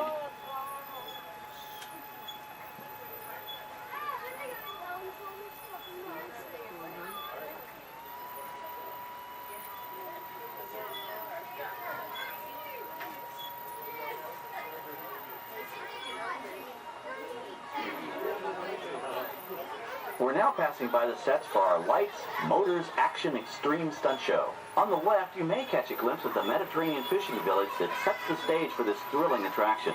We'll get a closer look at it soon, but for now, we're approaching one of the largest standing sets on our back lot. It's over on the right. It may not look like much from this angle, but it's pretty spectacular on the other side.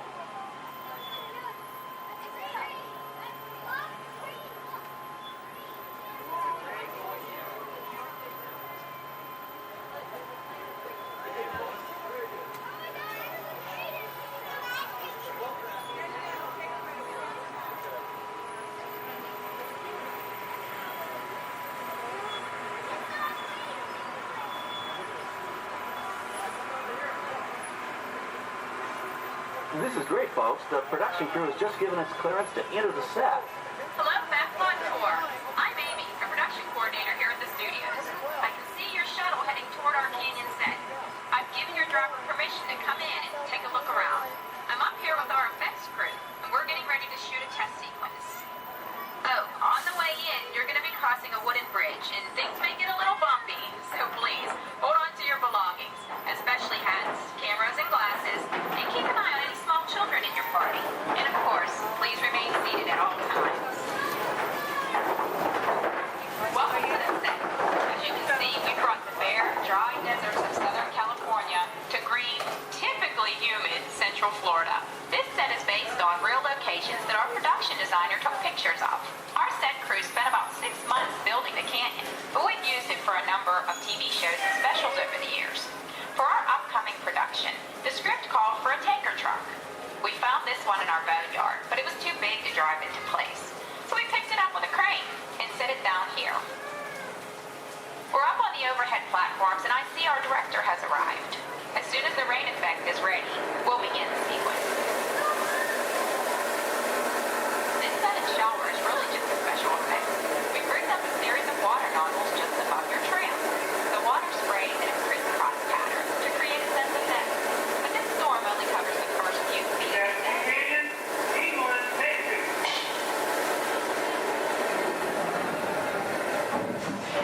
Okay, it's showtime. Everybody stay seated. Hang on to your belongings and watch your children.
see-through air cannons for an extra dynamic effect.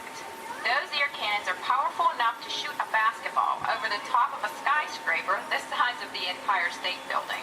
To top it off, our shuttle was sitting on hydraulic shaker tables. They provided the shaking, rattling, and rolling sensations for the scene. The entire sequence can be reset in 3.5 minutes. That's just enough time to bring in the next shuttle. Well, I've got to get ready for our next take. Thank you all for being part of the action. Hey, I'm needed back on the set, so enjoy the rest of your tour. Okay, well, thanks, Amy, for giving us access to the set.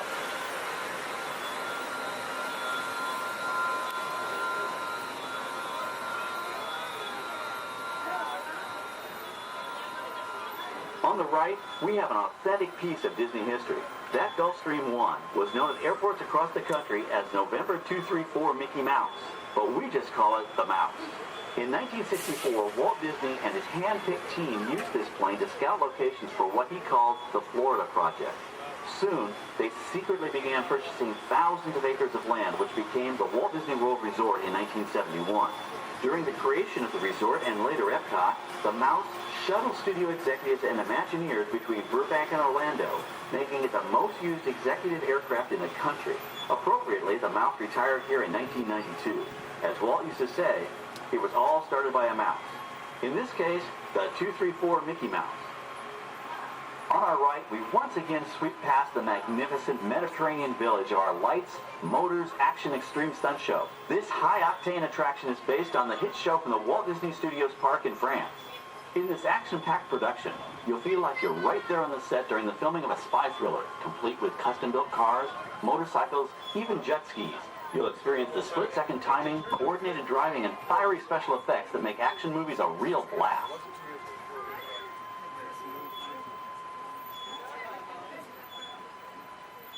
The staging area to our right is known as Acceleration Alley. Here, the custom-built stunt show vehicles rev their engines up to 70 miles an hour before making their high-speed entrances onto the stage for our lights, motors, action extreme stunt show. Of course, these are professional stunt drivers. We hope you'll enjoy their daring driving skills, but please, don't try them yourself.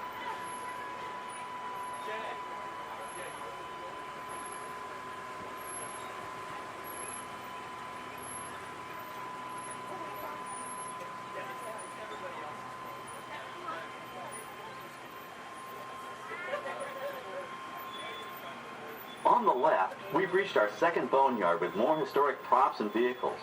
When we reuse older props in a new production, they're often refitted with custom parts and given a whole new color scheme. You might not even recognize them the next time you see them on screen. For instance, coming up is our friend Herbie the Love Bug. He went through a special demolition derby makeover. Those dents and dings were added on purpose, but he can be polished up as good as new for his next starring role.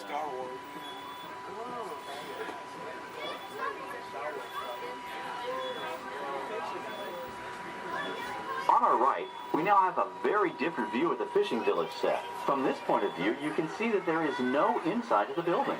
They are just false fronts or facades. In the movie business, set builders only create what the camera has to see. It's an old movie trick dating all the way back to the silent era. To add to the sense of realism and avoid the cost of set building, many of today's television shows and movies film on location in cities and towns across the U.S. But out in the real world, you've got to contend with noise, traffic, crowds, and various visual elements that may or may not belong in your film. Here on the backlot, we can avoid these problems because we created our very own flexible urban environment. Our Streets of America facades can stand in for a small town or a giant metropolis. As we come around the last corner on our route, you'll see the skyline of New York City in the distance. It's really a series of painted flats, expertly designed to fool the eye and the camera. We can dress and decorate these streets to look like any city we want, from Chicago to San Francisco. Depending on the choice of vehicles, props, and costumes, we can even turn back the clock and set our story in a different time. And what's more, these sets are built with Florida weather in mind. They're made to withstand 100-mile-an-hour winds.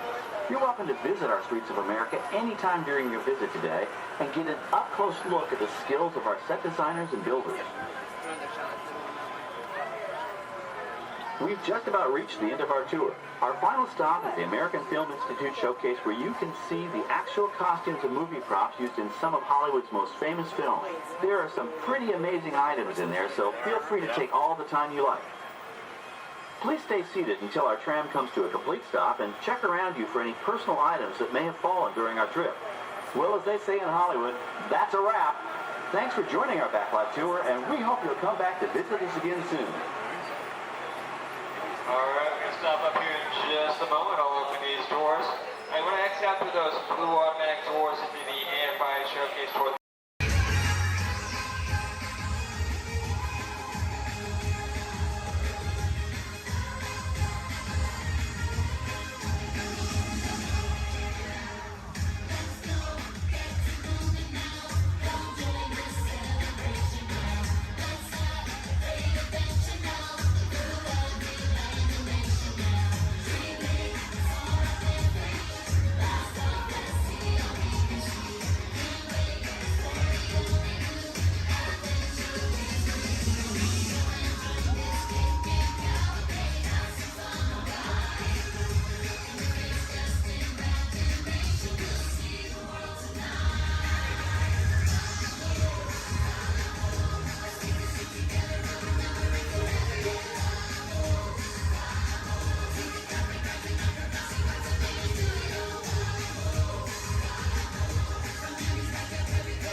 Thank you. Oh, we got company. Wow. All right. How do, people? Hey, don't mind us. We'll be finished in just a minute. What's a hey? How What are you you doing? guys still doing here? You're supposed to be at a show. I'm working. Now. I'd like to introduce our lovely manager. Yeah, she's usually not like this. Yes, usually worse. I heard that. Where is my limo? Good. Okay, come on, guys. Please, get in the car. Sorry, folks. We gotta go. Make sure Come on. Chris, can you grab my black list, Paul? Hey, wait a minute. We can't leave these people here like this. We can't? No. Come on, you know how we feel about our fans. Yeah, that's right. Well, guys, what do you expect me to do? Send them all with you? Wait a minute. I love that idea. How about some backstage passes? Yeah. Come on. Make it happen. Give me some. Okay, I'll make it happen. Now get out of here. I hate all of you. See ya. Have a nice ride. Hi, Sal, it's me. Listen, I'm gonna need a bigger car. Make it a stretch. In fact, make it a super stretch. Great. Excuse me. Okay, folks. Look, the show is all the way across town, but I got you a really fast car. All right, everyone. For your safety, please do me a favor. Leave this center aisle clear and all side aisles clear as well. If for any reason you need to leave the theater, you can do so through these 2 right rear exit doors. That's if you're looking to leave. Please do so through these 2 right rear exit doors. They're a little bit heavy. Just give them a big old push and they'll open right up for you.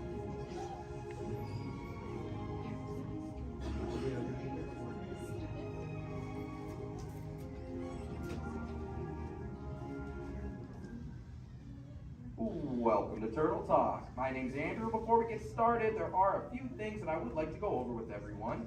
Now, here at Seabase, there is absolutely no eating, no drinking, no smoking or vaping, and no flash photography.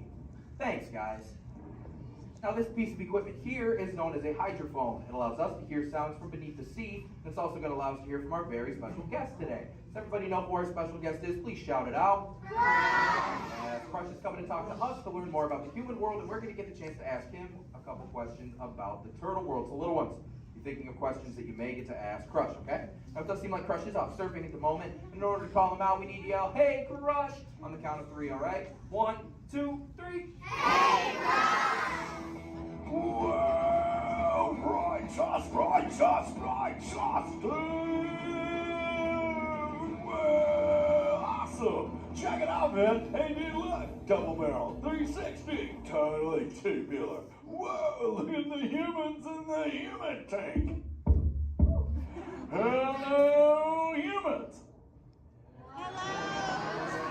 Righteous, man! Oh, dude, speaking of most righteous, look at this, bro. Hatchlings, grommets, offspring, totally chillin' sublevel. Look at this, right next to you, you got a little dudette, blue shell, brown noggin, goggles, and extra ears. Yeah, right there on the coral. Hey, bud, what's your name down there, dudette? Bella? Hey, what's up, bud? Are you having a good day, man? Yeah. Awesome. Can you talk like a turtle? No. Oh, I got your back. It's really easy. Just say, awesome. Awesome. Nailed it. Try this one. Say totally. Put them together. Say totally awesome. Totally awesome. Give it up for that dude. That righteous. Good job, bud. Totally good. You talk like the turtle. Hey, I got a dude over here with a gray shell, curly noggin, and goggles too. Sweet. Hey, man, what's your name down there, bud? Gustavo. Hey, where are you from, Gustavo? Where are you from? New York. Whoa, dude. Who brought you here today? I went on my car. Oh, we'll find out together. Don't sweat it. Hey, dude, is there like maybe a parental unit, a life guardian of the Gustavo? If anybody's with them, right? Okay, let's talk to that chick and see what's up. All right, awesome. Hey, dude, what's up, bud? What is your name? Karen. Hey, Karen, what's up? How many kids you got? My English is not good. I'm from Brazil. Oh, I don't speak English either. I talk turtle. Karen, Does it freak you out? Gustavo has no clue you're here. Don't worry, Karen, they come back when they get hungry. Karen, did you feel it, bud? Did you feel it?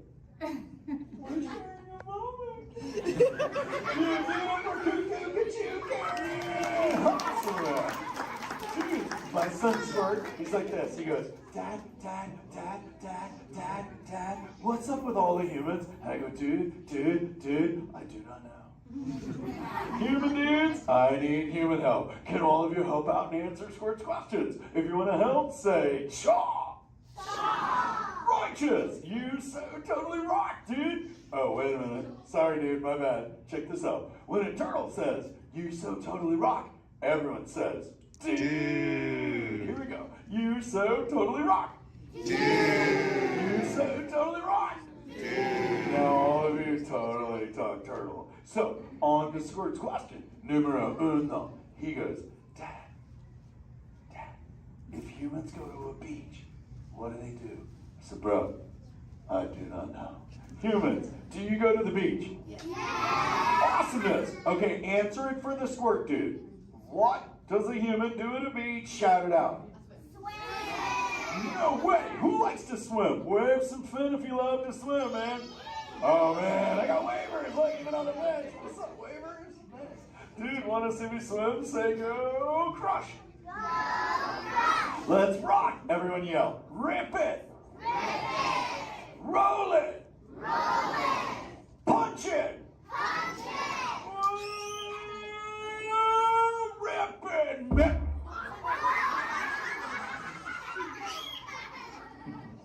Hey, Crush, watch out for the glass. Hey, dude, thanks, Hank. How long has that dude been there?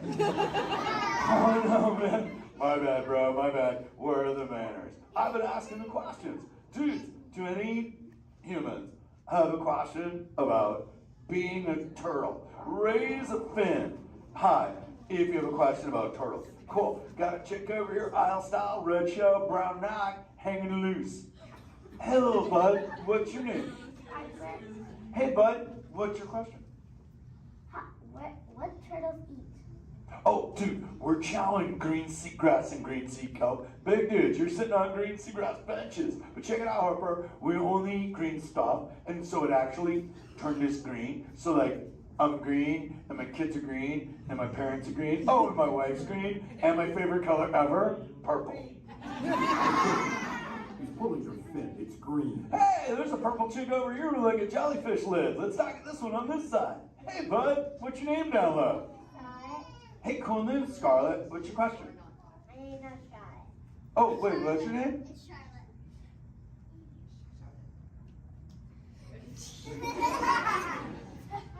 You don't have to tell me. Okay, what's your question, little bud? My name's not in a bun.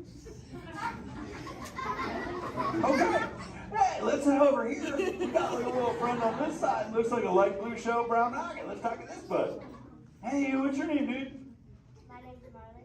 Hey, Marley, what's up? What's your question? What's your favorite food?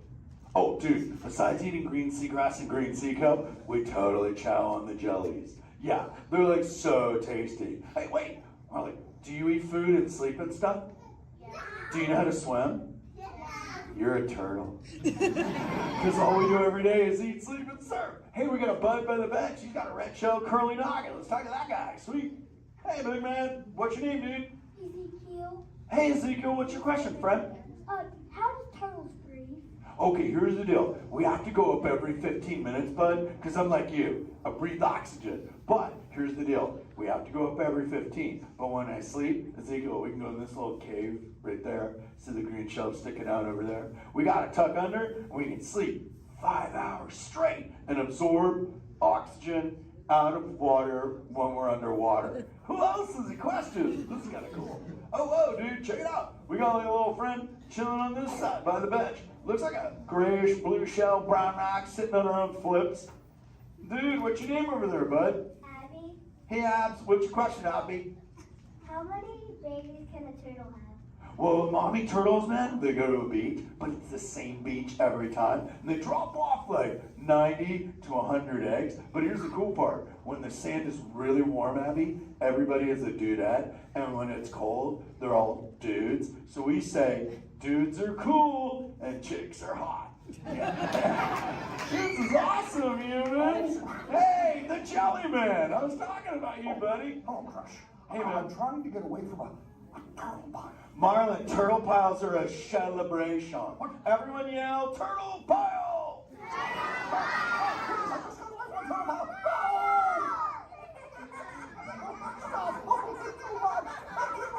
Oh, cool. Hey, boys, surf's up, dudes. Thanks a lot, Crush. For what? The turtle pile? Shout it out, humans! That dude has serious thrill issues. Humans, you rocked it! You so totally rock! Okay, like 4 kids remembered. The rest of you dudes pulled a hard dory. Dudes, don't space out! Remember, Turtle says you so totally rock. Everyone screams! You so totally rock! There you go, you're back again. Oh, bummer. Hey bro, the frequency thing is not working. Whoa, it's Bailey! Call him back with your fins. Put your both fins up. Yeah, put your both fins up. Go.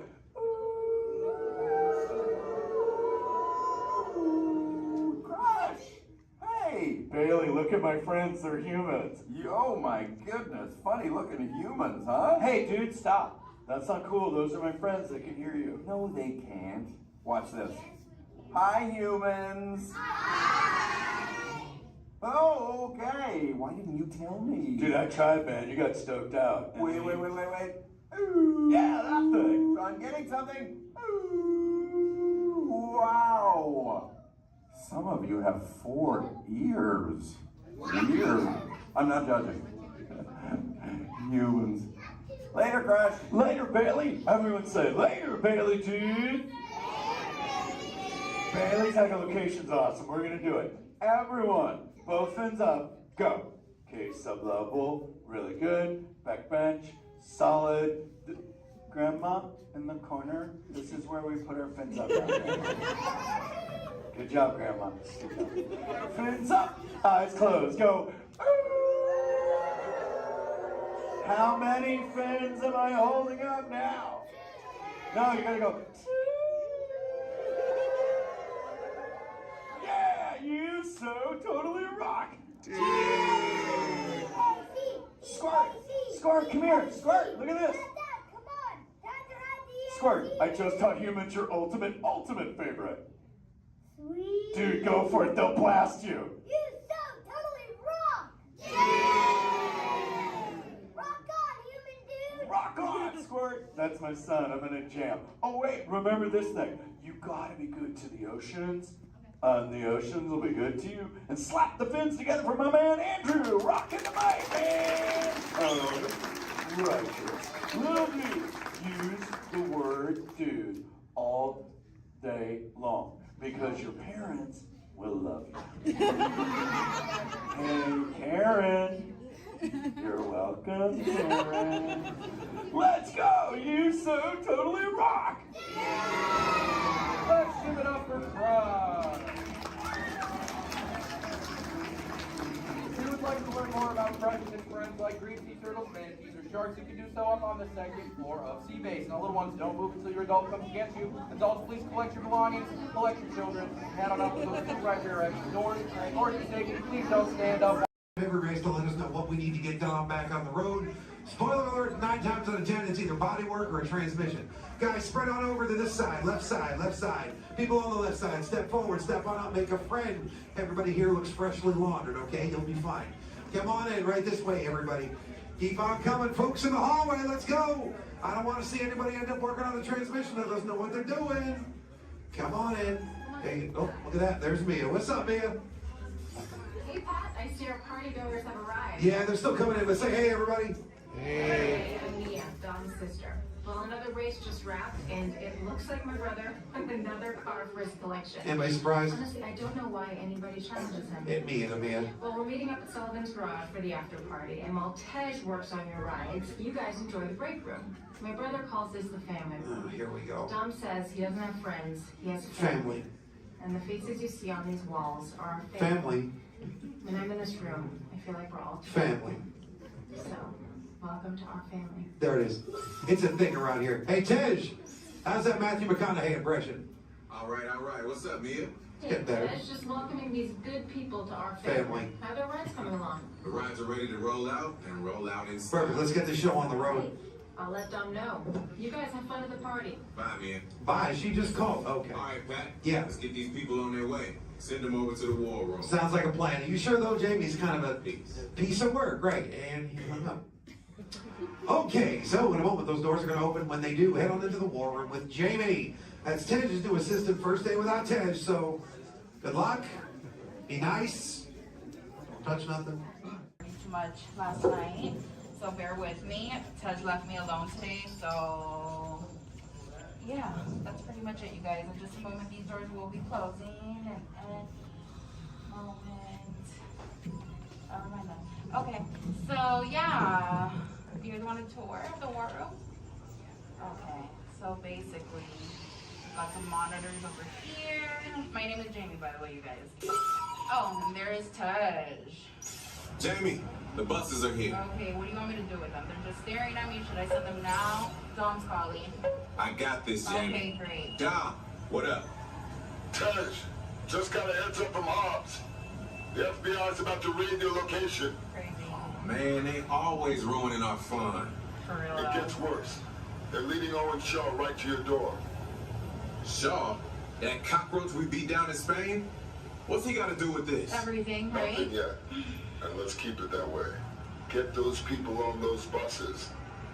You need to start plugging out right now. And get that turbo truck ready. I'm sending Letty there to pick it up. I'll call Letty. I'm on it. Never mind then. Hobbs needs our help. He needs our team.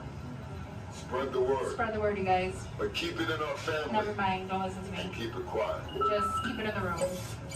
Oh, the other bald guy's It's calling. Hobbs, my man. What up?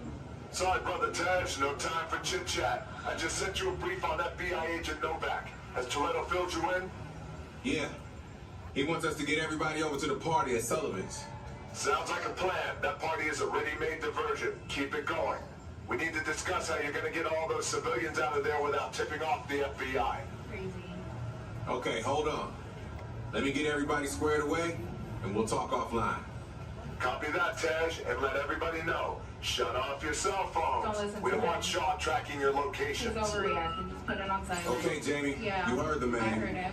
It's about to go to a whole nother level. Crazy. Send everybody to the loading dock. All right, you guys. Well, you heard him. Have fun. If anything happens, my name isn't Jamie. Okay? Peace.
Along the way, you can preview many of the exciting places you want to be sure to enjoy today while visiting this land of tomorrow.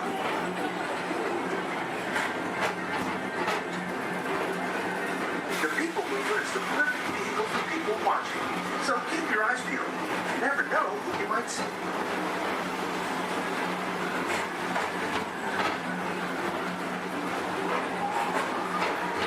Coming up, Stage's Great Escape, where you can report for duty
future includes shopping, then you'll want to visit Leaky Star Traders, where you'll find the greatest goods from around the galaxy.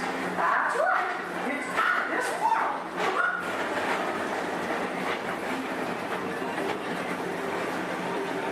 At the Disneyland Speedway, put the pedal to the metal and speed towards the checkered flag in your very own race car. Young or old, this is your chance to drive in the fast lane without worrying about getting a speeding ticket.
Johnson in the control tower to confirm your flight to the moon.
Walt Disney's Carousel of Progress.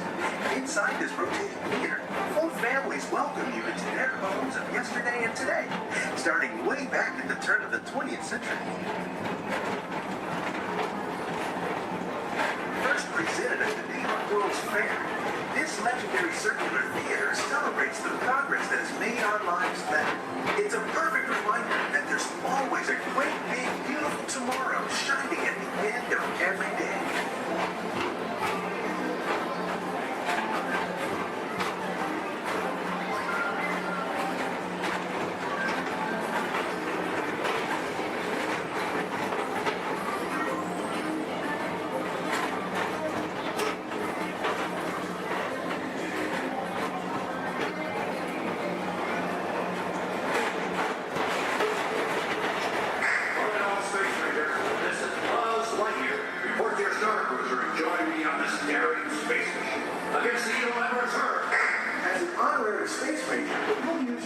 personal laser cannon to save the entire galaxy.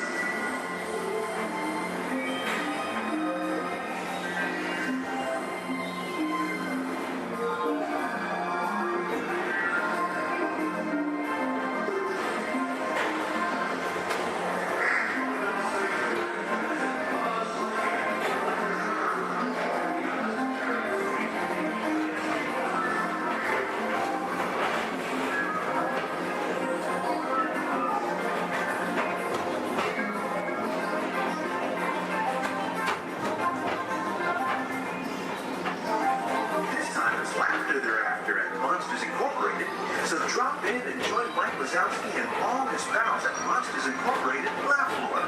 Share the fun.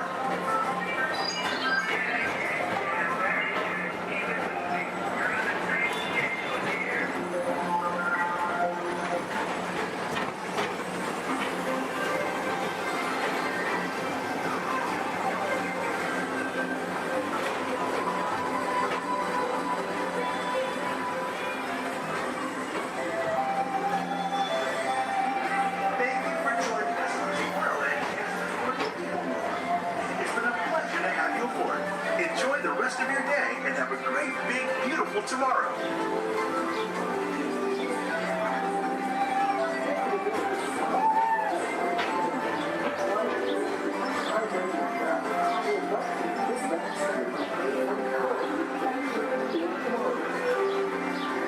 Sure is fine in autumn.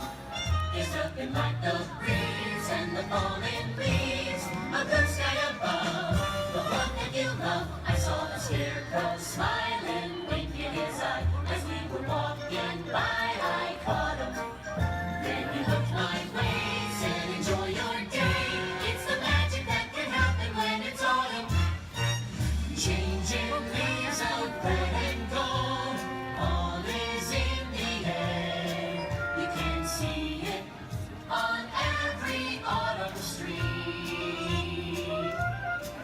And if you find that someone warms your heart every time you meet, you should remind them that you find them positively sweet.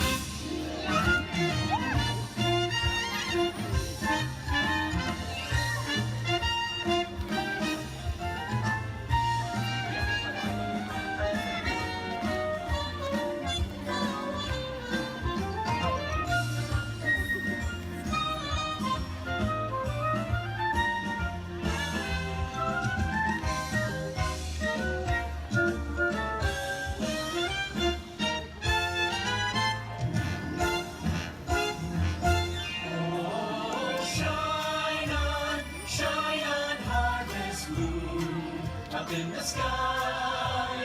I ain't had no lovin' since January, February, June or July. Snow time ain't no time to stay. Outdoors it's good, so shine on harvest moon for me and my gal.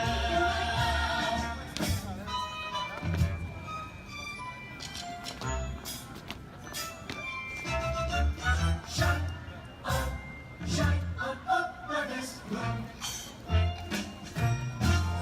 It's autumn, wonderful, beautiful autumn.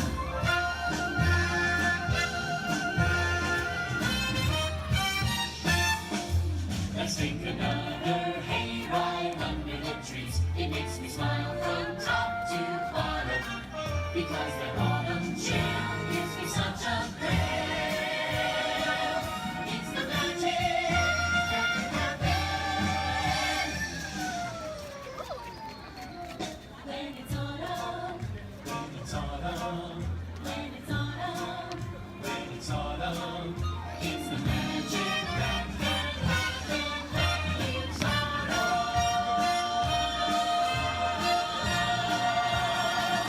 When it's autumn.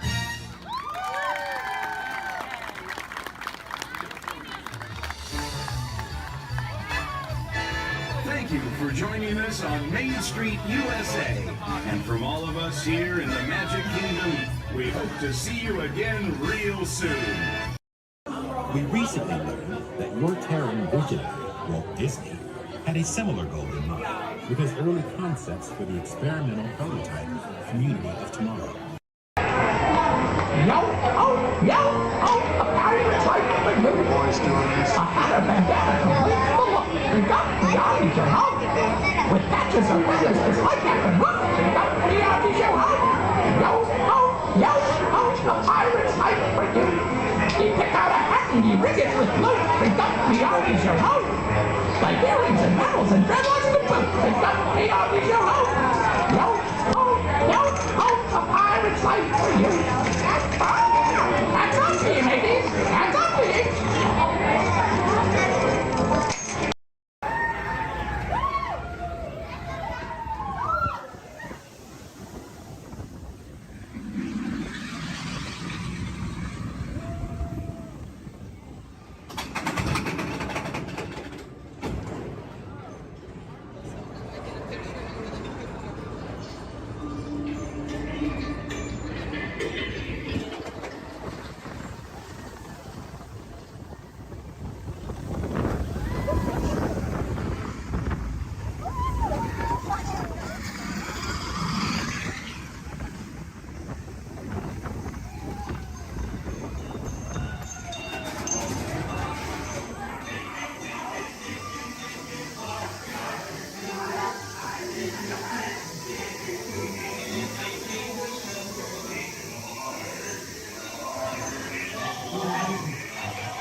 That means thank you. Another word that we say here on the reserve is twin day. Twin day means let's go. Jumbo everyone, my name is Selena. I'm going to be your safari guide here today. Before we get out in the reserve, I do have a few safety reminders. Please make sure that we keep our hands, arms, feet, and legs inside the vehicle at all times so that we remain fully seated throughout our entire journey today. Now, if you take a look above your head, we have an animal spotting guide. You can use that guide to help me spot some animals out here on the reserve. I can't promise that we're going to see all of them, but I usually have some pretty good luck. Now, we're going to be heading into the Little Cherry Forest here first. And this area is home to animals that tend to be shy. They like to use camouflage to blend in with their environments, but we're going to see what we can find today. And already see, looks like we're going to see that saddle-billed stork. They're high up on that left-hand side of the road there. And the saddle-billed stork gets its name after the little yellow patch that's on its beak. It's shaped like a saddle. Those birds are 5 feet tall and have a wingspan of 9 feet, about the same width of the canopy that's above your head. Now on that right-hand side there, we have the okapi. And the okapi have stripes on their legs that make them look like they're related to the zebra, but they're not. They're actually related to the giraffe. They have long, prehensile tongues that they use to grab vegetation. Their tongues are so long, they touch their eyeballs and clean their ears. As we're looping around here, you can see we have some greater kudu way up there as well as the bongo. Now, the bongos are going to have that deep, almost penny color coat to them, with those antlers over there, and then the greater kudu, the tan colored coat right there. Now, the bongos are known as the ghosts of the forest because of how rare they are to spot in the wild. And their antlers, they angle backwards, and that's to help them get through thick vegetation and underbrush very quickly. Now, the greater kudu that we see right there, the greater kudu are one of the tallest antelopes in Africa, or the second tallest antelope here on the reserve. They stand at 55 inches tall at their shoulder, and they can leap about 8 feet forward. Now, coming up here on the left-hand side, we're going to see the black rhino.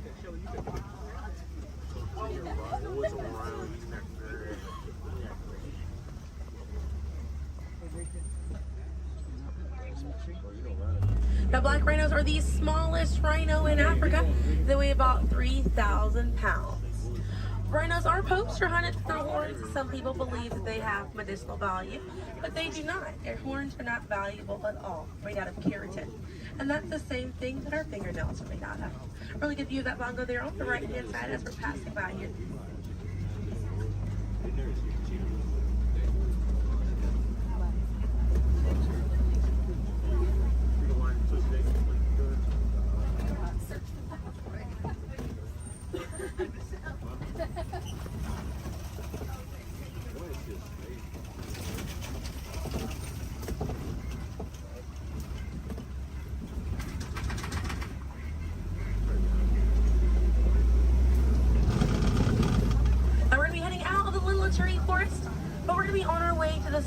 River, and animals in this area like to hang out in and around the water.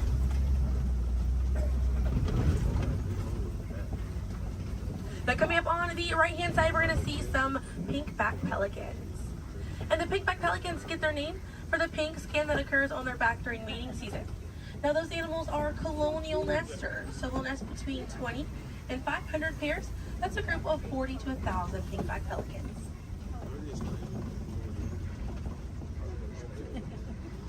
A view of the Sabi River coming up on the left, and we have some Nile hippopotamuses. Now, a group of hippos is called a bloat, and they spend most of their time submerged in that water to avoid overheating, but they will come out to graze. And they can stay submerged in that water up to 8 minutes at a time. And instead of swimming through the water, hippos will actually walk or run along the bottom of the riverbank, helps them glide through that water right there. One of the ways you can help out your waterways is by checking your sunscreen to see if it's reef safe. Another way is just being aware of how much water that you use and trying to conserve as much as possible.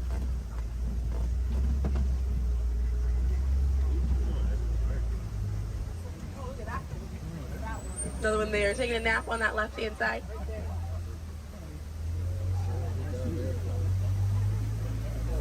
Now, coming up on the left, we're going to see the Nile crocodiles.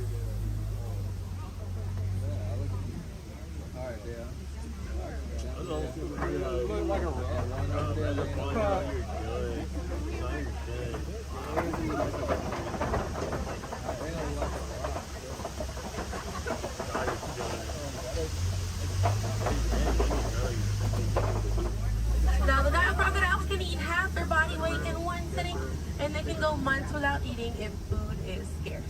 Now, mother and father crocodiles are great parents, and they'll gently roll their eggs in their mouth. It softens up their shell, and it makes it easier for their babies to hatch. But we're going to be heading into the savannah now, and the savannah hosts millions of migrating animals every year.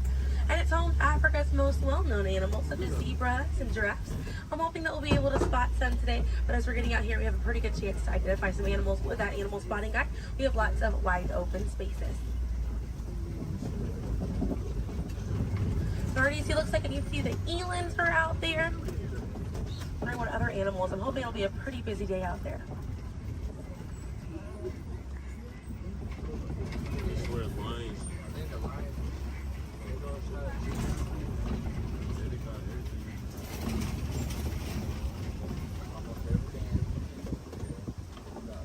Let's see, also some springbok. It does look pretty busy out there.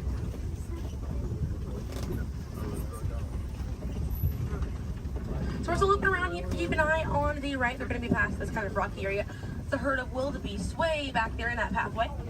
And the name wildebeest means wild beast in Afrikaans.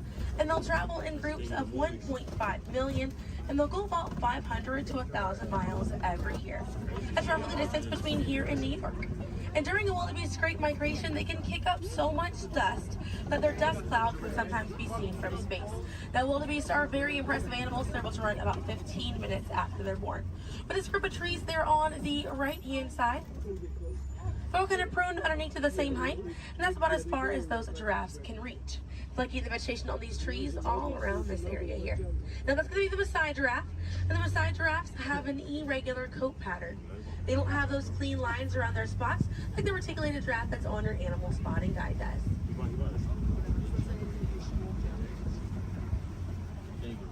Now on the left-hand side, we do have the African painted dogs. There might be a little bit more people once we're a little bit further up here. Now, African painted dogs get their name after their fur pattern. It kind of looks like they have paint on them. It's unique to each animal, and that's how they identify each other. African painted dogs are Africa's most successful hunters. They have a catch rate of 90%. Now, right here on the left-hand side, we're going to have a really good view of the Ankole cattle. We're going to sneak on by here.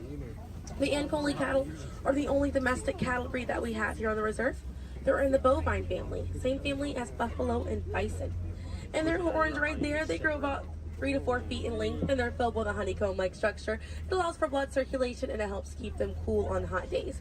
Now, further back, that's a sable antelope in that back left corner. And the sable antelope are very special because of the symbol of the Harambe Wildlife Reserve, because of how courageous they are. So in a choice between fight or flight, the sable antelope will choose to fight, just so we should fight to protect these animals and the environment that they live in. And their antlers are angled backwards to deter animals like lions from jumping on their backs. And we have a really good view there of that Maasai giraffe. We're gonna have another pretty good view there on the right up ahead too. Maasai giraffes stand about 18 to 20 feet tall when they're adults, and when they're born around 6 feet tall. They have about a 6-foot drop the moment that they're born. And just like the okapi, they do have those long prehensile tongues that they use to grab vegetation. They kind of use like how we use our fingers to grab food.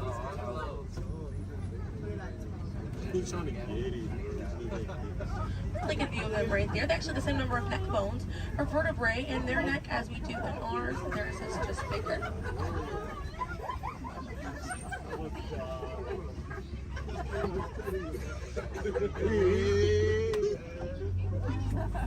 Group of giraffes is called a tower.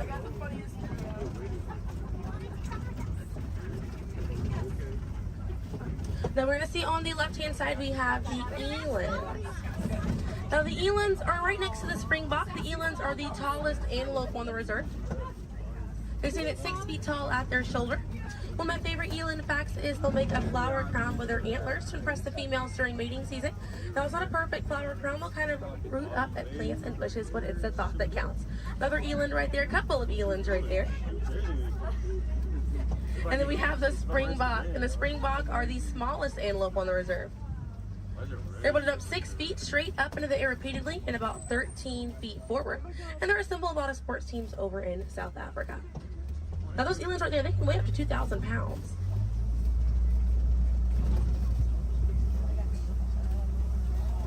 Another view of that Maasai giraffe right there.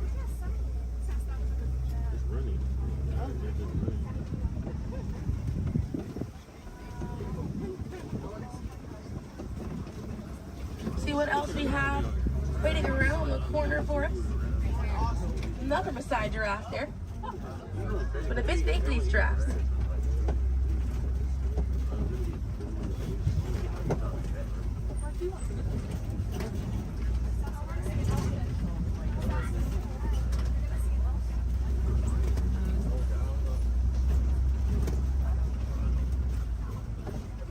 We're going to see the African elephant up here. It's going to be on the right-hand side of the truck.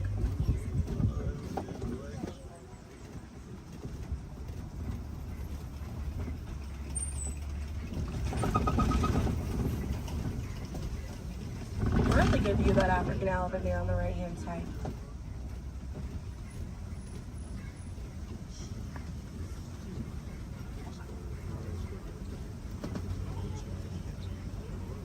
And on the left we have the mandrill. That's the male mandrill on the left. Lots to look at right here. Male mandrills weigh about 100 pounds. Females grow up to 30 pounds. And they can bare their teeth at each other as a sign of aggression, but they usually don't. They usually do it as a friendly gesture. So it's kind of like the mandrills are smiling at each other. And we can see that elephant back there. And elephants are social creatures. That's going to be the African elephant. The females and their young will hang out in large groups together, and the males will form a loose bachelor group, or sometimes they will kind of hang out on their own, depending on their mood.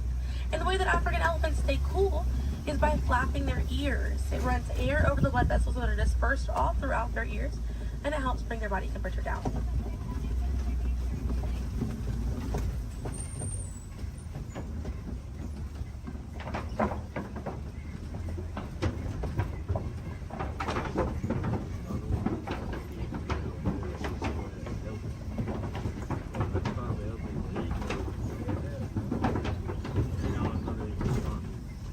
We're going to be looping around this area here. We have lots of red clay on this right-hand side.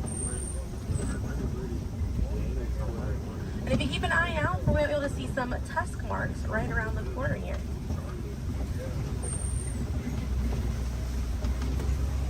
So those tusk marks on the right were caused by African elephants. And they'll scrape up against that clay and they'll eat it. More elephants there on the left-hand side. And they eat it because it contains the minerals that they need, sort of like how we take vitamins.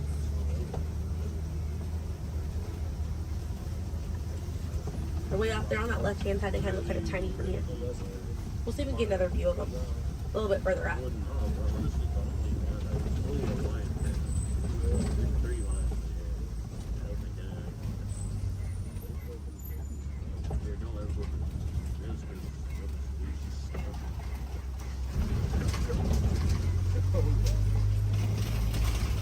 So on the right-hand side, we're going to pass by a couple of trees. There's one on the left by those elephants as well.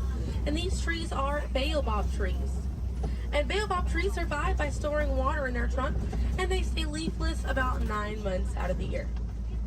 Now, baobab trees have a few different nicknames. One is the upside down tree, and the other one you might be familiar with is the tree of life.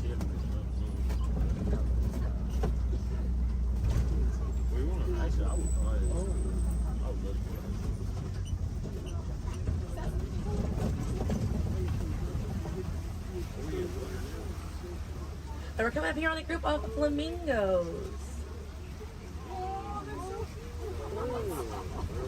Group of flamingos is called a flamboyant. So here we have that flamboyant of flamingos. Now this particular species is the greater flamingo species, and they're the lightest colored flamingo in their family.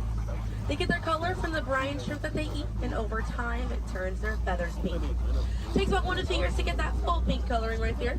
When they're born all gray and fluffy.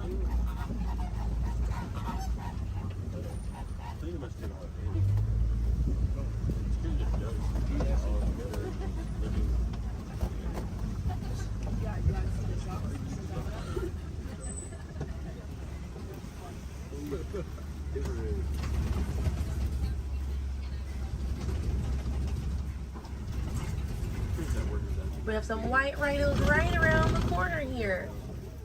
So they're going to be hanging out by a mud wallow on this left-hand side, and they'll use this mud wallow to cool off it. And they'll coat their skin in the mud to act as a natural sun protectant, sort of like how we use sunscreen. Now elephants do something very similar, and they'll fling dirt and mud on their backs as well. Shows how important it is to protect ourselves outside in these environments by wearing hats, sunglasses, sunscreen. Very, very important, as well as staying hydrated. Now that white rhino right there, they weigh about 4,000 to 5,000 pounds. Group of rhinos is called a crash, and they can run at 35 miles an hour. Now on the right hand side, those are some ostriches way back there. Ostriches are the largest bird. They have wings, but they do not fly. They use those wings for balance and to help them change direction. Comes in handy because ostriches can hit speeds up to 40 miles an hour.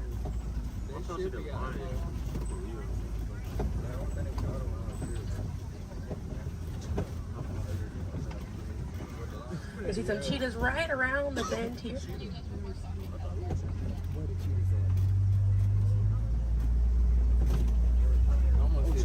That's a good view of that cheetah here on the left. Now cheetahs are the fastest land animal. They run a little over 60 miles an hour. And they have 2 black lines on their face. Those black lines are called tear marks. And they help reflect the sun. Benefits cheetahs because cheetahs are daytime hunters. Now cheetahs do not roar. Instead of roaring, they'll meow and they'll purr. And their claws are not retractable, so they're out all the time. Now we're coming up here on some Kopi rocks. And Kopi rocks are rocks that jut out from the savannah. And a lot of times animals like lions will use these Kopi rocks as a vantage point to kind of scope out their territory and their prey. Really beautiful view of that male lion right there. Now at full volume, their roar can be heard up to 5 miles away. And they can sleep about 16 to 20 hours a day. Really impressive view of them posing right there. Now, female lions will do most of the hunting for the group, and the male lions will stay back and kind of guard the territory and guard their cubs. And the Swahili word for lion you're probably already familiar with. The way that you say lion in Swahili is Simba. Now we're going to see some more ostriches. We have some white rhinos over here too, and the lioness is there on the left. Looks like she's posing for us as well. Really cute view of that white rhino as well on the left here. Or excuse me, yeah, right hand side. I think that's what they have like round routes, so they can't even get. They really try. Not really. I can see some warthogs right around the corner because it wouldn't be a safari without them. Few of them over here. Warthogs are in the same family as domestic pigs. They're really intelligent animals and are the largest burrowing animal as well. And oftentimes they'll reuse burrows made by other animals and they'll back themselves into it with their tusks spacing out for protection. They're pretty fast. They can also run at 35 miles an hour. They're kind of rooting up over there. And they also have a mud wall that they use to cool off and to coat their skin in it to get some relief from bugs and insects. Also have a really good view of these white rhinos again on that right hand side. Now the way to tell the difference between a white rhino and a black rhino because they're both the same color. So the shape of their mouth. White rhinos have a wide mouth and black rhinos have a V-shaped or pointed mouth. Original word for white rhino was vite. Vite means wide in Afrikaans, but over time it was misheard and mispronounced and it turns into the white rhino. Another view of those warthogs as we're passing by on the left-hand side. But on the right, we're going to see some ostrich eggs in that tall, grassy area.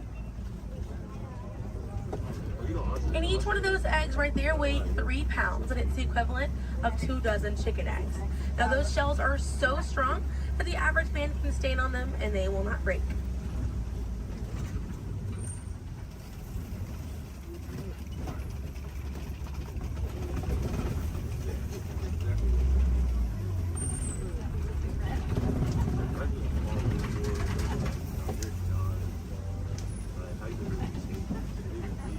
We're gonna see, looks like we have some Nigerian dwarf goats over here.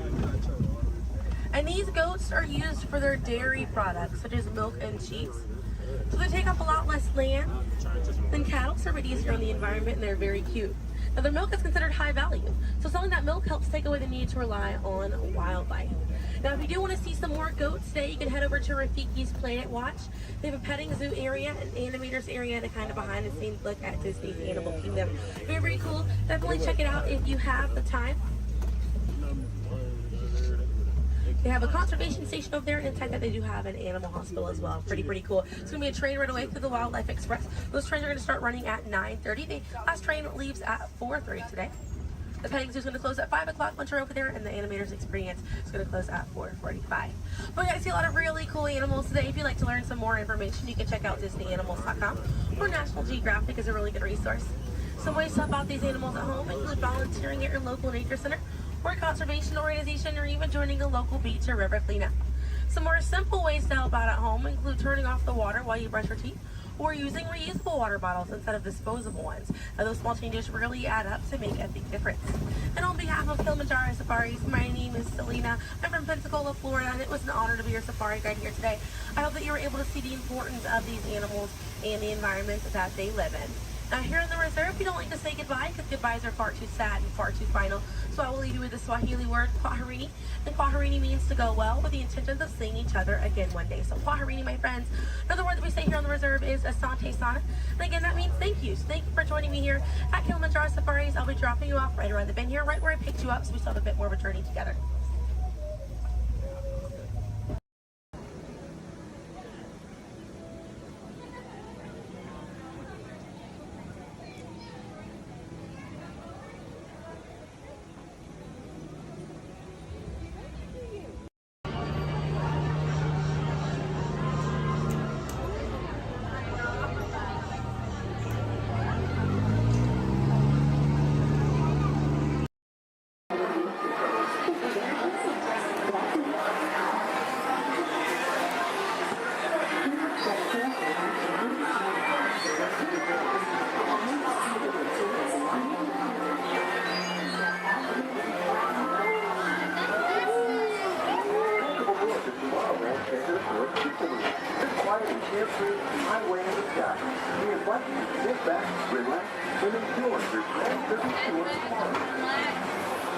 Along the way, you can preview many of the exciting places you'll want to be sure to enjoy today while visiting Disneyland of tomorrow.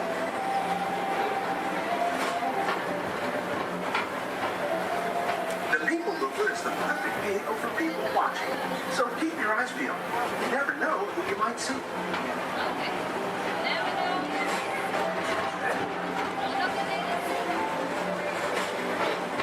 Coming up, Stitch's Great Escape, where you can report for duty as a security agent for the Galactic Federation.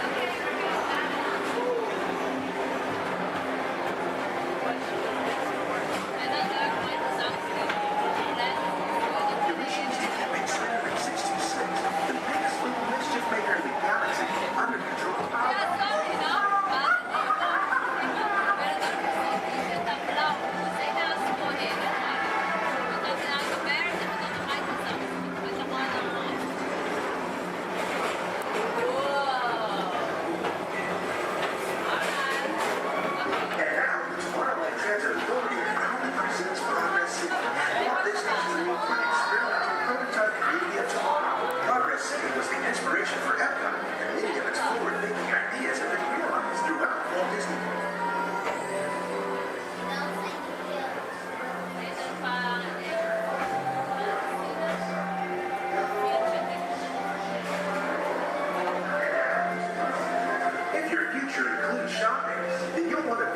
Stock traders, where you'll find the greatest goods from around the galaxy.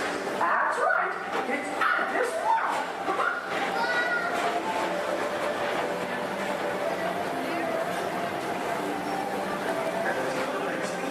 Put the pedal to the metal and speed towards the checkered flag in your very own race car. Young or old, this is your chance to drive in the fast lane without worrying about getting a speeding ticket.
Paging Mr. Morrow, Mr. Tom Morrow. Please contact Mr. Johnson in the control tower to confirm your flight to the moon.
Walt Disney's Carousel Progress.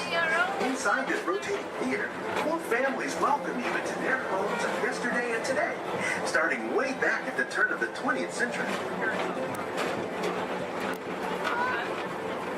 First presented at the New York World's Fair, this legendary circular theater celebrates the progress that has made our lives better. It's a perfect reminder that there's always a great, big, beautiful tomorrow shining at the end of every day.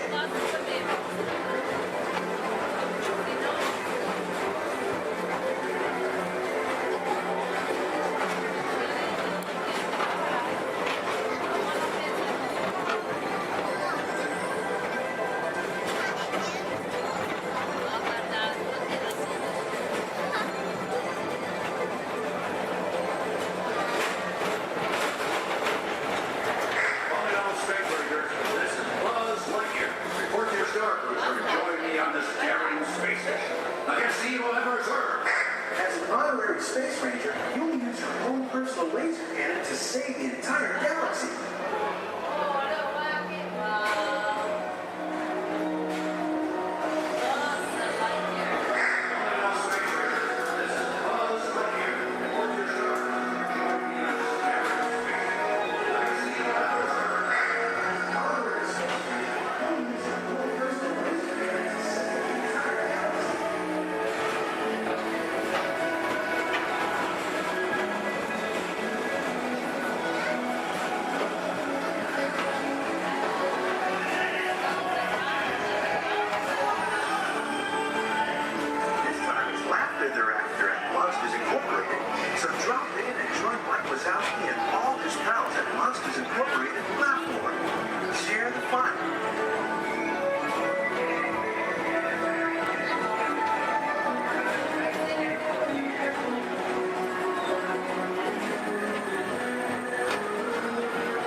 big deal tomorrow.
It is our mission to protect, preserve, and make available the history of the Walt Disney Company.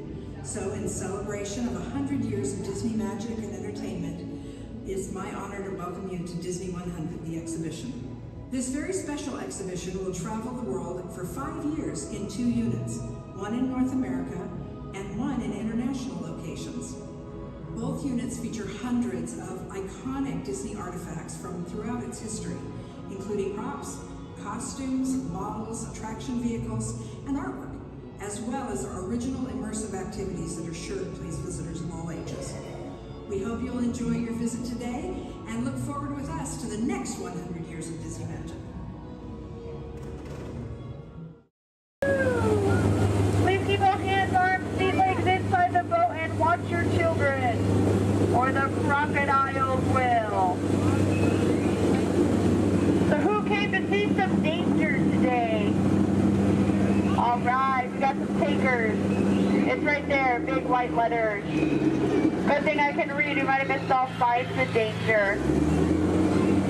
Oh, look at this to the right. You'll see our first sighting of wildlife here in the jungle. Right there's a prime example of why some wildlife destroy their children at birth. We're now approaching ancient Cambodian shrines built by ancient Cambodian Shriners. This place is loaded with crocodiles. Speaking of crocodiles, to the left you'll see a Bengal tiger, known to jump over 25 feet, but don't worry, we're like 15 feet away, he should jump right over us. Watch out for Ginger, Ginger Snap. She's one tough cookie.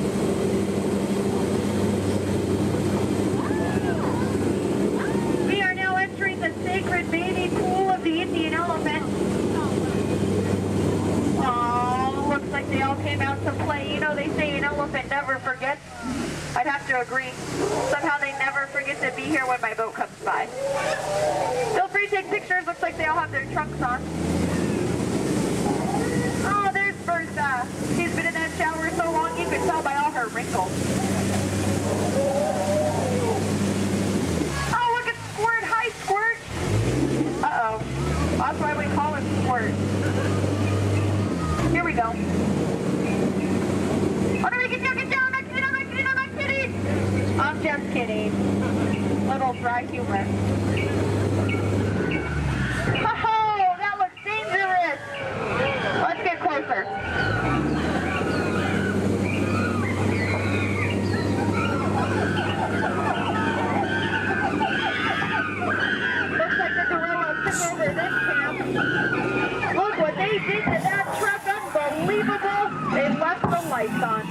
see. Uh-oh. The monkey has a gun. Let's get out of here. Woo!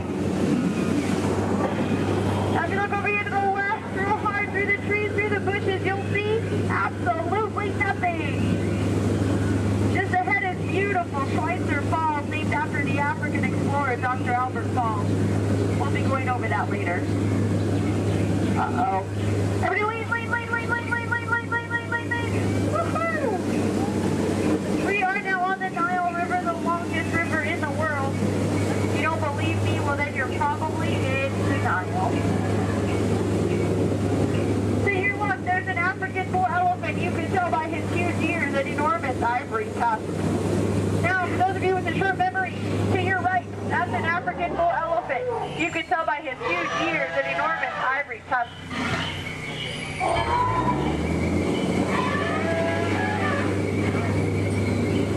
We are now in the African belt where the hand of man has never set foot. Aww, look at the pride of lions protecting the sleeping zebra. That's how zebras sleep, on their sides, eyes open, surrounded by lions. He looks dead tired. We'll let him rest in peace. Oh no, there's that lost safari they were looking for. I told them not to mess with the rhinos. They always get their point across. In the end. Hate to be the low man on that totem pole. And now we're off to the infamous pool of the hippopotami. These creatures could easily upset our boat. Just last week they knocked over 6 boats, but I don't think you have anything to worry about. Only 5 of those boats were mine.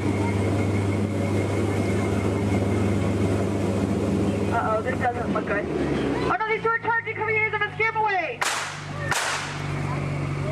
Look at that. Scared stiff. We are now entering headhunter territory.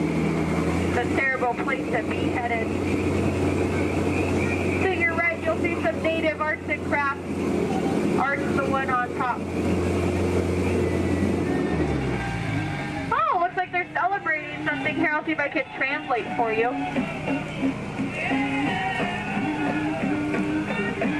Nope. Oh no, we're being attacked by a war party. Everyone get down, all goes out of here. Watch out for spears. Spear, spear, spear, spear, spear, spear. Spear, spear, spear, spear, spear, spear, spear. Ooh, that was fun to hear those spears flying by. And now the moment you've all been waiting for, the amazing, incredible, the backside of water. Woohoo! Get excited! Now if you look back, you can see the side of water. We're now in the Amazon. I heard it's a killer place to fish. Just stop, drop a line, and the fish are always biting. I think this looks like a pretty good spot right here. Uh-oh.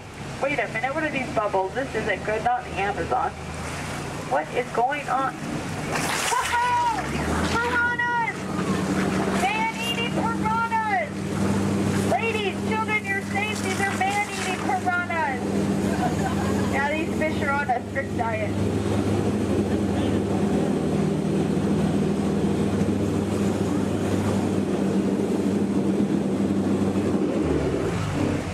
Here's Trader Sam. He's our head salesman here in the jungle. Business has been shrinking, but it looks like he's having a special today. 2 of his heads for just 1 of yours. Any way you slice it, you'll come out ahead. Trader Sam's actually... Whoa. Oh, there's Ellie! I thought she was coming with us today. Looks like she's already unpacked her trunk. You might think that's water, but it's not. And now for the most dangerous part of our journey, the return to civilization.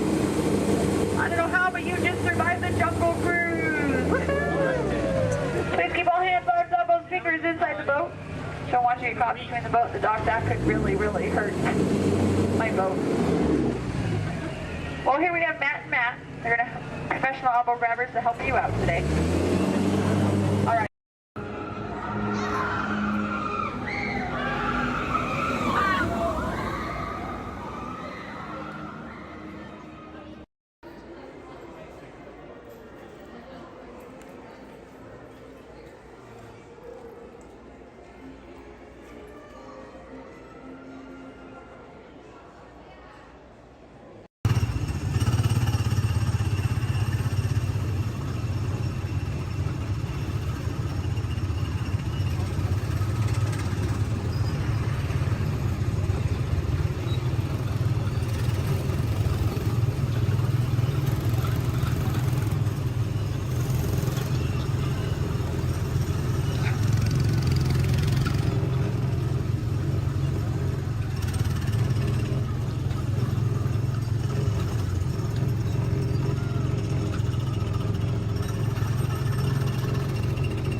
gentlemen, please remain seated. Your train has made an unscheduled stop. It will be moving again shortly. Thank you.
Push up on that lap bar, push up.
Welcome aboard the Walt Disney World monorail to Epcot. For those of you standing, please hold on to the handrails throughout our journey and stay clear of the door. For the comfort of others, no smoking, please. Thank you. As we turn south, you can catch a glimpse of the spires of Space Mountain in the Magic Kingdom. Nearby is Disney's contemporary resort.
days are on the horizon here at Future.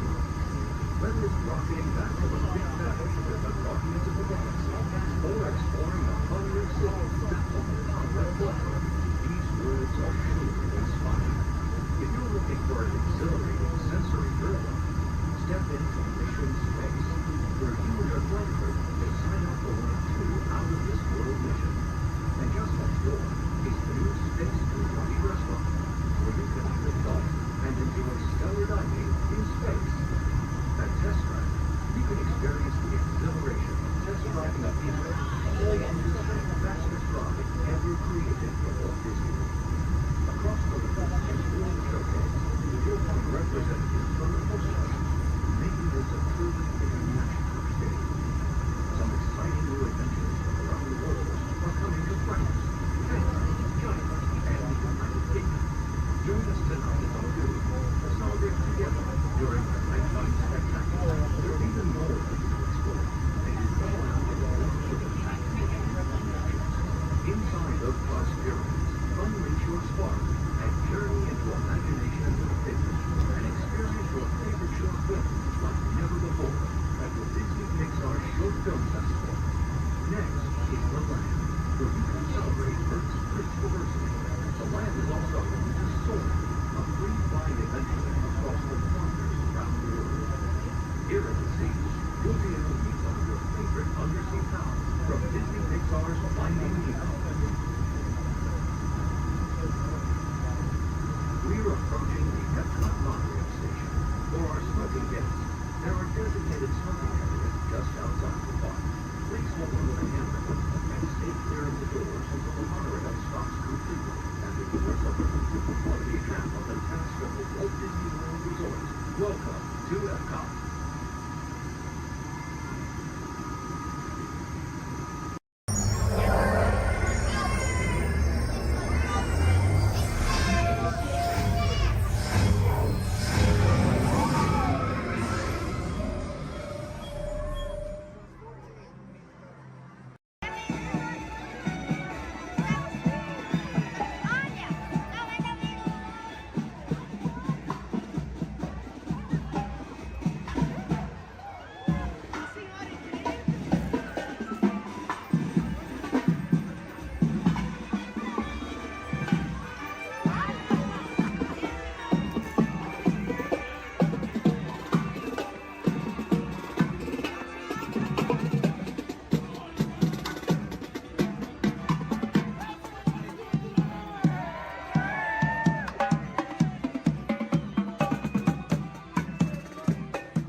A very special celebration right on the heels of Super Bowl 52.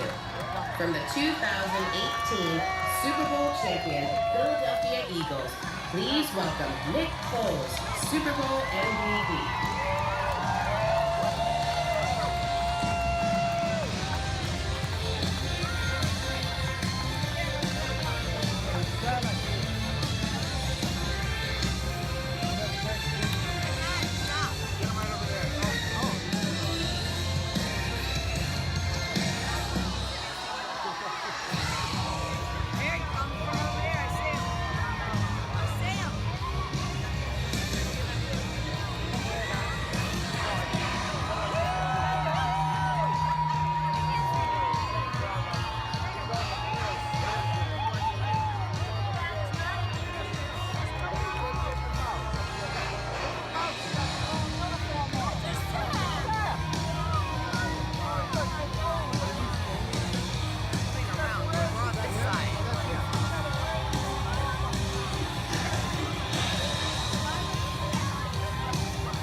wonderful to be out here with everyone here. I mean, we're celebrating a good time.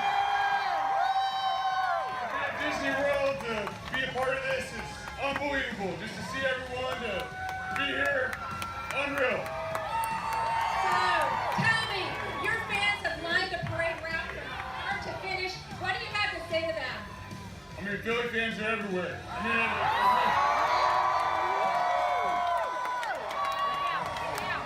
there we go. Hey, yeah, it's all right to yell. We're world champs. It's all right to yell. We're world champions.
Here we go.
boys and girls, this concludes our cultural ceremony. Thank you for attending and please enjoy the rest of the evening. Mahalo and aloha!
One of those desert systems is the rainforest, home to the most amazing concentration of life on our planet.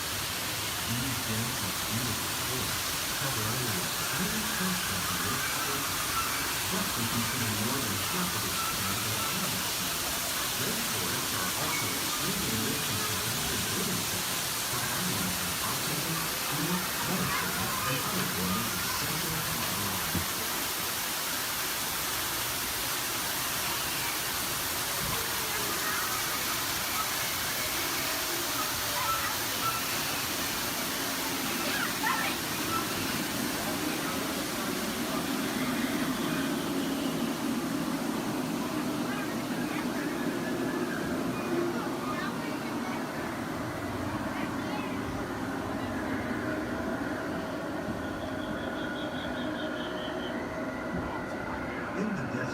Nature has created a very different world known as beautiful living system.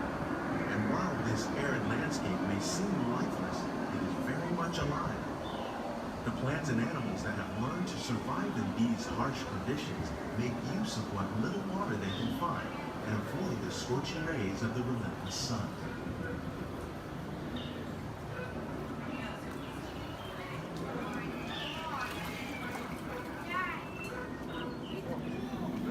The American prairie once appeared as desolate as the desert, but over time, rainwater and nutrients gradually penetrated the hard surface of this land. Even the hooves of the mud buffalo helped create the rich soil that one day become home to the American farm.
Discovering better ways to grow food that will assure human and environmental well-being. Fertilizers, we can enrich the soil without the use of chemicals. In Saudi Arabia and Mexico, we're learning to produce food on desert seacoasts by developing and planting crops that thrive on saltwater. Here at Epcot, we're learning to reduce the need for pesticides by using natural predators like ladybugs and wasps to control pests. In Japan, we're learning that by adding composted leaves and other plant material to our soil, we can reduce the need for fertilizers. In farmlands across America, we're learning that by plowing under vegetation containing natural fertilizers, we can enrich the soil without the use of chemicals. In Saudi Arabia and Mexico, we're learning to produce food on desert seacoasts by developing and planting crops that thrive on saltwater.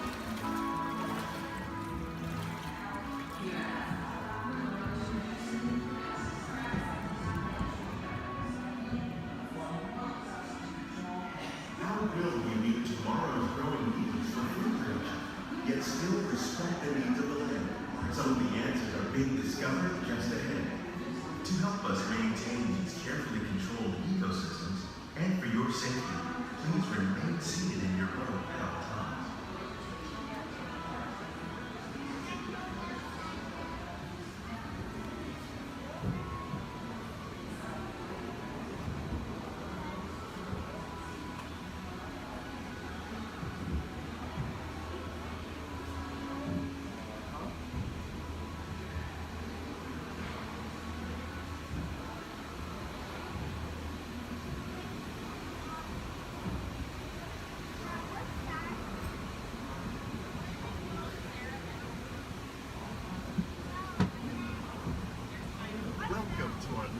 Laboratory, where scientists from Epcot and the U.S. Department of Agriculture are exploring innovative ways to produce bountiful harvests now and into the future.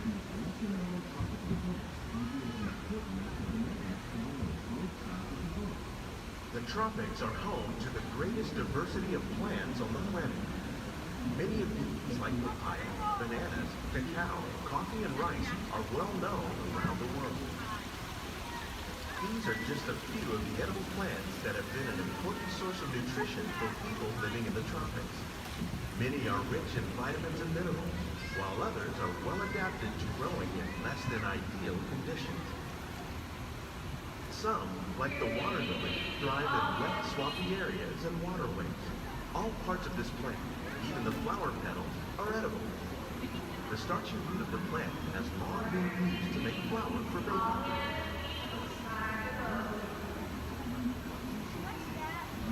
One day, many of these lesser-known tropical plants may be as important as the bananas growing on both sides of the boat.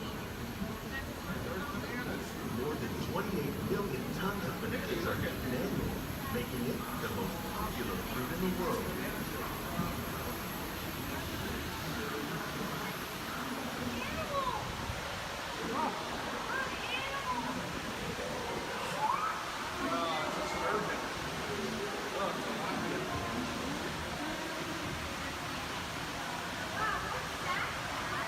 When we mention farming, you probably don't think of fish, but fish farming or aquaculture accounts for nearly half of all the seafood consumed globally.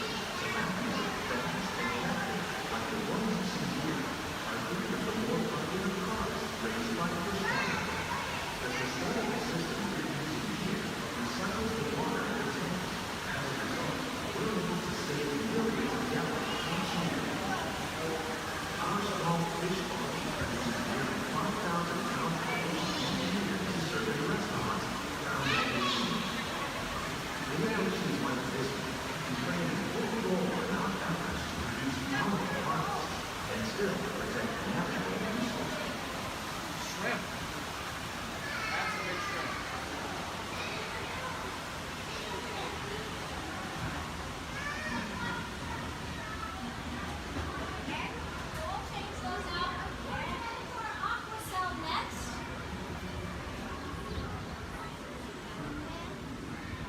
Little sunflowers.